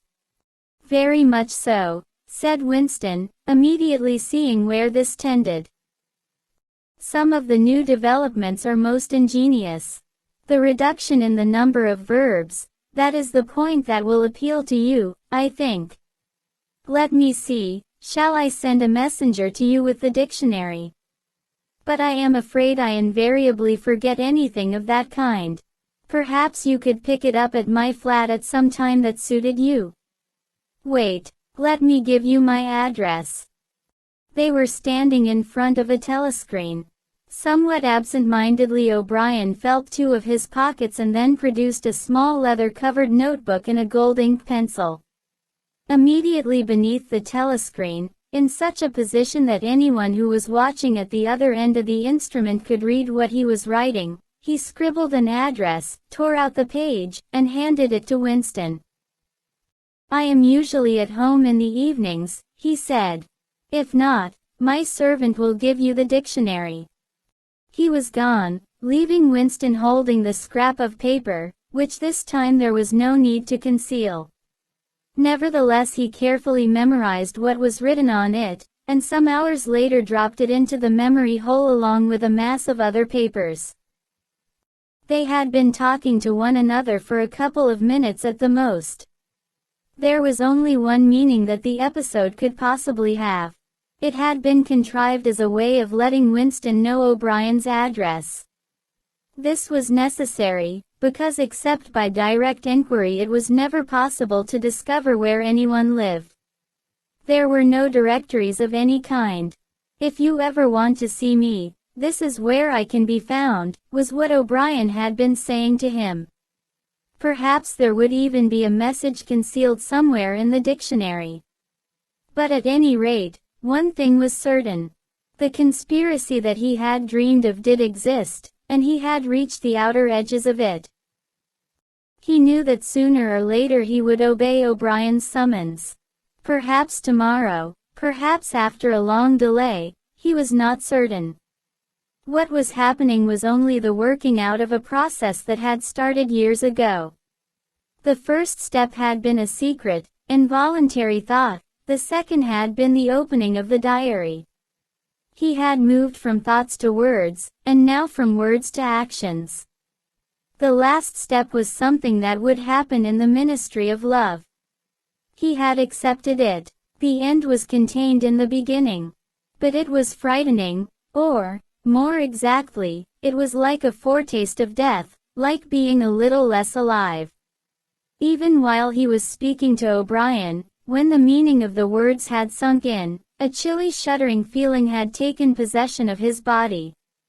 He had the sensation of stepping into the dampness of a grave, and it was not much better because he had always known that the grave was there and waiting for him. Chapter 7. Winston had woken up with his eyes full of tears. Julia rolled sleepily against him, murmuring something that might have been, "What's the matter?" "I dreamt," he began, and stopped short. It was too complex to be put into words. There was the dream itself, and there was a memory connected with it that had swum into his mind in the few seconds after waking. He lay back with his eyes shut, still sodden in the atmosphere of the dream. It was a vast, luminous dream in which his whole life seemed to stretch out before him like a landscape on a summer evening after rain. It had all occurred inside the glass paperweight, but the surface of the glass was the dome of the sky, and inside the dome everything was flooded with clear soft light in which one could see into interminable distances. The dream had also been comprehended by, indeed, in some sense it had consisted in, a gesture of the arm made by his mother, and made again 30 years later by the Jewish woman he had seen on the news film, trying to shelter the small boy from the bullets before the helicopter blew them both to pieces. "Do you know," he said, "that until this moment I believed I had murdered my mother." "Why did you murder her?" said Julia, almost asleep. "I didn't murder her, not physically." In the dream he had remembered his last glimpse of his mother, and within a few moments of waking the cluster of small events surrounding it had all come back. It was a memory that he must have deliberately pushed out of his consciousness over many years. He was not certain of the date, but he could not have been less than 10 years old, possibly 12, when it had happened. His father had disappeared some time earlier, how much earlier he could not remember. He remembered better the rackety, uneasy circumstances of the time, the periodical panics about air raids and the sheltering in tube stations, the piles of rubble everywhere, the unintelligible proclamations posted at street corners, the gangs of youths in shirts all the same color, the enormous queues outside the bakeries, the intermittent machine gun fire in the distance, above all, the fact that there was never enough to eat. He remembered long afternoons spent with other boys in scrounging round dustbins and rubbish heaps, picking out the ribs of cabbage leaves, potato peelings, sometimes even scraps of stale bread crust from which they carefully scraped away the cinders, and also in waiting for the passing of trucks which traveled over a certain route and were known to carry cattle feed, and which, when they jolted over the bad patches in the road, sometimes spilt a few fragments of oil cake. When his father disappeared, his mother did not show any surprise or any violent grief, but a sudden change came over her. She seemed to have become completely spiritless. It was evident even to Winston that she was waiting for something that she knew must happen. She did everything that was needed: cooked, washed, mended, made the bed, swept the floor, dusted the mantelpiece, always very slowly and with a curious lack of superfluous motion, like an artist's lay figure moving of its own accord. Her large shapely body seemed to relapse naturally into stillness. For hours at a time she would sit almost immobile on the bed, nursing his young sister, a tiny, ailing, very silent child of 2 or 3, with a face made simian by thinness. Very occasionally she would take Winston in her arms and press him against her for a long time without saying anything. He was aware, in spite of his youthfulness and selfishness, that this was somehow connected with the never-mentioned thing that was about to happen.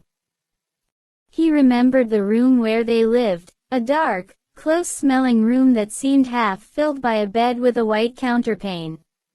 There was a gas ring in the fender, and a shelf where food was kept, and on the landing outside there was a brown earthenware sink, common to several rooms. He remembered his mother's statuesque body bending over the gas ring to stir at something in a saucepan. Above all he remembered his continuous hunger, and the fierce sordid battles at mealtimes. He would ask his mother naggingly, over and over again, why there was not more food. He would shout and storm at her. He even remembered the tones of his voice, which was beginning to break prematurely and sometimes boomed in a peculiar way, or he would attempt a sniveling note of pathos in his efforts to get more than his share. His mother was quite ready to give him more than his share. She took it for granted that he, the boy, should have the biggest portion, but however much she gave him he invariably demanded more. At every meal she would beseech him not to be selfish and to remember that his little sister was sick and also needed food, but it was no use. He would cry out with rage when she stopped ladling. He would try to wrench the saucepan and spoon out of her hands. He would grab bits from his sister's plate. He knew that he was starving the other two, but he could not help it. He even felt that he had a right to do it. The clamorous hunger in his belly seemed to justify him. Between meals, if his mother did not stand guard, he was constantly pilfering at the wretched store of food on the shelf. One day a chocolate ration was issued. There had been no such issue for weeks or months past. He remembered quite clearly that precious little morsel of chocolate. It was a 2-ounce slab. They still talked about ounces in those days between the 3 of them. It was obvious that it ought to be divided into 3 equal parts. Suddenly, as though he were listening to somebody else, Winston heard himself demanding in a loud booming voice that he should be given the whole piece. His mother told him not to be greedy. There was a long, nagging argument that went round and round, with shouts, whines, tears, remonstrances, bargainings. His tiny sister, clinging to her mother with both hands, exactly like a baby monkey, sat looking over her shoulder at him with large, mournful eyes. In the end his mother broke off 3/4 of the chocolate and gave it to Winston, giving the other quarter to his sister. The little girl took hold of it and looked at it dully, perhaps not knowing what it was. Winston stood watching her for a moment. Then with a sudden swift spring he had snatched the piece of chocolate out of his sister's hand and was fleeing for the door. "Winston, Winston," his mother called after him. "Come back. Give your sister back her chocolate." He stopped, but did not come back. His mother's anxious eyes were fixed on his face. Even now she was thinking about the thing, he did not know what it was, that was on the point of happening. His sister, conscious of having been robbed of something, had set up a feeble wail. His mother drew her arm round the child and pressed its face against her breast. Something in the gesture told him that his sister was dying. He turned and fled down the stairs, with the chocolate growing sticky in his hand. He never saw his mother again. After he had devoured the chocolate, he felt somewhat ashamed of himself and hung about in the streets for several hours, until hunger drove him home. When he came back, his mother had disappeared. This was already becoming normal at that time. Nothing was gone from the room except his mother and his sister. They had not taken any clothes, not even his mother's overcoat. To this day he did not know with any certainty that his mother was dead.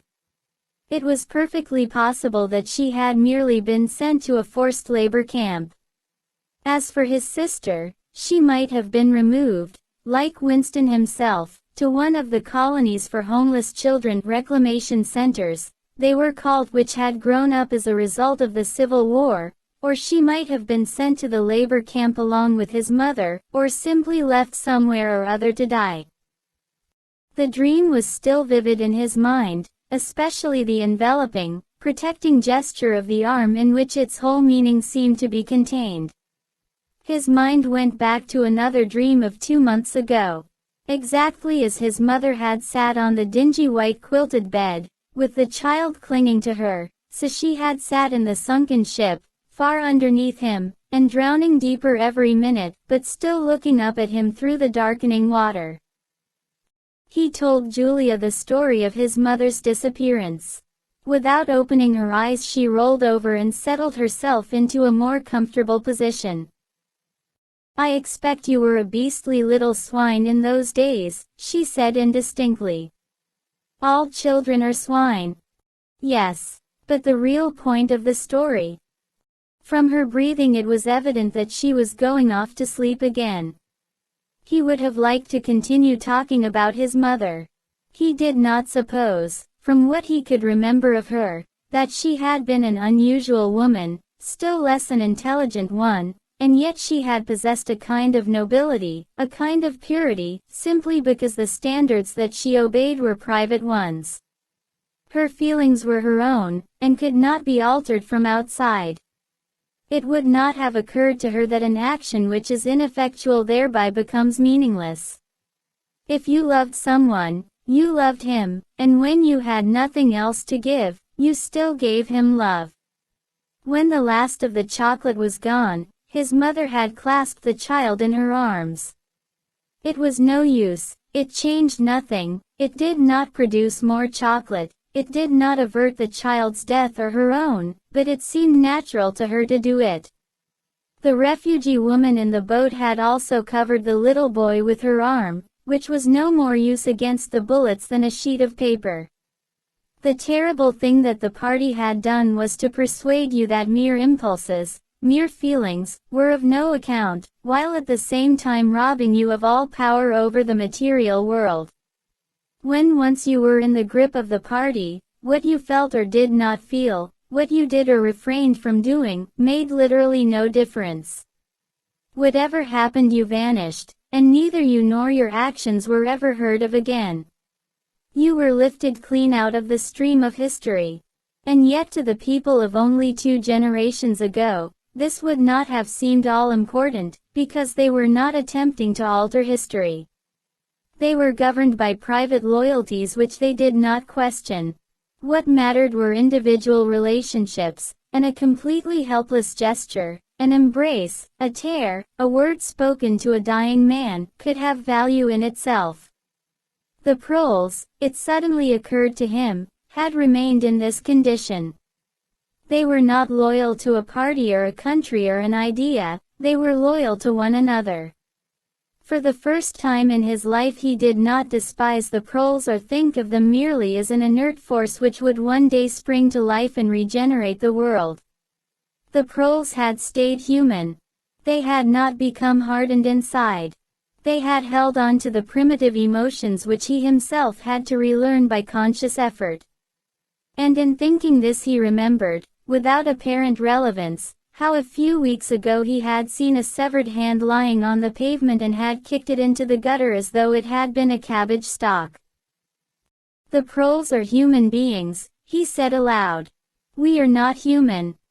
"Why not?" said Julia, who had woken up again. He thought for a little while.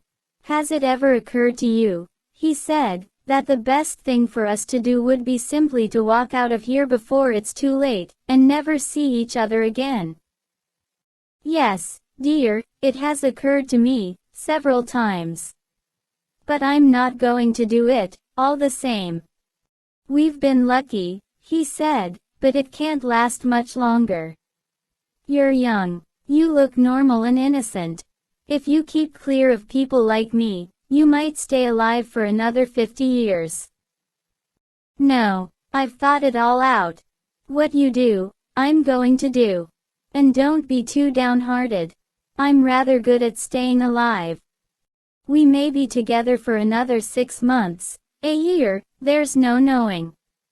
At the end we're certain to be apart. Do you realize how utterly alone we shall be? When once they get hold of us there will be nothing, literally nothing, that either of us can do for the other.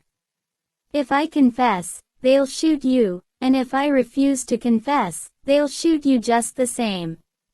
Nothing that I can do or say, or stop myself from saying, will put off your death for as much as 5 minutes. Neither of us will even know whether the other is alive or dead. We shall be utterly without power of any kind. The one thing that matters is that we shouldn't betray one another, although even that can't make the slightest difference. If you mean confessing, she said, we shall do that, right enough. Everybody always confesses. You can't help it. They torture you. I don't mean confessing. Confession is not betrayal. What you say or do doesn't matter, only feelings matter. If they could make me stop loving you, that would be the real betrayal. She thought it over. They can't do that, she said finally. It's the one thing they can't do. They can make you say anything, but they can't make you believe it. They can't get inside you. No, he said a little more hopefully, no, that's quite true. They can't get inside you. If you can feel that staying human is worthwhile, even when it can't have any result whatever, you've beaten them. He thought of the telescreen with its never-sleeping ear. They could spy upon you night and day, but if you kept your head you could still outwit them. With all their cleverness they had never mastered the secret of finding out what another human being was thinking. Perhaps that was less true when you were actually in their hands. One did not know what happened inside the Ministry of Love, but it was possible to guess. Tortures, drugs, delicate instruments that registered your nervous reactions, gradual wearing down by sleeplessness and solitude and persistent questioning. Facts, at any rate, could not be kept hidden. They could be tracked down by inquiry, they could be squeezed out of you by torture. But if the object was not to stay alive but to stay human, what difference did it ultimately make? They could not alter your feelings, for that matter you could not alter them yourself, even if you wanted to. They could lay bare in the utmost detail everything that you had done or said or thought, but the inner heart, whose workings were mysterious even to yourself, remained impregnable. Chapter 8. They had done it. They had done it at last. The room they were standing in was long-shaped and softly lit. The telescreen was dimmed to a low murmur. The richness of the dark blue carpet gave one the impression of treading on velvet.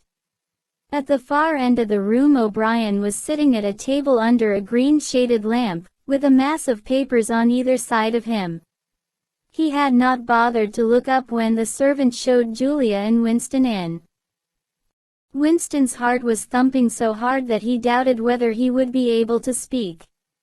They had done it at last, was all he could think. It had been a rash act to come here at all, and sheer folly to arrive together, though it was true that they had come by different routes and only met on O'Brien's doorstep. But merely to walk into such a place needed an effort of the nerve. It was only on very rare occasions that one saw inside the dwelling places of the inner party, or even penetrated into the quarter of the town where they lived. The whole atmosphere of the huge block of flats, the richness and spaciousness of everything, the unfamiliar smells of good food and good tobacco, the silent and incredibly rapid lifts sliding up and down, the white-jacketed servants hurrying to and fro, everything was intimidating. Although he had a good pretext for coming here, he was haunted at every step by the fear that a black uniformed guard would suddenly appear from round the corner, demand his papers, and order him to get out. O'Brien's servant, however, had admitted the two of them without demur. He was a small, dark-haired man in a white jacket, with a diamond-shaped, completely expressionless face which might have been that of a Chinese. The passage down which he led them was softly carpeted, with cream-papered walls and white wainscoting, all exquisitely clean. That too was intimidating. Winston could not remember ever to have seen a passageway whose walls were not grimy from the contact of human bodies. O'Brien had a slip of paper between his fingers and seemed to be studying it intently. His heavy face, bent down so that one could see the line of the nose, looked both formidable and intelligent. For perhaps 20 seconds he sat without stirring. Then he pulled the speakwrite towards him and rapped out a message in the hybrid jargon of the ministries. Items 1,5,7 approved full-wise stop suggestion contained item 6 double plus ridiculous verging crime think cancel stop unproceed construction wise anti-getting plus full estimates machinery overhead stop end message. Quote. He rose deliberately from his chair and came towards them across the soundless carpet. A little of the official atmosphere seemed to have fallen away from him with the newspeak words, but his expression was grimmer than usual, as though he were not pleased at being disturbed. The terror that Winston already felt was suddenly shot through by a streak of ordinary embarrassment. It seemed to him quite possible that he had simply made a stupid mistake. For what evidence had he in reality that O'Brien was any kind of political conspirator? Nothing but a flash of the eyes and a single equivocal remark. Beyond that, only his own secret imaginings, founded on a dream. He could not even fall back on the pretense that he had come to borrow the dictionary, because in that case Julia's presence was impossible to explain. As O'Brien passed the telescreen, a thought seemed to strike him. He stopped, turned aside, and pressed a switch on the wall. There was a sharp snap. The voice had stopped. Julia uttered a tiny sound, a sort of squeak of surprise. Even in the midst of his panic, Winston was too much taken aback to be able to hold his tongue. "You can turn it off," he said. "Yes," said O'Brien, "we can turn it off. We have that privilege." He was opposite them now. His solid form towered over the pair of them, and the expression on his face was still indecipherable. He was waiting, somewhat sternly, for Winston to speak, but about what? Even now it was quite conceivable that he was simply a busy man wondering irritably why he had been interrupted. Nobody spoke. After the stopping of the telescreen the room seemed deadly silent. The seconds marched past, enormous. With difficulty Winston continued to keep his eyes fixed on O'Brien's. Then suddenly the grim face broke down into what might have been the beginnings of a smile. With his characteristic gesture O'Brien resettled his spectacles on his nose. "Shall I say it, or will you?" he said. "I will say it," said Winston promptly. "That thing is really turned off." "Yes, everything is turned off. We are alone. We have come here because..." He paused, realizing for the first time the vagueness of his own motives. Since he did not in fact know what kind of help he expected from O'Brien, it was not easy to say why he had come here. He went on, conscious that what he was saying must sound both feeble and pretentious.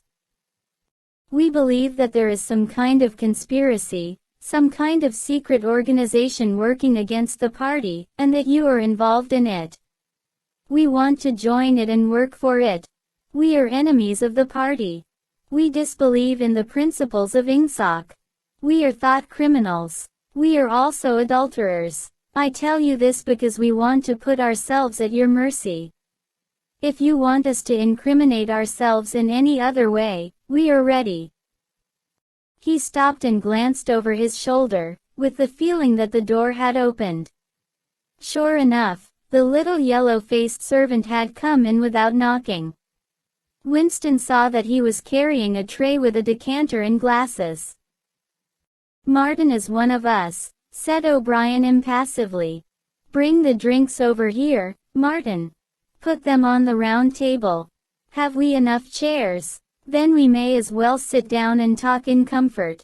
Bring a chair for yourself, Martin. This is business. You can stop being a servant for the next 10 minutes. The little man sat down, quite at his ease, and yet still with a servant-like air, the air of a valet enjoying a privilege. Winston regarded him out of the corner of his eye. It struck him that the man's whole life was playing a part, and that he felt it to be dangerous to drop his assumed personality even for a moment. O'Brien took the decanter by the neck and filled up the glasses with a dark red liquid. It aroused in Winston dim memories of something seen long ago on a wall or a hoarding, a vast bottle composed of electric lights which seemed to move up and down and pour its contents into a glass. Seen from the top the stuff looked almost black, but in the decanter it gleamed like a ruby. It had a sour sweet smell. He saw Julia pick up her glass and sniff at it with frank curiosity. "It is called wine," said O'Brien with a faint smile. "You will have read about it in books, no doubt. Not much of it gets to the outer party, I am afraid." His face grew solemn again, and he raised his glass. "I think it is fitting that we should begin by drinking a health. To our leader, to Emanuel Goldstein." Winston took up his glass with a certain eagerness. Wine was a thing he had read and dreamed about. Like the glass paperweight or Mr. Charrington's half-remembered rhymes, it belonged to the vanished, romantic past, the olden time as he liked to call it in his secret thoughts. For some reason he had always thought of wine as having an intensely sweet taste, like that of blackberry jam, and an immediate intoxicating effect. Actually, when he came to swallow it, the stuff was distinctly disappointing. The truth was that after years of gin drinking he could barely taste it. He set down the empty glass. "Then there is such a person as Goldstein," he said. "Yes, there is such a person, and he is alive. Where, I do not know. And the conspiracy, the organization, it is real. It is not simply an invention of the thought police. No, it is real. The Brotherhood, we call it. You will never learn much more about the Brotherhood than that it exists and that you belong to it. I will come back to that presently." He looked at his wristwatch. "It is unwise even for members of the inner party to turn off the telescreen for more than half an hour. You ought not to have come here together, and you will have to leave separately. You, comrade," he bowed his head to Julia, "will leave first. We have about 20 minutes at our disposal. You will understand that I must start by asking you certain questions. In general terms, what are you prepared to do?" "Anything that we are capable of," said Winston. O'Brien had turned himself a little in his chair so that he was facing Winston. He almost ignored Julia, seeming to take it for granted that Winston could speak for her. For a moment the lids flitted down over his eyes. He began asking his questions in a low, expressionless voice, as though this were a routine, a sort of catechism, most of whose answers were known to him already. "You are prepared to give your lives?" "Yes." "You are prepared to commit murder?" "Yes." "To commit acts of sabotage which may cause the death of hundreds of innocent people?" "Yes." "To betray your country to foreign powers?" "Yes." "You are prepared to cheat, to forge, to blackmail, to corrupt the minds of children, to distribute habit-forming drugs, to encourage prostitution, to disseminate venereal diseases, to do anything which is likely to cause demoralization and weaken the power of the party. Yes. If, for example, it would somehow serve our interests to throw sulfuric acid in a child's face, are you prepared to do that? Yes.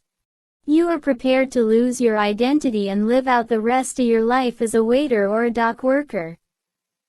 Yes. You are prepared to commit suicide, if and when we order you to do so. Yes. You are prepared, the two of you, to separate and never see one another again. No, broke in Julia. It appeared to Winston that a long time passed before he answered. For a moment he seemed even to have been deprived of the power of speech. His tongue worked soundlessly, forming the opening syllables first of one word, then of the other, over and over again. Until he had said it, he did not know which word he was going to say. No, he said finally. You did well to tell me, said O'Brien. It is necessary for us to know everything. He turned himself toward Julia and added in a voice with somewhat more expression in it. Do you understand that even if he survives, it may be as a different person? We may be obliged to give him a new identity. His face, his movements, the shape of his hands, the color of his hair, even his voice would be different. And you yourself might have become a different person. Our surgeons can alter people beyond recognition. Sometimes it is necessary. Sometimes we even amputate a limb. Quote. Winston could not help snatching another sidelong glance at Martin's Mongolian face. There were no scars that he could see. Julia had turned a shade paler, so that her freckles were showing, but she faced O'Brien boldly. She murmured something that seemed to be assent. Good. Then that is settled. There was a silver box of cigarettes on the table. With a rather absent-minded air O'Brien pushed them towards the others, took one himself, then stood up and began to pace slowly to and fro, as though he could think better standing. They were very good cigarettes, very thick and well packed, with an unfamiliar silkiness in the paper. O'Brien looked at his wristwatch again. You had better go back to your pantry, Martin, he said. I shall switch on in a quarter of an hour. Take a good look at these comrades' faces before you go. You will be seeing them again. I may not. Exactly as they had done at the front door, the little man's dark eyes flickered over their faces. There was not a trace of friendliness in his manner. He was memorizing their appearance, but he felt no interest in them, or appeared to feel none. It occurred to Winston that a synthetic face was perhaps incapable of changing its expression. Without speaking or giving any kind of salutation, Martin went out, closing the door silently behind him. O'Brien was strolling up and down, one hand in the pocket of his black overalls, the other holding his cigarette. You understand, he said, that you will be fighting in the dark. You will always be in the dark. You will receive orders and you will obey them, without knowing why. Later I shall send you a book from which you will learn the true nature of the society we live in, and the strategy by which we shall destroy it. When you have read the book, you will be full members of the Brotherhood. But between the general aims that we are fighting for, and the immediate tasks of the moment, you will never know anything. I tell you that the Brotherhood exists, but I cannot tell you whether it numbers 100 members, or 10 million. From your personal knowledge you will never be able to say that it numbers even as many as a dozen. You will have 3 or 4 contacts, who will be renewed from time to time as they disappear. As this was your first contact, it will be preserved. When you receive orders, they will come from me. If we find it necessary to communicate with you, it will be through Martin. When you are finally caught, you will confess. That is unavoidable, but you will have very little to confess, other than your own actions. You will not be able to betray more than a handful of unimportant people. Probably you will not even betray me. By that time I may be dead, or I shall have become a different person, with a different face." He continued to move to and fro over the soft carpet. In spite of the bulkiness of his body, there was a remarkable grace in his movements. It came out even in the gesture with which he thrust a hand into his pocket, or manipulated a cigarette. More even than of strength, he gave an impression of confidence and of an understanding tinged by irony. However much in earnest he might be, he had nothing of the single-mindedness that belongs to a fanatic. When he spoke of murder, suicide, venereal disease, amputated limbs, and altered faces, it was with a faint air of persiflage. "This is unavoidable," his voice seemed to say. "This is what we have got to do," unflinchingly. "But this is not what we shall be doing when life is worth living again." A wave of admiration, almost of worship, flowed out from Winston towards O'Brien. For the moment he had forgotten the shadowy figure of Goldstein. When you looked at O'Brien's powerful shoulders and his blunt-featured face, so ugly and yet so civilized, it was impossible to believe that he could be defeated. There was no stratagem that he was not equal to, no danger that he could not foresee. Even Julia seemed to be impressed. She had let her cigarette go out and was listening intently. O'Brien went on. "You will have heard rumors of the existence of the Brotherhood. No doubt you have formed your own picture of it. You have imagined, probably, a huge underworld of conspirators, meeting secretly in cellars, scribbling messages on walls, recognizing one another by code words or by special movements of the hand. Nothing of the kind exists. The members of the Brotherhood have no way of recognizing one another, and it is impossible for any one member to be aware of the identity of more than a few others. Goldstein himself, if he fell into the hands of the thought police, could not give them a complete list of members, or any information that would lead them to a complete list. No such list exists. The Brotherhood cannot be wiped out because it is not an organization in the ordinary sense.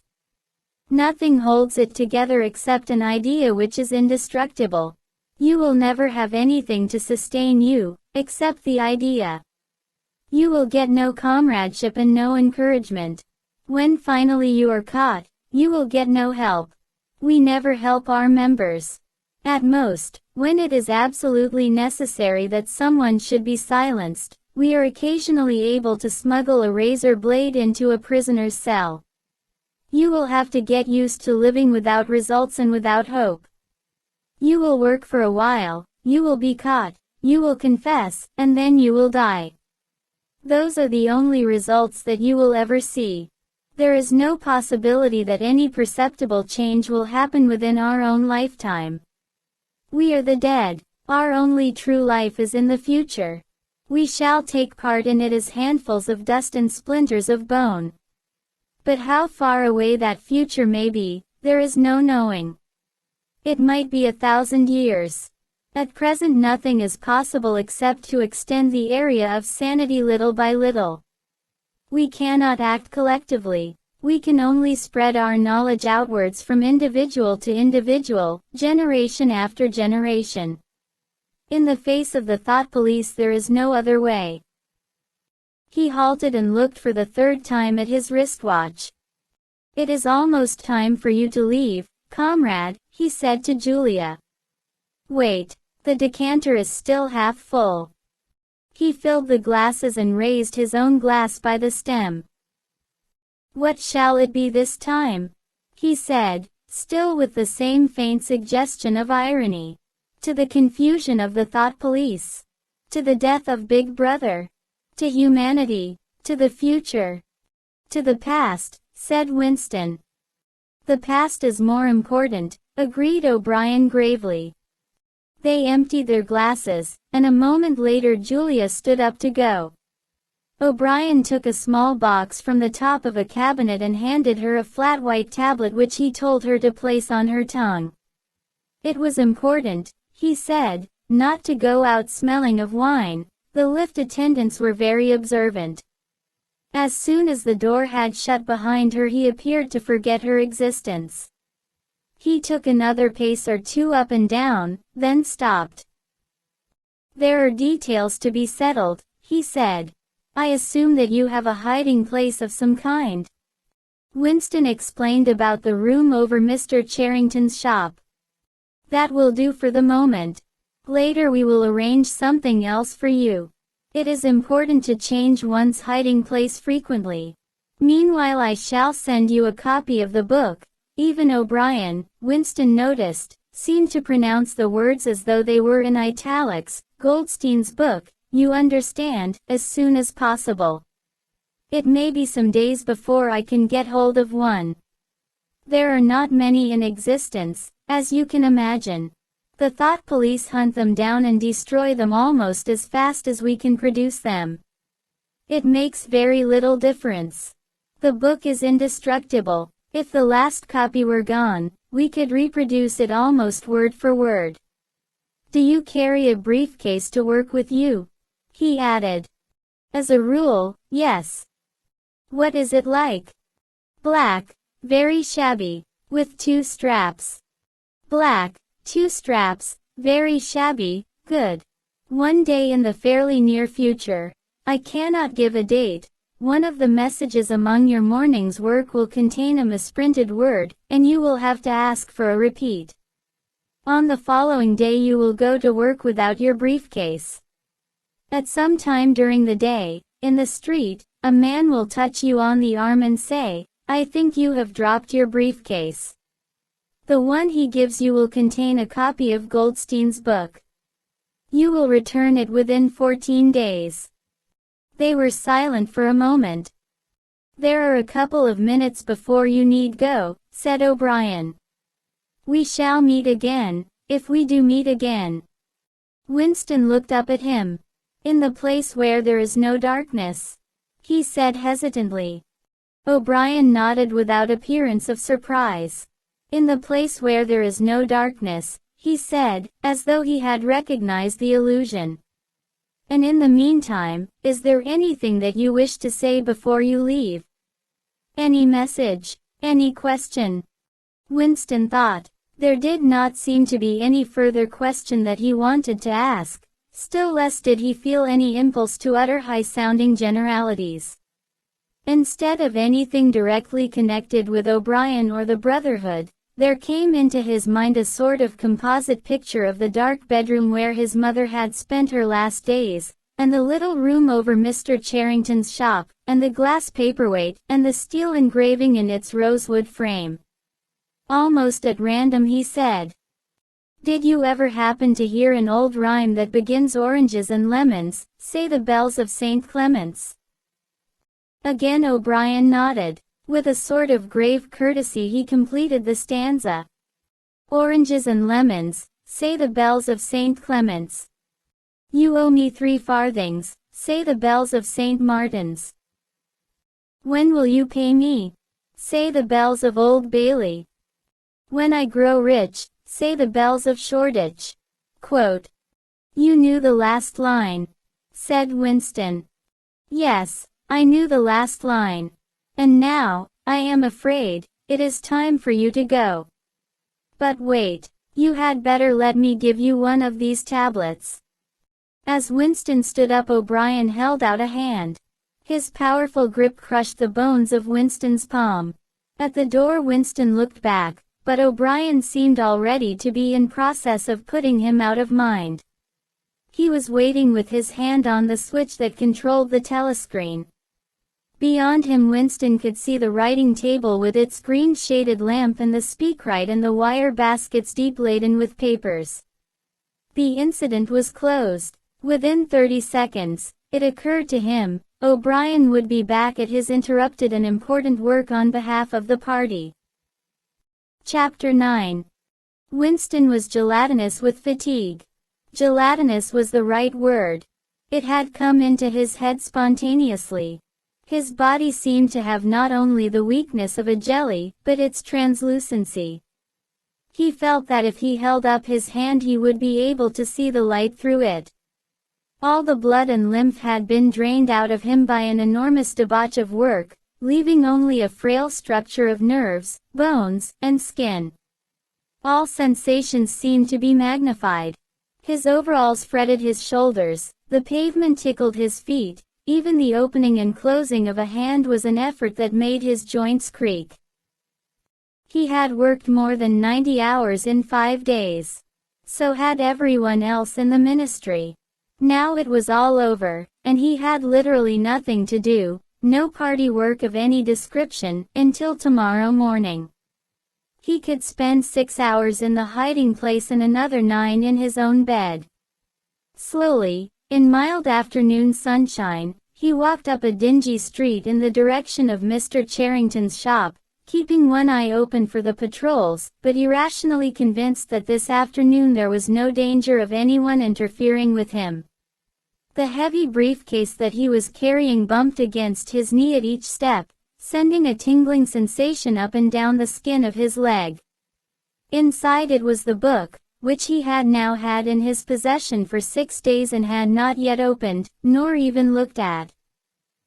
On the 6th day of Hate Week, after the processions, the speeches, the shouting, the singing, the banners, the posters, the films, the waxworks, the rolling of drums and squealing of trumpets, the tramp of marching feet, the grinding of the caterpillars of tanks, the roar of massed planes, the booming of guns, after 6 days of this, when the great orgasm was quivering to its climax and the general hatred of Eurasia had boiled up into such delirium that if the crowd could have got their hands on the 2,000 Eurasian war criminals who were to be publicly hanged on the last day of the proceedings, they would unquestionably have torn them to pieces. At just this moment it had been announced that Oceania was not after all at war with Eurasia.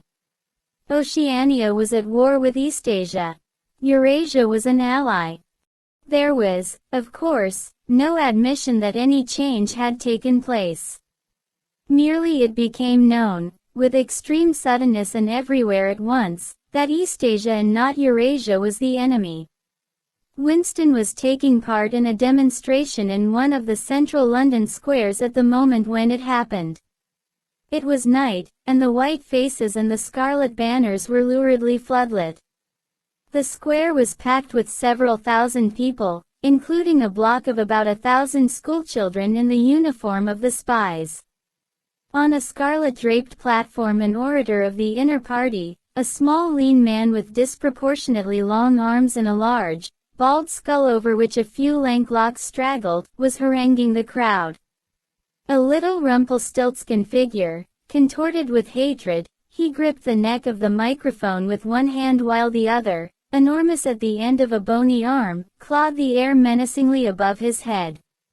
His voice, made metallic by the amplifiers, boomed forth an endless catalogue of atrocities, massacres, deportations, lootings, rapings, torture of prisoners, bombing of civilians, lying propaganda, unjust aggressions, broken treaties. It was almost impossible to listen to him without being first convinced and then maddened. At every few moments the fury of the crowd boiled over and the voice of the speaker was drowned by a wild beast-like roaring that rose uncontrollably from thousands of throats. The most savage yells of all came from the schoolchildren. The speech had been proceeding for perhaps 20 minutes when a messenger hurried onto the platform and a scrap of paper was slipped into the speaker's hand. He unrolled and read it without pausing in his speech. Nothing altered in his voice or manner, or in the content of what he was saying, but suddenly the names were different. Without words said, a wave of understanding rippled through the crowd. Oceania was at war with Eastasia. The next moment there was a tremendous commotion. The banners and posters with which the square was decorated were all wrong. Quite half of them had the wrong faces on them. It was sabotage. The agents of Goldstein had been at work. There was a riotous interlude while posters were ripped from the walls, banners torn to shreds and trampled underfoot. The spies performed prodigies of activity in clambering over the rooftops and cutting the streamers that fluttered from the chimneys. But within 2 or 3 minutes it was all over. The orator, still gripping the neck of the microphone, his shoulders hunched forward, his free hand clawing at the air, had gone straight on with his speech. 1 minute more, and the feral roars of rage were again bursting from the crowd. The hate continued exactly as before, except that the target had been changed. The thing that impressed Winston in looking back was that the speaker had switched from one line to the other actually in mid-sentence, not only without a pause, but without even breaking the syntax. But at the moment he had other things to preoccupy him. It was during the moment of disorder while the posters were being torn down that a man whose face he did not see had tapped him on the shoulder and said, "Excuse me, I think you've dropped your briefcase." He took the briefcase abstractedly, without speaking. He knew that it would be days before he had an opportunity to look inside it. The instant that the demonstration was over he went straight to the Ministry of Truth, though the time was now nearly 23 hours. The entire staff of the ministry had done likewise. The orders already issuing from the telescreens, recalling them to their posts, were hardly necessary. Oceania was at war with Eastasia. Oceania had always been at war with Eastasia. A large part of the political literature of 5 years was now completely obsolete. Reports and records of all kinds, newspapers, books, pamphlets, films, soundtracks, photographs, all had to be rectified at lightning speed. Although no directive was ever issued, it was known that the chiefs of the department intended that within 1 week no reference to the war with Eurasia, or the alliance with Eastasia, should remain in existence anywhere. The work was overwhelming, all the more so because the processes that it involved could not be called by their true names. Everyone in the records department worked 18 hours in the 24, with 2 3-hour snatches of sleep. Mattresses were brought up from the cellars and pitched all over the corridors. Meals consisted of sandwiches and Victory coffee wheeled round on trolleys by attendants from the canteen.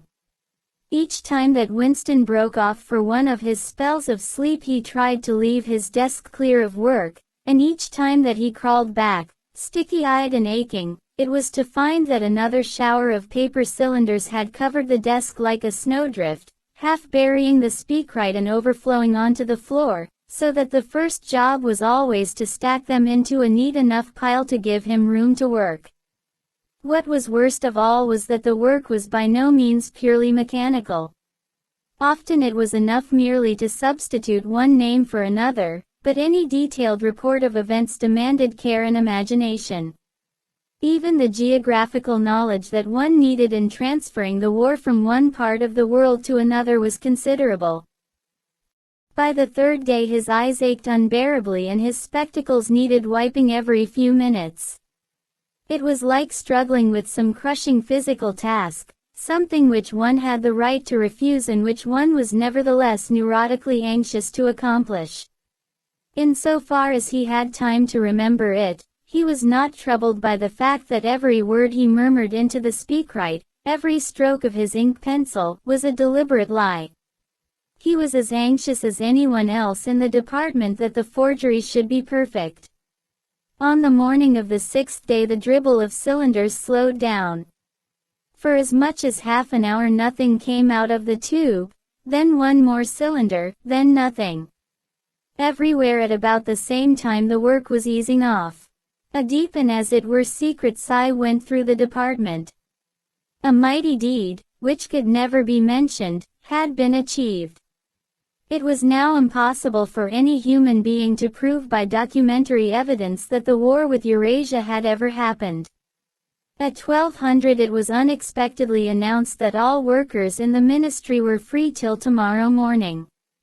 Winston, still carrying the briefcase containing the book, which had remained between his feet while he worked and under his body while he slept, went home, shaved himself, and almost fell asleep in his bath, although the water was barely more than tepid. With a sort of voluptuous creaking in his joints he climbed the stair above Mr. Charrington's shop. He was tired, but not sleepy any longer. He opened the window, lit the dirty little oil stove, and put on a pan of water for coffee. Julia would arrive presently. Meanwhile there was the book. He sat down in the sluttish armchair and undid the straps of the briefcase. A heavy black volume, amateurishly bound, with no name or title on the cover. The print also looked slightly irregular.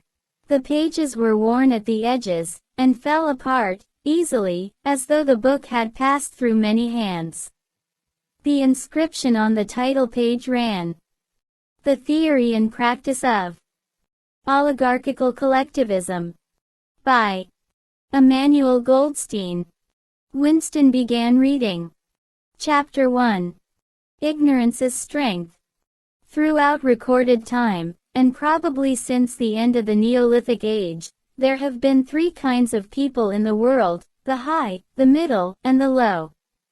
They have been subdivided in many ways, they have borne countless different names, and their relative numbers, as well as their attitude towards one another, have varied from age to age, but the essential structure of society has never altered. Even after enormous upheavals and seemingly irrevocable changes, the same pattern has always reasserted itself, just as a gyroscope will always return to equilibrium, however far it is pushed one way or the other. The aims of these three groups are entirely irreconcilable.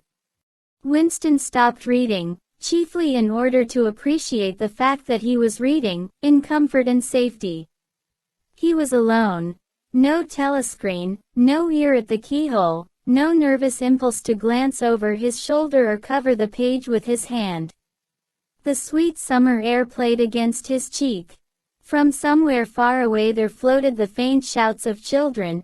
In the room itself there was no sound except the insect voice of the clock. He settled deeper into the armchair and put his feet up on the fender. It was bliss, it was eternity. Suddenly, as one sometimes does with a book of which one knows that one will ultimately read and reread every word, he opened it at a different place and found himself at the third chapter. He went on reading. Chapter 3. War is Peace. The splitting up of the world into three great superstates was an event which could be and indeed was foreseen before the middle of the 20th century.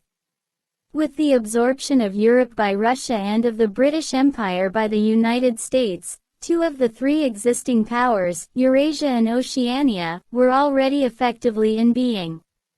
The third, Eastasia, only emerged as a distinct unit after another decade of confused fighting. The frontiers between the three superstates are in some places arbitrary, and in others they fluctuate according to the fortunes of war, but in general they follow geographical lines. Eurasia comprises the whole of the northern part of the European and Asiatic land mass, from Portugal to the Bering Strait. Oceania comprises the Americas, the Atlantic Islands including the British Isles, Australasia, and the southern portion of Africa. Eastasia, smaller than the others and with a less definite western frontier, comprises China and the countries to the south of it, the Japanese islands and a large but fluctuating portion of Manchuria, Mongolia, and Tibet. In one combination or another, these three superstates are permanently at war, and have been so for the past 25 years. War, however, is no longer the desperate, annihilating struggle that it was in the early decades of the 20th century. It is a warfare of limited aims between combatants who are unable to destroy one another, have no material cause for fighting, and are not divided by any genuine ideological difference. This is not to say that either the conduct of war, or the prevailing attitude towards it, has become less bloodthirsty or more chivalrous. On the contrary, war hysteria is continuous and universal in all countries, and such acts as raping, looting, the slaughter of children, the reduction of whole populations to slavery, and reprisals against prisoners which extend even to boiling and burying alive, are looked upon as normal, and, when they are committed by one's own side and not by the enemy, meritorious. But in a physical sense, war involves very small numbers of people, mostly highly trained specialists, and causes comparatively few casualties. The fighting, when there is any, takes place on the vague frontiers whose whereabouts the average man can only guess at, or around the floating fortresses which guard strategic spots on the sea lanes. In the centers of civilization, war means no more than a continuous shortage of consumption goods, and the occasional crash of a rocket bomb which may cause a few scores of deaths. War has in fact changed its character. More exactly, the reasons for which war is waged have changed in their order of importance. Motives which were already present to some small extent in the great wars of the early 20th century have now become dominant and are consciously recognized and acted upon. To understand the nature of the present war, for in spite of the regrouping which occurs every few years, it is always the same war, one must realize in the first place that it is impossible for it to be decisive. None of the three superstates could be definitely conquered even by the other two in combination. They are too evenly matched, and their natural defenses are too formidable. Eurasia is protected by its vast land spaces, Oceania by the width of the Atlantic and the Pacific, Eastasia by the fecundity and industriousness of its inhabitants.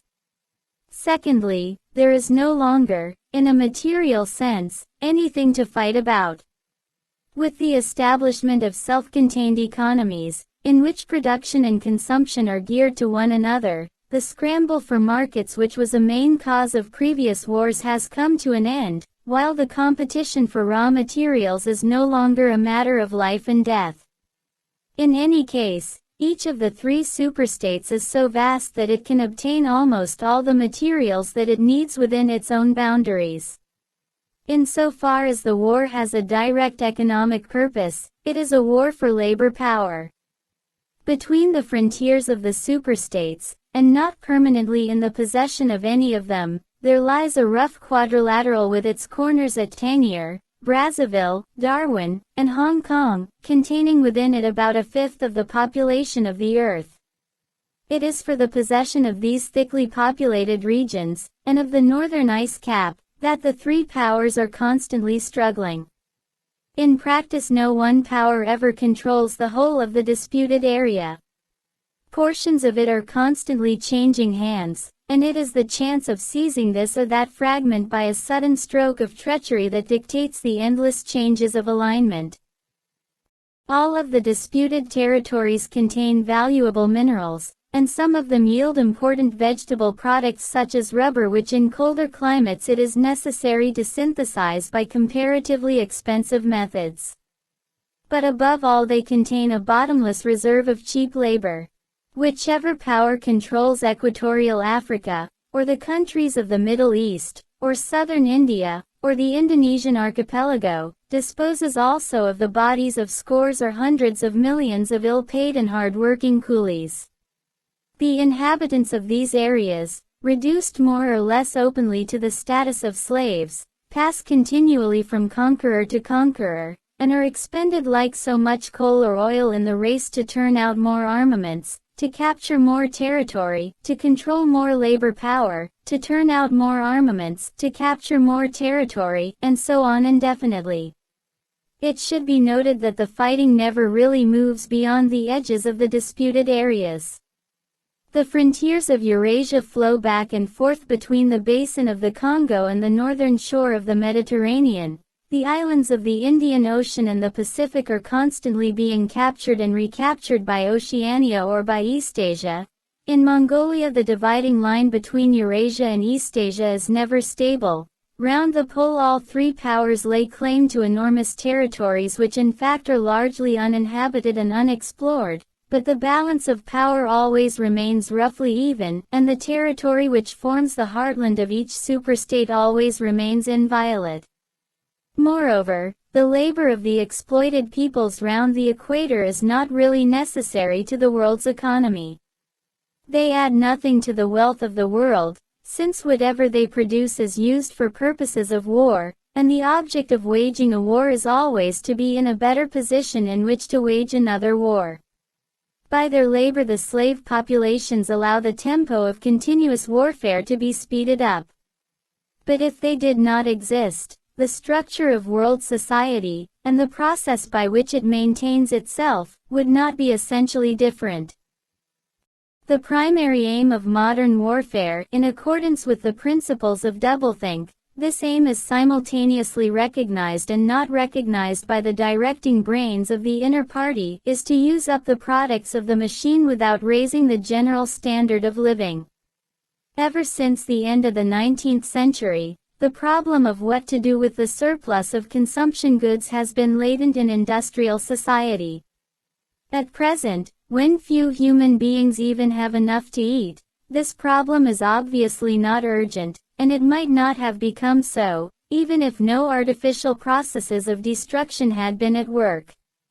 The world of today is a bare, hungry, dilapidated place compared with the world that existed before 1914, and still more so if compared with the imaginary future to which the people of that period looked forward. In the early 20th century, the vision of a future society unbelievably rich, leisured, orderly, and efficient, a glittering antiseptic world of glass and steel and snow-white concrete, was part of the consciousness of nearly every literate person.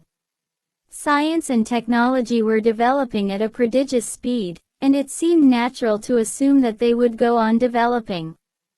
This failed to happen, partly because of the impoverishment caused by a long series of wars and revolutions, partly because scientific and technical progress depended on the empirical habit of thought, which could not survive in a strictly regimented society. As a whole, the world is more primitive today than it was 50 years ago. Certain backward areas have advanced, and various devices, always in some way connected with warfare and police espionage, have been developed, but experiment and invention have largely stopped, and the ravages of the atomic war of the 1950s have never been fully repaired. Nevertheless, the dangers inherent in the machine are still there. From the moment when the machine first made its appearance, it was clear to all thinking people that the need for human drudgery, and therefore to a great extent for human inequality, had disappeared. If the machine were used deliberately for that end, hunger, overwork, dirt, illiteracy, and disease could be eliminated within a few generations. And in fact, without being used for any such purpose, but by a sort of automatic process, by producing wealth which it was sometimes impossible not to distribute, the machine did raise the living standards of the average human being very greatly over a period of about 50 years at the end of the 19th and the beginning of the 20th centuries. But it was also clear that an all-round increase in wealth threatened the destruction, indeed, in some sense was the destruction, of a hierarchical society. In a world in which everyone worked short hours, had enough to eat, lived in a house with a bathroom and a refrigerator, and possessed a motor car or even an aeroplane, the most obvious and perhaps the most important form of inequality would already have disappeared. If it once became general, wealth would confer no distinction. It was possible, no doubt, to imagine a society in which wealth, in the sense of personal possessions and luxuries, should be evenly distributed, while power remained in the hands of a small privileged caste. But in practice such a society could not long remain stable. For if leisure and security were enjoyed by all alike, the great mass of human beings who are normally stupefied by poverty would become literate and would learn to think for themselves, and when once they had done this, they would sooner or later realize that the privileged minority had no function, and they would sweep it away. In the long run, a hierarchical society was only possible on a basis of poverty and ignorance. To return to the agricultural past, as some thinkers about the beginning of the 20th century dreamed of doing, was not a practical solution. It conflicted with the tendency towards mechanization which had become quasi-instinctive throughout almost the whole world, and moreover, any country which remained industrially backward was helpless in a military sense and was bound to be dominated, directly or indirectly, by its more advanced rivals. Nor was it a satisfactory solution to keep the masses in poverty by restricting the output of goods. This happened to a great extent during the final phase of capitalism, roughly between 1920 and 1940. The economy of many countries was allowed to stagnate, land went out of cultivation, capital equipment was not added to, great blocks of the population were prevented from working and kept half alive by state charity. But this, too, entailed military weakness, and since the privations it inflicted were obviously unnecessary, it made opposition inevitable. The problem was how to keep the wheels of industry turning without increasing the real wealth of the world. Goods must be produced, but they must not be distributed. And in practice the only way of achieving this was by continuous warfare. The essential act of war is destruction, not necessarily of human lives, but of the products of human labor. War is a way of shattering to pieces, or pouring into the stratosphere, or sinking in the depths of the sea, materials which might otherwise be used to make the masses too comfortable, and hence, in the long run, too intelligent. Even when weapons of war are not actually destroyed, their manufacture is still a convenient way of expending labor power without producing anything that can be consumed. A floating fortress, for example, has locked up in it the labor that would build several hundred cargo ships. Ultimately it is scrapped as obsolete, never having brought any material benefit to anybody, and with further enormous labors another floating fortress is built. In principle the war effort is always so planned as to eat up any surplus that might exist after meeting the bare needs of the population. In practice the needs of the population are always underestimated, with the result that there is a chronic shortage of half the necessities of life, but this is looked on as an advantage. It is deliberate policy to keep even the favored groups somewhere near the brink of hardship, because a general state of scarcity increases the importance of small privileges and thus magnifies the distinction between one group and another. By the standards of the early 20th century, even a member of the inner party lives an austere, laborious kind of life. Nevertheless, the few luxuries that he does enjoy, his large well-appointed flat, the better texture of his clothes, the better quality of his food and drink and tobacco, his 2 or 3 servants, his private motor car or helicopter, set him in a different world from a member of the outer party, and the members of the outer party have a similar advantage in comparison with the submerged masses whom we call the proles. The social atmosphere is that of a besieged city, where the possession of a lump of horseflesh makes the difference between wealth and poverty. And at the same time the consciousness of being at war, and therefore in danger, makes the handing over of all power to a small caste seem the natural, unavoidable condition of survival. War, it will be seen, not only accomplishes the necessary destruction, but accomplishes it in a psychologically acceptable way. In principle it would be quite simple to waste the surplus labor of the world by building temples and pyramids, by digging holes and filling them up again, or even by producing vast quantities of goods and then setting fire to them. But this would provide only the economic and not the emotional basis for a hierarchical society. What is concerned here is not the morale of the masses, whose attitude is unimportant so long as they are kept steadily at work, but the morale of the party itself. Even the humblest party member is expected to be competent, industrious, and even intelligent within narrow limits, but it is also necessary that he should be a credulous and ignorant fanatic whose prevailing moods are fear, hatred, adulation, and orgiastic triumph. In other words, it is necessary that he should have the mentality appropriate to a state of war. It does not matter whether the war is actually happening, and, since no decisive victory is possible, it does not matter whether the war is going well or badly. All that is needed is that a state of war should exist. The splitting of the intelligence which the party requires of its members, and which is more easily achieved in an atmosphere of war, is now almost universal, but the higher up the ranks one goes, the more marked it becomes.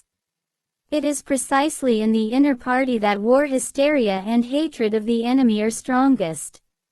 In his capacity as an administrator, it is often necessary for a member of the inner party to know that this or that item of war news is untruthful, and he may often be aware that the entire war is spurious and is either not happening or is being waged for purposes quite other than the declared ones, but such knowledge is easily neutralized by the technique of doublethink. Meanwhile, no inner party member wavers for an instant in his mystical belief that the war is real, and that it is bound to end victoriously, with Oceania the undisputed master of the entire world. All members of the inner party believe in this coming conquest as an article of faith. It is to be achieved either by gradually acquiring more and more territory and so building up an overwhelming preponderance of power, or by the discovery of some new and unanswerable weapon. The search for new weapons continues unceasingly, and is one of the very few remaining activities in which the inventive or speculative type of mind can find any outlet. In Oceania at the present day, science, in the old sense, has almost ceased to exist. In Newspeak there is no word for science. The empirical method of thought, on which all the scientific achievements of the past were founded, is opposed to the most fundamental principles of Ingsoc. And even technological progress only happens when its products can in some way be used for the diminution of human liberty. In all the useful arts the world is either standing still or going backwards. The fields are cultivated with horse plows while books are written by machinery. But in matters of vital importance, meaning, in effect, war and police espionage, the empirical approach is still encouraged, or at least tolerated. The two aims of the party are to conquer the whole surface of the earth and to extinguish once and for all the possibility of independent thought. There are therefore two great problems which the party is concerned to solve. One is how to discover, against his will, what another human being is thinking, and the other is how to kill several 100 million people in a few seconds without giving warning beforehand. Insofar as scientific research still continues, this is its subject matter. The scientist of today is either a mixture of psychologist and inquisitor, studying with real ordinary minuteness the meaning of facial expressions, gestures, and tones of voice, and testing the truth-producing effects of drugs, shock therapy, hypnosis, and physical torture, or he is a chemist, physicist, or biologist concerned only with such branches of his special subject as are relevant to the taking of life. In the vast laboratories of the Ministry of Peace, and in the experimental stations hidden in the Brazilian forests, or in the Australian desert, or on lost islands of the Antarctic, the teams of experts are indefatigably at work. Some are concerned simply with planning the logistics of future wars, others devise larger and larger rocket bombs, more and more powerful explosives, and more impenetrable armor plating, others search for new and deadlier gases, or for soluble poisons capable of being produced in such quantities as to destroy the vegetation of whole continents, or for breeds of disease germs immunized against all possible antibodies. Others strive to produce a vehicle that shall bore its way under the soil like a submarine under the water, or an aeroplane as independent of its base as a sailing ship. Others explore even remoter possibilities such as focusing the sun's rays through lenses suspended thousands of kilometers away in space, or producing artificial earthquakes and tidal waves by tapping the heat at the Earth's center. But none of these projects ever comes anywhere near realization, and none of the three superstates ever gains a significant lead on the others.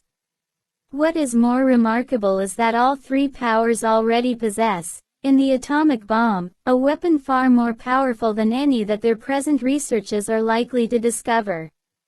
Although the party, according to its habit, claims the invention for itself, Atomic bombs first appeared as early as the 1940s, and were first used on a large scale about 10 years later.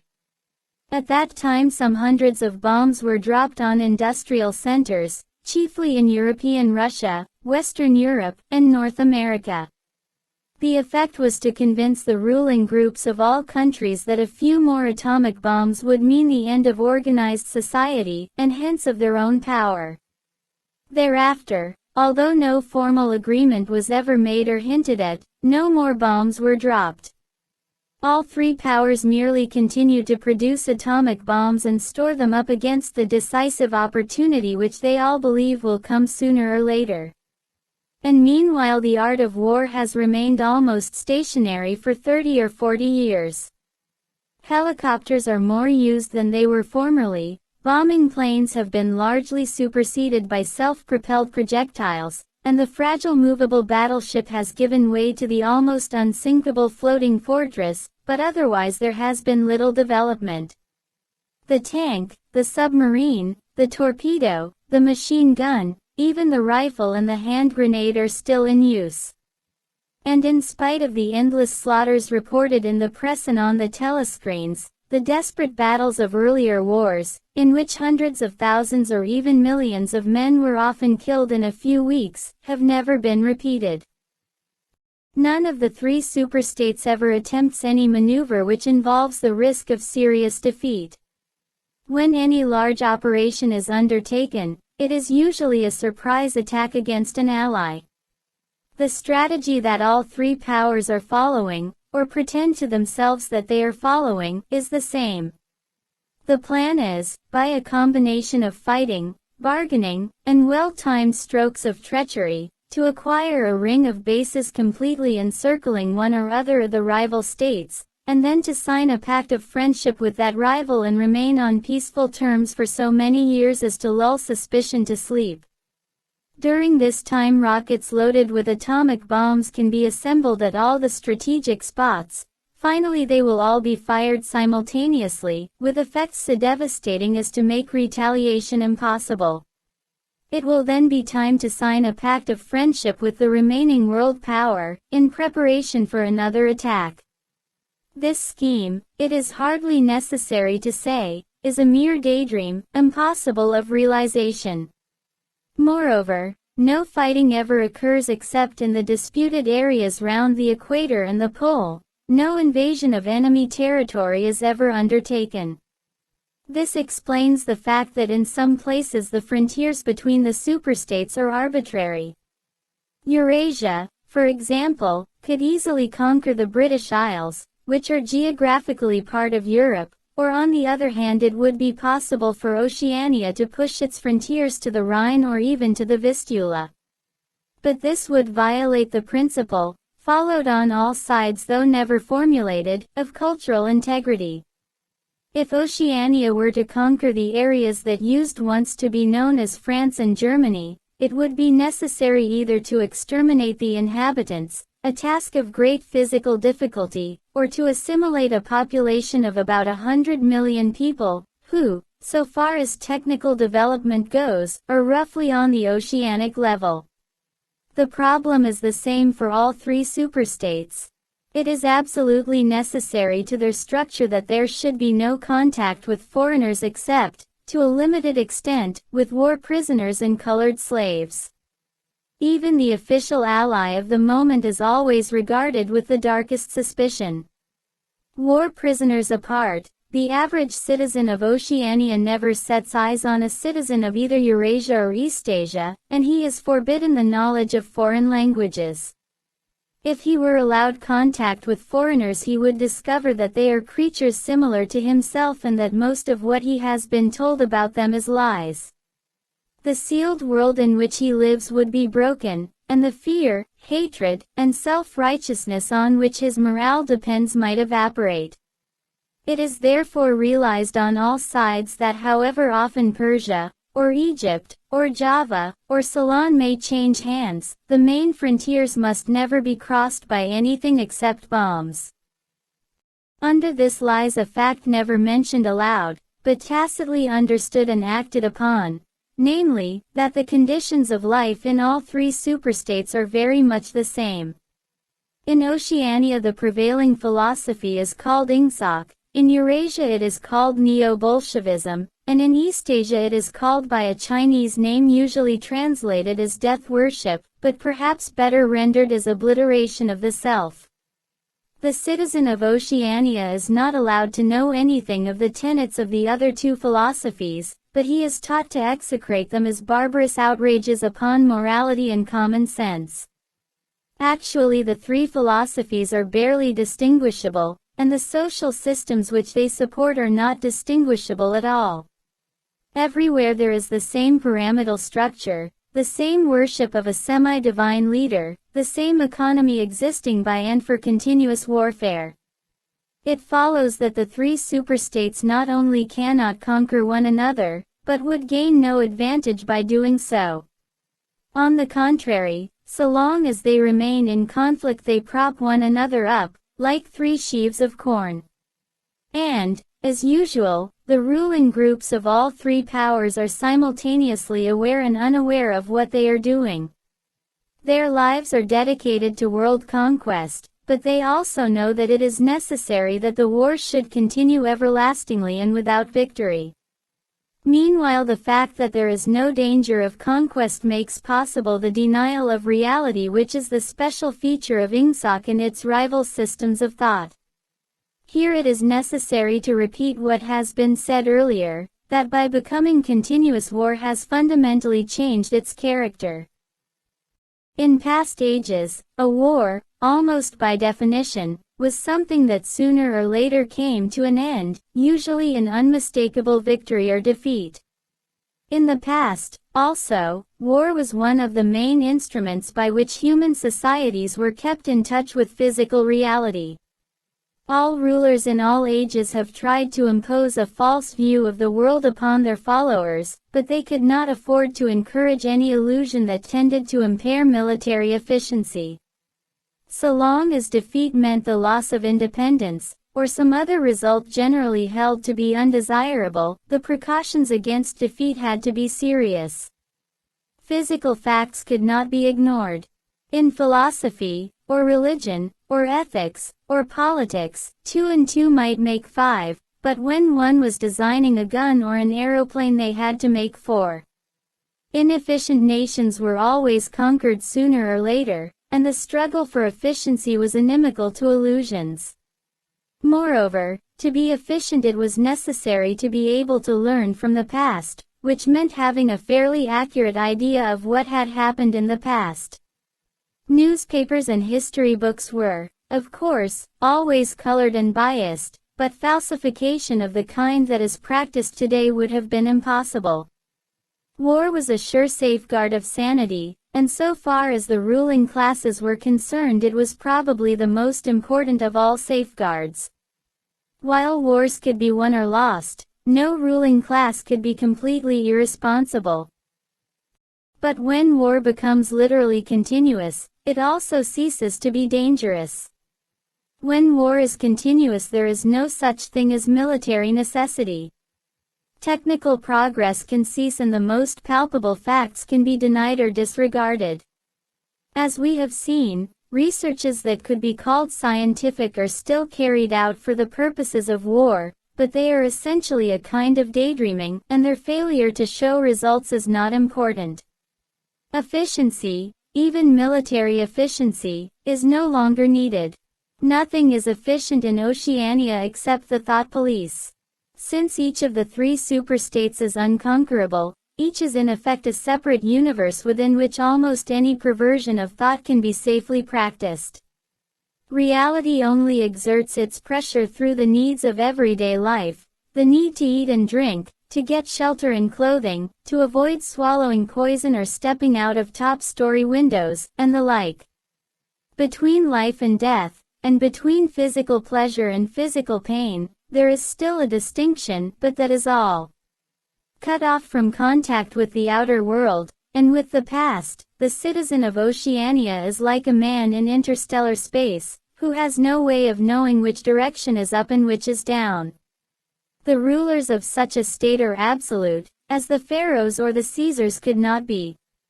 They are obliged to prevent their followers from starving to death in numbers large enough to be inconvenient, and they are obliged to remain at the same low level of military technique as their rivals. But once that minimum is achieved, they can twist reality into whatever shape they choose. The war, therefore, if we judge it by the standards of previous wars, is merely an impostor. It is like the battles between certain ruminant animals whose horns are set at such an angle that they are incapable of hurting one another. But though it is unreal, it is not meaningless. It eats up the surplus of consumable goods, and it helps to preserve the special mental atmosphere that a hierarchical society needs. War, it will be seen, is now a purely internal affair. In the past, the ruling groups of all countries, although they might recognize their common interest and therefore limit the destructiveness of war, did fight against one another, and the victor always plundered the vanquished. In our own day they are not fighting against one another at all. The war is waged by each ruling group against its own subjects, and the object of the war is not to make or prevent conquests of territory, but to keep the structure of society intact. The very word, war, therefore, has become misleading. It would probably be accurate to say that by becoming continuous, war has ceased to exist. The peculiar pressure that it exerted on human beings between the Neolithic age and the early 20th century has disappeared and been replaced by something quite different. The effect would be much the same if the three superstates, instead of fighting one another, should agree to live in perpetual peace, each inviolate within its own boundaries. For in that case each would still be a self-contained universe, freed forever from the sobering influence of external danger. A peace that was truly permanent would be the same as a permanent war. This, although the vast majority of party members understand it only in a shallower sense, is the inner meaning of the party slogan, "War is peace." Winston stopped reading for a moment. Somewhere in remote distance a rocket bomb thundered. The blissful feeling of being alone with the forbidden book, in a room with no telescreen, had not worn off. Solitude and safety were physical sensations, mixed up somehow with the tiredness of his body, the softness of the chair, the touch of the faint breeze from the window that played upon his cheek. The book fascinated him, or more exactly it reassured him. In a sense it told him nothing that was new, but that was part of the attraction. It said what he would have said, if it had been possible for him to set his scattered thoughts in order. It was the product of a mind similar to his own, but enormously more powerful, more systematic, less fear-ridden. The best books, he perceived, are those that tell you what you know already. He had just turned back to chapter 1 when he heard Julia's footstep on the stair and started out of his chair to meet her. She dumped her brown tool bag on the floor and flung herself into his arms. It was more than a week since they had seen one another. "I've got the book," he said as they disentangled themselves. "Oh, you've got it. Good," she said without much interest, and almost immediately knelt down beside the oil stove to make the coffee. They did not return to the subject until they had been in bed for half an hour. The evening was just cool enough to make it worthwhile to pull up the counterpane. From below came the familiar sound of singing and the scrape of boots on the flagstones. The brawny red-armed woman whom Winston had seen there on his first visit was almost a fixture in the yard.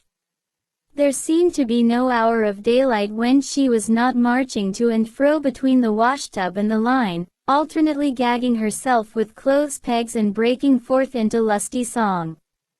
Julia had settled down on her side and seemed to be already on the point of falling asleep.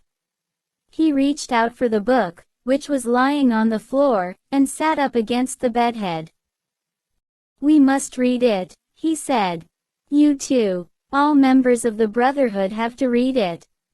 "You read it," she said with her eyes shut. "Read it aloud." That's the best way. Then you can explain it to me as you go. The clock's hands said 6, meaning 18. They had 3 or 4 hours ahead of them. He propped the book against his knees and began reading. Chapter 1. Ignorance is Strength. Throughout recorded time, and probably since the end of the Neolithic Age, there have been 3 kinds of people in the world: the high, the middle, and the low. They have been subdivided in many ways, they have borne countless different names, and their relative numbers, as well as their attitude towards one another, have varied from age to age, but the essential structure of society has never altered. Even after enormous upheavals and seemingly irrevocable changes, the same pattern has always reasserted itself, just as a gyroscope will always return to equilibrium, however far it is pushed one way or the other. "Julia, are you awake?" said Winston. "Yes, my love, I'm listening." "Go on, it's marvelous." He continued reading. The aims of these 3 groups are entirely irreconcilable. The aim of the high is to remain where they are. The aim of the middle is to change places with the high. The aim of the low, when they have an aim, for it is an abiding characteristic of the low that they are too much crushed by drudgery to be more than intermittently conscious of anything outside their daily lives, is to abolish all distinctions and create a society in which all men shall be equal. Thus throughout history a struggle which is the same in its main outlines recurs over and over again. For long periods the high seem to be securely in power, but sooner or later there always comes a moment when they lose either their belief in themselves, or their capacity to govern efficiently, or both. They are then overthrown by the middle, who enlist the low on their side by pretending to them that they are fighting for liberty and justice. As soon as they have reached their objective, the middle thrust the low back into their old position of servitude, and themselves become the high. Presently a new middle group splits off from one of the other groups, or from both of them, and the struggle begins over again. Of the 3 groups, only the low are never even temporarily successful in achieving their aims. It would be an exaggeration to say that throughout history there has been no progress of a material kind. Even today, in a period of decline, the average human being is physically better off than he was a few centuries ago. But no advance in wealth, no softening of manners, no reform or revolution has ever brought human equality a millimeter nearer. From the point of view of the low, no historic change has ever meant much more than a change in the name of their masters. By the late 19th century the recurrence of this pattern had become obvious to many observers. There then arose schools of thinkers who interpreted history as a cyclical process and claimed to show that inequality was the unalterable law of human life. This doctrine, of course, had always had its adherents, but in the manner in which it was now put forward there was a significant change. In the past the need for a hierarchical form of society had been the doctrine specifically of the high.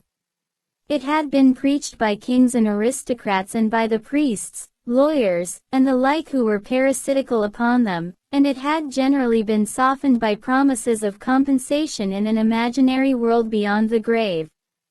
The middle, so long as it was struggling for power, had always made use of such terms as freedom, justice, and fraternity. Now, however, the concept of human brotherhood began to be assailed by people who were not yet in positions of command, but merely hoped to be so before long. In the past the middle had made revolutions under the banner of equality, and then had established a fresh tyranny as soon as the old one was overthrown. The new middle groups in effect proclaimed their tyranny beforehand. Socialism, a theory which appeared in the early 19th century and was the last link in a chain of thought stretching back to the slave rebellions of antiquity, was still deeply infected by the utopianism of past ages.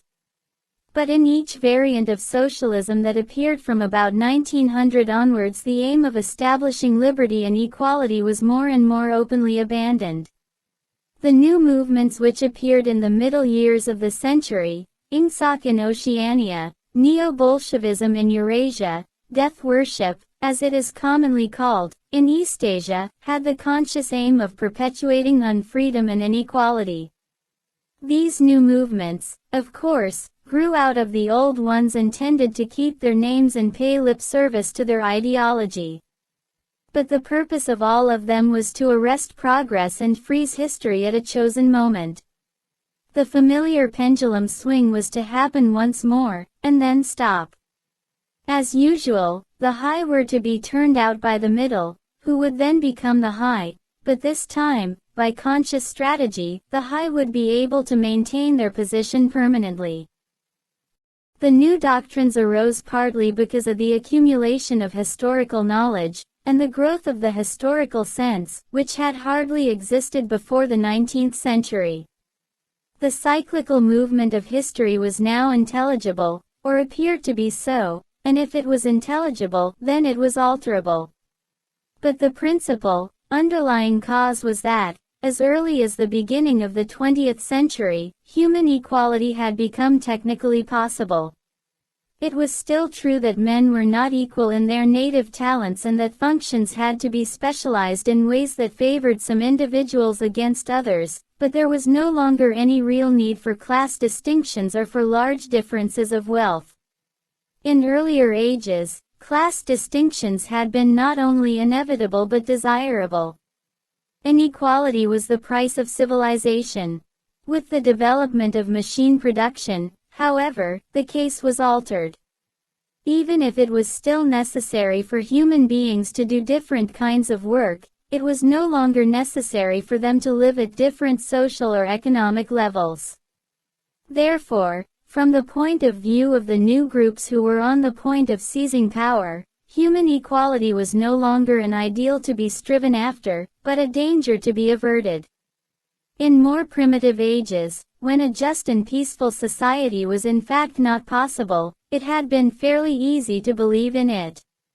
The idea of an earthly paradise in which men should live together in a state of brotherhood, without laws and without brute labor, had haunted the human imagination for thousands of years. And this vision had had a certain hold even on the groups who actually profited by each historic change.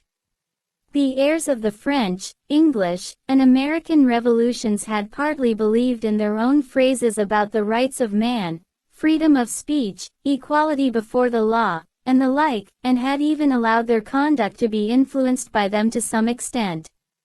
But by the fourth decade of the 20th century all the main currents of political thought were authoritarian. The earthly paradise had been discredited at exactly the moment when it became realizable. Every new political theory, by whatever name it called itself, led back to hierarchy and regimentation. And in the general hardening of outlook that set in round about 1930, practices which had been long abandoned, in some cases for hundreds of years, imprisonment without trial, the use of war prisoners as slaves, public executions, torture to extract confessions, the use of hostages, and the deportation of whole populations, not only became common again, but were tolerated and even defended by people who considered themselves enlightened and progressive. It was only after a decade of national wars, civil wars, revolutions, and counter-revolutions in all parts of the world that Ingsoc and its rivals emerged as fully worked-out political theories. But they had been foreshadowed by the various systems, generally called totalitarian, which had appeared earlier in the century, and the main outlines of the world which would emerge from the prevailing chaos had long been obvious. What kind of people would control this world had been equally obvious. The new aristocracy was made up for the most part of bureaucrats, scientists, technicians, trade union organizers, publicity experts, sociologists, teachers, journalists, and professional politicians. These people, whose origins lay in the salaried middle class and the upper grades of the working class, had been shaped and brought together by the barren world of monopoly industry and centralized government. As compared with their opposite numbers in past ages, they were less avaricious, less tempted by luxury, hungrier for pure power, and, above all, more conscious of what they were doing and more intent on crushing opposition. This last difference was cardinal. By comparison with that existing today, all the tyrannies of the past were half-hearted and inefficient. The ruling groups were always infected to some extent by liberal ideas, and were content to leave loose ends everywhere, to regard only the overt act, and to be uninterested in what their subjects were thinking. Even the Catholic Church of the Middle Ages was tolerant by modern standards. Part of the reason for this was that in the past no government had the power to keep its citizens under constant surveillance. The invention of print, however, made it easier to manipulate public opinion, and the film and the radio carried the process further. With the development of television, and the technical advance which made it possible to receive and transmit simultaneously on the same instrument, private life came to an end. Every citizen, or at least every citizen important enough to be worth watching, could be kept for 24 hours a day under the eyes of the police and in the sound of official propaganda, with all other channels of communication closed. The possibility of enforcing not only complete obedience to the will of the state, but complete uniformity of opinion on all subjects, now existed for the first time. After the revolutionary period of the 50s and 60s, society regrouped itself, as always, into high, middle, and low. But the new high group, unlike all its forerunners, did not act upon instinct but knew what was needed to safeguard its position. It had long been realized that the only secure basis for oligarchy is collectivism. Wealth and privilege are most easily defended when they are possessed jointly. The so-called abolition of private property, which took place in the middle years of the century, meant, in effect, the concentration of property in far fewer hands than before, but with this difference that the new owners were a group instead of a mass of individuals. Individually, no member of the party owns anything, except petty personal belongings. Collectively, the party owns everything in Oceania, because it controls everything, and disposes of the products as it thinks fit. In the years following the revolution it was able to step into this commanding position almost unopposed, because the whole process was represented as an act of collectivization. It had always been assumed that if the capitalist class were expropriated, socialism must follow, and unquestionably the capitalists had been expropriated. Factories, mines, land, houses, transport, everything had been taken away from them, and since these things were no longer private property, it followed that they must be public property. Ingsoc, which grew out of the earlier socialist movement and inherited its phraseology, has in fact carried out the main item in the socialist program, with the result, foreseen and intended beforehand, that economic inequality has been made permanent.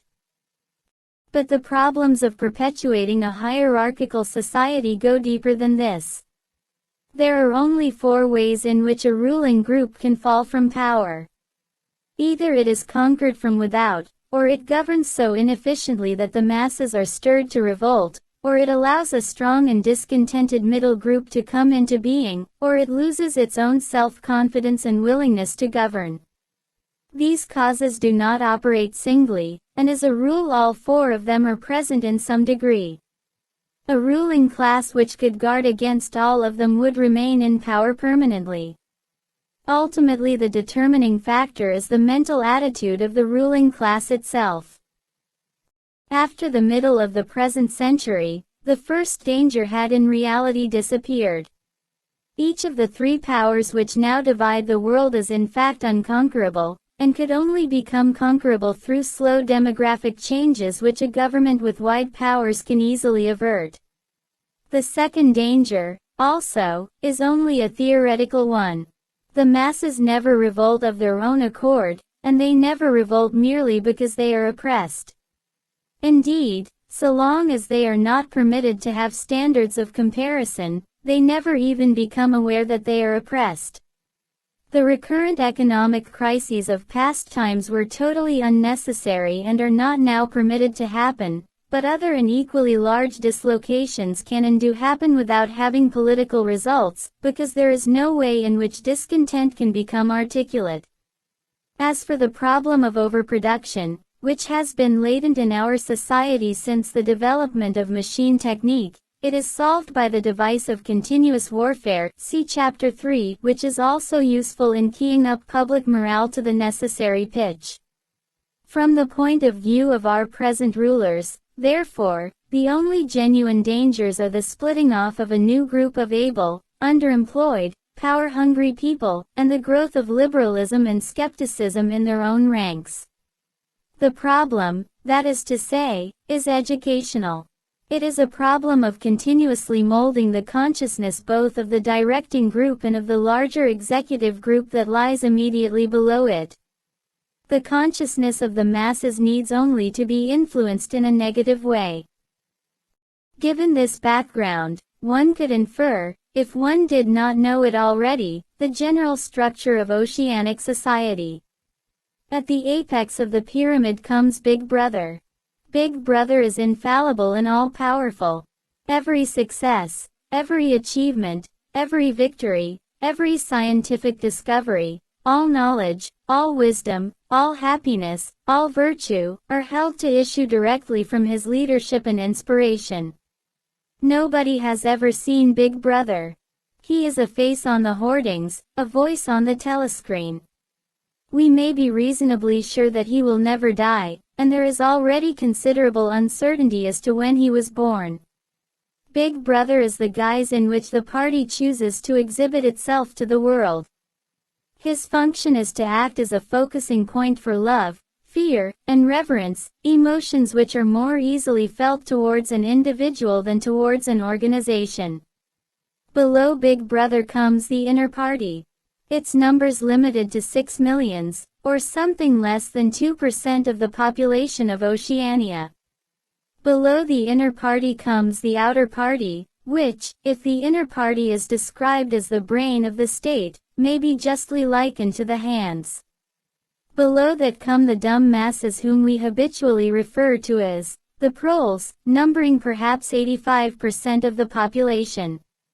In the terms of our earlier classification, the proles are the low, for the slave population of the equatorial lands who pass constantly from conqueror to conqueror, are not a permanent or necessary part of the structure. In principle, membership of these three groups is not hereditary. The child of inner party parents is in theory not born into the inner party. Admission to either branch of the party is by examination, taken at the age of 16. Nor is there any racial discrimination, or any marked domination of one province by another.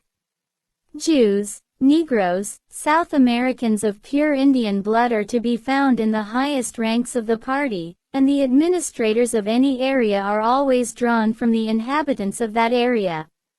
In no part of Oceania do the inhabitants have the feeling that they are a colonial population ruled from a distant capital. Oceania has no capital, and its titular head is a person whose whereabouts nobody knows. Except that English is its chief lingua franca and Newspeak its official language, it is not centralized in any way. Its rulers are not held together by blood ties but by adherence to a common doctrine. It is true that our society is stratified, and very rigidly stratified, on what at first sight appear to be hereditary lines. There is far less to and fro movement between the different groups than happened under capitalism or even in the pre-industrial ages. Between the two branches of the party there is a certain amount of interchange, but only so much as will ensure that weaklings are excluded from the inner party and that ambitious members of the outer party are made harmless by allowing them to rise. Proletarians, in practice, are not allowed to graduate into the party. The most gifted among them, who might possibly become nuclei of discontent, are simply marked down by the thought police and eliminated. But this state of affairs is not necessarily permanent, nor is it a matter of principle. The party is not a class in the old sense of the word. It does not aim at transmitting power to its own children, as such, and if there were no other way of keeping the ablest people at the top, it would be perfectly prepared to recruit an entire new generation from the ranks of the proletariat. In the crucial years, the fact that the party was not a hereditary body did a great deal to neutralize opposition. The older kind of socialist, who had been trained to fight against something called class privilege, assumed that what is not hereditary cannot be permanent. He did not see that the continuity of an oligarchy need not be physical, nor did he pause to reflect that hereditary aristocracies have always been short-lived, whereas adoptive organizations such as the Catholic Church have sometimes lasted for hundreds or thousands of years. The essence of oligarchical rule is not father-to-son inheritance, but the persistence of a certain worldview and a certain way of life, imposed by the dead upon the living. A ruling group is a ruling group so long as it can nominate its successors. The party is not concerned with perpetuating its blood but with perpetuating itself. Who wields power is not important, provided that the hierarchical structure remains always the same. All the beliefs, habits, tastes, emotions, mental attitudes that characterize our time are really designed to sustain the mystique of the party and prevent the true nature of present-day society from being perceived. Physical rebellion, or any preliminary move towards rebellion, is at present not possible. From the proletarians nothing is to be feared. Left to themselves, they will continue from generation to generation and from century to century, working, breeding, and dying, not only without any impulse to rebel, but without the power of grasping that the world could be other than it is. They could only become dangerous if the advance of industrial technique made it necessary to educate them more highly, but, since military and commercial rivalry are no longer important, the level of popular education is actually declining. What opinions the masses hold, or do not hold, is looked on as a matter of indifference. They can be granted intellectual liberty because they have no intellect. In a party member, on the other hand, not even the smallest deviation of opinion on the most unimportant subject can be tolerated. A party member lives from birth to death under the eye of the thought police. Even when he is alone he can never be sure that he is alone.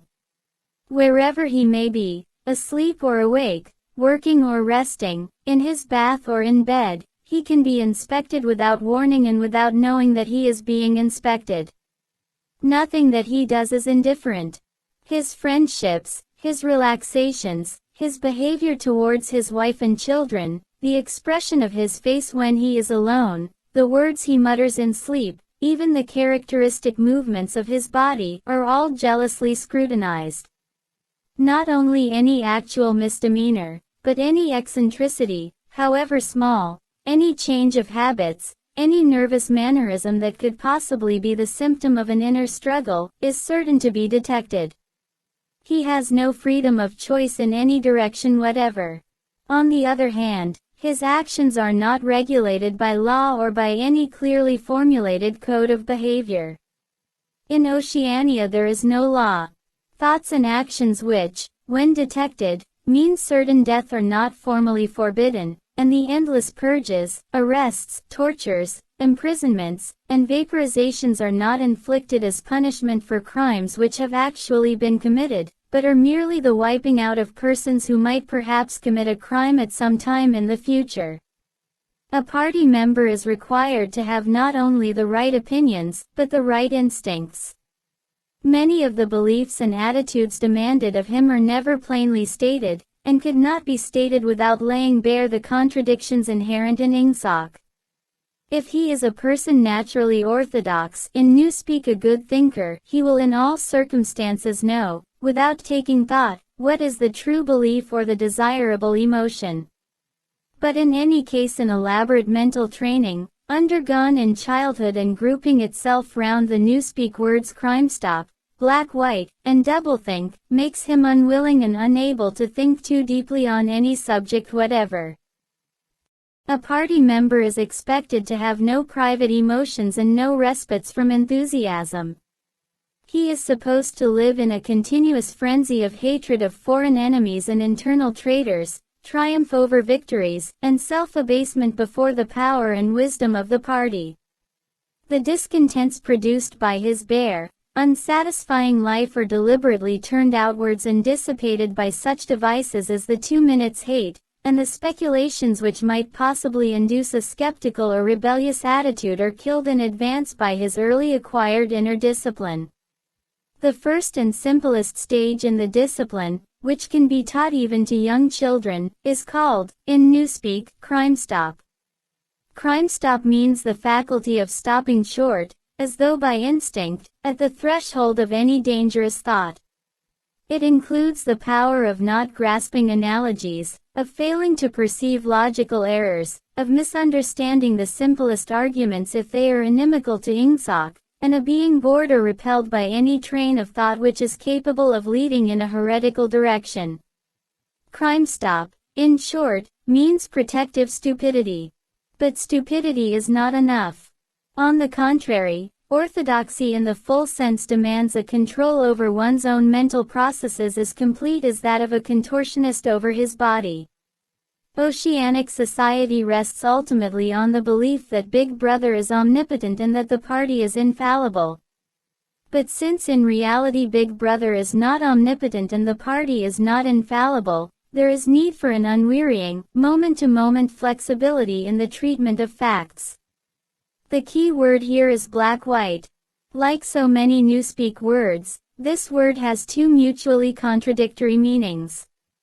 Applied to an opponent, it means the habit of impudently claiming that black is white, in contradiction of the plain facts.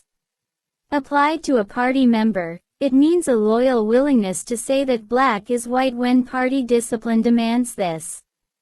But it means also the ability to believe that black is white, and more, to know that black is white, and to forget that one has ever believed the contrary. This demands a continuous alteration of the past, made possible by the system of thought which really embraces all the rest, and which is known in newspeak as doublethink. The alteration of the past is necessary for two reasons, one of which is subsidiary and, so to speak, precautionary. The subsidiary reason is that the party member, like the proletarian, tolerates present-day conditions partly because he has no standards of comparison. He must be cut off from the past, just as he must be cut off from foreign countries, because it is necessary for him to believe that he is better off than his ancestors and that the average level of material comfort is constantly rising. But by far the more important reason for the readjustment of the past is the need to safeguard the infallibility of the party. It is not merely that speeches, statistics, and records of every kind must be constantly brought up to date in order to show that the predictions of the party were in all cases right. It is also that no change in doctrine or in political alignment can ever be admitted. For to change one's mind, or even one's policy, is a confession of weakness. If, for example, Eurasia or Eastasia, whichever it may be, is the enemy today, then that country must always have been the enemy. And if the facts say otherwise, then the facts must be altered. Thus history is continuously rewritten. This day-to-day falsification of the past, carried out by the Ministry of Truth, is as necessary to the stability of the regime as the work of repression and espionage carried out by the Ministry of Love. The mutability of the past is the central tenet of Ingsoc. Past events, it is argued, have no objective existence, but survive only in written records and in human memories. The past is whatever the records and the memories agree upon. And since the party is in full control of all records, and in equally full control of the minds of its members, it follows that the past is whatever the party chooses to make it. It also follows that though the past is alterable, it never has been altered in any specific instance. For when it has been recreated in whatever shape is needed at the moment, then this new version is the past, and no different past can ever have existed. This holds good even when, as often happens, the same event has to be altered out of recognition several times in the course of a year. At all times the party is in possession of absolute truth, and clearly the absolute can never have been different from what it is now. It will be seen that the control of the past depends above all on the training of memory. To make sure that all written records agree with the orthodoxy of the moment is merely a mechanical act. But it is also necessary to remember that events happened in the desired manner. And if it is necessary to rearrange one's memories or to tamper with written records, then it is necessary to forget that one has done so. The trick of doing this can be learned like any other mental technique. It is learned by the majority of party members, and certainly by all who are intelligent as well as orthodox. In old speak it is called, quite frankly, reality control. In new speak it is called doublethink, though doublethink comprises much else as well. Doublethink means the power of holding two contradictory beliefs in one's mind simultaneously, and accepting both of them. The party intellectual knows in which direction his memories must be altered, he therefore knows that he is playing tricks with reality, but by the exercise of doublethink he also satisfies himself that reality is not violated. The process has to be conscious, or it would not be carried out with sufficient precision, but it also has to be unconscious, or it would bring with it a feeling of falsity and hence of guilt. Doublethink lies at the very heart of ingsoc, since the essential act of the party is to use conscious deception while retaining the firmness of purpose that goes with complete honesty. To tell deliberate lies while genuinely believing in them, to forget any fact that has become inconvenient, and then, when it becomes necessary again, to draw it back from oblivion for just so long as it is needed, to deny the existence of objective reality and all the while to take account of the reality which one denies, all this is indispensably necessary. Even in using the word doublethink it is necessary to exercise doublethink. For by using the word one admits that one is tampering with reality, by a fresh act of doublethink one erases this knowledge, and so on indefinitely, with the lie always one leap ahead of the truth. Ultimately it is by means of doublethink that the party has been able, and may, for all we know, continue to be able for thousands of years, to arrest the course of history. All past oligarchies have fallen from power either because they ossified or because they grew soft. Either they became stupid and arrogant, failed to adjust themselves to changing circumstances, and were overthrown, or they became liberal and cowardly, made concessions when they should have used force, and once again were overthrown. They fell, that is to say, either through consciousness or through unconsciousness. It is the achievement of the party to have produced a system of thought in which both conditions can exist simultaneously. And upon no other intellectual basis could the dominion of the party be made permanent. If one is to rule, and to continue ruling, one must be able to dislocate the sense of reality. For the secret of rulership is to combine a belief in one's own infallibility with the power to learn from past mistakes. It need hardly be said that the subtlest practitioners of doublethink are those who invented doublethink and know that it is a vast system of mental cheating. In our society, those who have the best knowledge of what is happening are also those who are furthest from seeing the world as it is. In general, the greater the understanding, the greater the delusion, the more intelligent, the less sane. One clear illustration of this is the fact that war hysteria increases in intensity as one rises in the social scale. Those whose attitude towards the war is most nearly rational are the subject peoples of the disputed territories. To these people the war is simply a continuous calamity which sweeps to and fro over their bodies like a tidal wave. Which side is winning is a matter of complete indifference to them.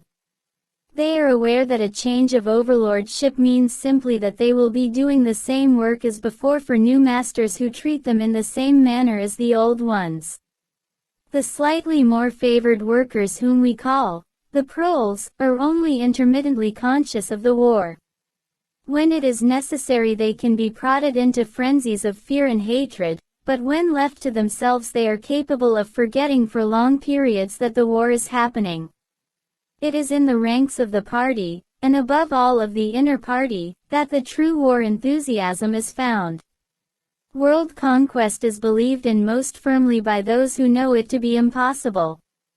This peculiar linking together of opposites, knowledge with ignorance, cynicism with fanaticism, is one of the chief distinguishing marks of oceanic society.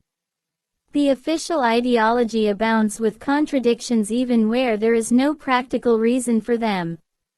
Thus, the party rejects and vilifies every principle for which the socialist movement originally stood, and it chooses to do this in the name of socialism. It preaches a contempt for the working class unexampled for centuries past, and it dresses its members in a uniform which was at one time peculiar to manual workers and was adopted for that reason. It systematically undermines the solidarity of the family, and it calls its leader by a name which is a direct appeal to the sentiment of family loyalty. Even the names of the four ministries by which we are governed exhibit a sort of impudence in their deliberate reversal of the facts. The Ministry of Peace concerns itself with war, the Ministry of Truth with lies, the Ministry of Love with torture, and the Ministry of Plenty with starvation. These contradictions are not accidental, nor do they result from ordinary hypocrisy, they are deliberate exercises in doublethink. For it is only by reconciling contradictions that power can be retained indefinitely. In no other way could the ancient cycle be broken. If human equality is to be forever averted, if the high, as we have called them, are to keep their places permanently, then the prevailing mental condition must be controlled insanity. But there is one question which until this moment we have almost ignored. It is, why should human equality be averted? Supposing that the mechanics of the process have been rightly described, what is the motive for this huge, accurately planned effort to freeze history at a particular moment of time? Here we reach the central secret.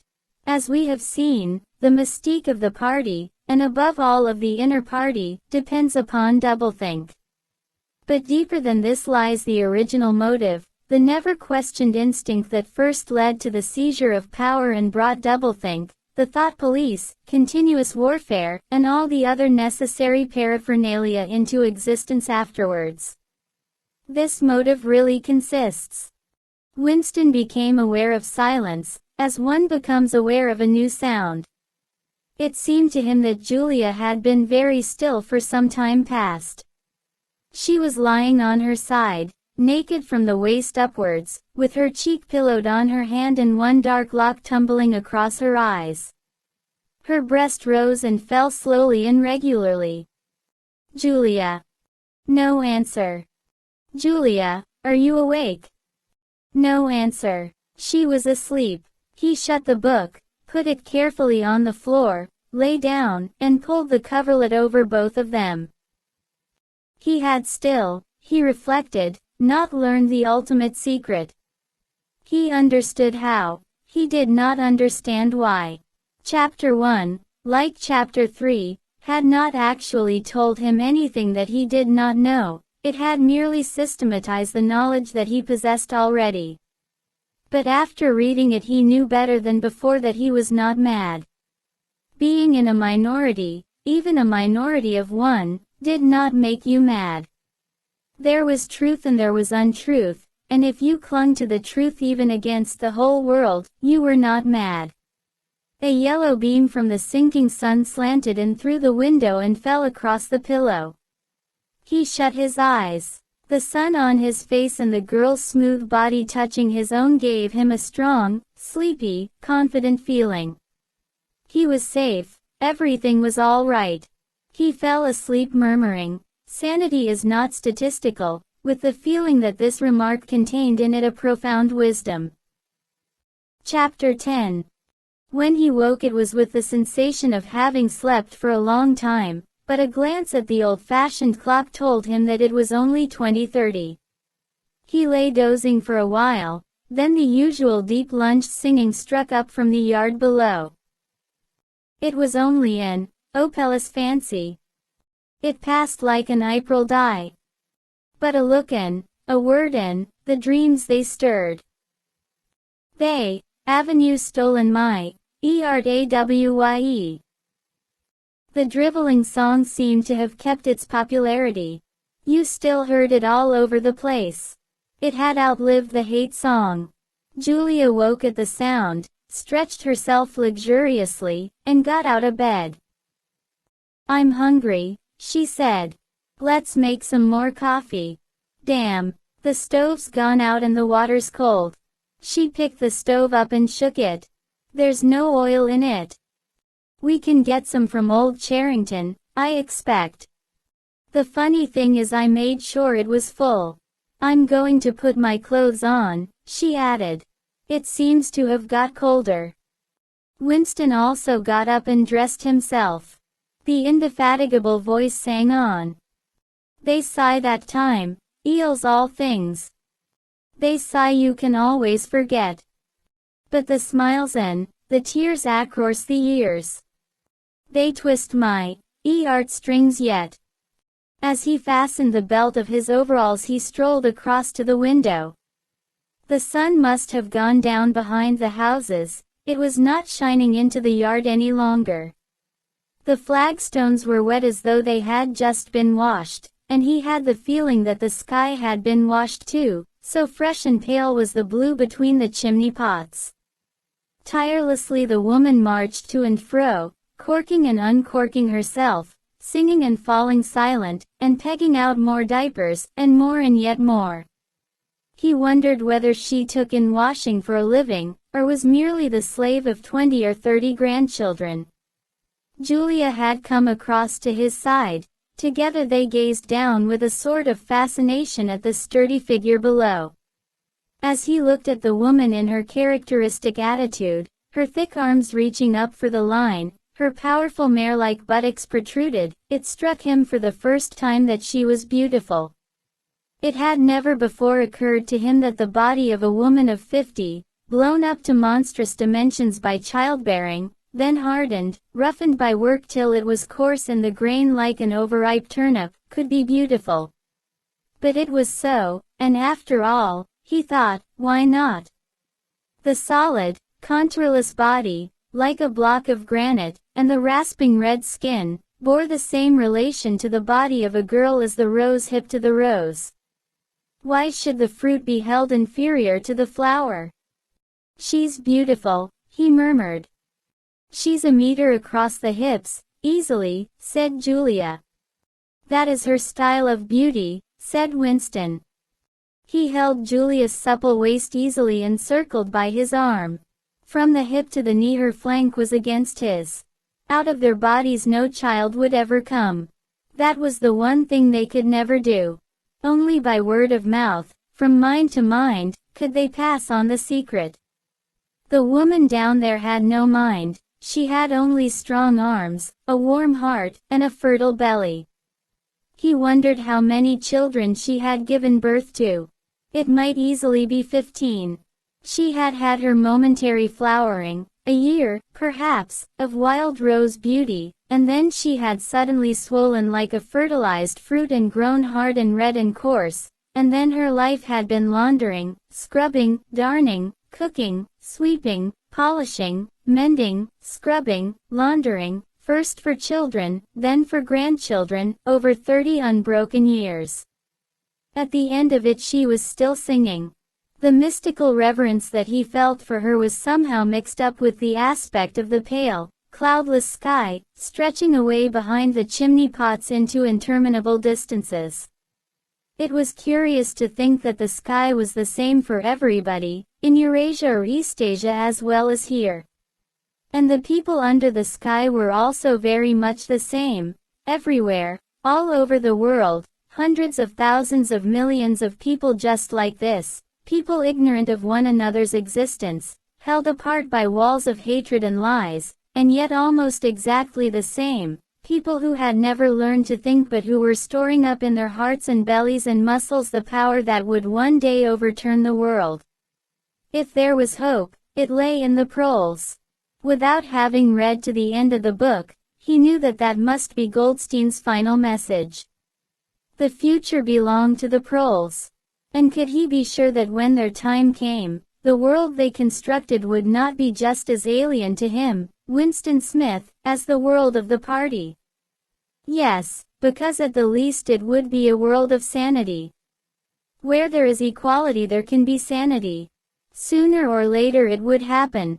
Strength would change into consciousness. The proles were immortal. You could not doubt it when you looked at that valiant figure in the yard. In the end their awakening would come. And until that happened, though it might be 1,000 years, they would stay alive against all the odds, like birds, passing on from body to body the vitality which the party did not share and could not kill.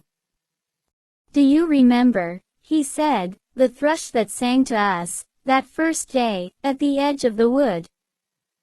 "He wasn't singing to us," said Julia. "He was singing to please himself. Not even that, he was just singing. The birds sang, the proles sang, the party did not sing.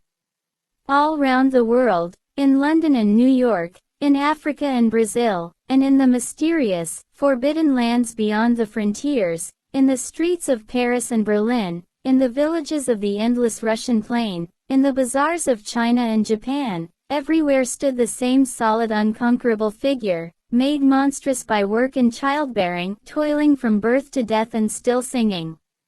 Out of those mighty loins a race of conscious beings must one day come. You were the dead, theirs was the future. But you could share in that future if you kept alive the mind as they kept alive the body, and passed on the secret doctrine that 2 + 2 make 4. "We are the dead," he said. "We are the dead," echoed Julia dutifully. "You are the dead," said an iron voice behind them. They sprang apart. Winston's entrails seemed to have turned into ice. He could see the white all round the irises of Julia's eyes. Her face had turned a milky yellow. The smear of rouge that was still on each cheekbone stood out sharply, almost as though unconnected with the skin beneath. "You are the dead," repeated the iron voice. "It was behind the picture," breathed Julia. "It was behind the picture," said the voice. "Remain exactly where you are. Make no movement until you are ordered." It was starting at last. They could do nothing except stand gazing into one another's eyes.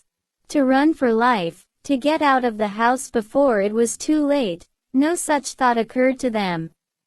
Unthinkable to disobey the iron voice from the wall. There was a snap as though a catch had been turned back, and a crash of breaking glass. The picture had fallen to the floor, uncovering the telescreen behind it. "Now they can see us," said Julia. "Now we can see you," said the voice. "Stand out in the middle of the room. Stand back to back. Clasp your hands behind your heads. Do not touch one another." They were not touching, but it seemed to him that he could feel Julia's body shaking. Or perhaps it was merely the shaking of his own. He could just stop his teeth from chattering, but his knees were beyond his control. There was a sound of trampling boots below, inside the house and outside. The yard seemed to be full of men. Something was being dragged across the stones. The woman's singing had stopped abruptly.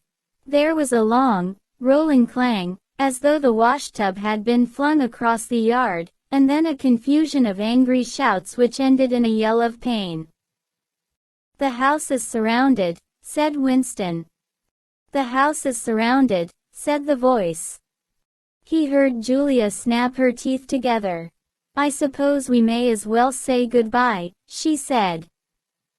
"You may as well say goodbye," said the voice. And then another quite different voice, a thin, cultivated voice which Winston had the impression of having heard before, struck in. And by the way, while we are on the subject, here comes a candle to light you to bed, here comes a chopper to chop off your head. Quote. Something crashed onto the bed behind Winston's back. The head of a ladder had been thrust through the window and had burst in the frame. Someone was climbing through the window. There was a stampede of boots up the stairs. The room was full of solid men in black uniforms, with iron-shod boots on their feet and truncheons in their hands. Winston was not trembling any longer. Even his eyes he barely moved. One thing alone mattered, to keep still and not give them an excuse to hit you.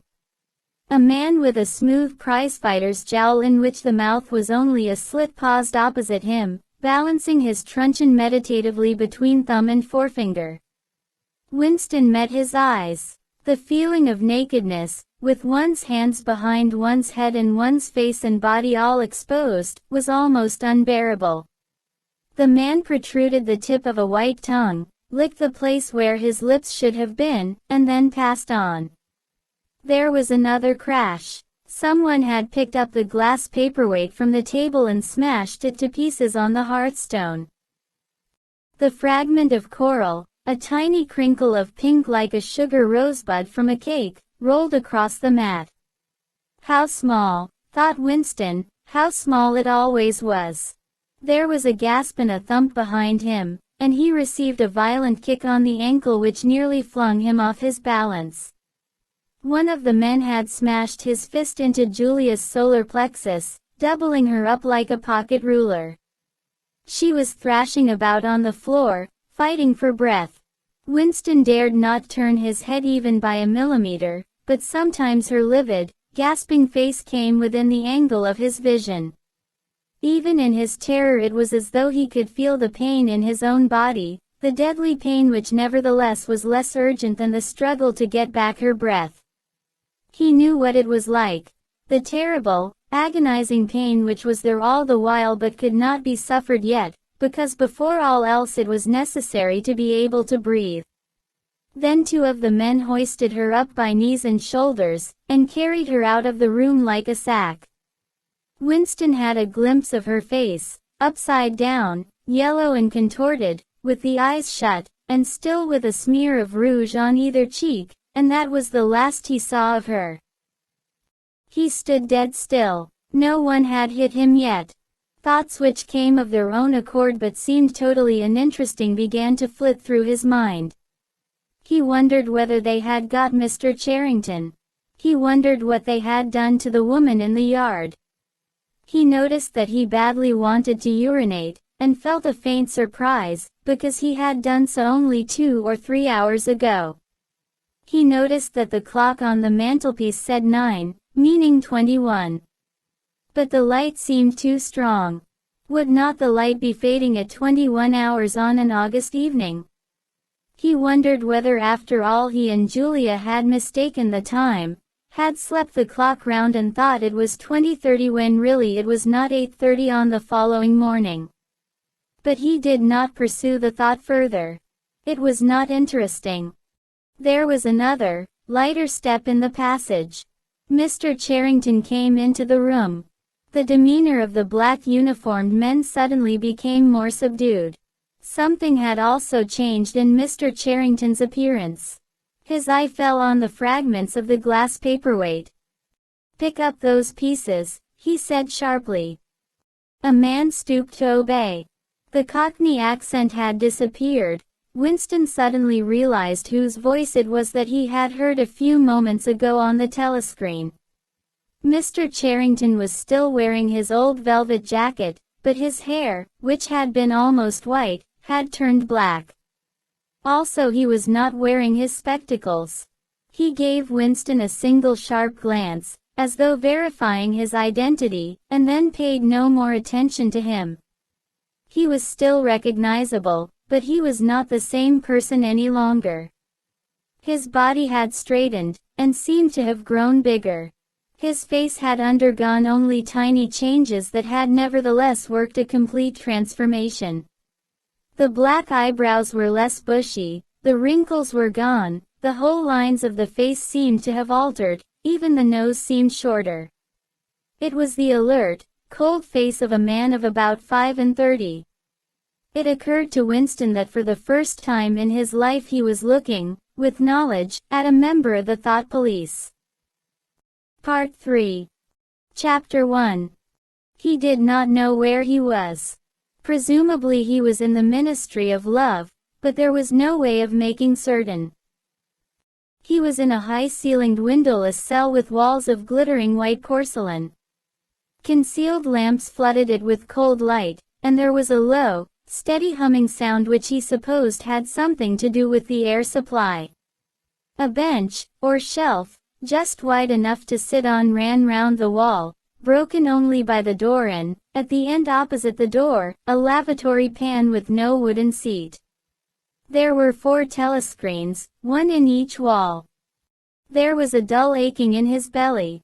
It had been there ever since they had bundled him into the closed van and driven him away. But he was also hungry, with a gnawing, unwholesome kind of hunger.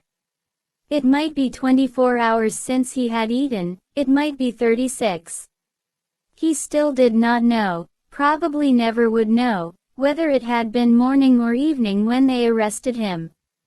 Since he was arrested he had not been fed. He sat as still as he could on the narrow bench, with his hands crossed on his knee. He had already learned to sit still. If you made unexpected movements they yelled at you from the telescreen. But the craving for food was growing upon him. What he longed for above all was a piece of bread. He had an idea that there were a few breadcrumbs in the pocket of his overalls. It was even possible, he thought this because from time to time something seemed to tickle his leg, that there might be a sizable bit of crust there. In the end the temptation to find out overcame his fear. He slipped a hand into his pocket. "Smith," yelled a voice from the telescreen. 6079 Smith W. Hands out of pockets in the cells. He sat still again, his hands crossed on his knee. Before being brought here he had been taken to another place which must have been an ordinary prison or a temporary lock-up used by the patrols. He did not know how long he had been there. Some hours at any rate. With no clocks and no daylight it was hard to gauge the time. It was a noisy, evil-smelling place. They had put him into a cell similar to the one he was now in, but filthily dirty and at all times crowded by 10 or 15 people. The majority of them were common criminals, but there were a few political prisoners among them.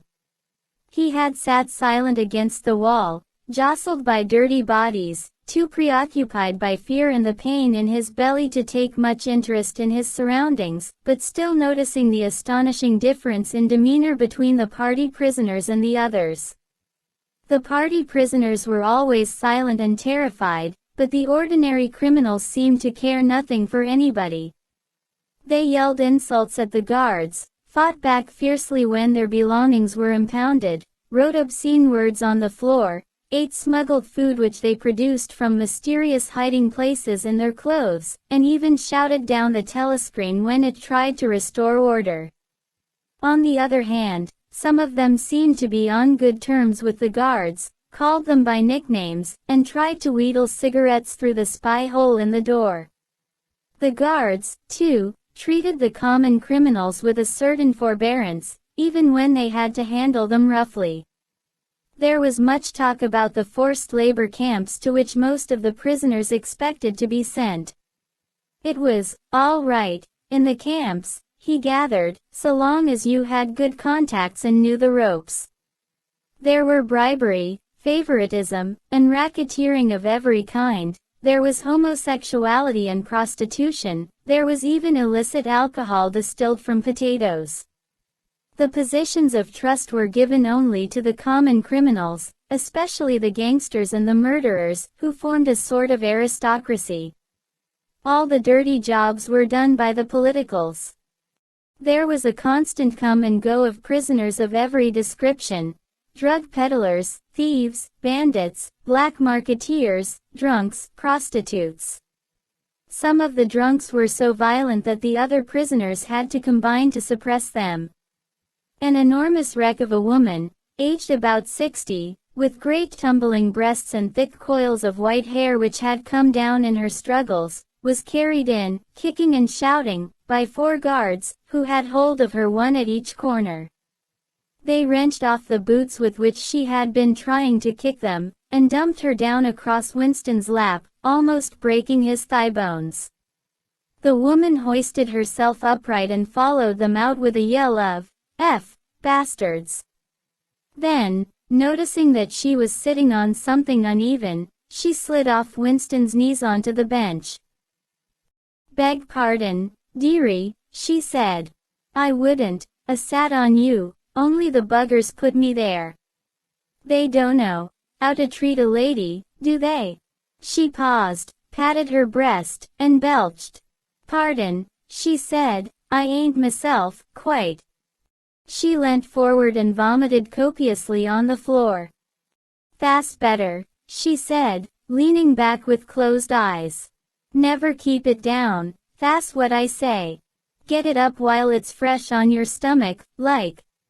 She revived, turned to have another look at Winston, and seemed immediately to take a fancy to him. She put a vast arm round his shoulder and drew him towards her, breathing beer and vomit into his face. "What is your name, dearie?" she said. "Smith," said Winston. "Smith," said the woman. "That's funny. My name's Smith too. Why," she added sentimentally, "I might be your mother." She might, thought Winston, be his mother. She was about the right age and physique, and it was probable that people changed somewhat after 20 years in a forced labor camp. No one else had spoken to him.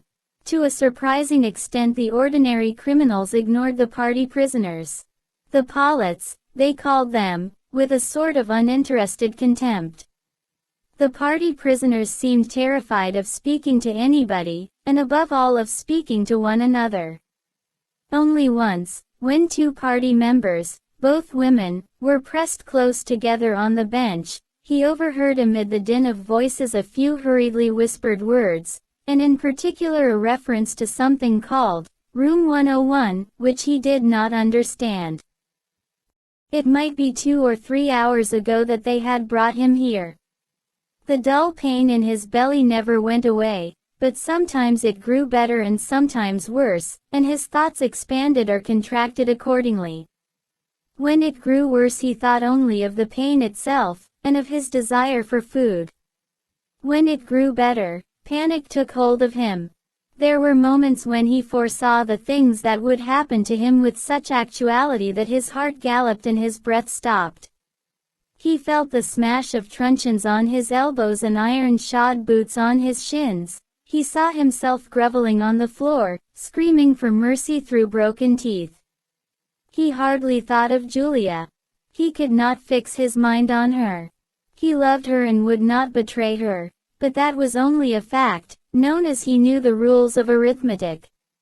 He felt no love for her, and he hardly even wondered what was happening to her. He thought oftener of O'Brien, with a flickering hope.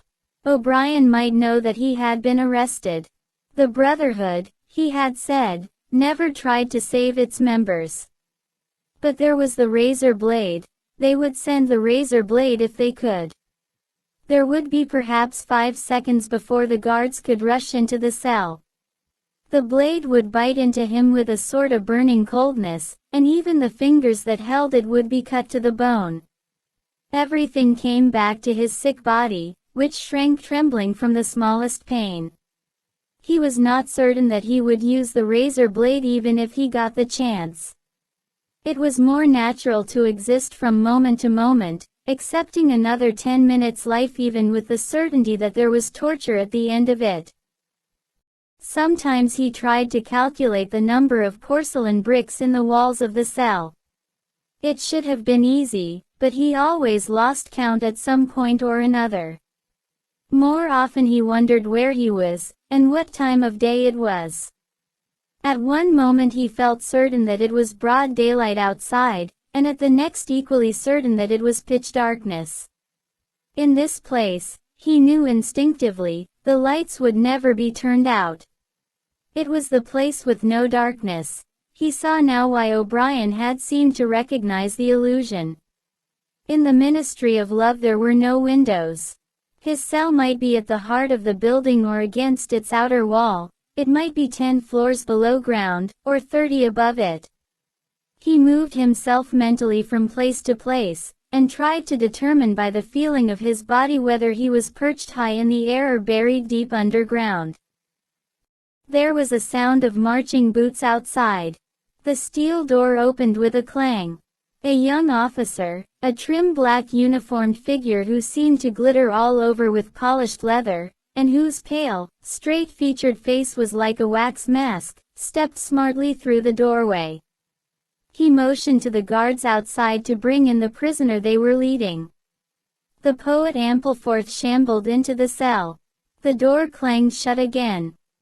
Ampleforth made one or two uncertain movements from side to side, as though having some idea that there was another door to go out of, and then began to wander up and down the cell. He had not yet noticed Winston's presence. His troubled eyes were gazing at the wall about a meter above the level of Winston's head.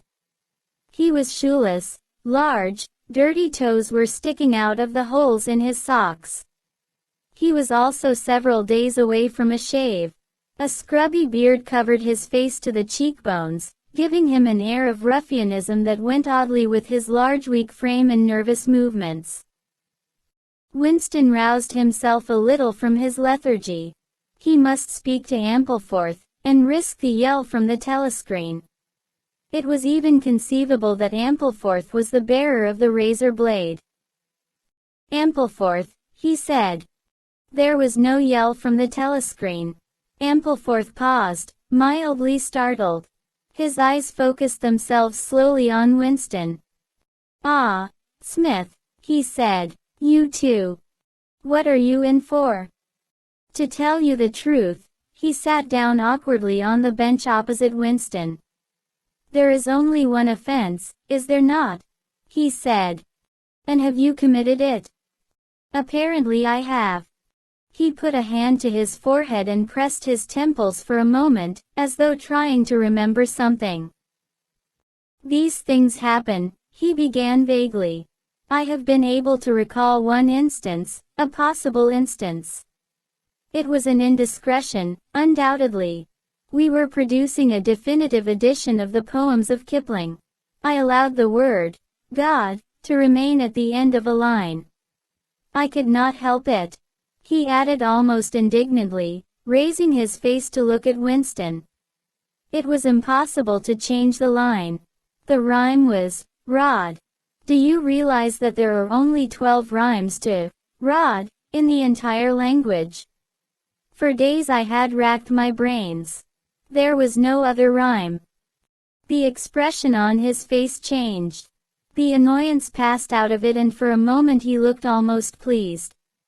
A sort of intellectual warmth, the joy of the pedant who has found out some useless fact, shone through the dirt and scrubby hair. "Has it ever occurred to you," he said, "that the whole history of English poetry has been determined by the fact that the English language lacks rhymes?" No, that particular thought had never occurred to Winston. Nor, in the circumstances, did it strike him as very important or interesting. "Do you know what time of day it is?" he said. Ampleforth looked startled again. "I had hardly thought about it. They arrested me. It could be 2 days ago, perhaps 3. His eyes flitted round the walls, as though he half expected to find a window somewhere. "There is no difference between night and day in this place. I do not see how one can calculate the time." They talked desultorily for some minutes, then, without apparent reason, a yell from the telescreen bade them be silent. Winston sat quietly, his hands crossed. Ampleforth, too large to sit in comfort on the narrow bench, fidgeted from side to side, clasping his lank hands first round one knee, then round the other. The telescreen barked at him to keep still. Time passed. 20 minutes, an hour, it was difficult to judge. Once more there was a sound of boots outside. Winston's entrails contracted. Soon, very soon, perhaps in 5 minutes, perhaps now, the tramp of boots would mean that his own turn had come. The door opened. The cold-faced young officer stepped into the cell. With a brief movement of the hand he indicated Ampleforth. "Room 101, he said. Ampleforth marched clumsily out between the guards, his face vaguely perturbed, but uncomprehending. What seemed like a long time passed. The pain in Winston's belly had revived. His mind sagged round and round on the same track, like a ball falling again and again into the same series of slots. He had only 6 thoughts. The pain in his belly, a piece of bread, the blood and the screaming, O'Brien, Julia, the razor blade. There was another spasm in his entrails, the heavy boots were approaching. As the door opened, the wave of air that it created brought in a powerful smell of cold sweat. Parsons walked into the cell. He was wearing khaki shorts and a sports shirt. This time Winston was startled into self-forgetfulness. "You here," he said. Parsons gave Winston a glance in which there was neither interest nor surprise, but only misery. He began walking jerkily up and down, evidently unable to keep still. Each time he straightened his pudgy knees it was apparent that they were trembling. His eyes had a wide open, staring look, as though he could not prevent himself from gazing at something in the middle distance. "What are you in for?" said Winston. "Thought crime," said Parsons, almost blubbering. The tone of his voice implied at once a complete admission of his guilt and a sort of incredulous horror that such a word could be applied to himself. He paused opposite Winston and began eagerly appealing to him. "You don't think they'll shoot me, do you, old chap? They don't shoot you if you haven't actually done anything, only thoughts, which you can't help. I know they give you a fair hearing. Oh, I trust them for that. They'll know my record, won't they? You know what kind of chap I was. Not a bad chap in my way. Not brainy, of course, but keen. I tried to do my best for the party, didn't I? I'll get off with 5 years, don't you think? Or even 10 years. A chap like me could make himself pretty useful in a labor camp. They wouldn't shoot me for going off the rails just once." "Are you guilty?" said Winston. "Of course I'm guilty," cried Parsons with a servile glance at the telescreen. "You don't think the party would arrest an innocent man, do you?" His frog-like face grew calmer, and even took on a slightly sanctimonious expression. "Thought crime is a dreadful thing, old man," he said sententiously. "It's insidious. It can get hold of you without your even knowing it. Do you know how it got hold of me? In my sleep. Yes, that's a fact. There I was, working away, trying to do my bit, never knew I had any bad stuff in my mind at all. And then I started talking in my sleep. Do you know what they heard me saying?" He sank his voice, like someone who is obliged for medical reasons to utter an obscenity. "Down with Big Brother. Yes, I said that. Said it over and over again, it seems. Between you and me, old man, I'm glad they got me before it went any further. Do you know what I'm going to say to them when I go up before the tribunal? Thank you, I'm going to say, thank you for saving me before it was too late." "Who denounced you?" said Winston. "It was my little daughter," said Parsons with a sort of doleful pride. "She listened at the keyhole, heard what I was saying, and nipped off to the patrols the very next day. Pretty smart for a nipper of 7, eh?" I don't bear her any grudge for it. In fact, I'm proud of her. It shows I brought her up in the right spirit, anyway." He made a few more jerky movements up and down, several times, casting a longing glance at the lavatory pan. Then he suddenly ripped down his shorts. "Excuse me, old man," he said. "I can't help it. It's the waiting." He plumped his large posterior onto the lavatory pan. Winston covered his face with his hands. "Smith," yelled the voice from the telescreen. 6079 Smith W. "Uncover your face. No faces covered in the cells." Winston uncovered his face. Parsons used the lavatory, loudly and abundantly. It then turned out that the plug was defective, and the cell stank abominably for hours afterwards. Parsons was removed. More prisoners came and went mysteriously. One, a woman, was consigned to room 101, and, Winston noticed, seemed to shrivel and turn a different color when she heard the words.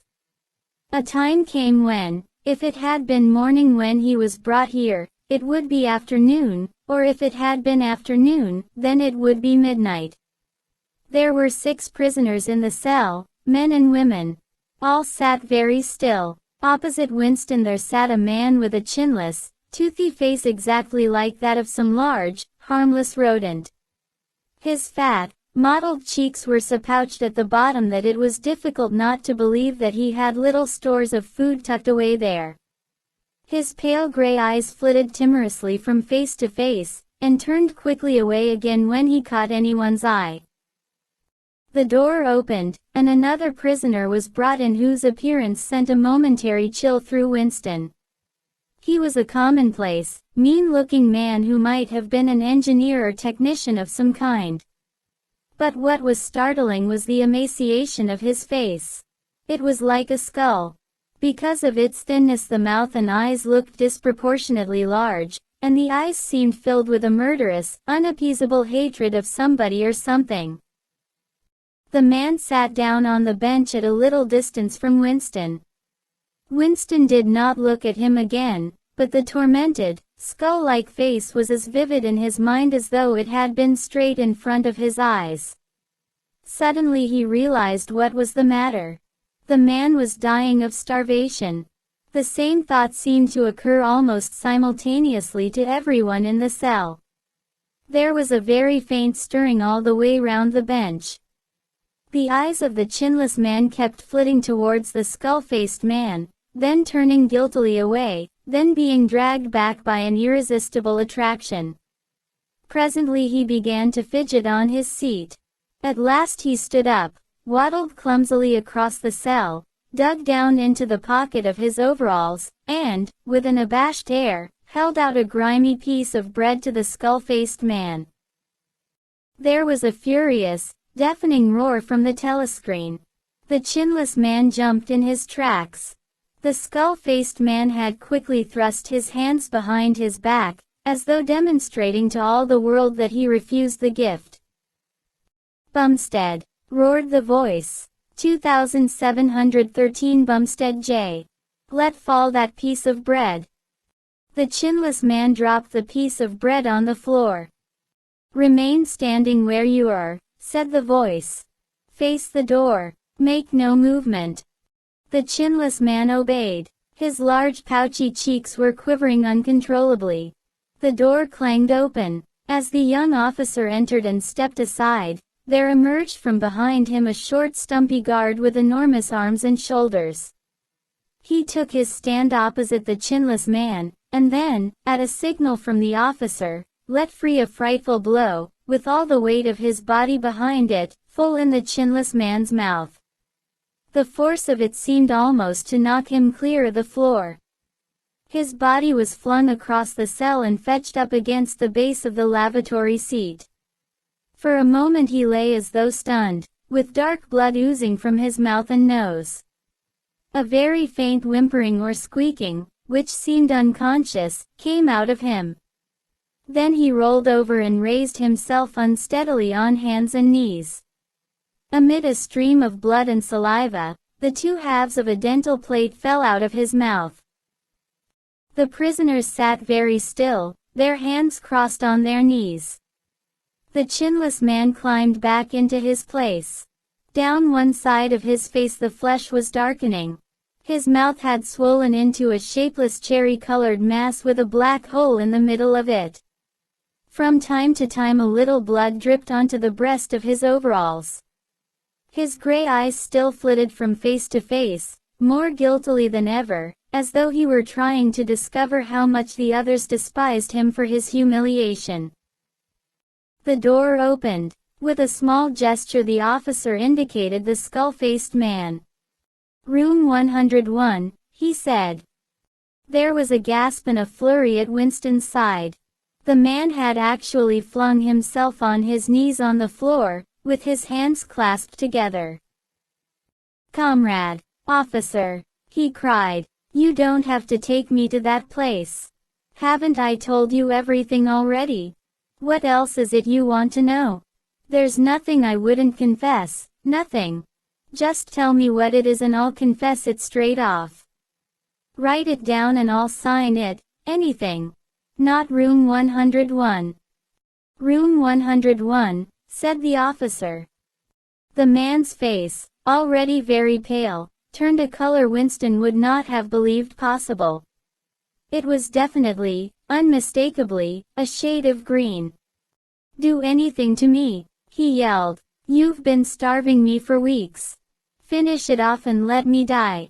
Shoot me, hang me, sentence me to 25 years. Is there somebody else you want me to give away? Just say who it is and I'll tell you anything you want. I don't care who it is or what you do to them. I've got a wife and 3 children. The biggest of them isn't 6 years old. You can take the whole lot of them and cut their throats in front of my eyes, and I'll stand by and watch it. But not room 101. "Room 101, said the officer. The man looked frantically round at the other prisoners, as though with some idea that he could put another victim in his own place. His eyes settled on the smashed face of the chinless man. He flung out a lean arm. "That's the one you ought to be taking, not me," he shouted. "You didn't hear what he was saying after they bashed his face. Give me a chance and I'll tell you every word of it. He's the one that's against the party, not me." The guards stepped forward. The man's voice rose to a shriek. "You didn't hear him," he repeated. "Something went wrong with the telescreen. He's the one you want. Take him, not me." The 2 sturdy guards had stooped to take him by the arms. But just at this moment he flung himself across the floor of the cell and grabbed one of the iron legs that supported the bench. He had set up a wordless howling, like an animal. The guards took hold of him to wrench him loose, but he clung on with astonishing strength. For perhaps 20 seconds they were hauling at him. The prisoners sat quiet, their hands crossed on their knees, looking straight in front of them. The howling stopped. The man had no breath left for anything except hanging on. Then there was a different kind of cry. A kick from a guard's boot had broken the fingers of one of his hands. They dragged him to his feet. "Room 101, said the officer. The man was led out, walking unsteadily, with head sunken, nursing his crushed hand, all the fight gone out of him. A long time passed. If it had been midnight when the skull-faced man was taken away, it was morning; if morning, it was afternoon. Winston was alone, and had been alone for hours. The pain of sitting on the narrow bench was such that often he got up and walked about, unreproved by the telescreen. The piece of bread still lay where the chinless man had dropped it. At the beginning it needed a hard effort not to look at it, but presently hunger gave way to thirst. His mouth was sticky and evil-tasting. The humming sound and the unvarying white light induced a sort of faintness, an empty feeling inside his head. He would get up because the ache in his bones was no longer bearable, and then would sit down again almost at once because he was too dizzy to make sure of staying on his feet. Whenever his physical sensations were a little under control, the terror returned. Sometimes with a fading hope he thought of O'Brien and the razor blade. It was thinkable that the razor blade might arrive concealed in his food, if he were ever fed. More dimly he thought of Julia. Somewhere or other she was suffering, perhaps far worse than he. She might be screaming with pain at this moment. He thought, if I could save Julia by doubling my own pain, would I do it? Yes, I would, but that was merely an intellectual decision, taken because he knew that he ought to take it. He did not feel it. In this place you could not feel anything, except pain and the foreknowledge of pain. Besides, was it possible, when you were actually suffering it, to wish for any reason that your own pain should increase? But that question was not answerable yet. The boots were approaching again. The door opened. O'Brien came in. Winston started to his feet. The shock of the sight had driven all caution out of him. For the first time in many years he forgot the presence of the telescreen. "They've got you too," he cried. "They got me a long time ago," said O'Brien with a mild, almost regretful irony. He stepped aside. From behind him there emerged a broad-chested guard with a long black truncheon in his hand. "You know this, Winston," said O'Brien. "Don't deceive yourself. You did know it, you have always known it." Yes, he saw now, he had always known it. But there was no time to think of that. All he had eyes for was the truncheon in the guard's hand. It might fall anywhere. On the crown, on the tip of the ear, on the upper arm, on the elbow. The elbow. He had slumped to his knees, almost paralyzed, clasping the stricken elbow with his other hand. Everything had exploded into yellow light. Inconceivable, inconceivable that one blow could cause such pain.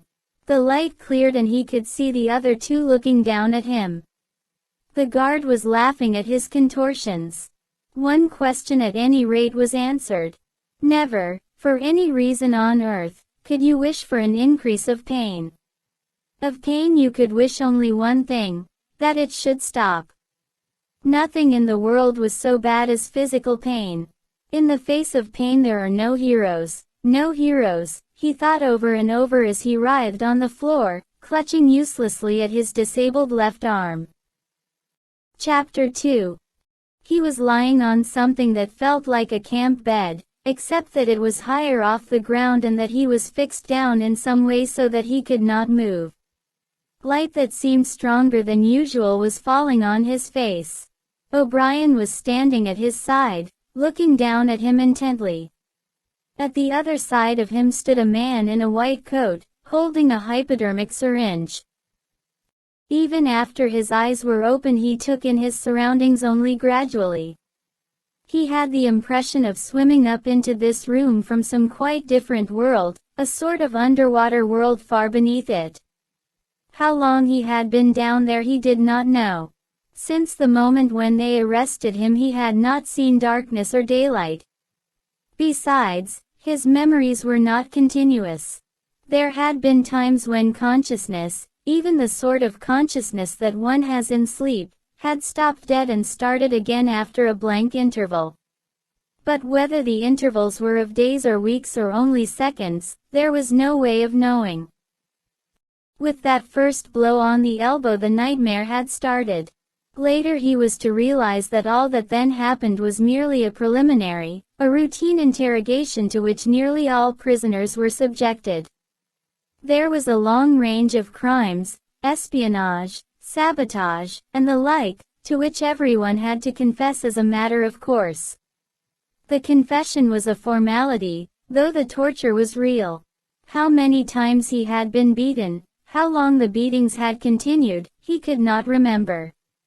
Always there were 5 or 6 men in black uniforms at him simultaneously. Sometimes it was fists, sometimes it was truncheons, sometimes it was steel rods, sometimes it was boots.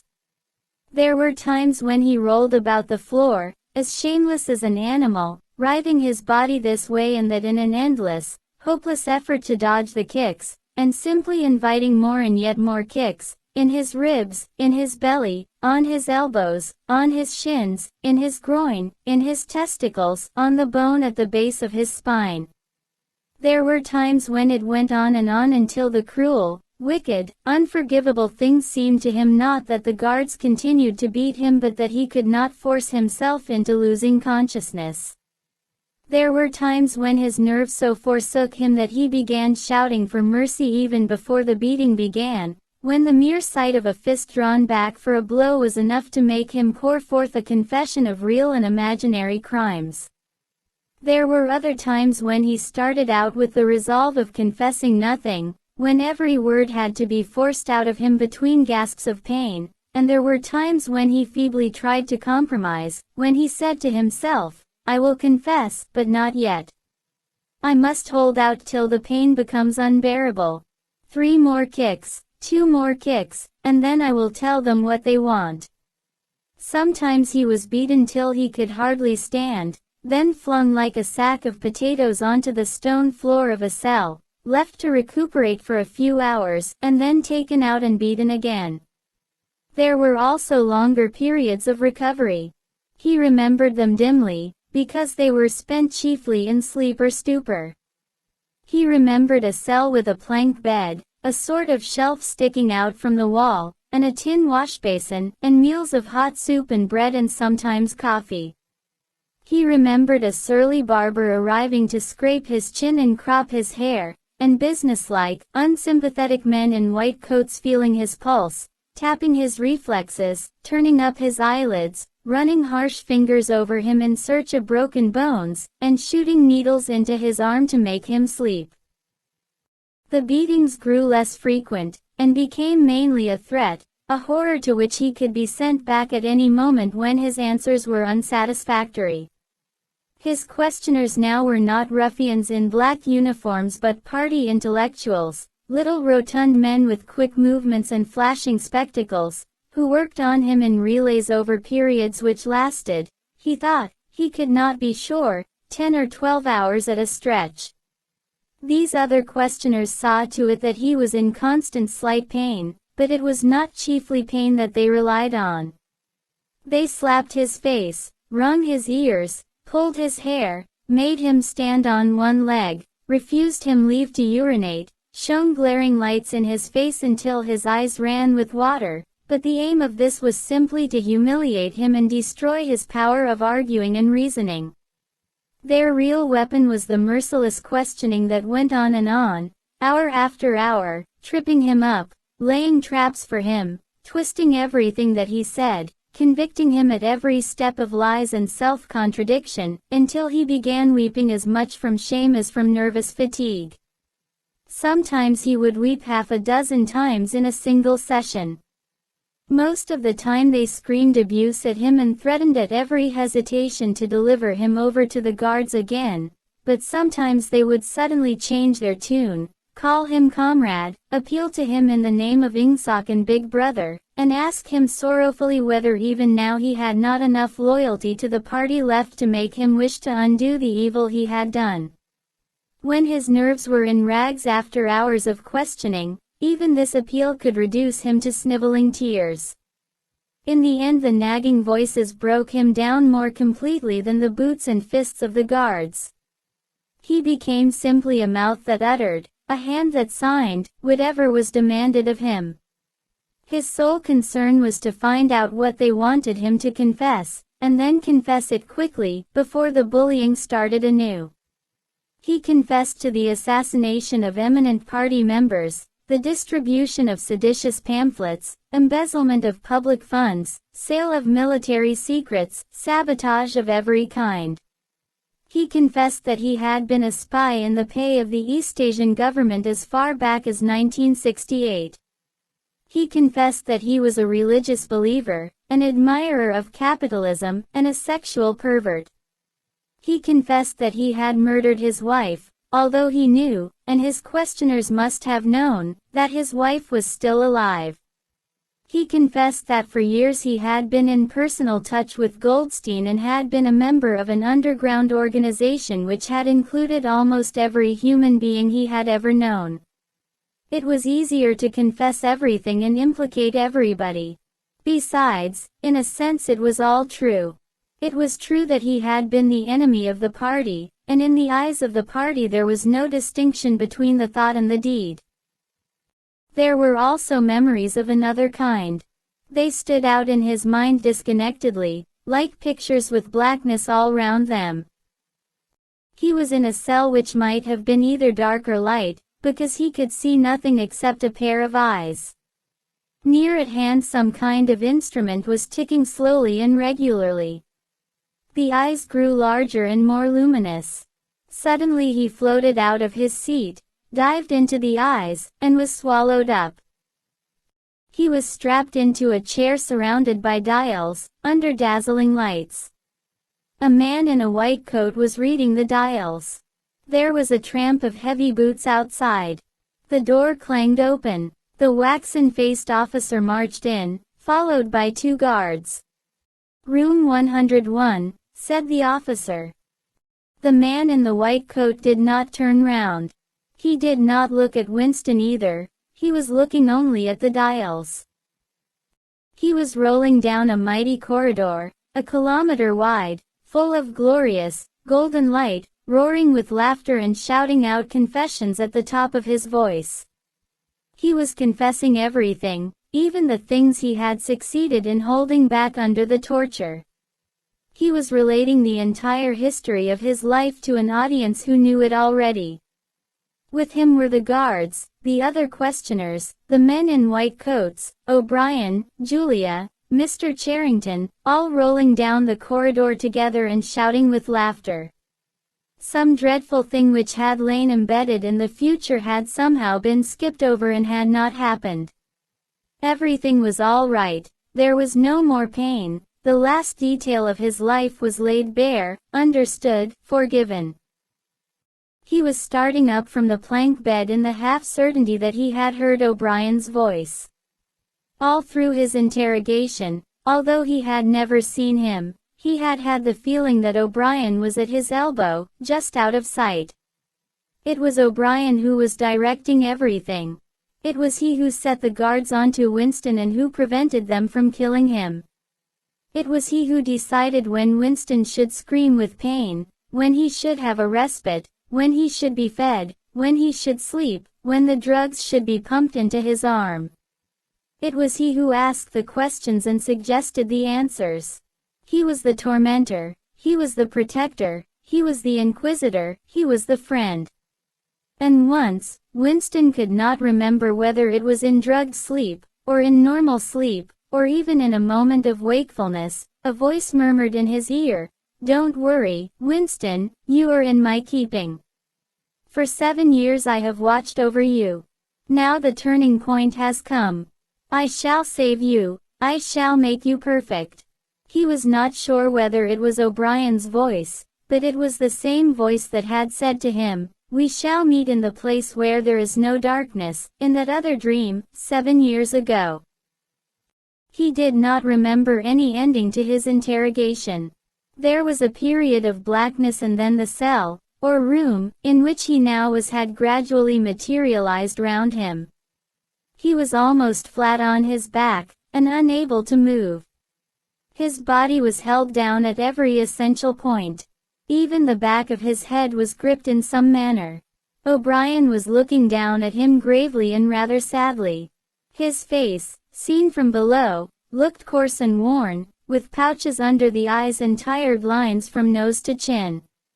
He was older than Winston had thought him. He was perhaps 48 or 50. Under his hand there was a dial with a lever on top and figures running round the face. "I told you," said O'Brien, "that if we met again it would be here." "Yes," said Winston. Without any warning except a slight movement of O'Brien's hand, a wave of pain flooded his body. It was a frightening pain, because he could not see what was happening, and he had the feeling that some mortal injury was being done to him.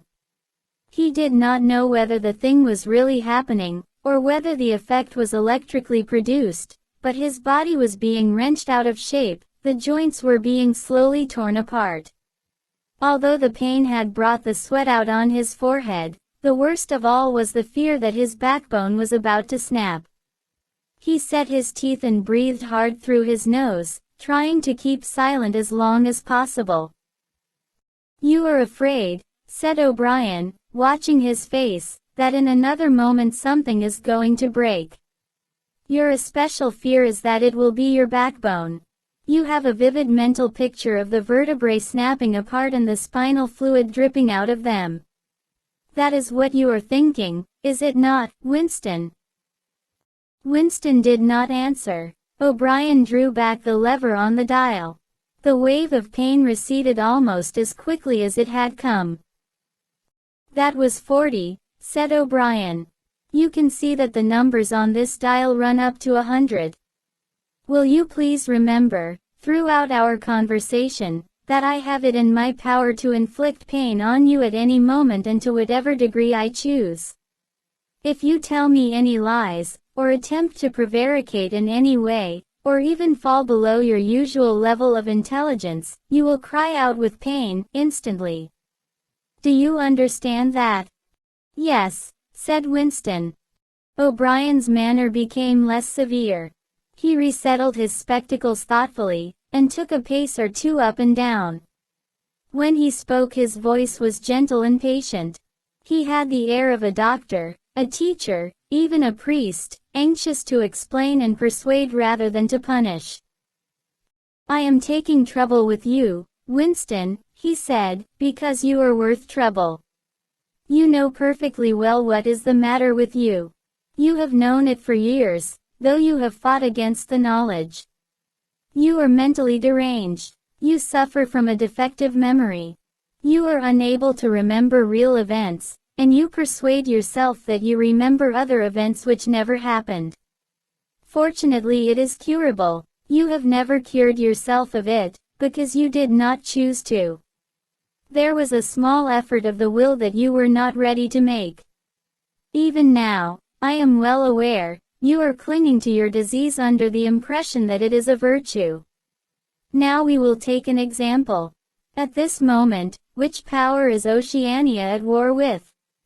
When I was arrested, Oceania was at war with Eastasia. With Eastasia. Good. And Oceania has always been at war with Eastasia, has it not? Winston drew in his breath.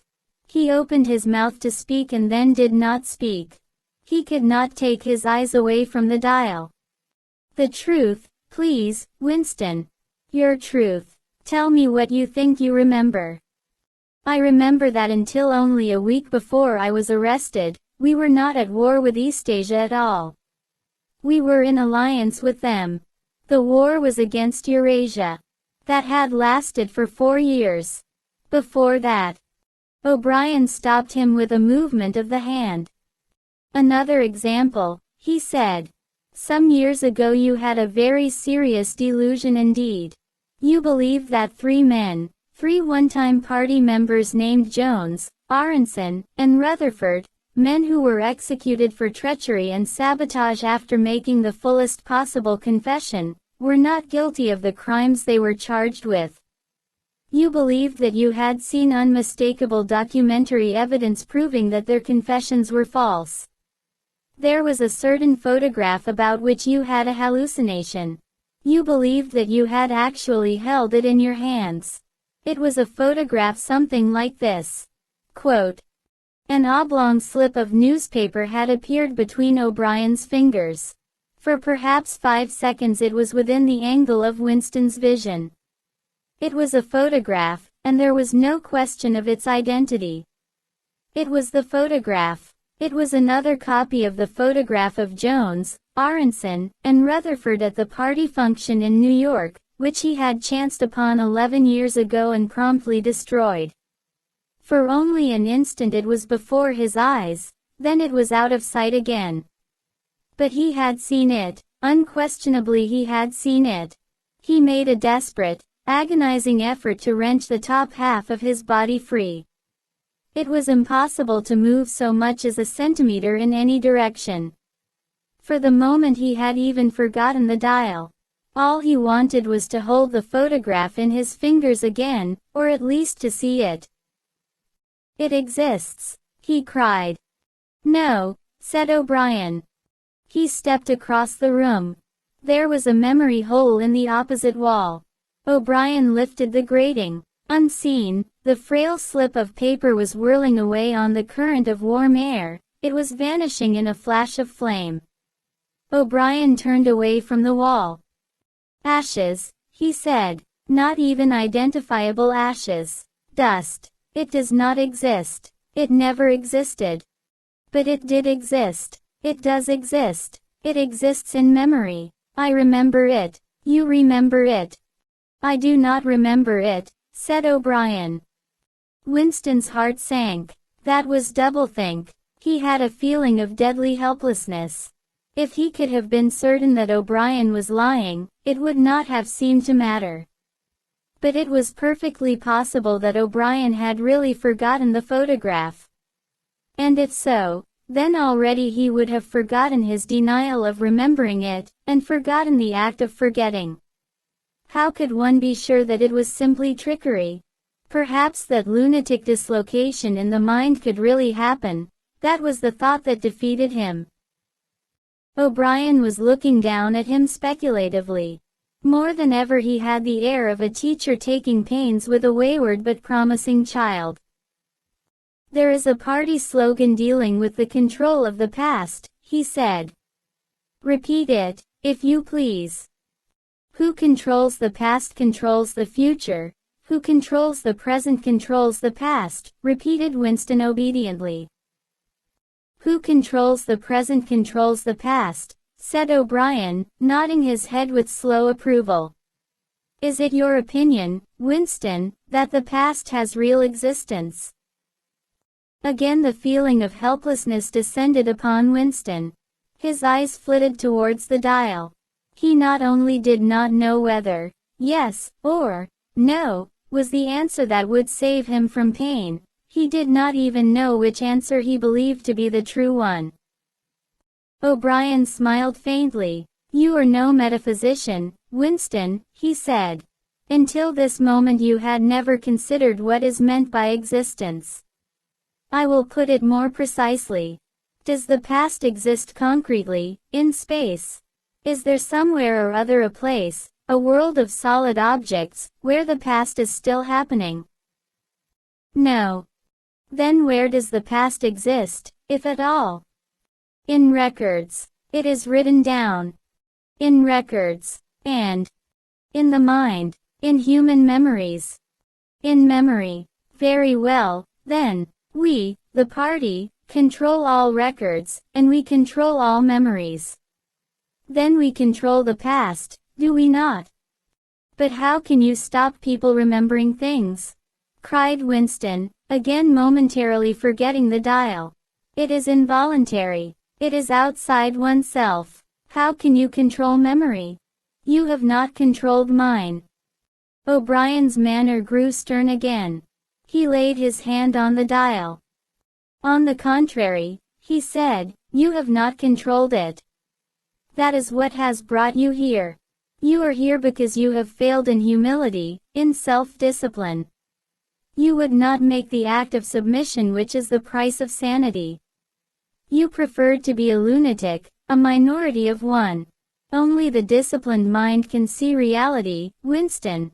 You believe that reality is something objective, external, existing in its own right. You also believe that the nature of reality is self-evident. When you delude yourself into thinking that you see something, you assume that everyone else sees the same thing as you. But I tell you, Winston, that reality is not external. Reality exists in the human mind, and nowhere else. Not in the individual mind, which can make mistakes, and in any case soon perishes, only in the mind of the party, which is collective and immortal. Whatever the party holds to be the truth is truth. It is impossible to see reality except by looking through the eyes of the party. That is the fact that you have got to relearn, Winston. It needs an act of self-destruction, an effort of the will. You must humble yourself before you can become sane. He paused for a few moments, as though to allow what he had been saying to sink in. Do you remember, he went on, writing in your diary, freedom is the freedom to say that 2 plus 2 make 4. Yes, said Winston. O'Brien held up his left hand, its back towards Winston, with the thumb hidden and the 4 fingers extended. How many fingers am I holding up, Winston? 4. And if the party says that it is not 4 but 5, then how many? 4. The word ended in a gasp of pain. The needle of the dial had shot up to 55. The sweat had sprung out all over Winston's body.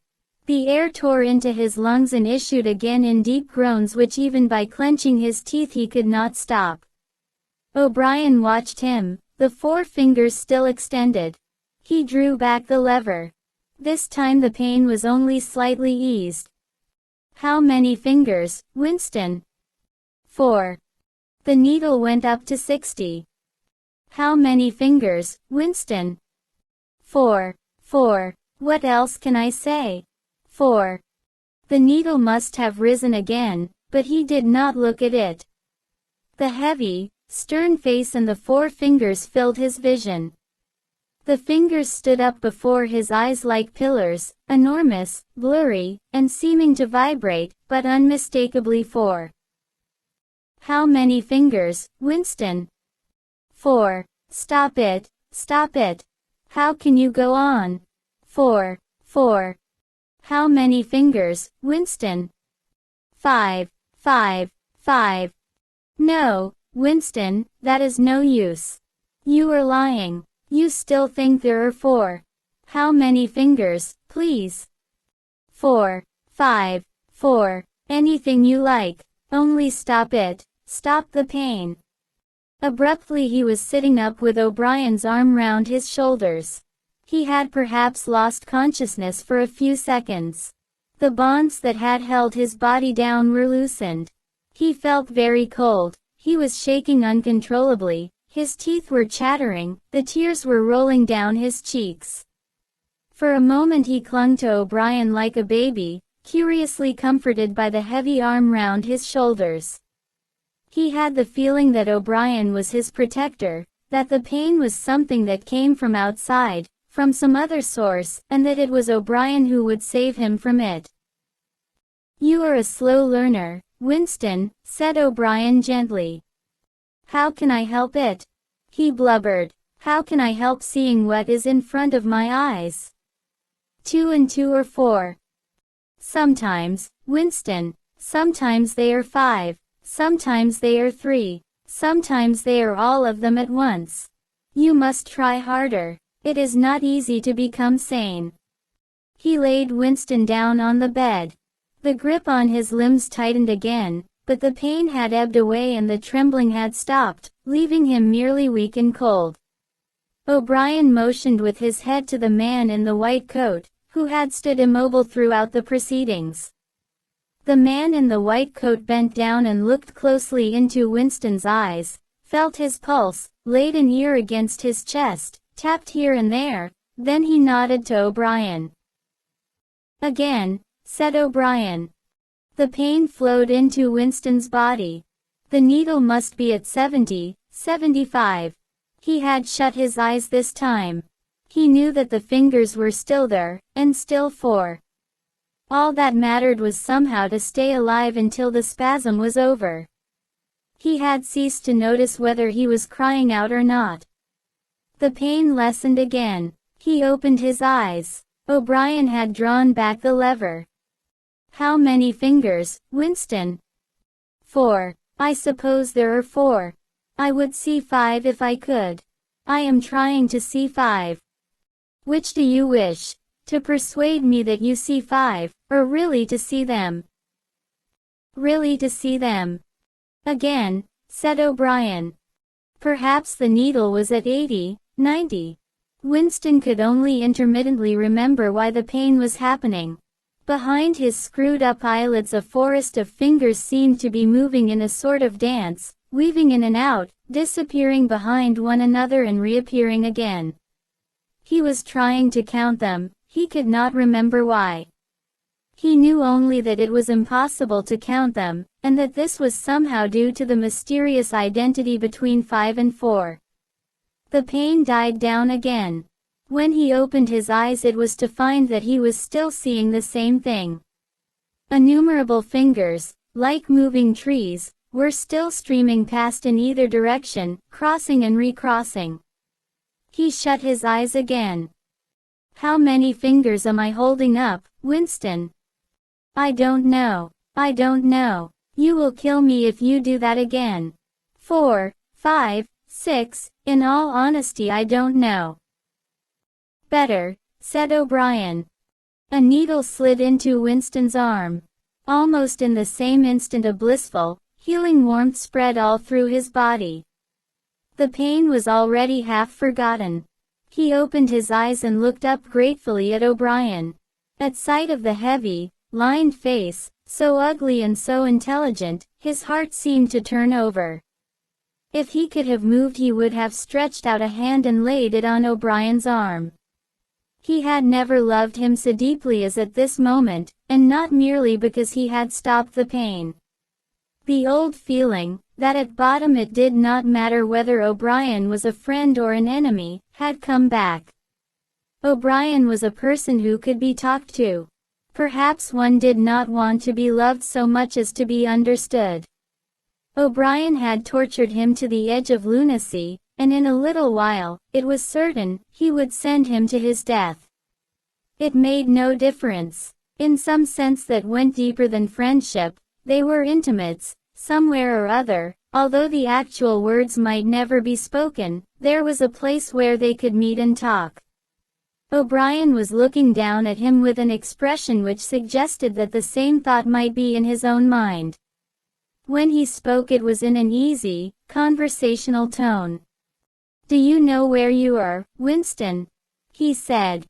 I don't know. I can guess. In the Ministry of Love. Do you know how long you have been here? I don't know. Days, weeks, months, I think it is months. Quote. And why do you imagine that we bring people to this place? To make them confess. No, that is not the reason. Try again. To punish them. No, exclaimed O'Brien. His voice had changed extraordinarily, and his face had suddenly become both stern and animated. No, not merely to extract your confession, nor to punish you. Shall I tell you why we have brought you here? To cure you, to make you sane. Will you understand, Winston, that no one whom we bring to this place ever leaves our hands uncured? We are not interested in those stupid crimes that you have committed. The party is not interested in the overt act.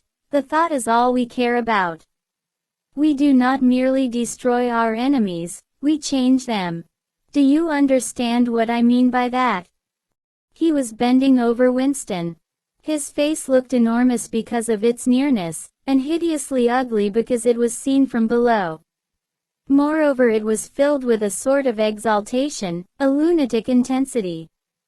Again Winston's heart shrank. If it had been possible he would have cowered deeper into the bed. He felt certain that O'Brien was about to twist the dial out of sheer wantonness. At this moment, however, O'Brien turned away. He took a pace or two up and down. Then he continued less vehemently. The first thing for you to understand is that in this place there are no martyrdoms. You have read of the religious persecutions of the past. In the Middle Ages there was the Inquisition. It was a failure. It set out to eradicate heresy, and ended by perpetuating it. For every heretic it burned at the stake, thousands of others rose up. Why was that? Because the Inquisition killed its enemies in the open, and killed them while they were still unrepentant. In fact, it killed them because they were unrepentant. Men were dying because they would not abandon their true beliefs. Naturally, all the glory belonged to the victim and all the shame to the inquisitor who burned him. Later, in the 20th century, there were the totalitarians, as they were called. There were the German Nazis and the Russian communists. The Russians persecuted heresy more cruelly than the Inquisition had done. And they imagined that they had learned from the mistakes of the past. They knew, at any rate, that one must not make martyrs. Before they exposed their victims to public trial, they deliberately set themselves to destroy their dignity. They wore them down by torture and solitude until they were despicable, cringing wretches, confessing whatever was put into their mouths, covering themselves with abuse, accusing and sheltering behind one another, whimpering for mercy. And yet after only a few years the same thing had happened over again. The dead men had become martyrs and their degradation was forgotten. Once again, why was it? In the first place, because the confessions that they had made were obviously extorted and untrue. We do not make mistakes of that kind. All the confessions that are uttered here are true. We make them true. And, above all, we do not allow the dead to rise up against us. You must stop imagining that posterity will vindicate you, Winston. Posterity will never hear of you. You will be lifted clean out from the stream of history. We shall turn you into gas and pour you into the stratosphere. Nothing will remain of you. Not a name in a register, not a memory in a living brain. You will be annihilated in the past as well as in the future. You will never have existed. Then why bother to torture me? Thought Winston, with a momentary bitterness. O'Brien checked his step as though Winston had uttered the thought aloud. His large ugly face came nearer, with the eyes a little narrowed. You are thinking, he said, that since we intend to destroy you utterly, so that nothing that you say or do can make the smallest difference, in that case, why do we go to the trouble of interrogating you first? That is what you were thinking, was it not? Yes, said Winston. O'Brien smiled slightly. You are a flaw in the pattern, Winston. You are a stain that must be wiped out. Did I not tell you just now that we are different from the persecutors of the past?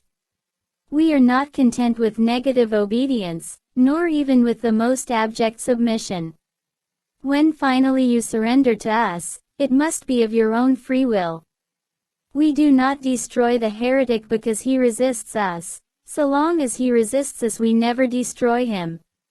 We convert him, we capture his inner mind, we reshape him. We burn all evil and all illusion out of him. We bring him over to our side, not in appearance, but genuinely, heart and soul. We make him one of ourselves before we kill him.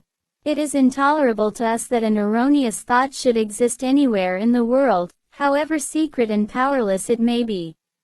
Even in the instant of death we cannot permit any deviation. In the old days the heretic walked to the stake still a heretic, proclaiming his heresy, exulting in it. Even the victim of the Russian purges could carry rebellion locked up in his skull as he walked down the passage waiting for the bullet. But we make the brain perfect before we blow it out. The command of the old despotisms was, "Thou shalt not." The command of the totalitarians was, "Thou shalt." Our command is, "Thou art."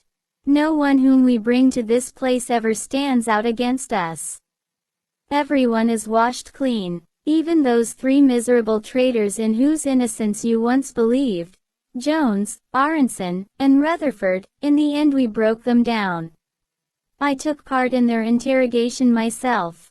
I saw them gradually worn down, whimpering, groveling, weeping, and in the end it was not with pain or fear, only with penitence. By the time we had finished with them they were only the shells of men. There was nothing left in them except sorrow for what they had done, and love of Big Brother. It was touching to see how they loved him. They begged to be shot quickly, so that they could die while their minds were still clean. His voice had grown almost dreamy. The exaltation, the lunatic enthusiasm, was still in his face. He is not pretending, thought Winston. He is not a hypocrite, he believes every word he says. What most oppressed him was the consciousness of his own intellectual inferiority. He watched the heavy yet graceful form strolling to and fro, in and out of the range of his vision. O'Brien was a being in all ways larger than himself. There was no idea that he had ever had, or could have, that O'Brien had not long ago known, examined, and rejected. His mind contained Winston's mind. But in that case, how could it be true that O'Brien was mad? It must be he, Winston, who was mad. O'Brien halted and looked down at him. His voice had grown stern again.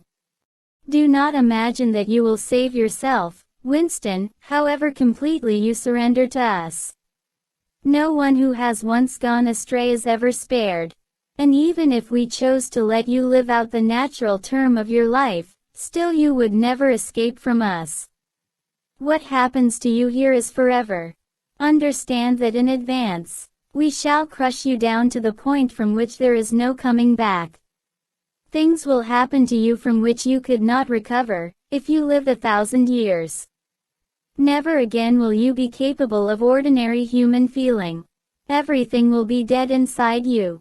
Never again will you be capable of love, or friendship, or joy of living, or laughter, or curiosity, or courage, or integrity. You will be hollow. We shall squeeze you empty, and then we shall fill you with ourselves. Quote. He paused and signed to the man in the white coat. Winston was aware of some heavy piece of apparatus being pushed into place behind his head. O'Brien had sat down beside the bed, so that his face was almost on a level with Winston's. 3,000, he said, speaking over Winston's head to the man in the white coat. Two soft pads, which felt slightly moist, clamped themselves against Winston's temples. He quailed. There was pain coming, a new kind of pain. O'Brien laid a hand reassuringly, almost kindly, on his. This time it will not hurt, he said. Keep your eyes fixed on mine. At this moment there was a devastating explosion, or what seemed like an explosion, though it was not certain whether there was any noise. There was undoubtedly a blinding flash of light. Winston was not hurt, only prostrated. Although he had already been lying on his back when the thing happened, he had a curious feeling that he had been knocked into that position. A terrific, painless blow had flattened him out. Also something had happened inside his head. As his eyes regained their focus he remembered who he was, and where he was, and recognized the face that was gazing into his own, but somewhere or other there was a large patch of emptiness, as though a piece had been taken out of his brain. It will not last, said O'Brien. Look me in the eyes. What country is Oceania at war with? Winston thought. He knew what was meant by Oceania, and that he himself was a citizen of Oceania. He also remembered Eurasia and Eastasia, but who was at war with whom he did not know. In fact, he had not been aware that there was any war. I don't remember. Oceania is at war with Eastasia. Do you remember that now? Yes. Oceania has always been at war with Eastasia. Since the beginning of your life, since the beginning of the party, since the beginning of history, the war has continued without a break, always the same war. Do you remember that? Yes. 11 years ago you created a legend about 3 men who had been condemned to death for treachery. You pretended that you had seen a piece of paper which proved them innocent. No such piece of paper ever existed. You invented it, and later you grew to believe in it. You remember now the very moment at which you first invented it. Do you remember that? Yes. Just now I held up the fingers of my hand to you. You saw 5 fingers. Do you remember that? Yes. O'Brien held up the fingers of his left hand, with the thumb concealed. There are 5 fingers there. Do you see 5 fingers? Yes. And he did see them, for a fleeting instant, before the scenery of his mind changed. He saw 5 fingers, and there was no deformity. Then everything was normal again, and the old fear, the hatred, and the bewilderment came crowding back again. But there had been a moment, he did not know how long, 30 seconds, perhaps, of luminous certainty, when each new suggestion of O'Brien's had filled up a patch of emptiness and become absolute truth, and when 2 and 2 could have been 3 as easily as 5, if that were what was needed. It had faded out before O'Brien had dropped his hand, but though he could not recapture it, he could remember it, as one remembers a vivid experience at some remote period of one's life when one was in effect a different person.